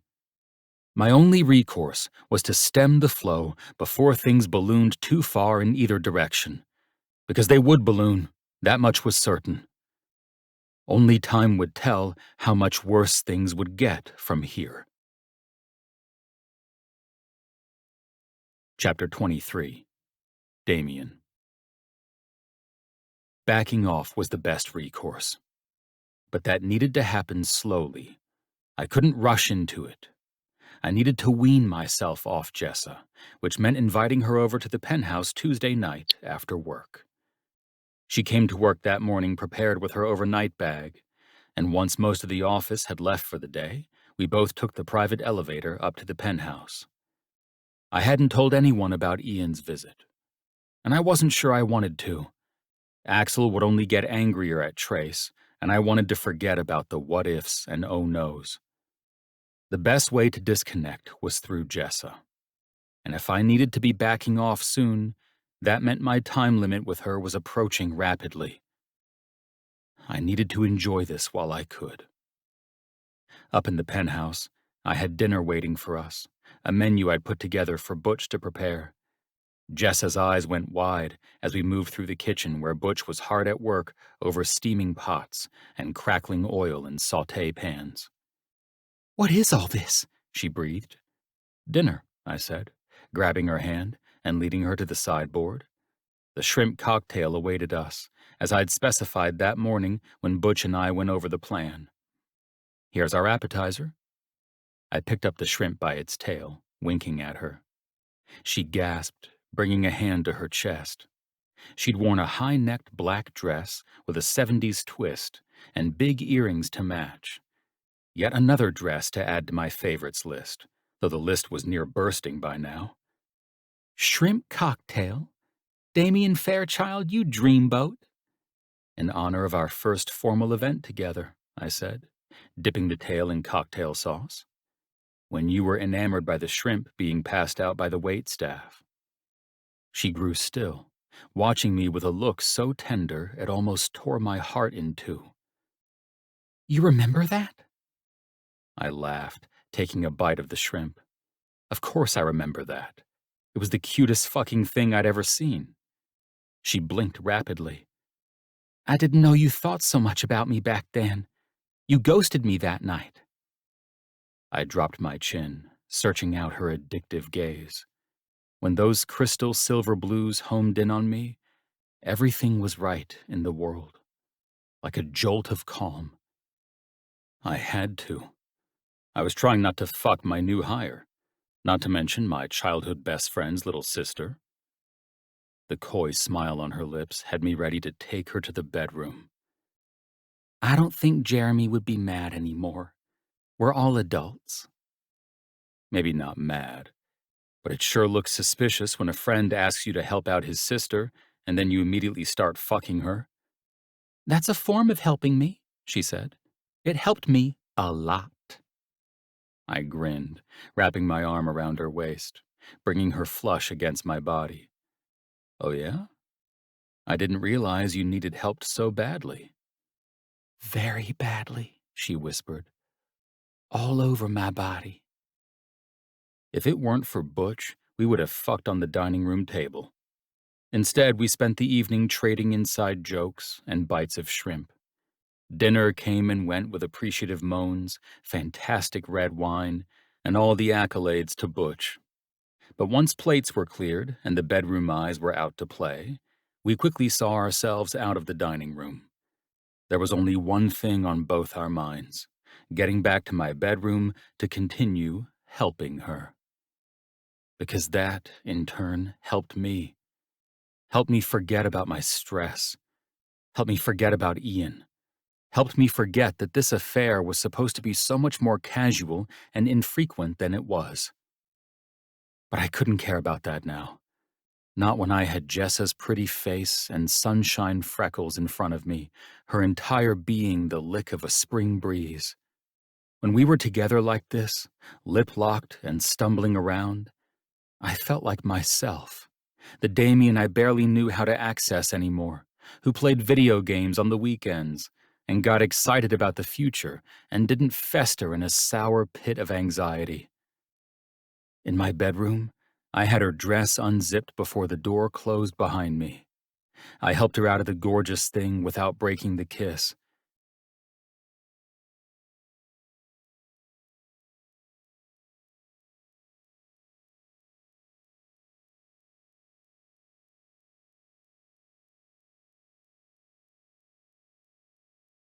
Jessa turned to jelly, collapsing on top of me, her lips finding mine in feathery, blissed-out kisses. I wrapped my arms around her and smiled. I wanted to relish this freedom in my chest and in my limbs for as long as I possibly could. This freedom that Jessa had helped me find. This freedom that I knew could never fully be mine. Chapter 24. Damian. Our sexy reverie could only last so long. I wasn't 3 feet inside the office the next morning, still sharing lingering smiles with Jessa down the hallway, when Axel called me to his office. His grim expression resurrected all my old anxieties, the ones Jessa had helped lay to rest. They slithered back to life like the snake coaxed out of its basket by the snake charmer. "Sit down for this one," Axel said, palms against the top of his desk.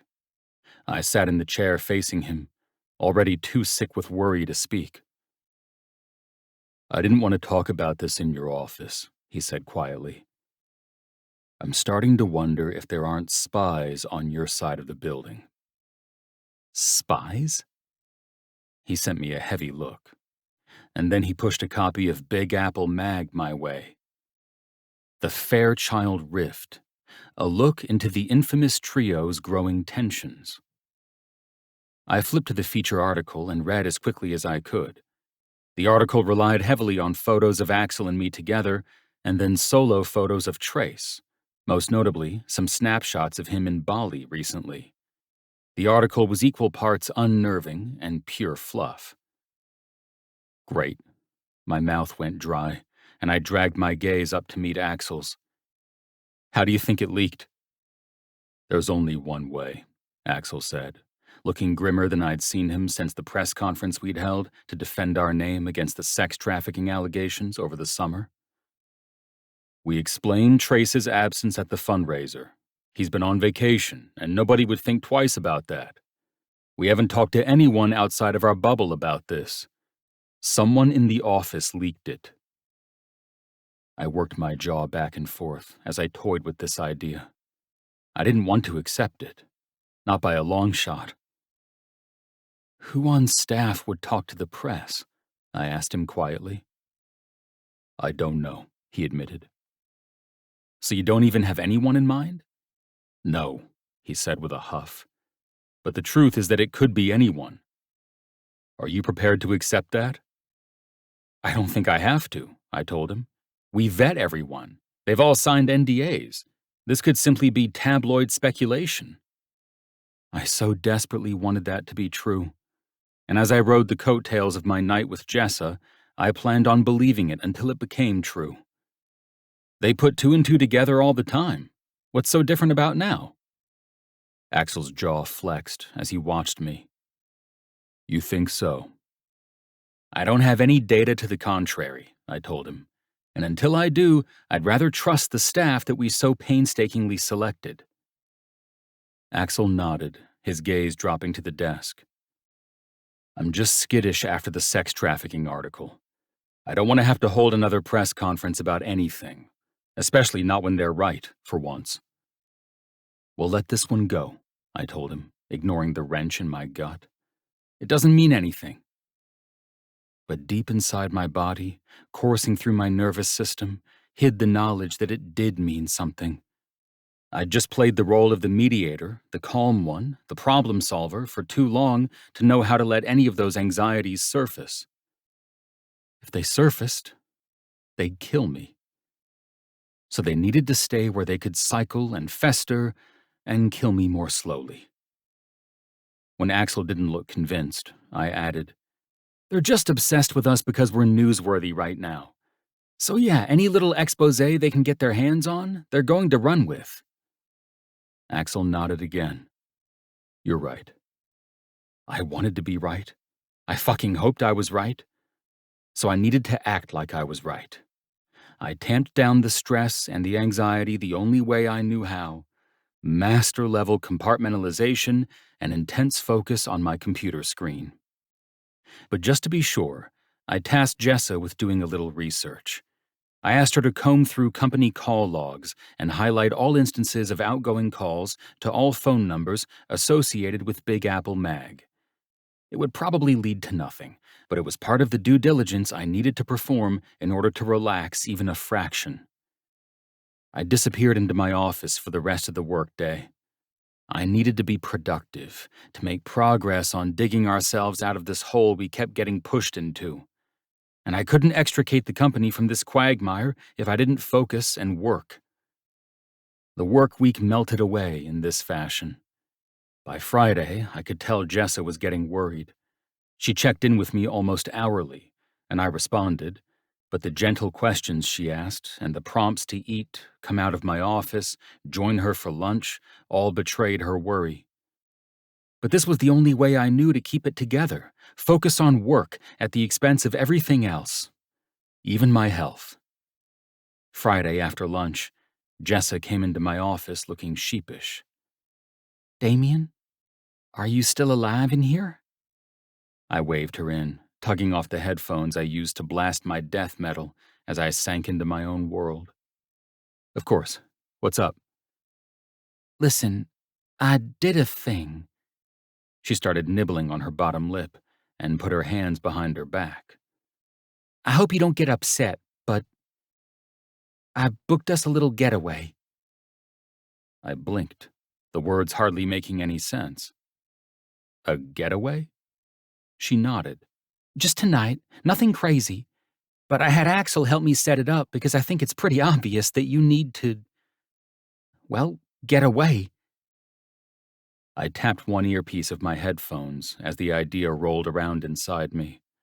My immediate thought was to reject it. After all, there was too much to focus on here. Too many unknowns to imagine and respond to. I'd been getting carried away with Jessa, and I needed to apply the brakes. But she looked so damn beautiful standing in my office, her hair pulled back in a slick ponytail.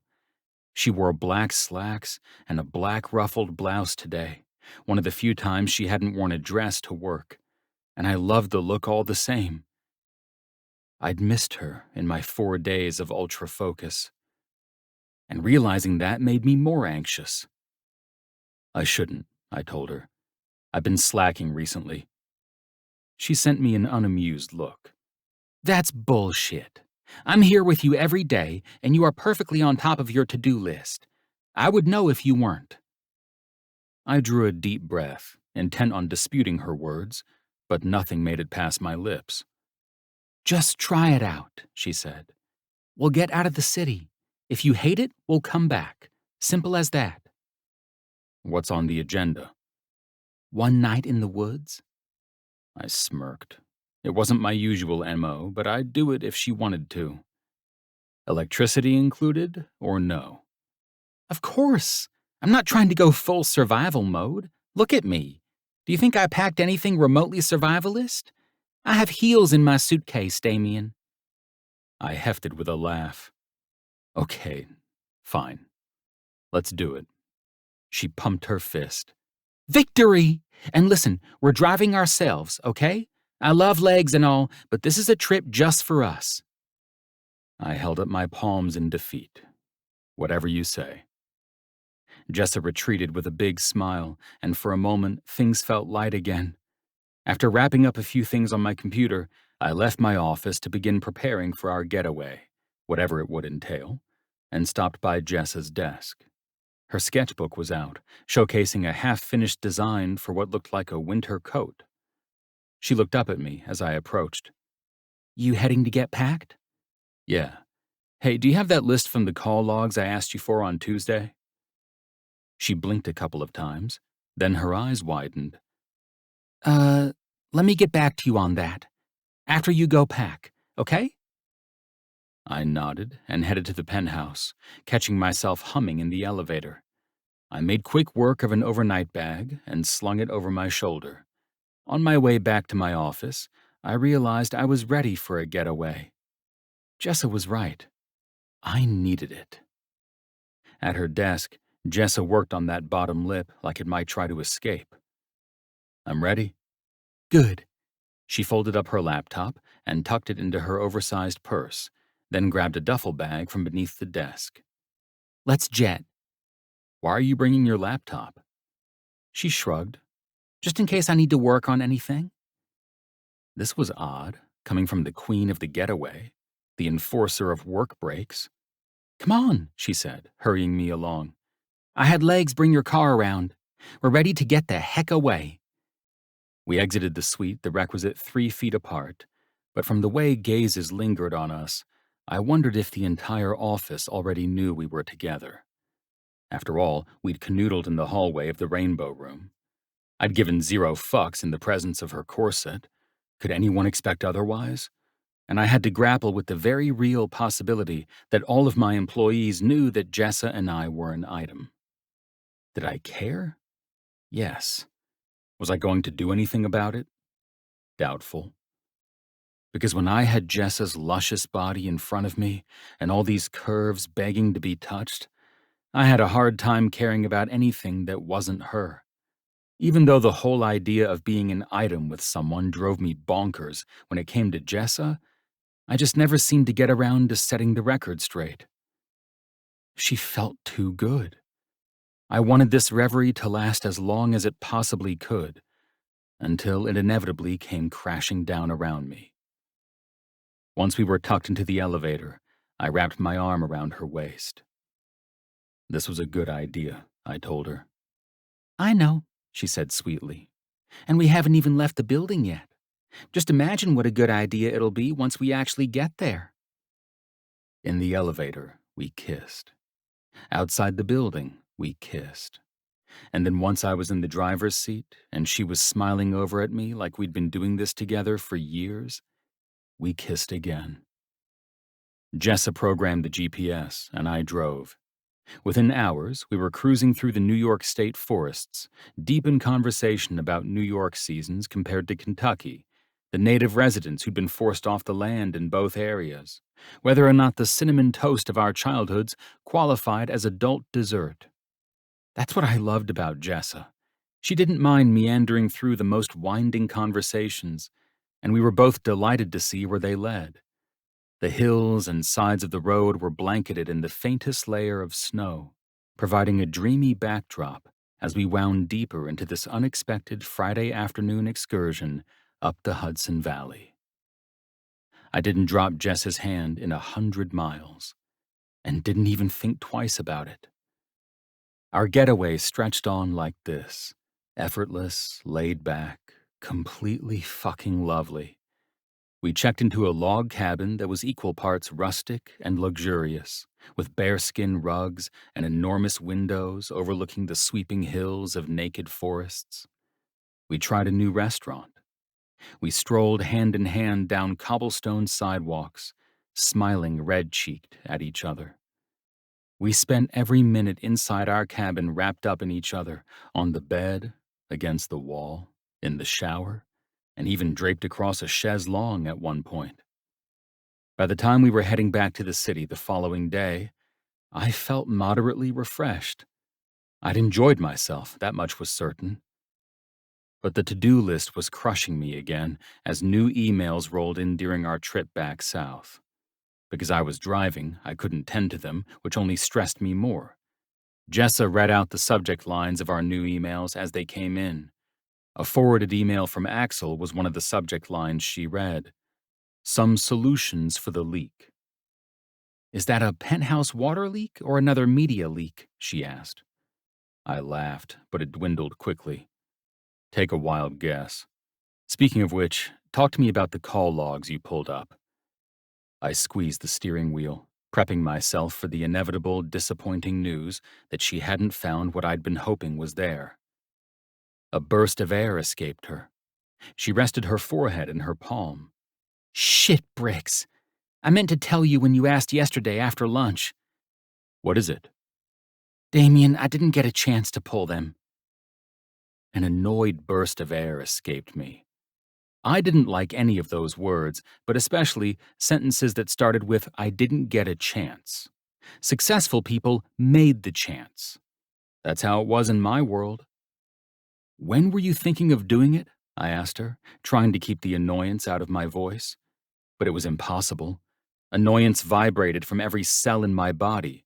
Stress gave me a thin trigger, and that comment had officially snapped it. Well, I was going to try to squeeze it in while we were away, but then I realized that wouldn't be very getaway-like. If I can find the time tomorrow, I'll do it then. But I need to get things set up for my new roommate who's coming on Monday, so I think first thing Monday is more realistic. All I could hear from her was but. Fuck. I squeezed the steering wheel again. I needed that info for the work I planned to do this evening. And who's this new roommate? Kendra? She's amazing. We met up last week. Why didn't you tell me about this before?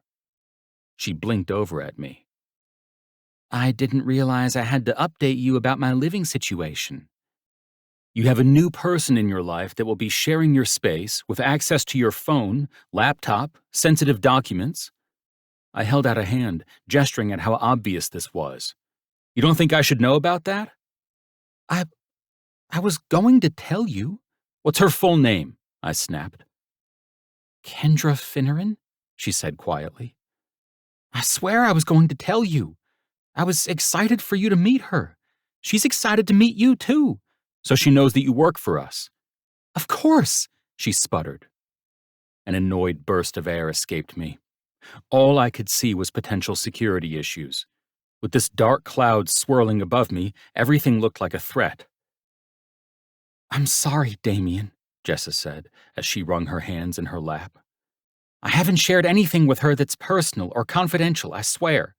And about the call logs, I would have done it sooner, but I just forgot. I shook my head. How could you forget?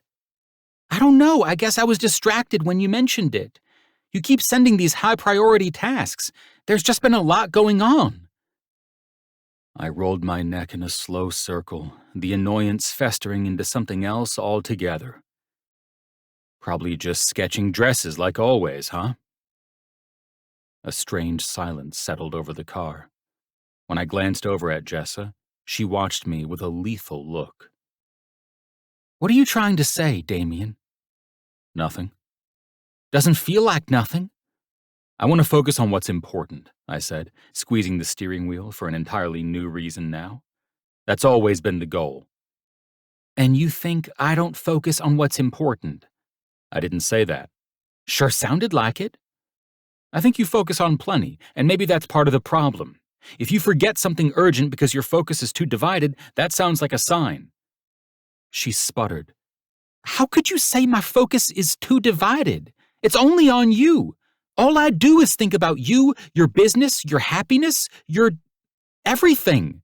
I'm in school, for God's sake, and I neglect that so that I can focus on you. Actions speak louder than words, Jessa. It felt like such a cliché, but it was the fucking truth.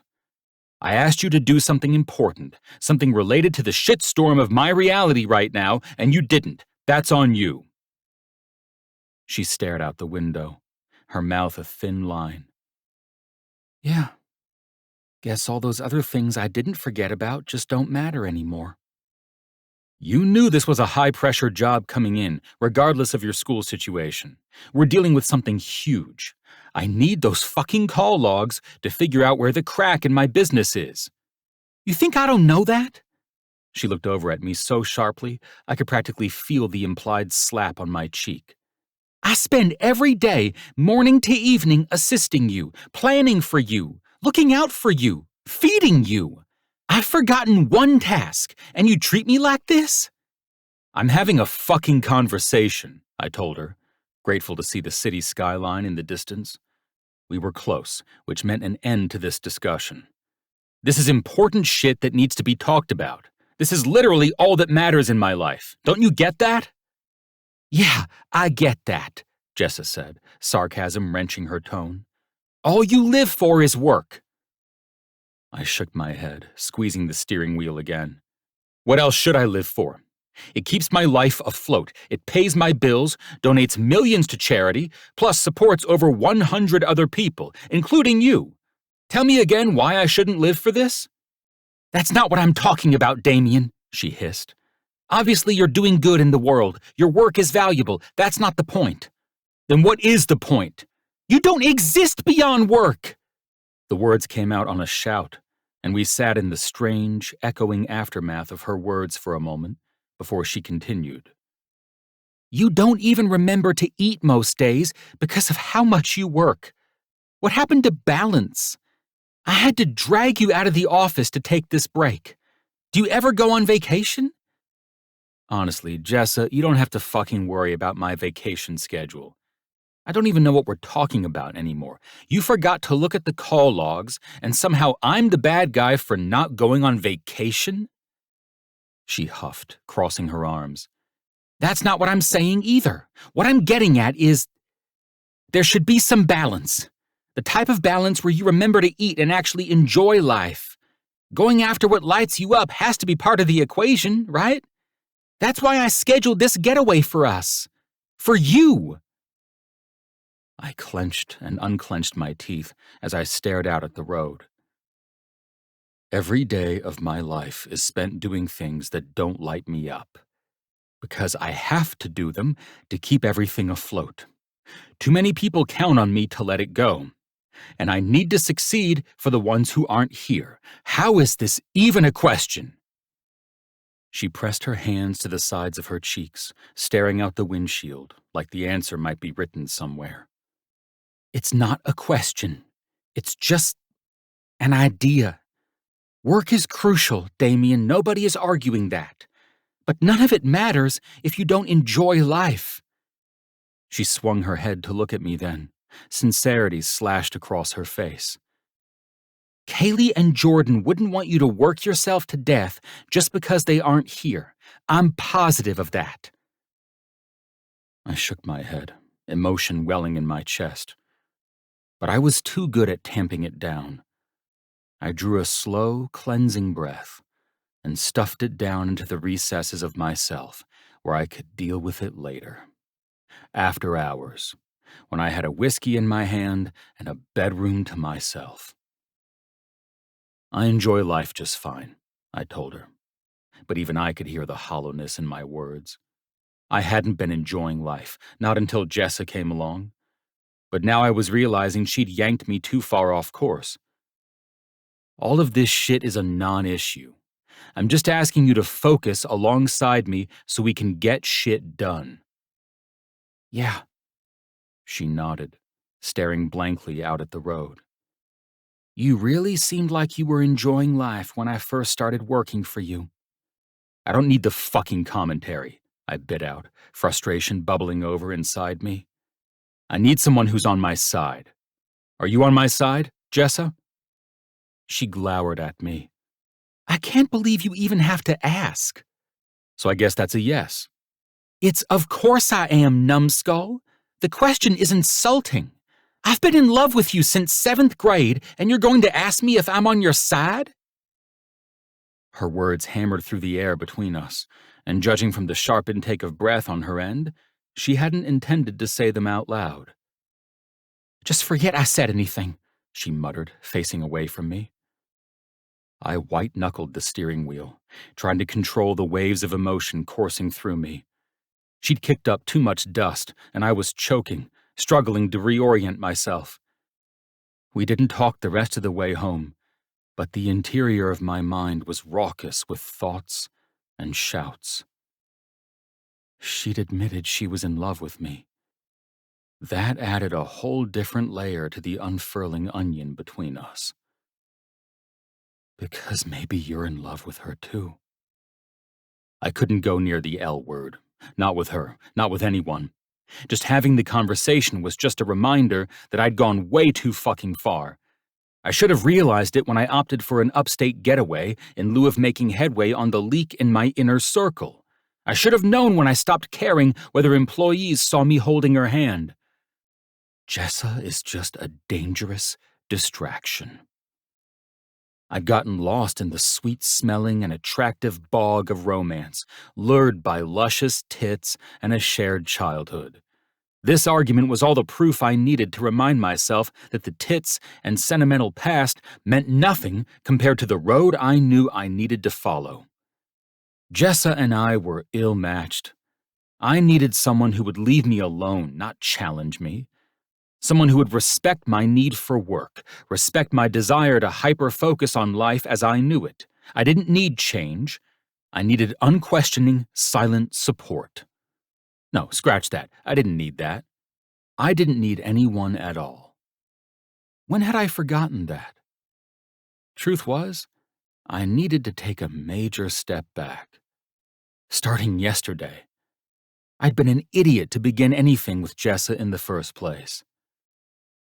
But I'd be an even bigger idiot if I continued what we'd started. Chapter 25. Jessa. There had to be some word in the English language for the awkward aftermath of an intense argument. I was consumed by a tornado of anger, regret, and confusion. Heck, I was ready to invent this word myself. Angritusion. No, it would have to be much simpler and more elegant than that, since it would clearly be a word I'd need to use with frequency in Damian's world. Because despite all my best intentions, words had been said. Emotions had flared. And now, things had changed. Saturday afternoon, we parted ways with scarcely a bye. Then Sunday started and ended without a single word from Damian. So all that angritusion eventually just transformed into sadness, which I supposed should have been the fourth ingredient in that unpleasant cocktail of a word. When Monday came, I had to drag myself into the office. I knew things would be weird at best, but the lack of contact had me on edge. I'd gotten so used to the new normal we'd created, the sweetness and the romance and the togetherness. What had started as something fun had become so much more. And now we were fighting like we'd been married for years. That had to mean something. I just wasn't sure if it was good or bad. I got to the office a little early, just so Damian couldn't question my focus, and got things ready for the week. And yes, I grumbled to myself the entire time. How can he think I'm too divided? All I do is an excellent job for him. I forget one measly thing and suddenly I'm the worst employee he's ever had. I knew things were bad when I'd caught myself engaging in imaginary conversations with Damian all day Sunday as I finished pulling the call logs he'd requested, and then again on Monday morning. I couldn't deny it. This shit hurt. All the more so because his words held a kernel of truth. I was divided. I'd come here divided. My end goal was the fashion certificate, and this job was simply the means. So there was another ingredient for the cocktail: humiliation. Because I felt transparent. I felt seen to the core for the dumb, naive hick that I was. I'd stepped into Damian's world, and less than 2 months later, I was floundering. Why did you think you could hack it in New York? You should just come home to Kentucky where you belong. A vicious chorus of criticism ran through my head. Tara's voice, followed by Damian's. At each time I felt the itch to distract myself, to reach for my sketchbook, I stopped myself. God forbid Damian see me not 100% productive 100% of the time. God forbid I try to advance in a direction of my choosing. God forbid I go after what I want. And above all the internal strife, there was just one question. How had I ended up here again? Not in an office job, not in New York City, but here, feeling like a small, meaningless annoyance. The one that dragged down everyone else's plans. Everybody's favorite letdown. Tommy had excelled at making me feel this way, but it didn't start with him. Quick footsteps interrupted my sulky morning. Damian came down the hallway, his neck bent, phone pressed to his head. He glanced up only briefly as he passed me, and then disappeared into his office, the door clicking shut. I was left with nothing but the memory of his handsome face and the lingering scent of his woodsy musk. I slumped into my seat. This wasn't just uncomfortable. This mothercluckin' sucked. I drew a fortifying breath and straightened my back. We could be adults. We could sort this out. I headed for his office. Before the door opened even 6 inches, I heard his gritty growl. Jessa, not now. The words were harsh, but the tone was worse. I winced as though I'd been slapped and shut the door again, turning back to my desk. Goodbye, good times at Fairchild Enterprises. This felt exactly like when I'd started here, dealing with the moody, work-obsessed version of Damian, the one who couldn't spare a laugh or a smile. I thought I'd coaxed the real Damian back out, but he'd never truly left his cave. After stewing and fretting for a half hour, I popped onto the office messaging app and sent Damian a message. Jessa. Everything okay? You seem tense. 10 minutes later, his response came. Damian. Yep, all good. Things were far from all good, but at least those 3 words let me know where we stood. Square one. He was pulling away again, reinstating that professional distance that was so deep we could both drown in it. I could feel it like a storm rolling in. Damian was MIA most of the day, which meant he didn't even see Kendra when she bopped into the office suite, looking for the spare apartment key I'd promised her. She greeted me with a big smile, that same messenger bag across her chest, who knew what tucked inside. Hey, roomie, I've got my stuff all loaded up. I'm ready to move in. I rummaged in my purse and found the key, passing it to her with a conspiratorial smile. I'm ready for you to move in too. Welcome to the crazy house. The famous house, she corrected me, pocketing the key, which requires a certain element of crazy to function. Kendra left, and I was caught between two worlds: excitement for this new chapter of my life in New York, and utter sadness over the Damian chapter most likely coming to an end. Because this had to be the end. How could it not be? At the risk of proving Damian right about my commitment to his company, I informed him I'd be leaving 15 minutes early for a personal reason and left the office right at 4:45. Truthfully, I wanted to get a head start on the rest of my day and needed to swing by my apartment before I headed to the garment district. Class was tonight, and I had so many thoughts knocking around in my head that I needed all the extra seconds possible to get past this Damian drama. He was all-consuming, and I needed to remember what my life felt like outside the bounds of his world. I flitted through the Fairchild building and headed for the subway. I even caught an earlier train, and I relished this strange feeling of not being rushed for once. My heels hit the pavement outside the subway station, only a few people filtering up the steps alongside me. Darkness had already descended upon the city at the unbearably early hour of 5:30. This was late fall in the east, I supposed. The sidewalks were emptier than usual, so I kept my head down and beelined for my apartment a few blocks away. But I'd barely made it a block when I felt an arm wrap around my shoulders. Strange heat sank into me, an unknown body pressed against me. And then a hard, unyielding jab in my side. Don't scream. The man said into my ear. Everything inside me went solid, my body full of exclamation points. The thing in my side was a gun. I heard the click of his weapon. Keep walking. Look natural. Just give me your purse and whatever cash you've got. He growled. Do it now.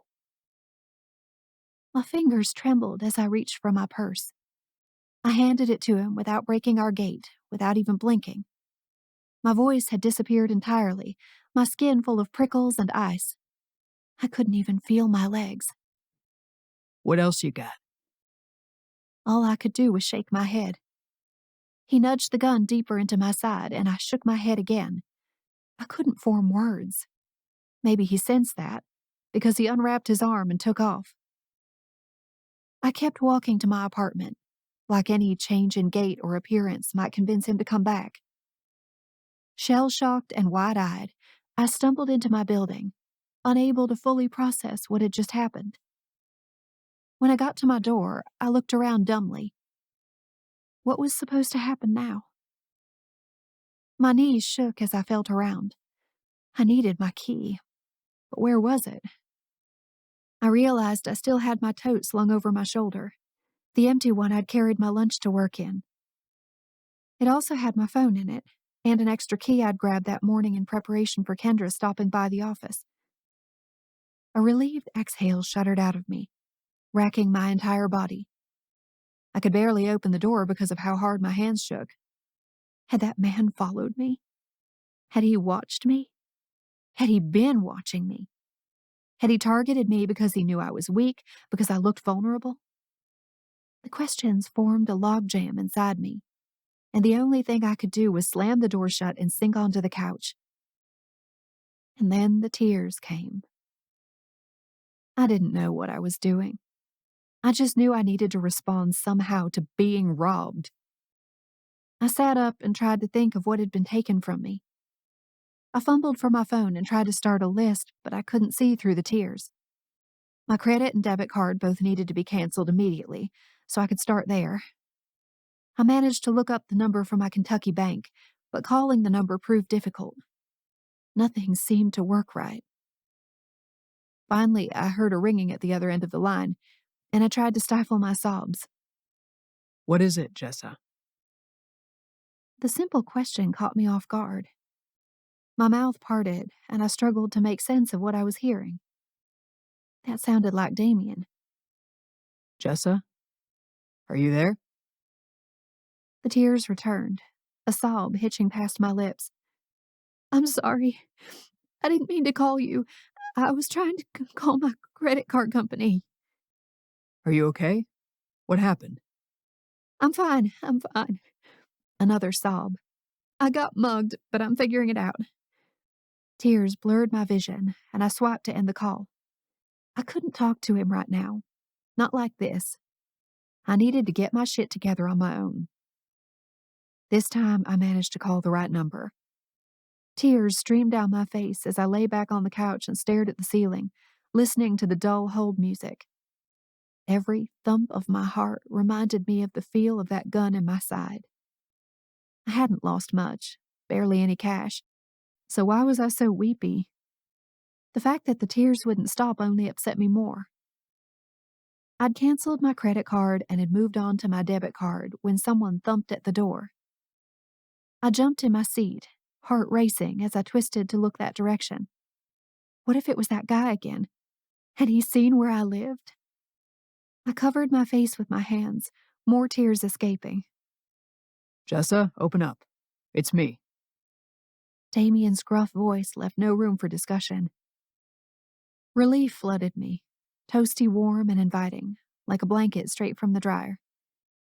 I moved on shaky legs toward the door. He surged into my apartment the moment I tugged it open, his thick arms wrapping around me.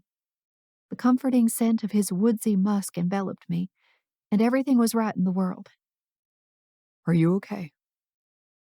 My face was smashed to his chest, every inch of me warming at the contact. My eyes fluttered shut, the tears drying up. This, right here, this felt so damn good. Damian was a salve. He was the most delicious remedy for any ailment I might face. I squeezed my arms around his waist and melted into him. I am now, I choked out. His warm hand stroked the top of my head. What happened? I was just leaving the subway, and this man came up to me. He wrapped his arm around me. I swallowed hard, the tears returning, remembering the way the fear had slithered through my limbs. He had a gun.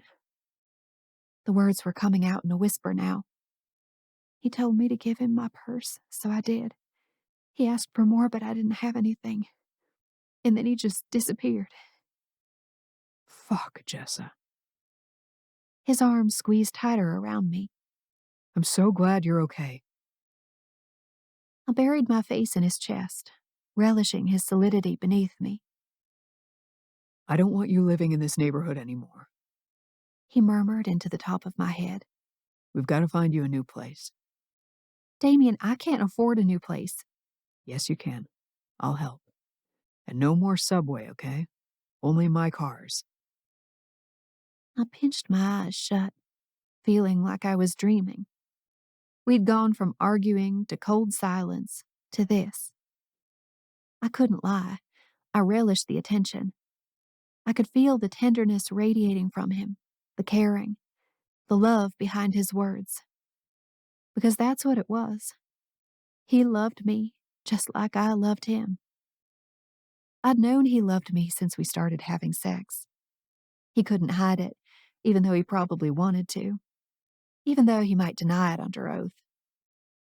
I'll get you your own driver. He went on. Your own car.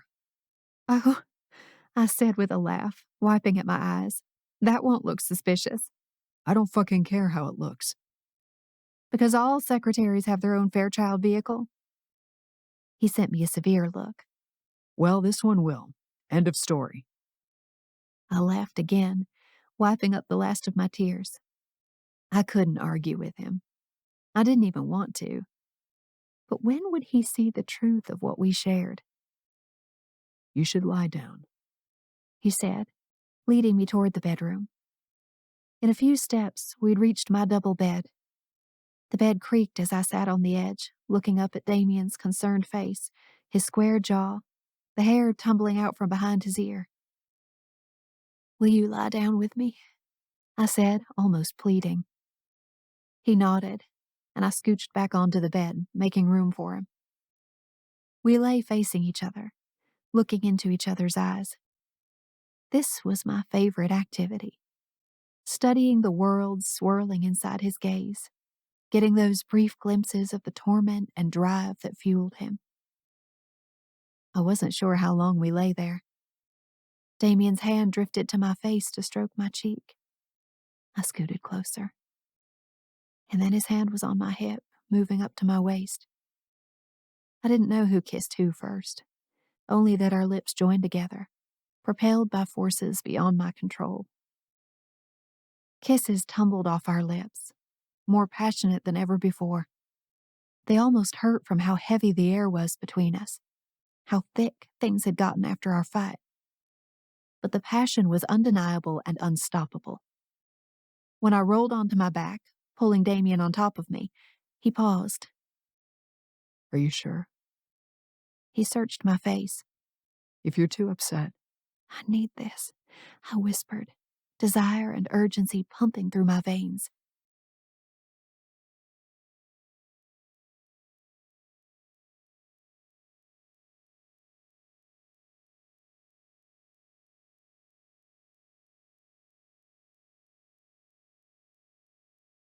We shared that drugged-out smile, the one that told me everything was all right, that we'd hit the reset button. As Damian and I were cleaning ourselves up, my phone rang from the living room. I rushed to answer it, finding it was my classmate, Veronica. Hey, Jessa, are you coming today? Her voice sounded hushed, as if maybe she'd called from the back of the classroom. I just noticed you're not here. Is everything okay? I wandered back into the bedroom, where Damian was buckling his belt. I'm okay now, I said. Thank you for checking. I didn't come because I was mugged on my way home from work today. Damian's brows drew together as I said the words. I could tell it pained him. He made off with my purse, but that was it. I don't think I'll be coming into class tonight, though. I'm just here at my apartment with my boyfriend, taking care of things. That's horrible. I'm so sorry. I'll tell Mr. Mitchell. Take care, okay? Thanks, Veronica. I swiped the phone off and looked up at Damian. His face was drawn, and he stared down at the carpet. My stomach clenched. I immediately knew what was wrong. I'd used the word boyfriend. Why do you have this face? I asked, gesturing toward him. He dragged his gaze up to meet mine, the answer written there, though he said nothing. It's because I called you my boyfriend, isn't it? Jessa, we've talked about this. He started out slowly. What do you call someone who races across 2 boroughs during rush hour to console a lover who just got robbed? I asked him, cocking my hip.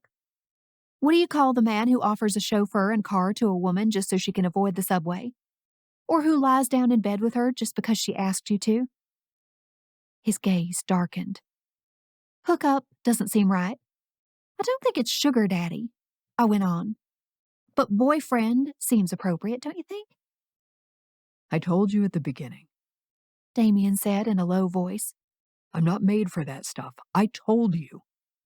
So you don't want to be with me? He hesitated. It's not like that. I like what we have going. Why can't we just continue it as is? Without labels. Who needs labels? Hurt slashed through me. If Harper had been the fling who hadn't gotten the memo, what did that make me? The hopeful fiancé who missed 1,000,000 of them? Humiliation lashed through me. I guess I misunderstood what we had going on. I forced out, emotion making my chest go tight again, but for different reasons this time. Have you been exclusive? Of course. So then why can't we call each other boyfriend and girlfriend? Damian shook his head. Jessa, I told you at the beginning. This is my hard line. Whatever feels good, no strings attached. Remember? I don't want to go past that. Now would you pack some things so we can leave? I lifted a brow. To go where? Back to my penthouse so we can find a better apartment for you. So you're trying to take me to live with you temporarily, yet you won't even call me your girlfriend. That sounds like a few strings to me. Actions speak louder than words, Damian. Didn't you just tell me that? An exasperated sigh rocketed out of him. Jessa, there's no chance at long-term with me. There never was. I told you this from day one, and you accepted it. But why? Why what? Why is there no chance at long-term? The question came out on a whisper. I searched his face for some hint, some answer, but all I could see was conflict and tension. Damian's throat bobbed, and he seemed like he was weighing his words. Because it's not in the cards for me. I don't know how else to explain it. He finally said, I don't deserve it. Oh, Damian. I touched his face, dragging my thumb over his cheek. How could you say that? Because it's true. It's too much after the way I failed my sisters. I just can't do it, Jessa. It's fine if you don't understand, but I've told you from the beginning what I can give you, and it's not long-term. There was a hardness behind his eyes, a wall I couldn't penetrate, much less understand. And behind that, fear. But I knew he wasn't lying. He believed it. And if he believed it, then it was true. I'll always do what I can to protect you. You're in my inner circle. But I can't give you what you want. And what do you think I want? I asked him, emotion clogging my throat. You want it all. Damian said, something so fierce in his eyes that it was difficult to hold his gaze. The getaways, and the pet names, and the labels, and the happily ever after. I want to give that to you, I do, but I can't. There is no future with me. I'm either going to prison or I'm going to drag you down into whatever fucking curse surrounds me. You deserve better than that. You deserve better than me. A single tear rolled down my cheek, and I sniffed, looking away. There was so much I disagreed with there, but I didn't have the words or the energy to fight him. Okay, I finally said. I get it. Now let's go. He said, gently nudging me toward the door. I shook my head. I couldn't just keep pretending at his side, playing the role of a devoted girlfriend while he kept himself apart. I didn't understand how he could lie to himself like that. Didn't he see or hear himself? Every move he made screamed, I'm Jess's boyfriend. The insatiable attraction, the thoughtful touches, the sweet moments. Damian was the safe, handsome caretaker who bent over backwards for his woman. For me. But I deserved to be acknowledged. I didn't want to hide in the shadows or pretend my love wasn't real. He'd promised no mess, but this was messier than anything else. I want to stay here, I told him. Please, Jessa. No. I shook my head. I need some time to think about things. I'll be fine, I promise. Damian looked defeated. He pinched the bridge of his nose, looking like he was about to add something. Then he dropped his hand and tore himself away from me and out of the bedroom. His footsteps thudded across the apartment, and a moment later, the door slammed shut. He was gone. His actions so much louder than his words. Chapter 26. Damian. I'd asked for hourly updates from the security detail. That was the first thing I reviewed when I finally came to the next morning. All the reports were good. Jess's apartment had remained safe. Not like I'd slept much, despite knowing she had security. Even whiskey couldn't quiet my mind after that shit show of a Monday. The hurt on Jess's face wouldn't leave me. Her entire spirit had crumpled when I'd told her that I couldn't do long term. I hated being the person to make her crumple. But I'd hate it even more if my being in her life meant even worse things came to her, or both of us. Anxiety hummed beneath my skin as I forced myself to sit up, scrolling through the updates the security team had sent. I had ex-cops on patrol outside Jess's apartment, just in case. The Fairchild SUV would be waiting for her when she left the building. She'd be safe, even if she didn't want to come stay with me. I tossed my phone onto the rumpled bed sheets and rubbed at my face.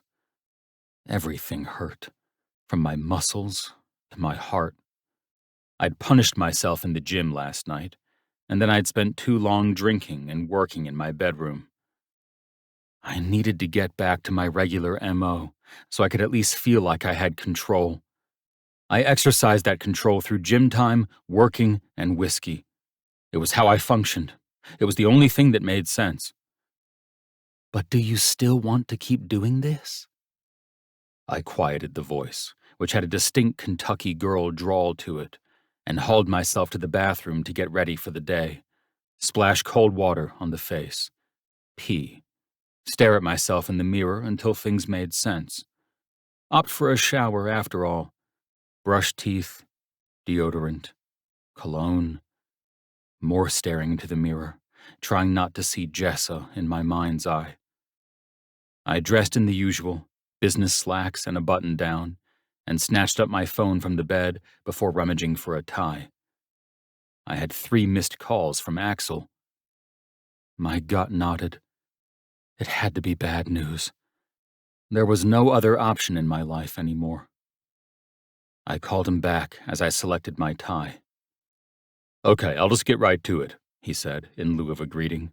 "We've got a fucking mole at the office, and we need to figure out who the fuck it is." My barely cobbled-together mood shattered at my feet. What happened? "We're in the news again, all of us. Mom, Dad, all of us." I squeezed my eyes shut. This was the last thing I wanted to hear. Our parents didn't need to be dragged into the tabloids. They could splash us there, but we wanted to at least spare them. "Ian?" "Him and a lot more.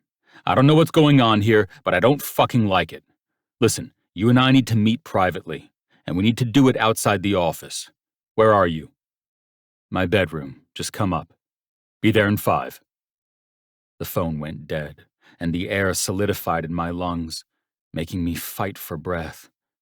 I didn't fucking like it. This was a living, breathing worst-case scenario, and at every turn it managed to get worse.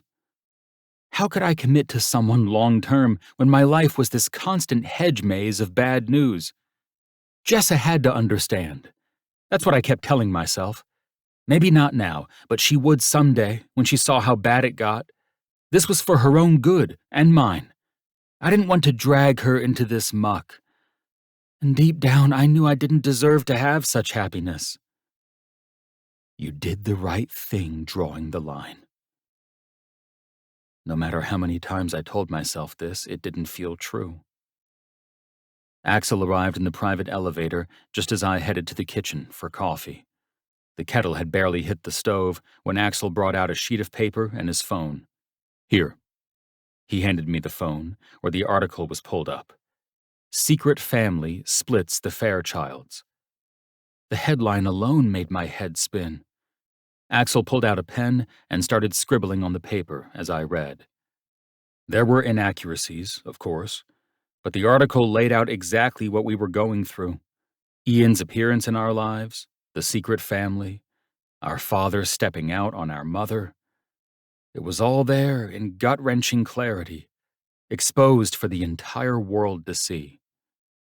By the time I finished reading, I wanted to puke.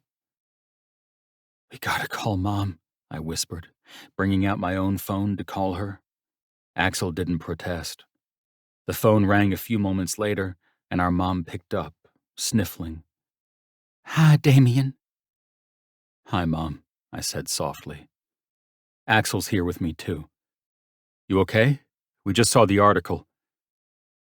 "Oh, I'm getting by." She sounded so incredibly weary. "Nice way to find out I've been living a lie for the past 20-some years." Axel rubbed at his face, and I winced at her words. "We're just as surprised as you." "More than Trace can say," Axel muttered. "What was that, sweets?" Mom asked. "Nothing, Mom." I shot Axel a death glare. "Listen, what can we do? What's your plan?" I'm leaving. she said, her voice going watery.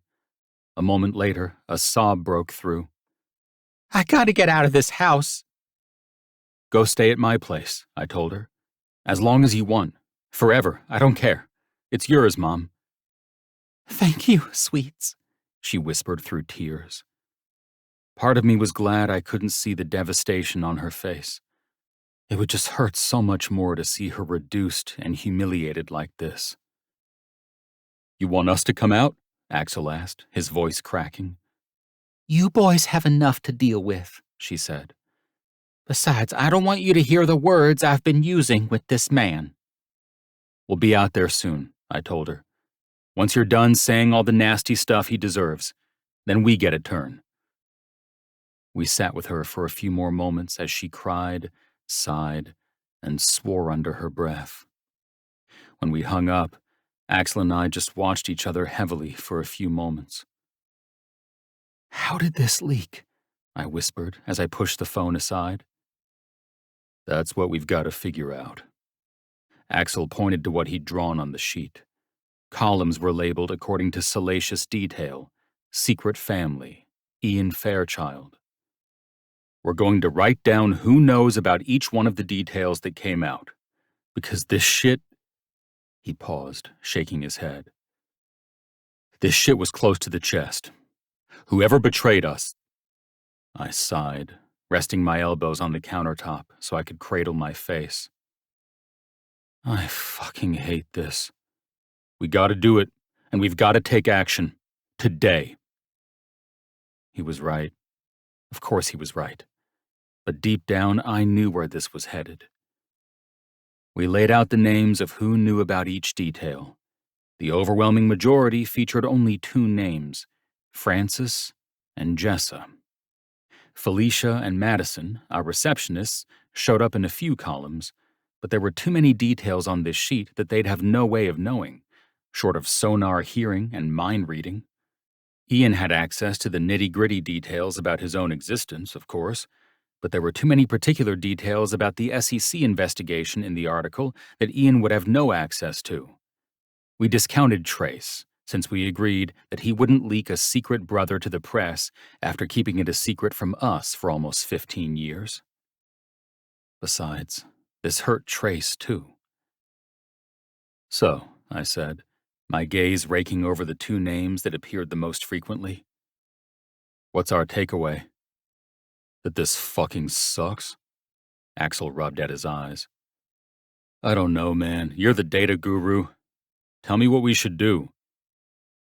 Data says it has to be one of them. I tapped my thumb against the sheet, my own words sounding hollow, forced. Axel shook his head, squinting over at me. But it just doesn't seem possible. I didn't truly believe it could be either of them. But it has to be, I said, more as a test than a fact. Right? We stared at each other for an eternity, racked with doubt. Right, Axel concluded, looking at me severely. If we had to pick one, who would it be? My mouth went dry. I don't know. Who needs money more? I pinched my eyes shut, the realization crashing over me. Of course the press would pay well for news like this. Money had to be the main motivating factor. It always was. Jessa's family is pretty much always hounding her for money, I said quietly, not even wanting to speak the words. I thought we paid her enough. Maybe they were asking for too much. Axel crossed his arms, staring at the list. I don't think she'd do it, though. Me neither, I whispered. More silence, more confusion. But neither would Francis, Axel whispered. He knocked his knuckles against the countertop. Okay, we've got to take our emotions out of this shit. Here's what I know. Francis has been around sensitive information for years. He has a proven track record. Jessa doesn't. I stewed over this, remembering what Jessa had told me in the car returning from the Hudson Valley. Jessa has a new roommate, Kendra, I blurted. Maybe it was her. She could have broken into Jess's phone or her email. I pulled up some information on her but didn't look over it yet. I swiped through my phone, accessing my secured documents.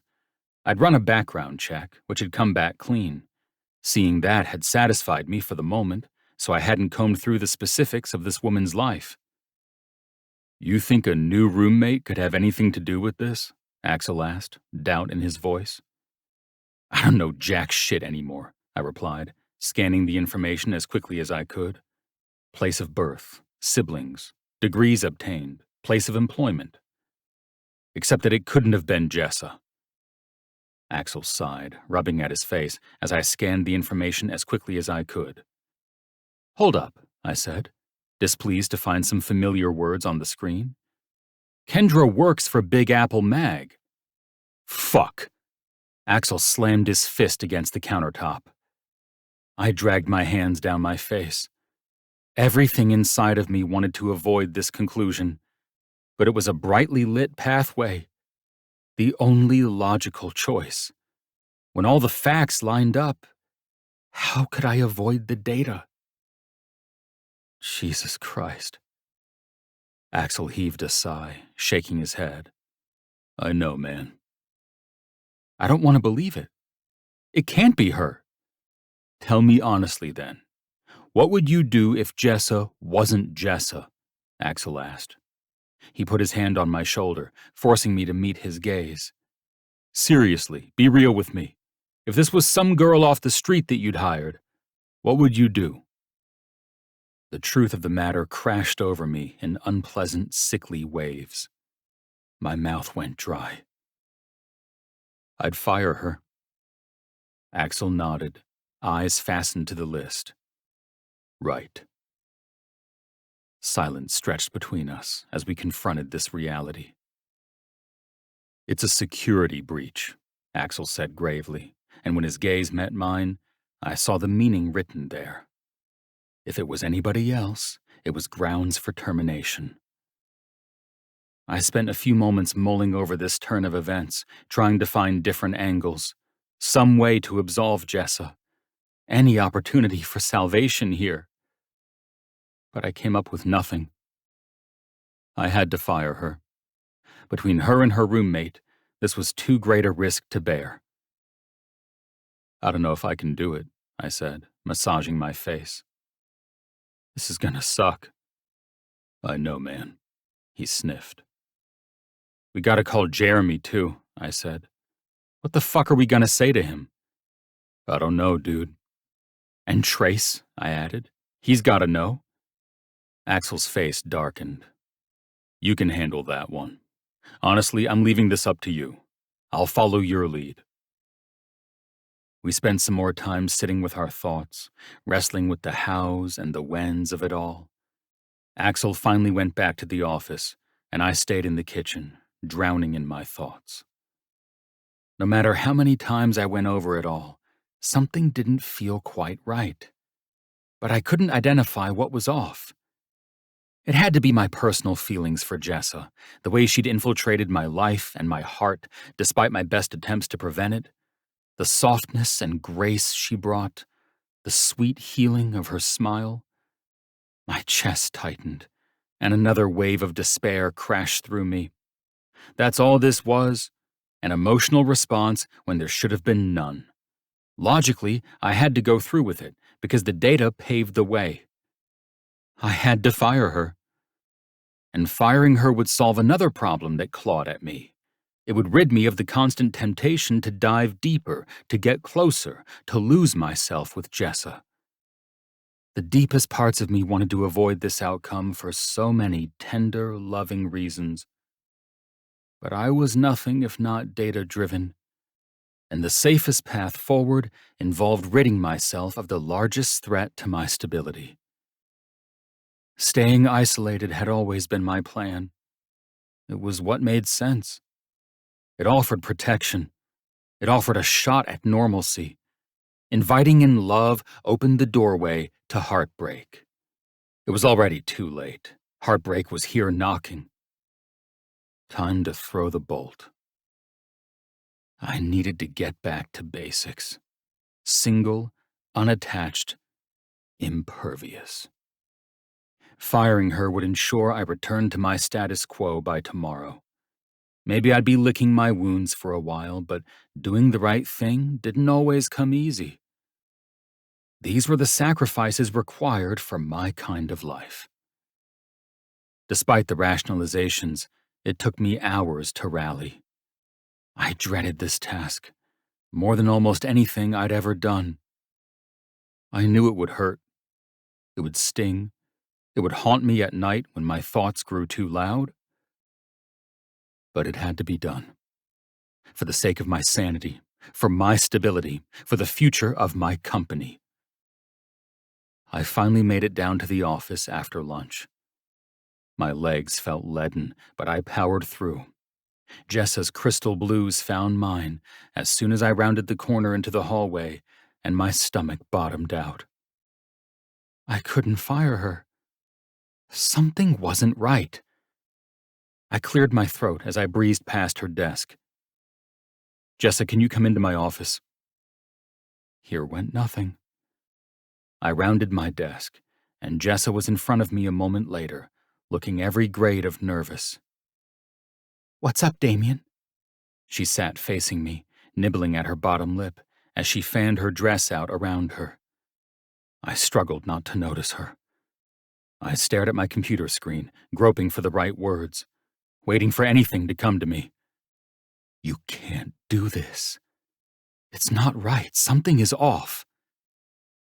That intuitive sentiment warred with the pulsing need to get back on track, to return to the hard-won stability I'd enjoyed before she'd shown up and rocked me off my foundation.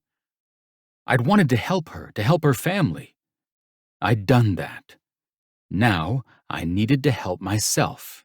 I needed to get back to safety, to solitude, to the depressing loneliness I'd convinced myself was the only path forward. I don't know how to say this, I started. She drew a shaky breath. Oh, God. I steepled my fingers, finally daring to meet her gaze. Just do it. Get it over with. I think it's time for us to part ways professionally. Hurt slashed through her gaze, making my chest tighten. But I forced myself to not look away, to come across as firmly as possible. This would be final. A few things have come to my attention recently. You haven't been performing up to expectations. And given the recent information breach, there isn't much doubt about where it came from. Her eyes were so wide, I thought they might pop out of her head. She didn't move for what felt like a full minute. What are you talking about, Damian? What information breach? Private information is leaking out of this office. Family issues. I'm not pointing fingers, but we are restructuring as a result. I'm sorry this had to happen. We'll offer you a severance package to make the transition easier. You'll find it to be pretty generous. She cupped her cheeks in her hands, staring at me like I'd just grown a third head. Am I having a nightmare right now? What is going on? We can have someone pack your desk up for you if you'd like to avoid the spectacle. I turned my gaze to my computer. Her reaction reflected my internal state, and I didn't need any more of it. Otherwise, you're free to go. Her mouth turned into a frighteningly thin line. She stared at me so hard, it was like she could see through me. Why are you saying all of this? Do you think I leaked something? Damian, I never shared anything with anyone. I swear to God above. What happened? What did I do to make you think? Jessa, this is a company decision. I appreciate what you did while you were here, but there's an element of liability I have to consider. I paused, forcing myself to meet her gaze. Your new roommate works for Big Apple Mag.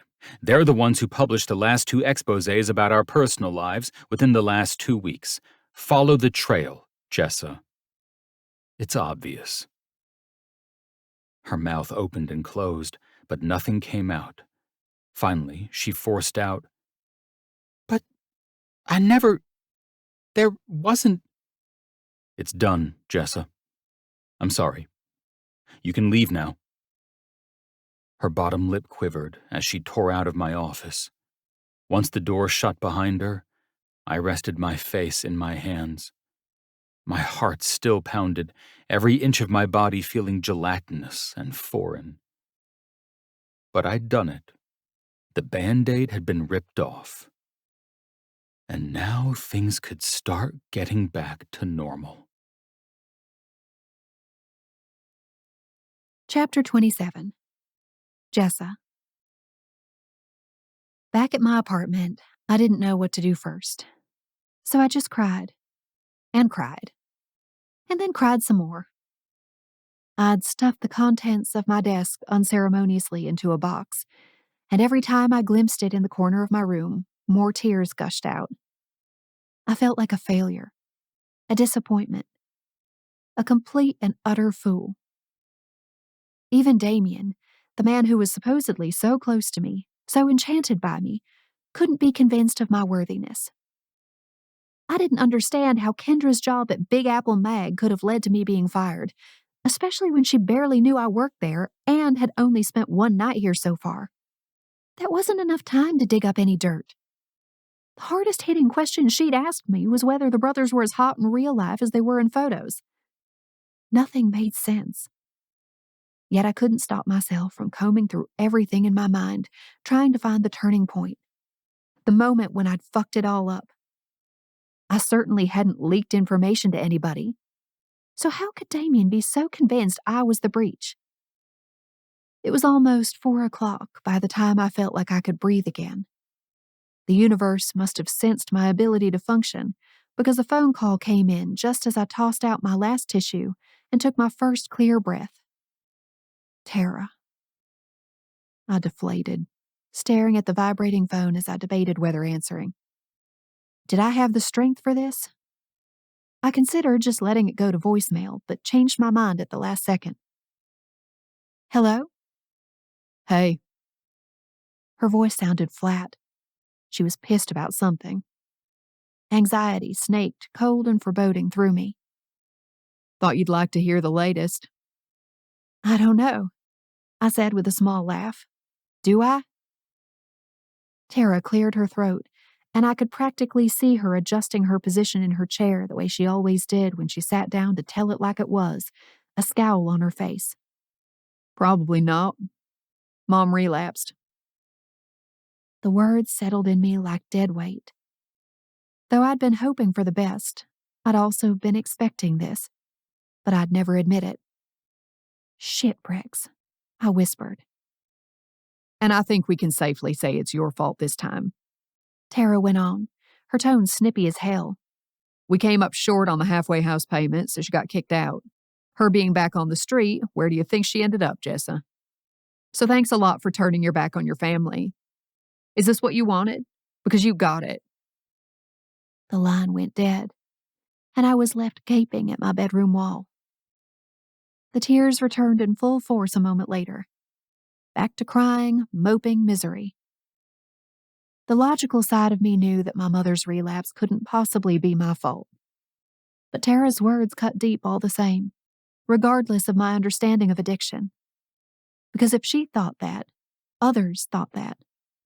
Tara would be telling her kids the worst lies about me, leveraging my absence as proof that I was ruining the family, that my decision to follow a different path had left the rest of them on the road to disaster.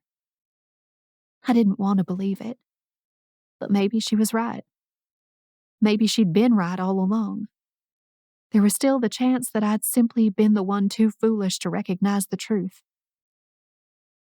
I was on my way to the bathroom for another box of tissues when Kendra came home. The big grin on her face dropped immediately when she spotted me. Yo, new roomie, everything okay? I laughed in spite of myself. My eyes were swollen, my face red, hair mussed. I was the dictionary definition of a hot mess. Not really, but I'll be okay eventually. Kendra dropped her bags near the front door and came up to me. Want to talk about it? I don't know. I'm so tired of thinking about it and crying about it. My life just completely imploded, Kendra. And you just moved in. I don't want to scare you off. I dabbed at the corners of my eyes with a tissue, emotion still bubbling inside my chest. Kendra squeezed my arm. I hear that. If you want to talk, I'm here, okay? I nodded. Off the record, right? She tipped her head. What do you mean? Like, if I tell you something, you wouldn't use it at work or anything, right? She blinked, confusion still written on her face. She tucked some hair behind her ear. Right. Our home is a confidential space. Maybe we should have talked about this before, but you don't have to worry about anything you tell me leaving these four walls. I nodded, mildly relieved. That protected this space at least. But what about things I'd told her elsewhere? I raked through my memories for the 100th time, trying to remember anything salacious or unsavory I might have told her during the interview process. But there was nothing. I lost my job today, I said quietly. The Fairchild brothers let me go because they suspect I'm connected to the latest article that Big Apple Mag published about them. Kendra's brows knit together. I could see the gears turning behind her blue eyes. I saw that article today. The one about the secret family? Yeah. A senior editor worked on that. I heard he had an informant. Kendra narrowed her eyes, her gaze drifting off as she thought. I can talk to him tomorrow and see what I can find out, if you want. I nodded, looking down at the tissue in my hand. I would appreciate that. Thanks, Kendra. She jerked her chin toward the kitchen. Want to have some tea? I've got some crazy ginkgo stuff I've been dying to try out. Supposed to make your brain work better. I'm down for whatever might help, you know? I smiled briefly, drawing a cleansing breath. Maybe some better brain function would help me get out of this mess, or at least help me discern the next steps. Yeah, that would be nice. I sat on the cracked leather couch that faced the kitchenette, tucking my legs underneath me as she moved around the kitchen, filling the kettle, turning on the stove, finding mugs. It was nice to have someone else here, especially now that I'd be spending a lot more time here, struggling to figure out my next move. For what it's worth, Kendra said a few moments later, long after we'd both sunk into our own thoughts. I saw someone from Fairchild at our office recently. I don't know his name. Oh? I swung my head to look at her. What did he look like? A bigger guy. I saw him in the office yesterday when I came to pick up the key. He wore a Gucci suit, and he set my gaydar pinging, for what it's worth. My mouth went dry. Francis. It had to be. But I couldn't know for sure. Are you sure it was him? A strange nervousness pinged through me. I thought it was. Who knows? Could have been his doppelganger. In a city this size, it's possible. And he was staring at a tablet the first time I saw him. Maybe it hadn't been him. But the mere idea of Francis heading to Big Apple Mag had my palms itching and curiosity swarming. It felt like a light bulb moment, but I had no idea what to do with the insight. I didn't even have proof, much less a messenger bag full of evidence. Damian would need proof. Data. So, Kendra brought out 2 steaming mugs, setting them on the rickety coffee table in front of the couch. Let's hear about this stay from hell. Well, I didn't just lose my job, I told her. I also lost Damian. What do you mean? She cradled her mug, bringing it to her lips for a sip. Ouch, too hot. Don't try it. I sure won't. I looked down at the steaming green liquid. Your accent is so nice, Kendra said. I have an accent? Well, yeah, a Kentucky accent. Didn't you know? I don't notice it, obviously. I laughed. Do the Fairchilds have one too? I shook my head. Nah, they sort of lost theirs. They've been living here a long time. Damian's comes out when he gets drunk, though. I paused, thinking back on all those late-night conversations we'd had when I still thought we'd be able to keep things mostly chaste. Back when it was just phone sex and my fashion portfolio. Damian's lilt had always presented itself then, just like it did at the tail end of fundraisers and galas, after a healthy handful of drinks. Sadness streaked through my heart. Had I missed something with Damian? Was he drinking a lot more than I'd ever realized? Kendra grinned over the lip of her mug. That's cute. So what happened? We had been I don't know, seeing each other. I fiddled with my earlobe, trying not to remember how many times Damian had bitten me there. When I touched that spot, it didn't elicit any reaction. But when his mouth or teeth went there, watch out, panties. I've been in love with this man since 7th grade. Secretly, of course. But working for him just reignited what I always felt, even though it sounds so stupid. Not stupid. Sometimes you fall in love early and it never goes away. She shrugged. Well, I wish it would go away, I muttered. Damian wasn't happy with my work, I guess. At least that's what he told me. He got angry when I forgot an important task, which I understand, but he made it sound like I dicked off on the job constantly. I always keep my sketch pad out for downtime. It's doodling, it's second nature for me. I guess he took that to be too much of a distraction. I was really trying at that job, Kendra. It was intense and I gave it my all. But it wasn't enough. Kendra wrapped an arm around me. That's all you can do. But answer me one thing. What are you more upset about? Losing the job or losing the guy? The guy. The answer flew off my lips. I don't care about the job even half as much as I care about Damian. And if I'm being honest, getting fired was a small relief. The job sucked up so much of my time, and it's not what I came here to do. I did my job as well as I could, but it wasn't what I wanted to be doing. She nodded. I believe you can be doing what you want to be doing. And this might be your doorway. Kendra's optimism was sweet, but it couldn't penetrate my sadness, which steamed fresh and pungent inside me. The truth was, the doorway to the future didn't matter right now, because I was too stuck in my failure. I'd lost both the guy and the job, and let down everyone who had ever relied on me. I'd never felt so worthless. And that voice inside me urging me to just pack it in and crawl back to Kentucky was screaming louder than ever. Chapter 28. Damian. Normal. Things were back to normal. I settled back into the routine I'd once preferred and accustomed myself to the empty desk outside my office. The mere sight of it made me think of Jessa, though, so I had it removed on Thursday. Out of sight, out of mind. If that were even remotely true, I would have had a fighting chance at returning to my regular modus operandi. But I didn't need to see things that reminded me of Jessa to think about her. She just existed in the back of my head all the time, every day. Practically anything I tried to focus on led to more thoughts of Jessa. All I could do was hope they would diminish over time, even if it took decades. Maybe by the time I reached old age, dementia would finally banish Jessa from my mind. What a future to look forward to. But this was the only path to stability that I knew. Returning to the status quo, overworking and whiskey until my focus returned and my mind shut off. Yep, the future of your dreams. It seemed so much more unsavory now that Jessa was gone.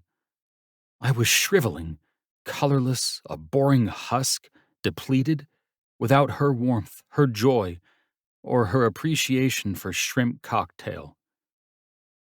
Trace came back to the penthouse on Friday morning, tanned beyond belief, and looking too relaxed in a loose tee and linen pants. I caught him as he rolled his bags into the penthouse. He took his sunglasses off, jerking his chin into a nod. "Welcome back," I told him. "I'd say it's good to be back, but—" Trace folded his sunglasses and hung them on the collar of his shirt. "That would be a lie." "Yeah. I take it you read the article?" Trace nodded, his dark gaze stuck on the floor. "I don't know who the fuck could have leaked that, unless it was Ian himself. There's no way, I said. Ian knows about the secret family, but there was too much in that article that Ian had no way of knowing. Trace's jaw flexed. So what now? Still trying to figure that out. I checked my watch. In fact, I'm supposed to be doing that now. The three of us had always started our weeks with a Monday check-in, but Axel and I had added a Friday meeting, given the absolute shit show of our reality these days. You have a meeting with Axel downstairs? I'd say yes, but I'm not supposed to tell you, so... Trace arched an expertly judgmental brow my way. Let him, bitch. I'm coming. I held up my palms in submission. I'll deny any knowledge. Trace strode away, suitcase wheels clicking over the tiled floor. I headed for the elevator, already a minute late to the meeting. Axel tapped his pen impatiently on the conference table as I took my seat. Glad you could finally join us, he said. Oh, cut me a break, I was 2 minutes late. 5, he corrected me. Fine, 5. Can we start? Francis looked between us as though giving us one last chance to air our grievances. And then he spoke. Great, let's get this meeting underway. Trace strode down the hallway, visible through the glass walls. He nodded at a few employees as he passed. Axel groaned. Who the fuck invited him? Wasn't me, I said, fighting to hide my smile as Trace pushed open the door, sunglasses still hanging on his shirt. Jesus fuck, Axel complained. Long time no see, Trace. Francis lifted 2 fingers in a salute, tipping his perfectly shellacked head in a greeting. You look so much tanner than before. I'd hope so. I lived exclusively on the water for weeks. Can we fucking start already? Axel said, the annoyance in his voice almost cringeworthy. There's a lot of noise in here that I can't fully understand, and it's distracting me from the real work we need to do, unlike some people who abandon work and obligations and morals in favor of other choices. I can't help but feel like that was directed at me, Trace murmured, looking my way. It probably wasn't, I teased. Well, I can see this is going to be a fun meeting, Francis said, tapping his pen on the table as his gaze darted between the three of us. Extremely fun. Let's proceed, I said. Well, I suppose I should update Trace for the sake of continuity, Francis said, sweeping his arm in Trace's direction. What are you gesturing at? Axel asked. At Trace, Francis said. What? Axel asked. Trace lowered his chin, sending Axel his best death glare. Knock off the childish shit, Axel. God, it's windy in here. It's just like a lot of hot air blows through here sometimes, Axel said, looking at me. Should we hire an HVAC person to check it out? We might have a critical leak. Guys, I snapped, can we knock it the fuck off? It's time to strategize, not act like idiots. Silence stretched across the table. Axel let out a terse sigh. So, moving on. Francis opened up something on his tablet and went down a list, updating Trace on the latest developments. The last item on the list was, of course, Jessa's dismissal. Trace looked over at me, surprise etched onto his face. She's gone? She's gone, I confirmed. It's for the better, Francis added. Any weakness in the company should be rooted out. If they aren't loyal, they need to be gone. That's a shame. I thought she could have become an asset, Trace mused. Not surprising to hear from someone who regularly hides information from others, Axel muttered. Excuse me? I thought you could only hear hot air, Trace shot back. Unless you learned how to talk to the wind? I'll fucking respond to who I want, when I want, Axel said, jabbing a finger in Trace's direction. You guys, I barked out. Shut the fuck up so we can at least get something done today. Silence descended over the table once more. On days like today, I felt like the father. And in a way, I had been the father figure of the Haynes family, until Axel and I were placed with the Fairchilds. Maybe that's why I'd naturally become the mediator between Axel and Trace, and sometimes the discipliner. What's next on the agenda? I snapped at Francis. The lawyer has news, Francis said, positioning the conference room speakerphone equidistant between the four of us. "He's calling any minute now." My stomach wrenched, and I buried my face in my hands. I didn't like anything that was going on, not one bit of it. And this is the normal you were trying to get back to, by ridding yourself of the one bright spot you'd found. The phone rang. The thing looked like a UFO with a number pad attached to one side, and Axel answered it with a smooth push of a button, not betraying an ounce of our collective tension. "Hey guys, hope you're all doing well." Robert Fields' brusque, formal voice filled the conference room. We all leaned closer to the phone in the center and muttered pleasantries before he delivered his news. "I spoke to my contact at the SEC yesterday. They are no closer to a decision yet, but they are considering embezzlement charges, which brings a hefty fine and serious prison time. He's confident they'd recommend a 10-year prison sentence to whoever is determined to be the engineer of this fraud, instead of the typical 30 years. After all, you're not bilking little old ladies here, so that should help you." The weight of the world on my shoulders sank heavier. The air in my lungs disappeared, and I could barely understand the rest of the words coming from the phone. "We're not bilking anyone," I said, but I couldn't tell whether the words even made it past my lips. It was pointless now. We couldn't turn this train around. All I could do was hang on and hope I didn't spend the next 10 years of my life in prison. They couldn't give me a timeline on when they might come to a conclusion about filing charges. They've got all the documents they need now, and we'll be in touch as soon as we hear more. Okay, guys? Chins up." My gaze slid over to Axel's. I found the same worry in his eyes. At least one of us was heading to prison. It might be him, me, or maybe all three of us. We sat suspended in silent disbelief. "Was that supposed to be good news?" Trace asked eventually. "Jesus fuck," I muttered, dragging my hands down my face. "I can't take this shit anymore. It's gonna eat me alive. I probably won't even live to see the sentencing. The stress is gonna kill me before we get there." "Don't say that," Axel snapped. "It's fucking true," I said, beating back waves of nausea. I wanted to puke. I wanted to rage. I wanted to launch an emotional appeal to whoever the head investigator was to make sure they understood just how much good we were doing in the world. "You need Jessa back," Axel said, and from the look on his face, I knew he was speaking seriously. "She's the only one who could get your head out of your ass." "Nothing worth seeing up here," I bit out. "You should still try to enjoy life," Axel said. "We've got our freedom right now. Why wouldn't we take advantage of that?" "You think I should shack up with the woman who leaked our info to the press?" Axel sighed, betraying the fact that he was torn just like me. Neither of us truly believed Jessa had leaked anything. But she was the only one who made sense. And if not her, then who?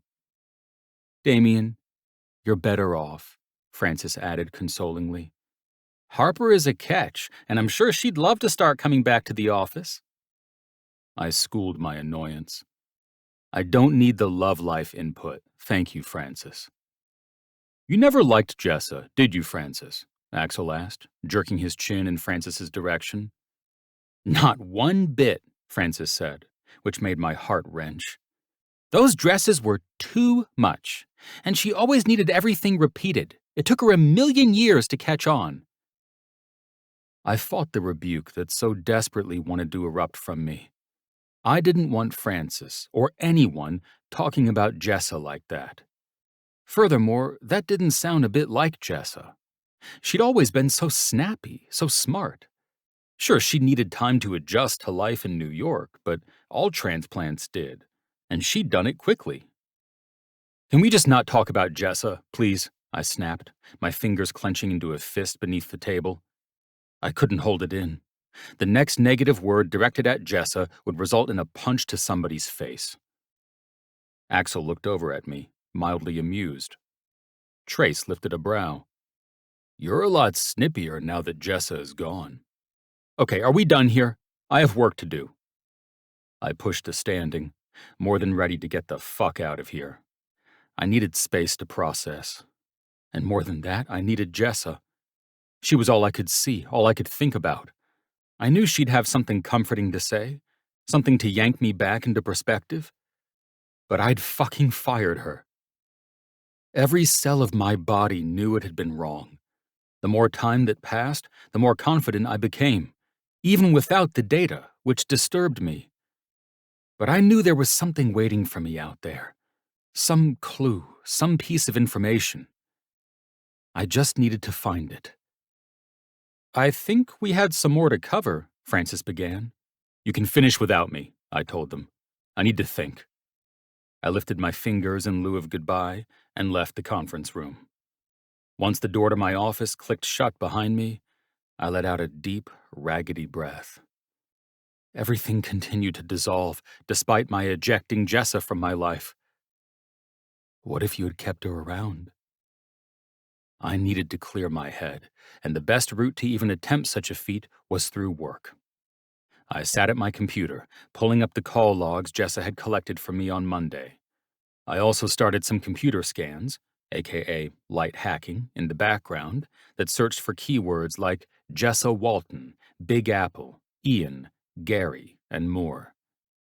A phone call interrupted my search. Jeremy. I sighed, unsure if I should answer it. It could have been the most awkward call of my life. But I had just fired his sister, and he was probably curious for my side of things. I owed him that much, at least. Jeremy, I said, trying to sound jovial when I was anything but. He let out a long sigh. Damian, I heard what happened. Yeah, I wondered if you'd, talk to Jessa. I'm so disappointed, Jeremy said. She said that some leaked information was attributed to her or her new roommate, but that she wasn't sure how it had gotten out. I don't know, it kind of confused me, but it sounds like she dropped the ball. It's a tough situation for everyone, I said, eager to move past this conversation. I knew she couldn't hack it out there, Jeremy said mournfully. We all warned her. Sadness tremored through me. None of Jess's family had ever believed in her. Fuck. I rested my forehead in my hand as I spoke. Let me be clear, Jeremy. She did a good job for me. She really did. But these were extenuating circumstances. I was left with no other choice. It's nothing personal. I still think she's a good person with tons of smarts and no hard feelings, buddy. I appreciate that, Damian. I really do. I suppose it's probably for the best that she's heading home, then. I straightened, a strange pit forming in my gut. What? Yeah, she's coming back. Finally. To live? I forced out. Well, I can't say for sure, but it's likely. Really, this is where she belongs. All I could see in my mind's eye were the flashes of Jessa in New York. Those big, freckled grins, the elegant dresses, the absolute delight at being flanked by important people, shrimp platters, and glittering chandeliers. But more than that, the bubbling enthusiasm for her dresses, the constant creation and focus on fashion, the stars in her eyes when she showed Cora her designs or made new connections at events. She couldn't find that back home, not at this level. Oakville wasn't for her. Even I knew that. Jessa belonged in New York City. I guess I'm kind of surprised, I finally muttered. She seemed to like it here. I thought she'd find a new job and try to stay, but I guess I was wrong. We're going to make sure she stays where she should, Jeremy said. After all, her mom needs her right now. She relapsed again this week, so we're all dealing with that. Fuck. I'm sorry, Jeremy. Disappointment crashed through me, but more for Jessa. I knew Tara would have said something cruel to her by now, and I wasn't there for it, to help her sift through the rubble after the dust settled from Tara's latest missile. This all felt wrong. Pieces out of place. But hell if I knew how to put them back together. Well, I'll let you get back to work, Jeremy said. I know how busy you all are. Promise you'll come visit soon. I will. Hey, Jeremy, when's Jessa planning on heading down? I think she's got a flight next week. She'll be staying with me, so don't worry. She'll be taken care of. We said our goodbyes, and I hung up the phone and shook my head. Moving back in with Jeremy was the last thing I imagined Jessa wanting. But nobody in her family even cared what she wanted. They just wanted her to do what they thought she should want. Frustration bubbled up inside me, the urge to correct Jeremy, Francis, and anyone else who spoke poorly about her so fierce I didn't know what to do with it. It was one of the reasons I'd needed to leave the conference room.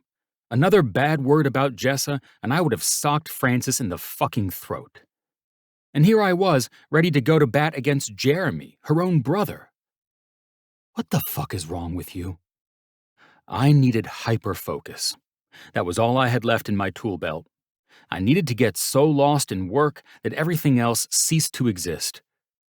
I gathered my things from my office and headed for the penthouse. I was done with socializing, done with interruptions. I just needed to retreat. I holed up in my bedroom, remembering to grab a protein bar and a water bottle before I did, and sank into death metal and hacking. Axel started pinging me around 5. I ignored everything. Trace joined in around 7. I had no time for responses, only advancing in my hunt and refilling my tumbler with ice from the mini-fridge. By 11, my bottle of whiskey was a quarter gone. There was pounding on my door. I turned the music down and twisted to look at the door. What? I called out. Axel stuck his head into the room. Dude, you gotta take a break. Why? The door swung all the way open, and Axel crossed his arms, tipping his head as if to say, seriously? You've been at it since late morning. That's more than 12 straight hours in this chair. I've peed a few times, I told him, but the words withered in the space between us. I know how you get, Axel said succinctly. You need to stop, and you need to go to bed. I shook my head, turning back to my computer. No, dude, there's too much to do. Damian! Axel's tone made me turn back to face him. He looked serious now, more serious than I'd expected. You've been acting crazy since you fired Jessa, Axel said in a low voice. You're being an overboard workaholic now, even for you. It's kind of freaking me out. He pointed to the whiskey bottle. Was that full when you started? Frustration tore me in two, and I sighed. What else am I supposed to do? I can't let up. Not letting up is the only way I can make a fucking difference, Axel. What am I worth if I'm not making a difference? Axel's face softened, and he came into the room, his footsteps falling softly on the carpet. Do you really believe that? Yes. Do you realize that no matter how hard you try, you can't save the world? I huffed and shook my head. Axel, all we can do is inject a little bit of good here and there. He dotted his finger in different places in the air. That's it. That's the most we can hope to accomplish in our lifetimes. Yeah, and even with those few spots of good, there's so much bad that comes with it, I mumbled. That's life, brother. A healthy mix of shitstorms and rainbows. Axel shrugged. What are you gonna do but find the ones you love and hang on for dear life? I hefted with a laugh, but it faded quickly. I've got you and Trace. That's all I need. I started to turn back to my computer, but Axel stilled my chair with his hand. What's the deal with Jessa? There was no sarcasm in his voice, no game between us. This was a raw, honest question, and it nearly brought me to my knees. I think I made a mistake, Axel, I said, squinting up at my brother. I know we had some evidence and data, but I think we were wrong. Everything in my body rejects what we decided. I almost fucking punched Francis in the conference room for what he said about Jessa's dresses. Axel hung his head, shoving his hands into his pants pockets as he listened to me. But I can't take it back. I fired her because I needed her to be away from me. Because I fucking fell in love with her, Axel. And I can't have that. Why not? Don't you want love? For a moment, I didn't even know what to say. It seemed so obvious. Loving Jessa meant risk. It meant more things that could be taken from me. More ways to destroy my hard-won semblance of stability. Having Jessa in my life meant accepting the fact that I was lovable, worthy of love, after the failure with my sisters. Of course I want love, but that doesn't mean I get to have it. Losing Jordan and Kaylee was my responsibility, my fault. No matter what I do, I can't convince myself I deserve her because I lost our little sisters. Damian. Axel reached out for me, but I barreled on. And if I lost them, I could lose her. You see what I mean? It's too dangerous to get involved with someone who means that much to me. But Trace and I mean that much to you, Axel said.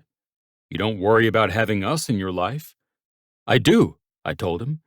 But that's the other side of this stupid fucking coin. Whenever something good comes my way, something much worse comes right behind it. It's happened enough times to be a fucking data set. Axel looked unconvinced. Don't believe me if you don't want to. It's not that I don't believe you. I'm just thinking, that's life. Bad things happen to good people. You can't control it. You can just roll with it. It's like ice creams and drownings. What the hell are you talking about? Ice cream sales and deaths from drowning increase on exactly the same curve. Doesn't mean eating ice cream is going to make you drown, though. It just means it's summer. I looked away, but this time it was Axel who had more to say. Remember the fundraiser? You and I were stressing the fuck out about the protesters. Then Jessa came and you just lit up. You hopped on board the solution train. She came up with a great idea and we made it happen. It was magical. My heart wrenched in my chest, remembering that night. That was the night I'd realized I couldn't resist claiming her as my own anymore. The night I stopped caring if coworkers and colleagues saw us, because our passion was too great to be contained. That's what a good relationship is about, Axel went on. Because whether or not you're with her, bad things are gonna happen. People are gonna drown regardless of how little ice cream they eat. What does matter is who's at your side and how you weather the storm. Together. I sat on his words for a few moments, letting them sink into me. He had a point, but the reality his words encouraged was terrifying. I liked you two together, Axel finally said. A lot. Way more than you and Harper. Yeah, well, I fired Jessa, so that's been ruined. So what are you going to do about it? Nothing, I told him, turning back to my computer. I'm going to sit here and rot and fester in the consequences of my actions with whiskey at my side. Axel laughed, a real deep belly laugh. I don't believe that shit for 1 second. It's what I'm supposed to be doing, right? She was the leak. Her roommate works for Big Apple. What else can I say? Axel rolled his neck in a slow circle, his gaze fastened to the far wall. Do you ever think it might have been Francis? I don't know what to think anymore, other than I'm positive it wasn't Jessa. Axel clapped his hand on my shoulder. All right, get back to your festering and rotting, since that's clearly what you're going to do. His sarcasm was back, along with his wink. He knew the truth as well as I did. When it came to Jessa, I couldn't sit still for long. Chapter 29. Jessa. My flight touched down in Louisville Sunday afternoon. Not even a week away from Damian, and the Fairchild brothers and I still felt disjointed and lost. The disjointedness was made worse by the fact that I was headed home to Oakville, for the first time since August. I hadn't wanted to come, really, but with the holidays right around the corner, Jeremy had started to unload an immense amount of pressure for me to come home and touch base with the family. God bless my older brother. He tried so hard for us to be one of those Hallmark families, even though we were better fit for one of those failed reality TV shows that followed a dysfunctional family around and then never got renewed for a second season. What a fucking mess with the Waltons. That's what they'd name our show. Between the holidays and Jeremy's mounting pressure, I felt like I had no other choice. Besides, I'd skipped Thanksgiving, and Jeremy's Martha Stewart energy was ramping up to dangerous levels. My fashion course had already paused for winter break, so I had a few uncharted weeks ahead of me with no plans, no direction. Why not create the next episode of What a Fucking Mess with the Waltons? Though I didn't want to be completely aimless over the winter break, I planned to work ahead for my final portfolio project, so there would be no chance of missing important deadlines or not being prepared. That was the big silver lining in being fired. My final portfolio was coming together, and I was so proud of it. Except I was the only one who was proud of it. I just had to get myself used to that idea. Strange how after so many years, I still expected those closest to me to share my excitement. But Damian had proved I couldn't trust anyone. His dig about my sketchbooks during our return trip from the Hudson Valley was etched into my heart. It was clear he'd never supported me. Not truly. He'd only tolerated my fashion inclinations as an inconvenient side gig with some pleasant results. Amazing how a little time and space could clarify a perspective. I'd gotten caught up in the New York rat race, and while returning home in the midst of my mother's relapse was not what I would call a good time, I needed to touch base with my homeland. Not permanently, just to reorient, regroup, and then return to my chosen path. Kendra called me on my way from the airport. I'd hired a rideshare instead of renting a car because Damian hadn't been lying. The severance package was more than generous, and I could survive another year in New York on that alone if I scrimped and split rent with Kendra. Hey, you miss me already? I teased after picking up. The apartment feels empty without you, she said. When are you coming back? In a week, most likely, unless everyone convinces me to stay a little longer, which, now that I'm unemployed, I could. Well, I wish I could tell you this in person, but this can't wait. I watched the Kentucky landscape roll by as we made it past the city limits. Wooden fences, some ramshackle, some pristinely white or black, lined sprawling pastures, horses grazing lazily. Tell me, I have to know. I got some more information about the informant for the article, she said, her voice lowering to a conspiratorial hush. The editor wouldn't give up any names, but I did some digging of my own. I checked the security logs from the past 4 weeks, and Francis's name appears once in our records here. I sucked in a sharp breath, dizziness overcoming me. Oh my God. So it was him. We at least know he was in the building, Kendra assured me. I can't say much more than that, but we can draw our own conclusions from there. Thank you, I gushed. Oh, this is such a relief. I know it's not the cold, hard evidence I need, but it's something, and that's better than nothing. You got it. I'll see you when you get back. I hung up the phone, all smiles for the rest of the drive. Jeremy had been so upset about what had happened with the Fairchilds, he'd be happy to hear this turn of events. It still didn't prove without a doubt it was Francis, but it at least cast some suspicion onto him and off of me. I needed to tell someone from the Fairchild camp about what I'd learned, but it couldn't be Damian, not after what went down. I was also hesitant to call Axel, since I knew he'd probably been involved in the decision to fire me. Trace was probably still in Bali, so who did that leave? Cora. I called her just as the rideshare turned into my brother's winding, spaced-out neighborhood. Plastic reindeer dotted the front yards of a couple houses, some of them toppled from the wind. Green garland wrapped around porch railings, big wreaths dotted with ornaments on front doors. The holiday sights tugged at me in a strange way as the phone rang. Hello?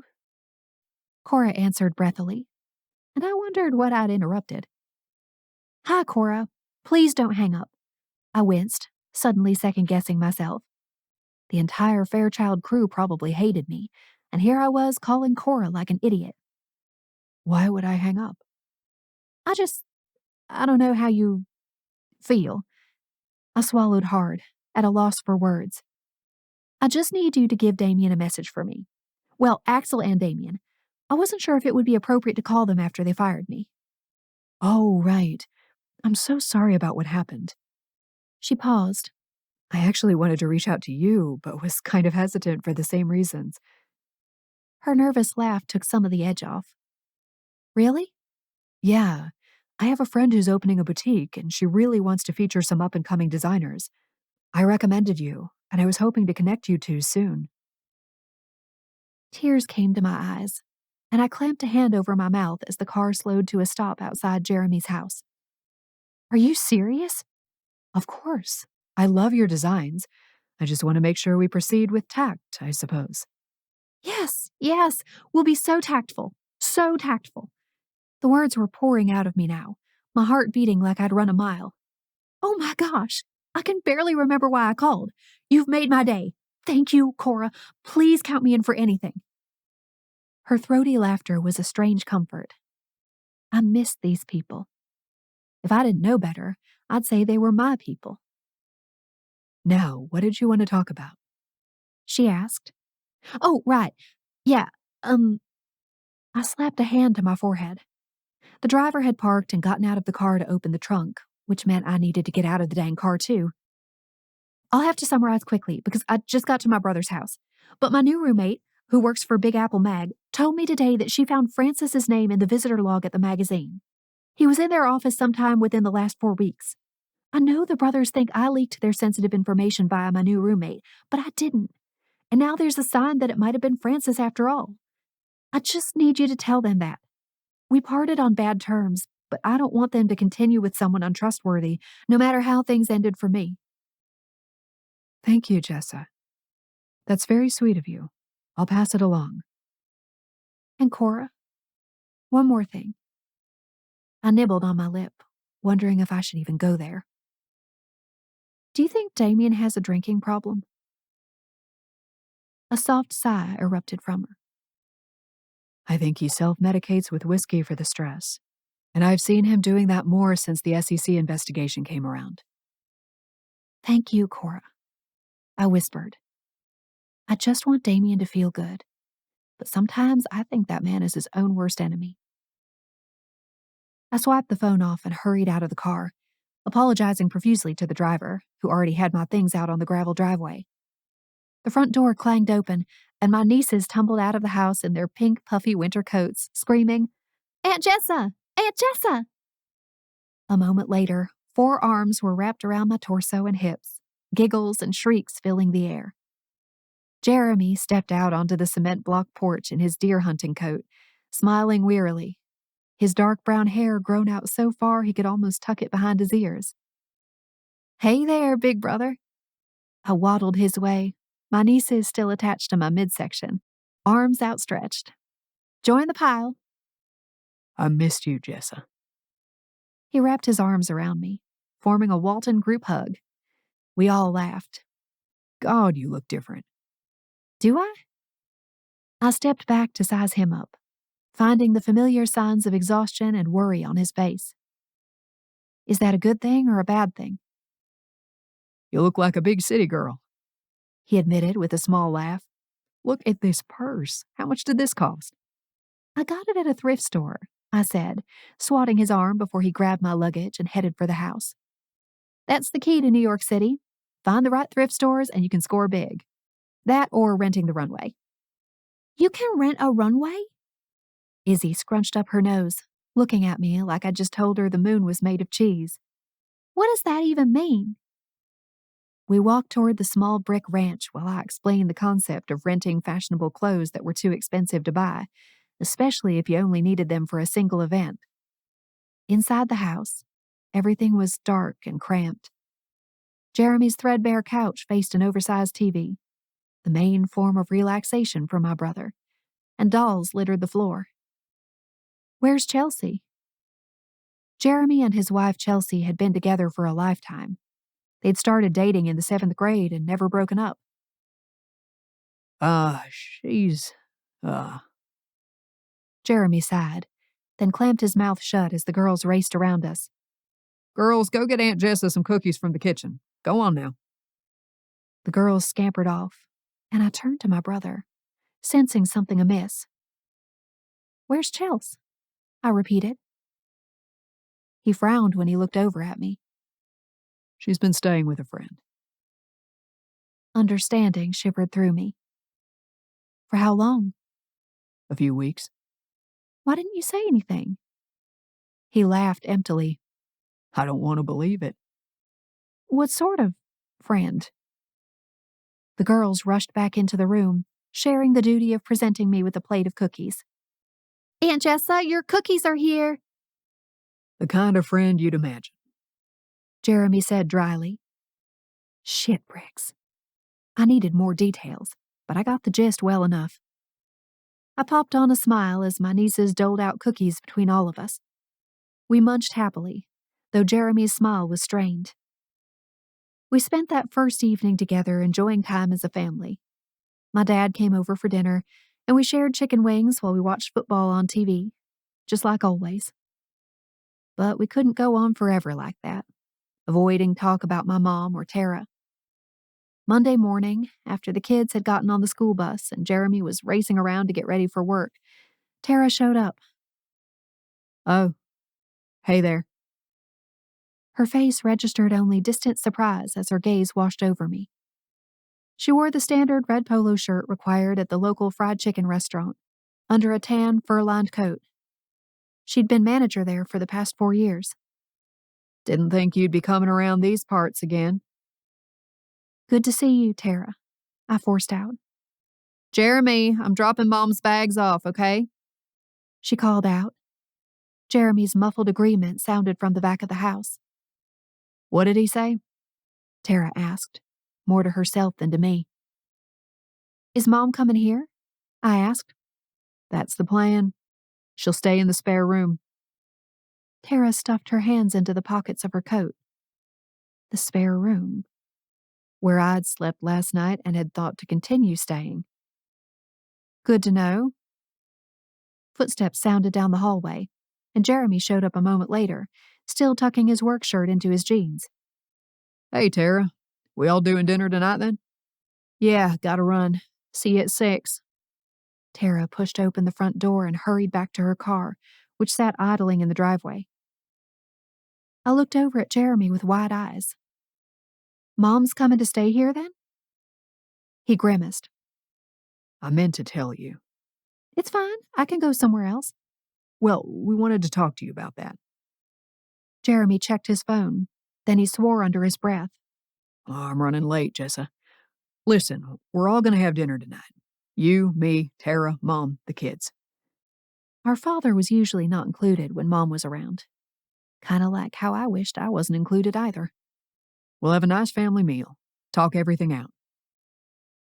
I watched him go, caught between dumbfounded and irritated.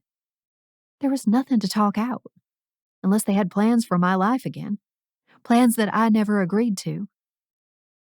I spent most of the day sketching and working on my portfolio while I watched reruns of Friends. The show had always been a favorite, but the slice of 90s New York was more comforting to me than usual. Because that big, crazy city felt like home to me now. Less than 6 months living there, and I'd fallen for its chaos, its insanity, its never-ending surprises and fascinations. Not only that, I'd fallen for one of its premier inhabitants, Damian Fairchild. I'd spent too much of my tenure at Fairchild Enterprises imagining our perfect Manhattan life together. We'd even lived it briefly, walking hand in hand along the High Line, attending galas, make-out sessions in elegant hallways, trying new foods together, then rushing off to a hotel room around the corner. My heart ached. The city was inextricably linked with Damian, and I wasn't sure I'd ever be able to inhabit Manhattan without lamenting the love I'd almost grasped with the one man who had forever carried a piece of my heart. I'd loved him from afar for almost 15 years. What was another 15? As I sank deeper into my thoughts and feels, sadness bubbled to the surface. We'd been so good together. That was the part that hurt the worst. All my fantasies and expectations had been wildly surpassed. Until it came to the long term. Until it came to trust. Tears welled up in my eyes as I sketched a long ball gown. I reached for my colored pencils, alternating between filling in the shades of gray I'd chosen and fanning my eyes to dry the tears. I had to believe that I was doing the right thing in the right way. This was the only path that seemed natural, the only path that seemed right. But what if I was doing things all wrong? Maybe I'd been expecting too much out of life, trying for too lucky a hand, trying to squeeze mimosas out of sour oranges. Mom and Jeremy showed up just after the girls had gotten home from school. My insides tightened as they always did when I spotted her, a response I couldn't control after a lifetime at her side. Her dark hair had been bleached blonde a while ago. Dark roots had grown out by several inches. Her limp ponytail hung over one shoulder as she came toward the house, smoking a cigarette and frowning down at the ground. Jeremy came into the house, Mom right behind him. She blew out a big puff of smoke as she stepped in. "There's my baby girl," she said in her smoker's rasp. She came my way for a hug, which I accepted stiffly. She gripped my shoulder hard enough to hurt. "You been good?" "Mm-hmm." I waved my hand to disperse the cloud of cigarette smoke. "Mom, the girls are in here. Smoke outside." "Oh, come on." She dismissed my words and headed to the couch, where she sat and peered at Izzy and Hannah. "Y'all don't mind if Nana smokes, right?" The girls shook their heads dutifully, glancing back at me. "See, they're fine." Mom collapsed onto the couch with a sigh. "It'd do you good to loosen up a little, Jessa, like I've been telling you." Everything inside me felt disjointed and unpleasant. I felt ill in a way that I couldn't expel from my body via the usual methods. This was a deep illness, a sickness I couldn't touch. "So you're doing good?" I asked, picking up my things as quickly as I could from the coffee table. A couple of my colored pencils rolled off, and Izzy hurried to pick them up. "Ooh, this one sparkles," she cooed. "Yeah, I'm good. Same old bullshit, but good." "Hey, what you coloring?" Mom jerked her chin toward Izzy. "You gonna draw Nana a pretty picture?" "These are Jessa's," Izzy said softly, looking between Mom and me. Mom cackled. "Ain't you a little old to be coloring?" I took the pencils from Izzy's outstretched hand. "It's for a project I'm working on, and there's no age limit to coloring anyway. It can be therapeutic." Mom crossed her legs, her foot bouncing as she tapped the cigarette into the ashtray. Yeah, I know. They tell me that plenty. Hey, what are we having for dinner? I can go get a case of beer if we want." Making ribs. Jeremy called out from the kitchen. Been marinating these suckers since yesterday. Y'all are gonna flip. "Ooh, that sounds good. You need anything, Jer? I'll head to the store now." No, I'm good, Mom. Take my car, okay? "Sure thing." Mom hopped up, extinguishing the cigarette in an ashtray on the end of the table before heading out the front door. Once the car had revved and she was gone, I wandered into the kitchen to find Jeremy. The girls scampered down the hall to their room. "You let her just take your car?" I asked softly. "Don't you think she's going to just try to score?" He sighed, wrist deep in a mixing bowl of marinade and ribs. Jessa, she's gonna score if she wants to, no matter what, whether or not she's got my car. I leaned against the countertop, crossing my arms. "She doesn't look good." She's looking better than she did before. "Do you really want her here with the girls?" He set his jaw but didn't answer. "I wouldn't," I said. It's what family does, he said softly. And that was the whole problem. What the Waltons expected family to do was depressing. It involved bending over backwards to accommodate people who may or may not have been using heroin. Family meant accepting cigarette smoke in children's lungs. Family meant thinly veiled distaste and outright disrespect when someone didn't behave how you thought they should. Family meant forsaking anything you wanted for yourself in order to bow to the needs of someone in relapse. If they could stand by Mom like this and enable her decisions, why couldn't they do the same for me? Frustration scorched through me, curling my fingers, making me itchy. I heaved a sigh and pushed away from the countertop. Where are you going, Jessa? To check on the girls? They're playing in their bedroom. Then I think I'll start packing. I turned for the spare room. Why are you going to pack? Jeremy called out. I'm not staying with Mom here. I called over my shoulder. I'll get a hotel room. Jessa, that's going to be too expensive. I entered the bedroom and put the few things I'd taken out of my suitcase back in. I don't care, I shouted. What's all this racket? Tara's voice suddenly entered the mix. The front door slammed shut a moment later, and I heard her issue stern instructions to her kids to sit on the couch and stay quiet. I wasn't as close to Tara's kids, but they were all teens who preferred to be engrossed in their video games anyway. Jessa thinks she's getting a hotel room. Jeremy called out from the kitchen. Miss Moneybags would, Tara said, loud enough for me to hear. Spends all that money on herself and can't even toss a dime to her mom.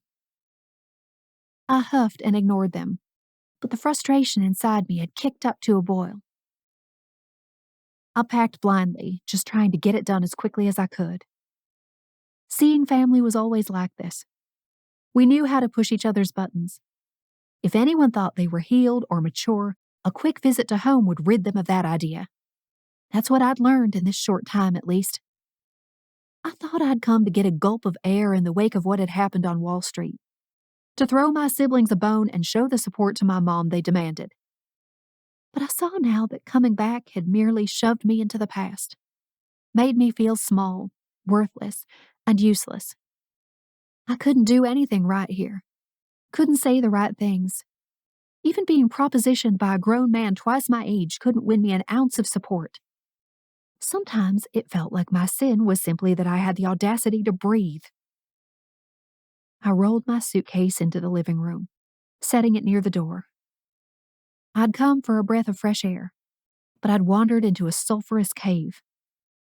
Leaving so soon? Tara asked. Hi, Clay. Hi, Penny. Long time no see. I greeted my niece and nephew first, offering a bright smile. They barely looked up at me from their handheld video games, mumbling a greeting.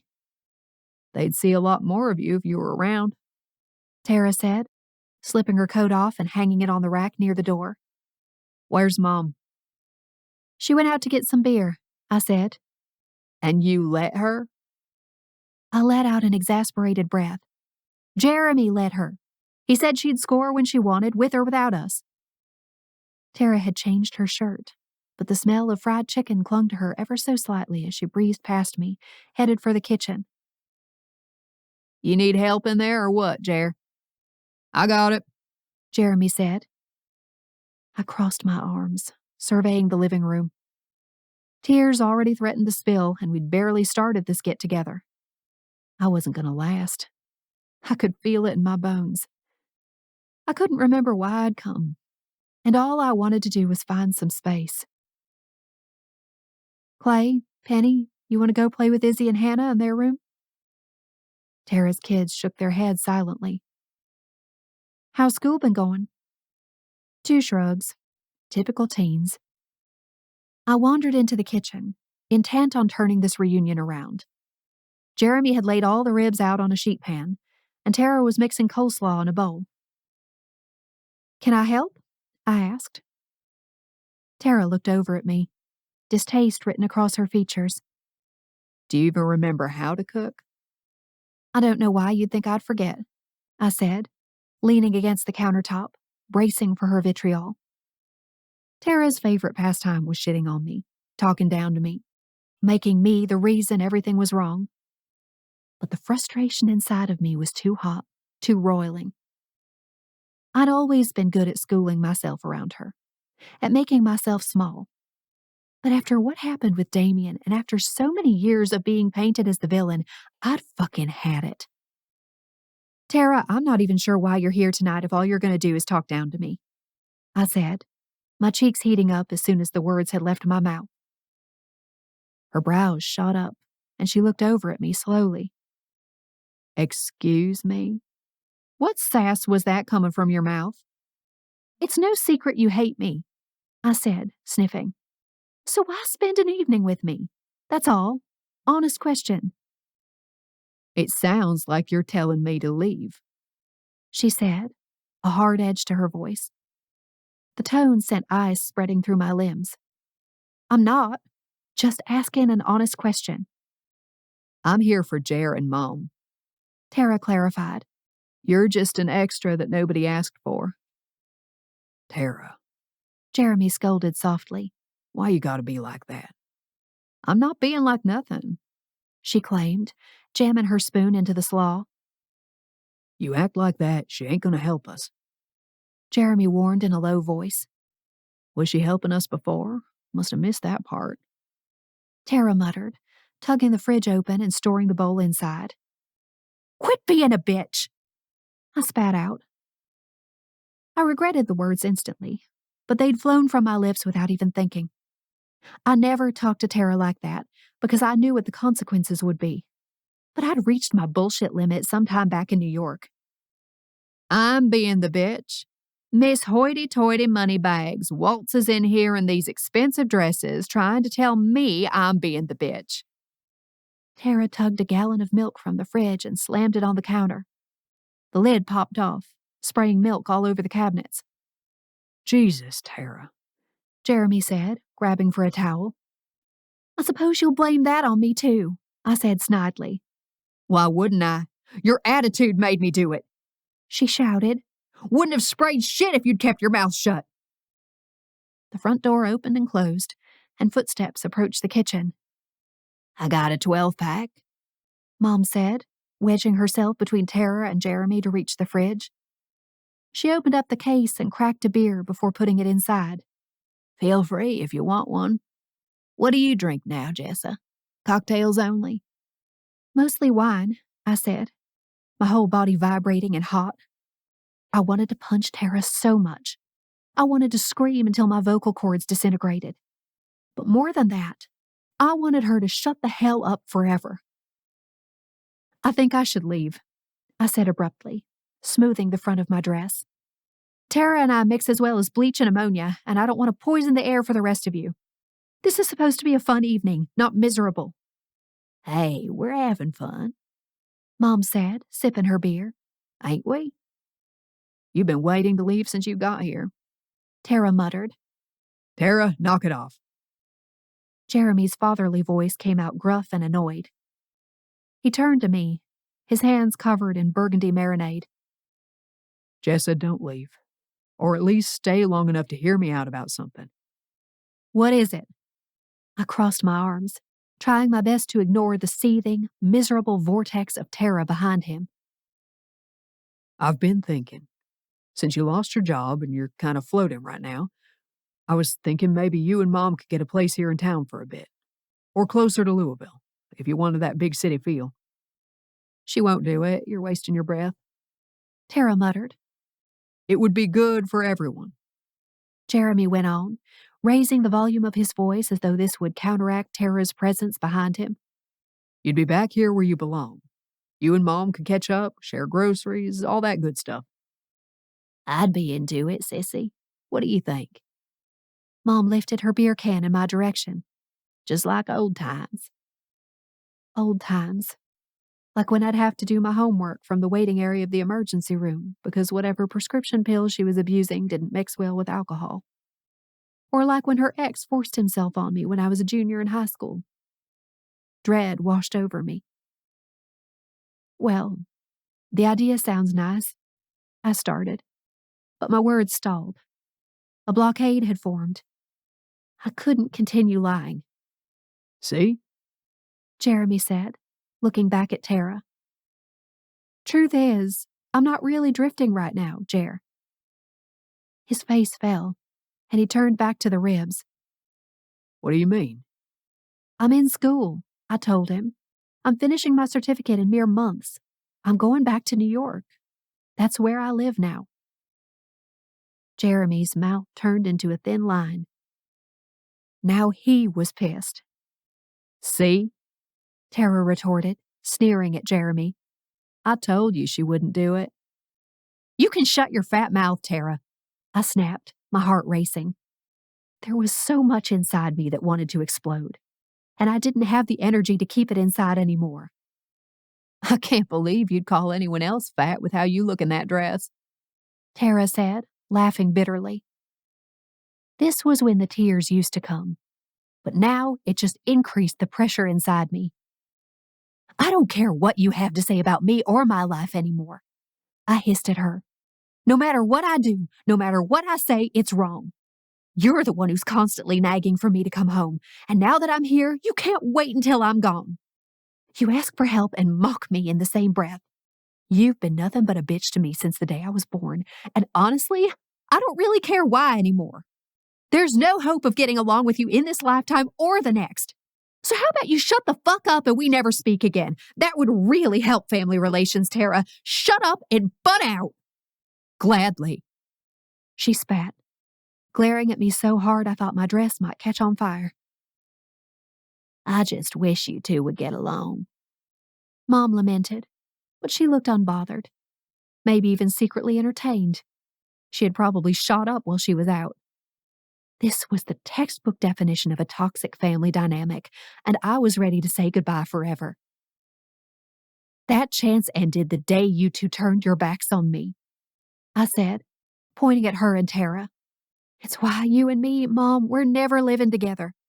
Sorry to burst your creepy family bubble here, but I'm not taking care of you because you never took care of me. I don't owe you shit after you defended that scumbag, and I'm done tiptoeing around it. And besides, that's not my job. It's not any of our job. You're a grown-ass woman, Mom. Figure it out. I know you're struggling, but I've helped you as much as I can stand. And now, I need all of you to lay the fuck off. My chest heaved when I was done. They all watched me with varying degrees of disdain. What, nothing to say about Jeremy? Tara goaded. I knew he was always your favorite.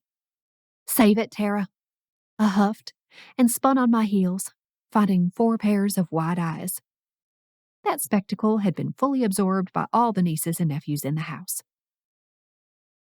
Sorry you kids had to hear that, I said softly, stepping past Izzy and Hannah. Tara's kids on the couch quickly buried their heads in their handhelds again.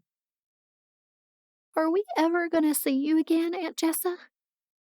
Izzy's voice trembled with emotion. Of course you will, sweetheart, I said, bending down to eye level with her. I'll come back just to see you kids, okay? I promise.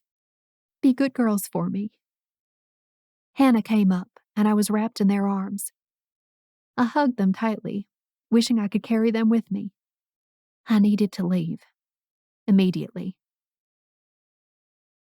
I gave them one last squeeze and let go. I could feel all eyes on me as I scooped up my messenger bag, stuffed with my pencils and sketchbooks, and rolled my luggage behind me. Nobody chased me down. I paused at the door, looking back at the kitchen. Jeremy was the only one who met my gaze. He looked sadder than I'd ever seen him. But I couldn't give away my life just to help a woman who barely wanted to be helped. A family that constantly tore me down. That's not what I was here for.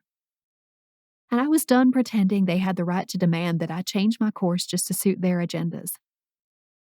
I tore open the door, finding dusk spreading across the calm neighborhood. Damn these early sunsets. The crisp evening air stole my breath as my eyes adjusted to the outside world, spotting the bare trees in the distance first. And then I noticed the sleek black sports car in the driveway. I blinked. I had no plan, no ride arranged, no nothing. This wasn't my car. So who was it? I decided it didn't matter. The shininess of the car distracted me as I barreled past it.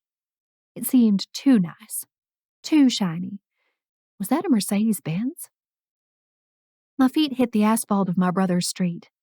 I hadn't made it 3 steps down the road when I heard a familiar voice shout gruffly, Jessa. I swallowed, an annoying kernel of hope fluttering inside of me. That voice couldn't belong to who it sounded like it belonged to. Unless I was hallucinating now, on top of everything else going wrong around me. Surely the imaginary audience of this doomed reality TV show was loving this turn of events. Jessa, please. The emotion crackling the baritone voice was unmistakable. My entire body lit up like a firecracker, hope trembling against awe. I turned slowly. There stood the last man I'd ever expected to follow me here. Tall, broad-shouldered, excessively handsome Damian Fairchild. Brooding, moody, excessively intelligent Damian. My Damian. At least I'd thought. He walked toward me, hands stuffed into jeans pockets, wearing a thin black parka. Seeing him here, in the context of our hometown, sent me tumbling into the past. Yet he was all adult, all modern Damian, his strength evident even through the thin parka, the longish but well-maintained chestnut hair falling into his eyes, his gaze so intense I thought I might unravel on the spot. Damian, I breathed. What on God's green earth are you doing here? Chapter 30. Damian. My heart hammered in my chest so hard I thought Jessa could hear it. Like the Looney Tunes characters in Love, hearts leaping away from chests, barely contained by skin. This was the shit I tried to stay away from. This was the shit that could kill me. But so could flying in my helicopter. So could the whiskey I consumed. So could any chance encounter on the street. Going after Jessa was a risk, but the benefits were immeasurable. Chest-leaping arrhythmia be damned. I wanted to see you, I finally said, the words withering in the air between us. What I wanted was so much more than that. Seeing her here, after a week that had felt more like a year, was a greater relief than I could even begin to understand. Looking at her made sense. It made my life make sense. It let me breathe easier. And a few other things. But why did you... She seemed to quietly scold herself. Actually, never mind. I've got to go. Maybe we can schedule a conference call or something. She hoisted her messenger bag and marched away, her luggage click, click, clicking on the asphalt behind her. I know you're probably still mad at me, I called out, jogging to catch up with her. I barely noticed the brisk air as I kept pace at her side. I tugged at the strap of her messenger bag. Let me carry that. I've got it, she snapped. I let her carry it, nervousness making my palms damp. I ditched my jacket specifically because of this. I was so anxious I was overheating, and throwing my heart on the line like this was going to only make it worse. I heard about your plans to move home. I have to say, I'm surprised. But if that's the case, then I want to help however I can. The severance package was enough, Damian. It sounded like she was fighting tears. My chest tightened, and I knew I had to make this right and fast. You can use my house. The words rushed out of me. I brought you a key. It's out on Tyler Road, the last one in the cul-de-sac. You'll probably want a place to call your own, a place to work on your designs in peace. I want to give you that until you find your feet. And maybe I could see you there, too. She stopped, looking up at me with eyes shimmering with tears. You came all this way to say I could house sit for you? You could have just called Jeremy. No, I couldn't have, I told her, already lost in the crystal swirl of her eyes. I could never go this long again without looking into their depths. All the confusion and pain of the last week melted away as we stood on the edge of Hum Road in the encroaching dusk, amber and scarlet hues wending their way around us and through the naked trees. I needed to see you, I said. And it's not house-sitting, it's more than that. A shaky sigh escaped me as I struggled to find the right words. I had to strike that delicate balance between grand gesture and totally fucking insane without steering too far to the wrong side. I planted autumn cherry trees. What? I mean, I haven't yet, it's too cold, but in the spring, I raked a hand through my hair. Maybe it sounds like I'm luring you there or something, I said with a small laugh. In a way, I guess I am. But I want you to feel at home. There's 10 going in at the start of spring to line the driveway at my house here. For you. She sighed, pinching her eyes shut, then finally turned away from me. Click, click, click. I've got to go. Jessa, please, can we talk? She looked over her shoulder at me, then at my car idling in Jeremy's driveway a block behind us. Go get in your car and meet me at the park. Then my family won't be spying on us and shoving popcorn in their faces as they watch. Hum Park sat 2 more blocks north, just over a little hill. I raced back to my car, catching the quick flashes of a few faces behind Jeremy's curtains. I'd touch base with him later. Now I needed to make Jessa understand that I'd made a mistake. I wasn't just sorry. I was ready to fucking grovel. Jessa and I made it to the park at the same time. Gravel crunched under the tires of my Benz. Jessa parked her rolling luggage in its own space, draping her messenger bag over the top, and zipped her coat up a little closer to her chin. She looked toward the 5 chain-link swings, 2 of them tossed over the top bar so that they couldn't be used. A basic jungle gym sat off to the left, in the middle of a bed of rubber tire fragments. My fingers twitched from wanting to touch her, to take her face in my hands and kiss her until our lips went numb. I planned to do everything in my power to make sure that was the outcome. But I wasn't sure. I didn't know. You might have fucked it all up. Where are you heading? I don't know, Damian. I just told off my entire family, and I'll probably never speak to Tara again. I'm kind of just seeing where the wind takes me. Let it take you to me.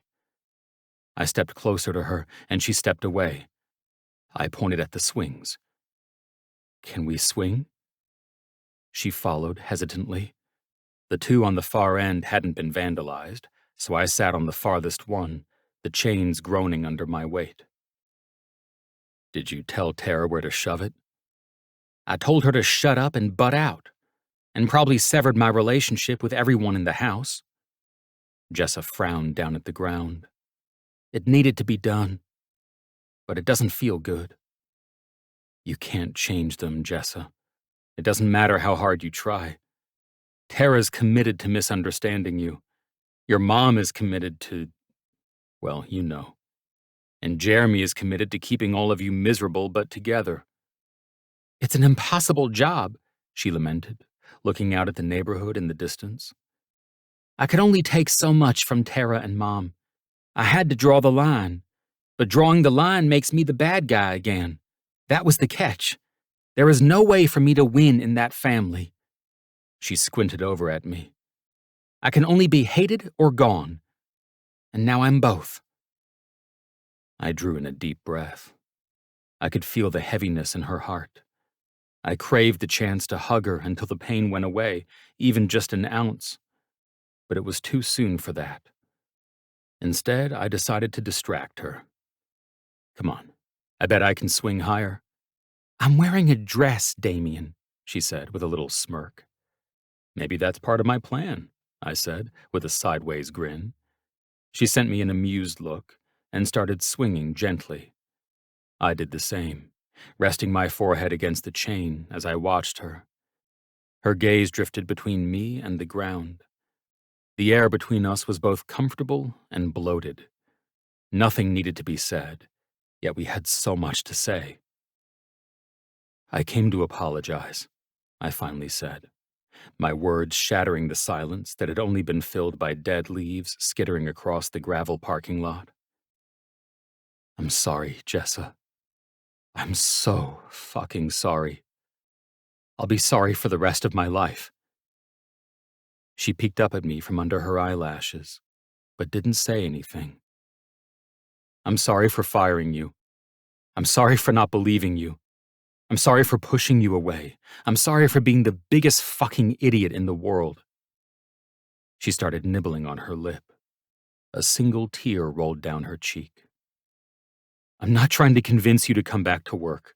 That's not what this is about. Firing you was a mistake, but I know you didn't really belong there. Hurt slashed across her face. Was I that bad? No, not at all. I stopped swinging and stood, unable to prevent myself from being closer to her.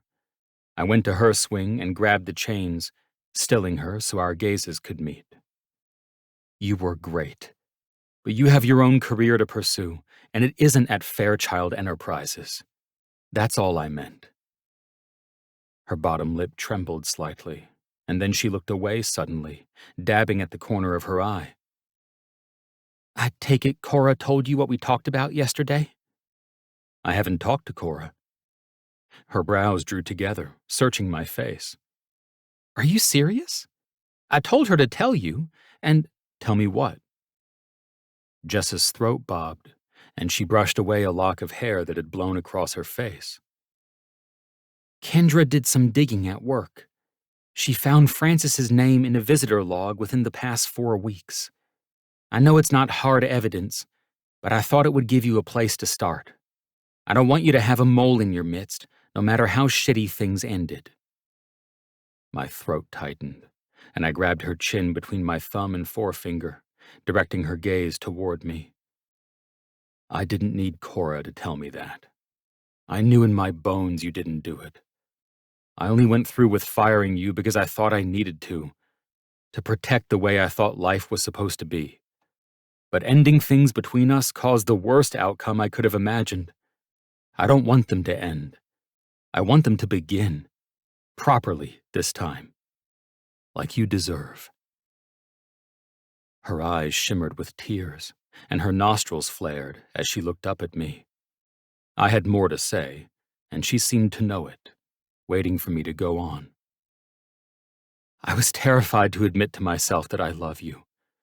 My whole life I've been convinced that I don't deserve love because of what happened with my sisters.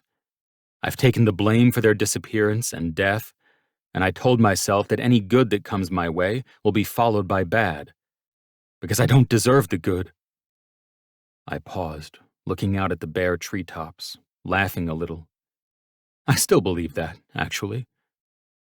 You deserve love, Damian, Jessa said, in a low, trembling voice. You deserve all the good things. You might not believe it, but I do. Your brothers do. We all believe it so much that someday I know you're gonna believe it too. Well, since the investigation was announced, the anxiety has increased tenfold. I've been drinking more than ever, working more than ever. My brothers have been worried. I'm worried, she added softly.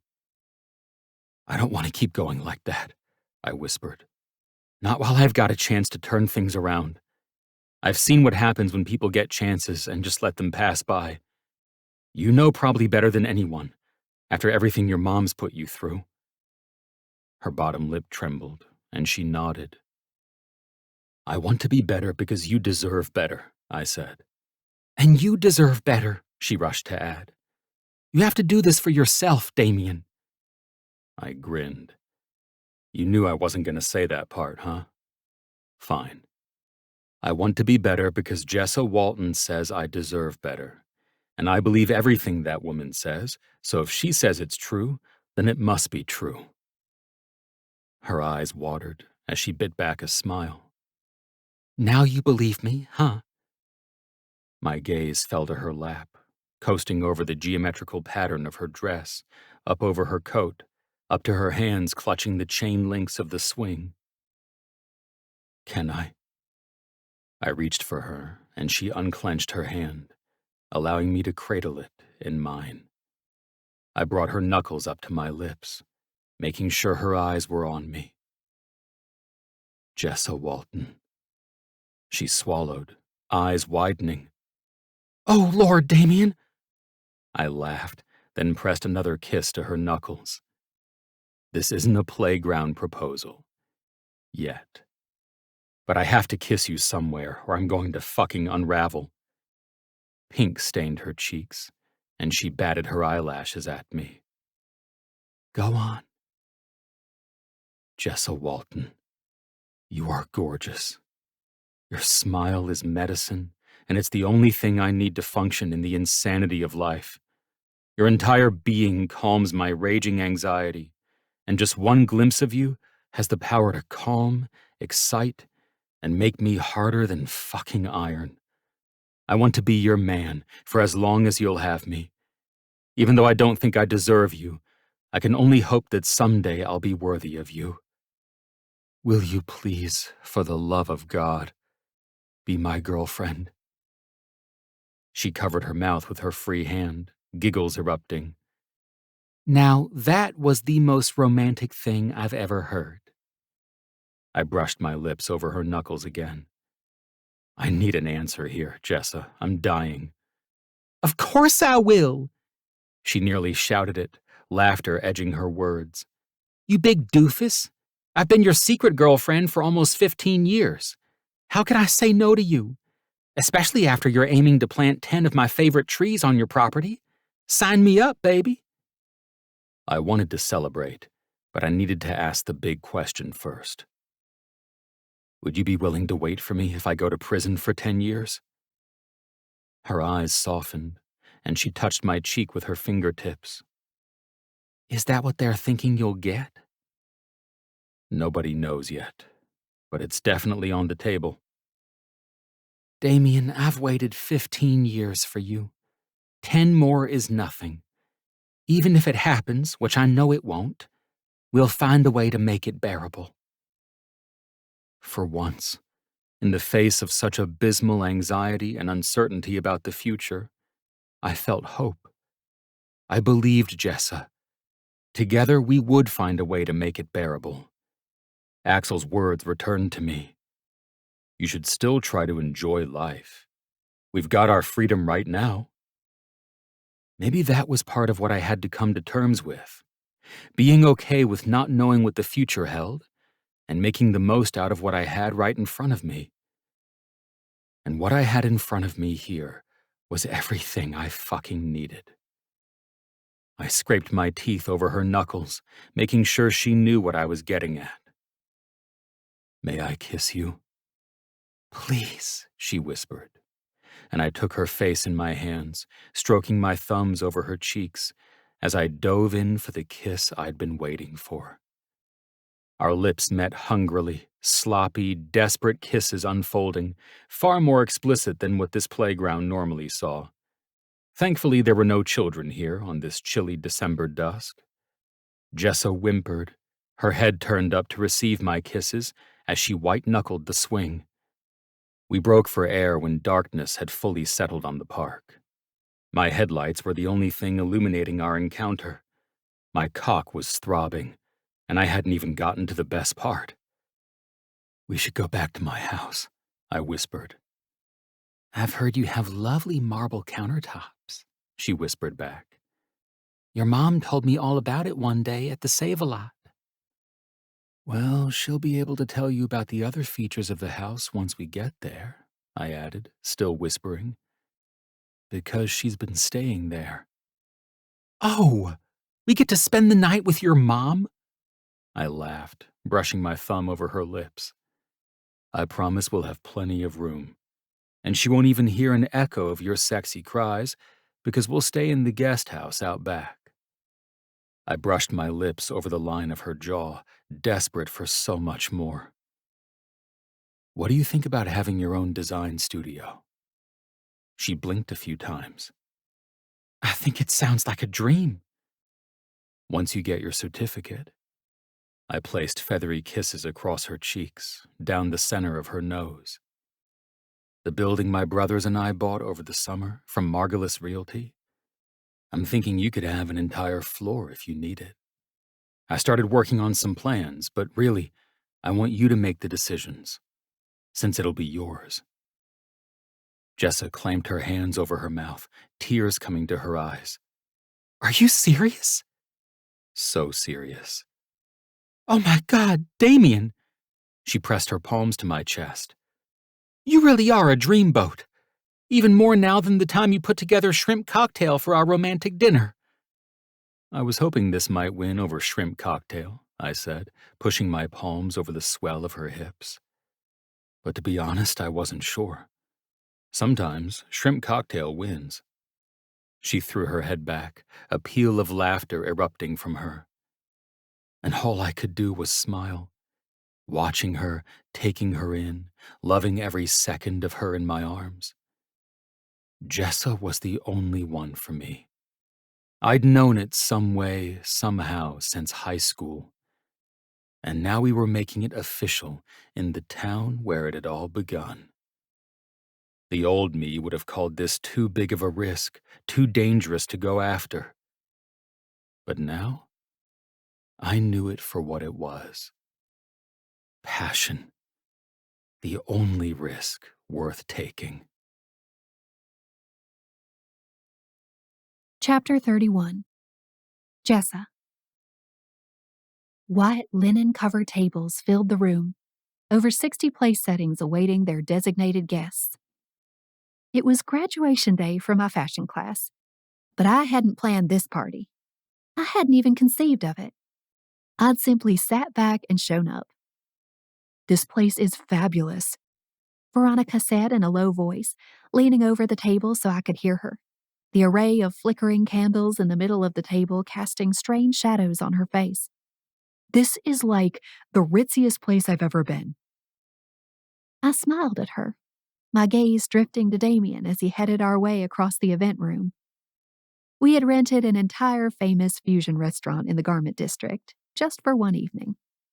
Damian had wanted to celebrate my certificate, and in doing so, opted to celebrate all of us. He'd collaborated with Mr. Mitchell to bring this event to life. Graduates were allowed to bring guests, and all the students wore their best pieces. In my case, the black lace gown that I knew drove Damian crazy. Which was why his bedroom eyes were out as he grew nearer. A shiver of excitement raced up my spine. We'd been boyfriend and girlfriend for 2 months, and it still felt like we'd kissed on the playground swing a day ago. When Damian gets an idea, there's no talking him out of it, I told Veronica. And when it comes to dinner ideas, he's always got the best ones.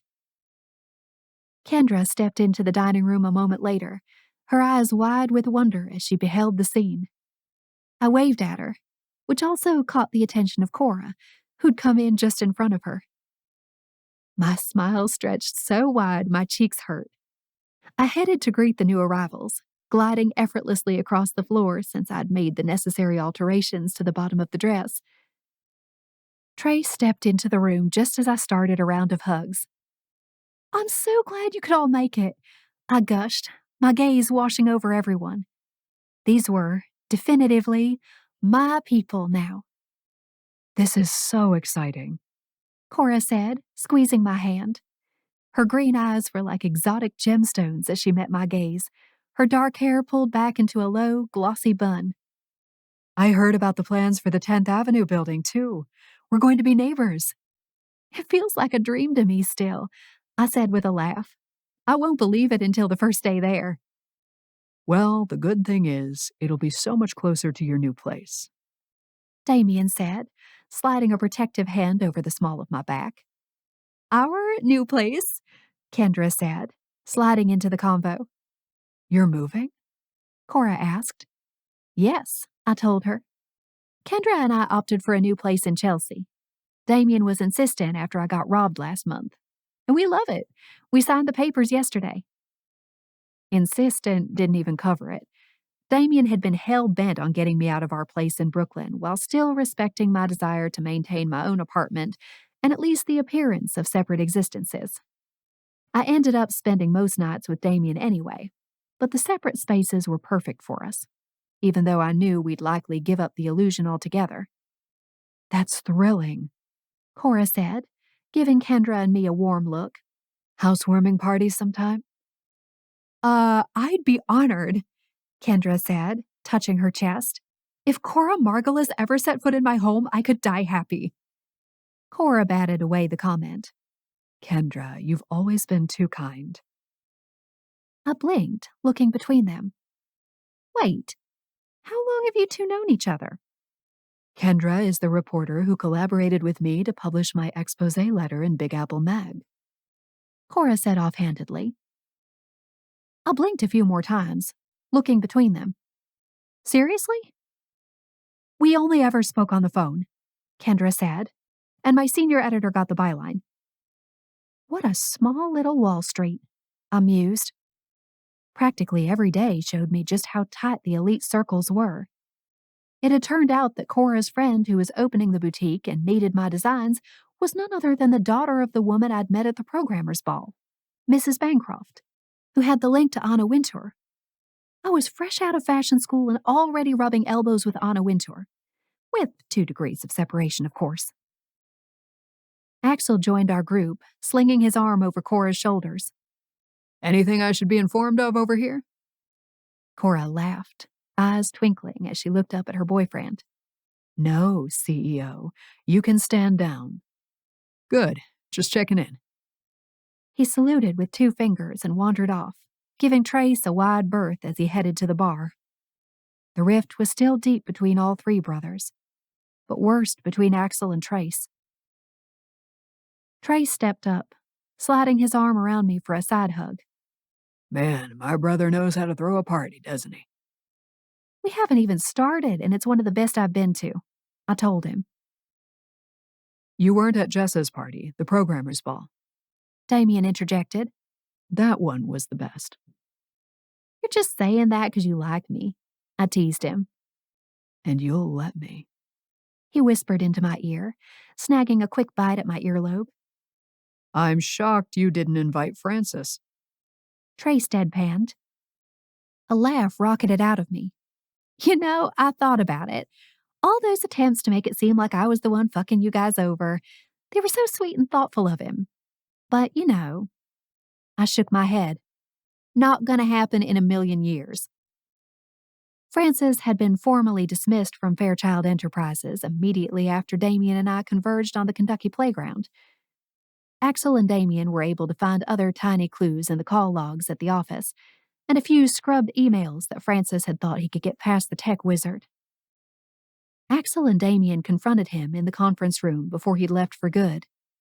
When they slapped him with a lawsuit related to violating the non-disclosure agreement required at Fairchild Enterprises, he'd squealed like a pig in exchange for a speedy settlement.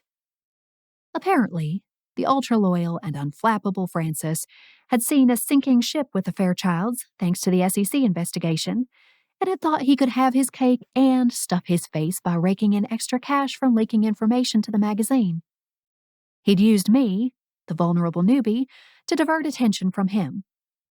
His professional reputation was ruined, at least with anyone who valued transparency and honesty. And now he was officially broke. Great job, Francis. I knew the betrayal stung for the brothers. They'd worked with him for years and had considered him one of the last trustworthy, reliable outsiders they'd met on Wall Street. But now their circle was a little smaller. Hey there. A gruff Brooklyn accent broke through. I swiveled and found Legs, wearing a black button-down shirt and black pants, stepping into the room. Legs! You made it! I held out my arms for a quick hug, and he received it with a nervous smile. Glad you came, buddy, Damian said, clapping his shoulder. Trace reached out to shake his hand. Thanks for inviting me, he said, looking between us. Ain't too often we get to hang out outside of the car. You were such an instrumental part of supporting our lives as I finished my coursework, I told him, leading him deeper into the room. It was only right to invite you. You want a drink? Damian asked him. Yeah, I'll take a Manhattan. Legs looked pleased with himself. Seems right for a place like this. Damian stopped a passing server to give him Legs' order, while I pointed out who was who in the room to Legs. Mr. Mitchell, Kendra, classmates, the various details of our featured outfits. And you made this dress? Legs asked me after I mentioned my own project. Of course, One of the best designs she's ever made. Damian said, smoothing his hand over my hip as heat pooled in his gaze. Tied for #1 with a certain green and white dress I'm fond of as well. Maybe you could help me make something sometime. Legs said, his gaze skating around the room. I've always wanted to make a special shirt. It's been in my head for years, I swear. I'd love to, I told him. A Legs Jessa collaboration. Hey, speaking of which, I grabbed Legs' wrist. How many rides have I taken with you? Have I earned the backstory of your name yet? He started a low chuckle, and Damian and Trace joined in. Why are you guys laughing like that? I asked. Think it's time? Legs asked Damian. It's up to you, buddy. He said, lifting his palms. This is making me a little nervous, I admitted. Legs jerked his head toward the side of the room.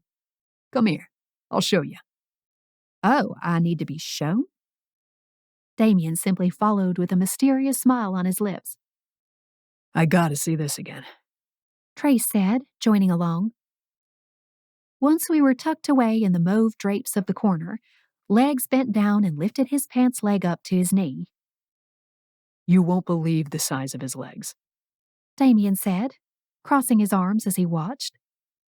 Legs's meaty calf was exposed, sprinkled with dark leg hair. But meaty was an understatement. His leg was simply dense. Wow, I said. Like salami tubes. Legs said, turning his leg. It only gets worse the farther you go. I giggled into my hand, bending down to look closer. Those are some pretty thick legs, Legs. You should see him in a bathing suit. Damian said. Nobody dares wrestle this man because his leg lock will kill you. I laughed, looking over at Damian. How often are you guys wrestling in your bathing suits? Damian and Legs shared a guilty look. It was only that one party. Legs started. Sure. Honestly, it doesn't matter. You know why? Because now I've been initiated. I tossed the men a pleased smile. Oh yeah, you're in, Damian said, slinging an arm around my shoulders. My girlfriend deserves to be in the circle. One would hope, I teased. What's going on over here?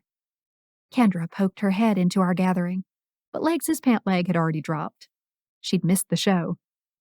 Just chatting, I told her, and reveling in the fact that I've finally been initiated into the Fairchild Circle. Someday soon it'll be my fiancé who's in the circle. Damian murmured into my ear. Happiness snaked through me, slow and prickly. Don't go whispering sweet nothings in front of everyone, I chided Damian jokingly. Yeah, that's not fair to the rest of us sad single people. Trace teased. Oh, you don't have anyone? Kendra piped up, stepping closer to him. Trace hasn't had a single date since I got to New York, I said. He doesn't date, Damian corrected. Have you ever? Isn't there at least one who got away? I asked. Trace smiled, but it looked more like a grimace. He contemplated a spot in the distance, unknowable to everyone but him. Yes, I've dated. And yes, there is one who got away. Ooh, tell us more, Kendra said, batting her eyes at him. Do you know who it is? I asked Legs, who shook his head. That's all you'll get from me.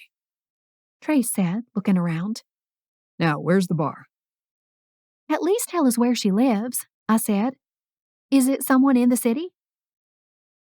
Trace seemed to be weighing his words. And then he said, She's in Louisville. And now that is the last you're getting from me. Who needs a drink? Kendra and I shared an intrigued look before rattling off our drink orders. Damian had started tugging me away from the conversation and crowd, inviting me to step back and take it all in. You know how amazing you are, right? He asked me, pushing his fingertips along my jawline. I don't know about amazing, I answered shyly. Just your daily reminder. He pressed a soft kiss to my lips. the kind that confirmed every fantasy and sealed every hope. The type of kiss I'd never tire of, from the one man I'd always loved. You know how much I love you, right? I giggled, tipping my head. Why don't you tell me? Crazily, abundantly, excessively. I love you crazily, abundantly, excessively too, Damian Fairchild. I wrapped my arms around his waist, pressing my forehead against his chest. The feel of his arms around me was all I needed in this life. The solid foundation that grounded me, the security that pushed me to take risks. Damian acted as the roots of my autumn cherry tree. He made it safe for me to lay dormant and then bloom, to let out my fire and wild dreams, to allow this crazy, abundant, excessive love to fill my heart. Neither of us could say what the future had in store for us, but with Damian by my side, the details didn't matter. I had the most important part of my future already.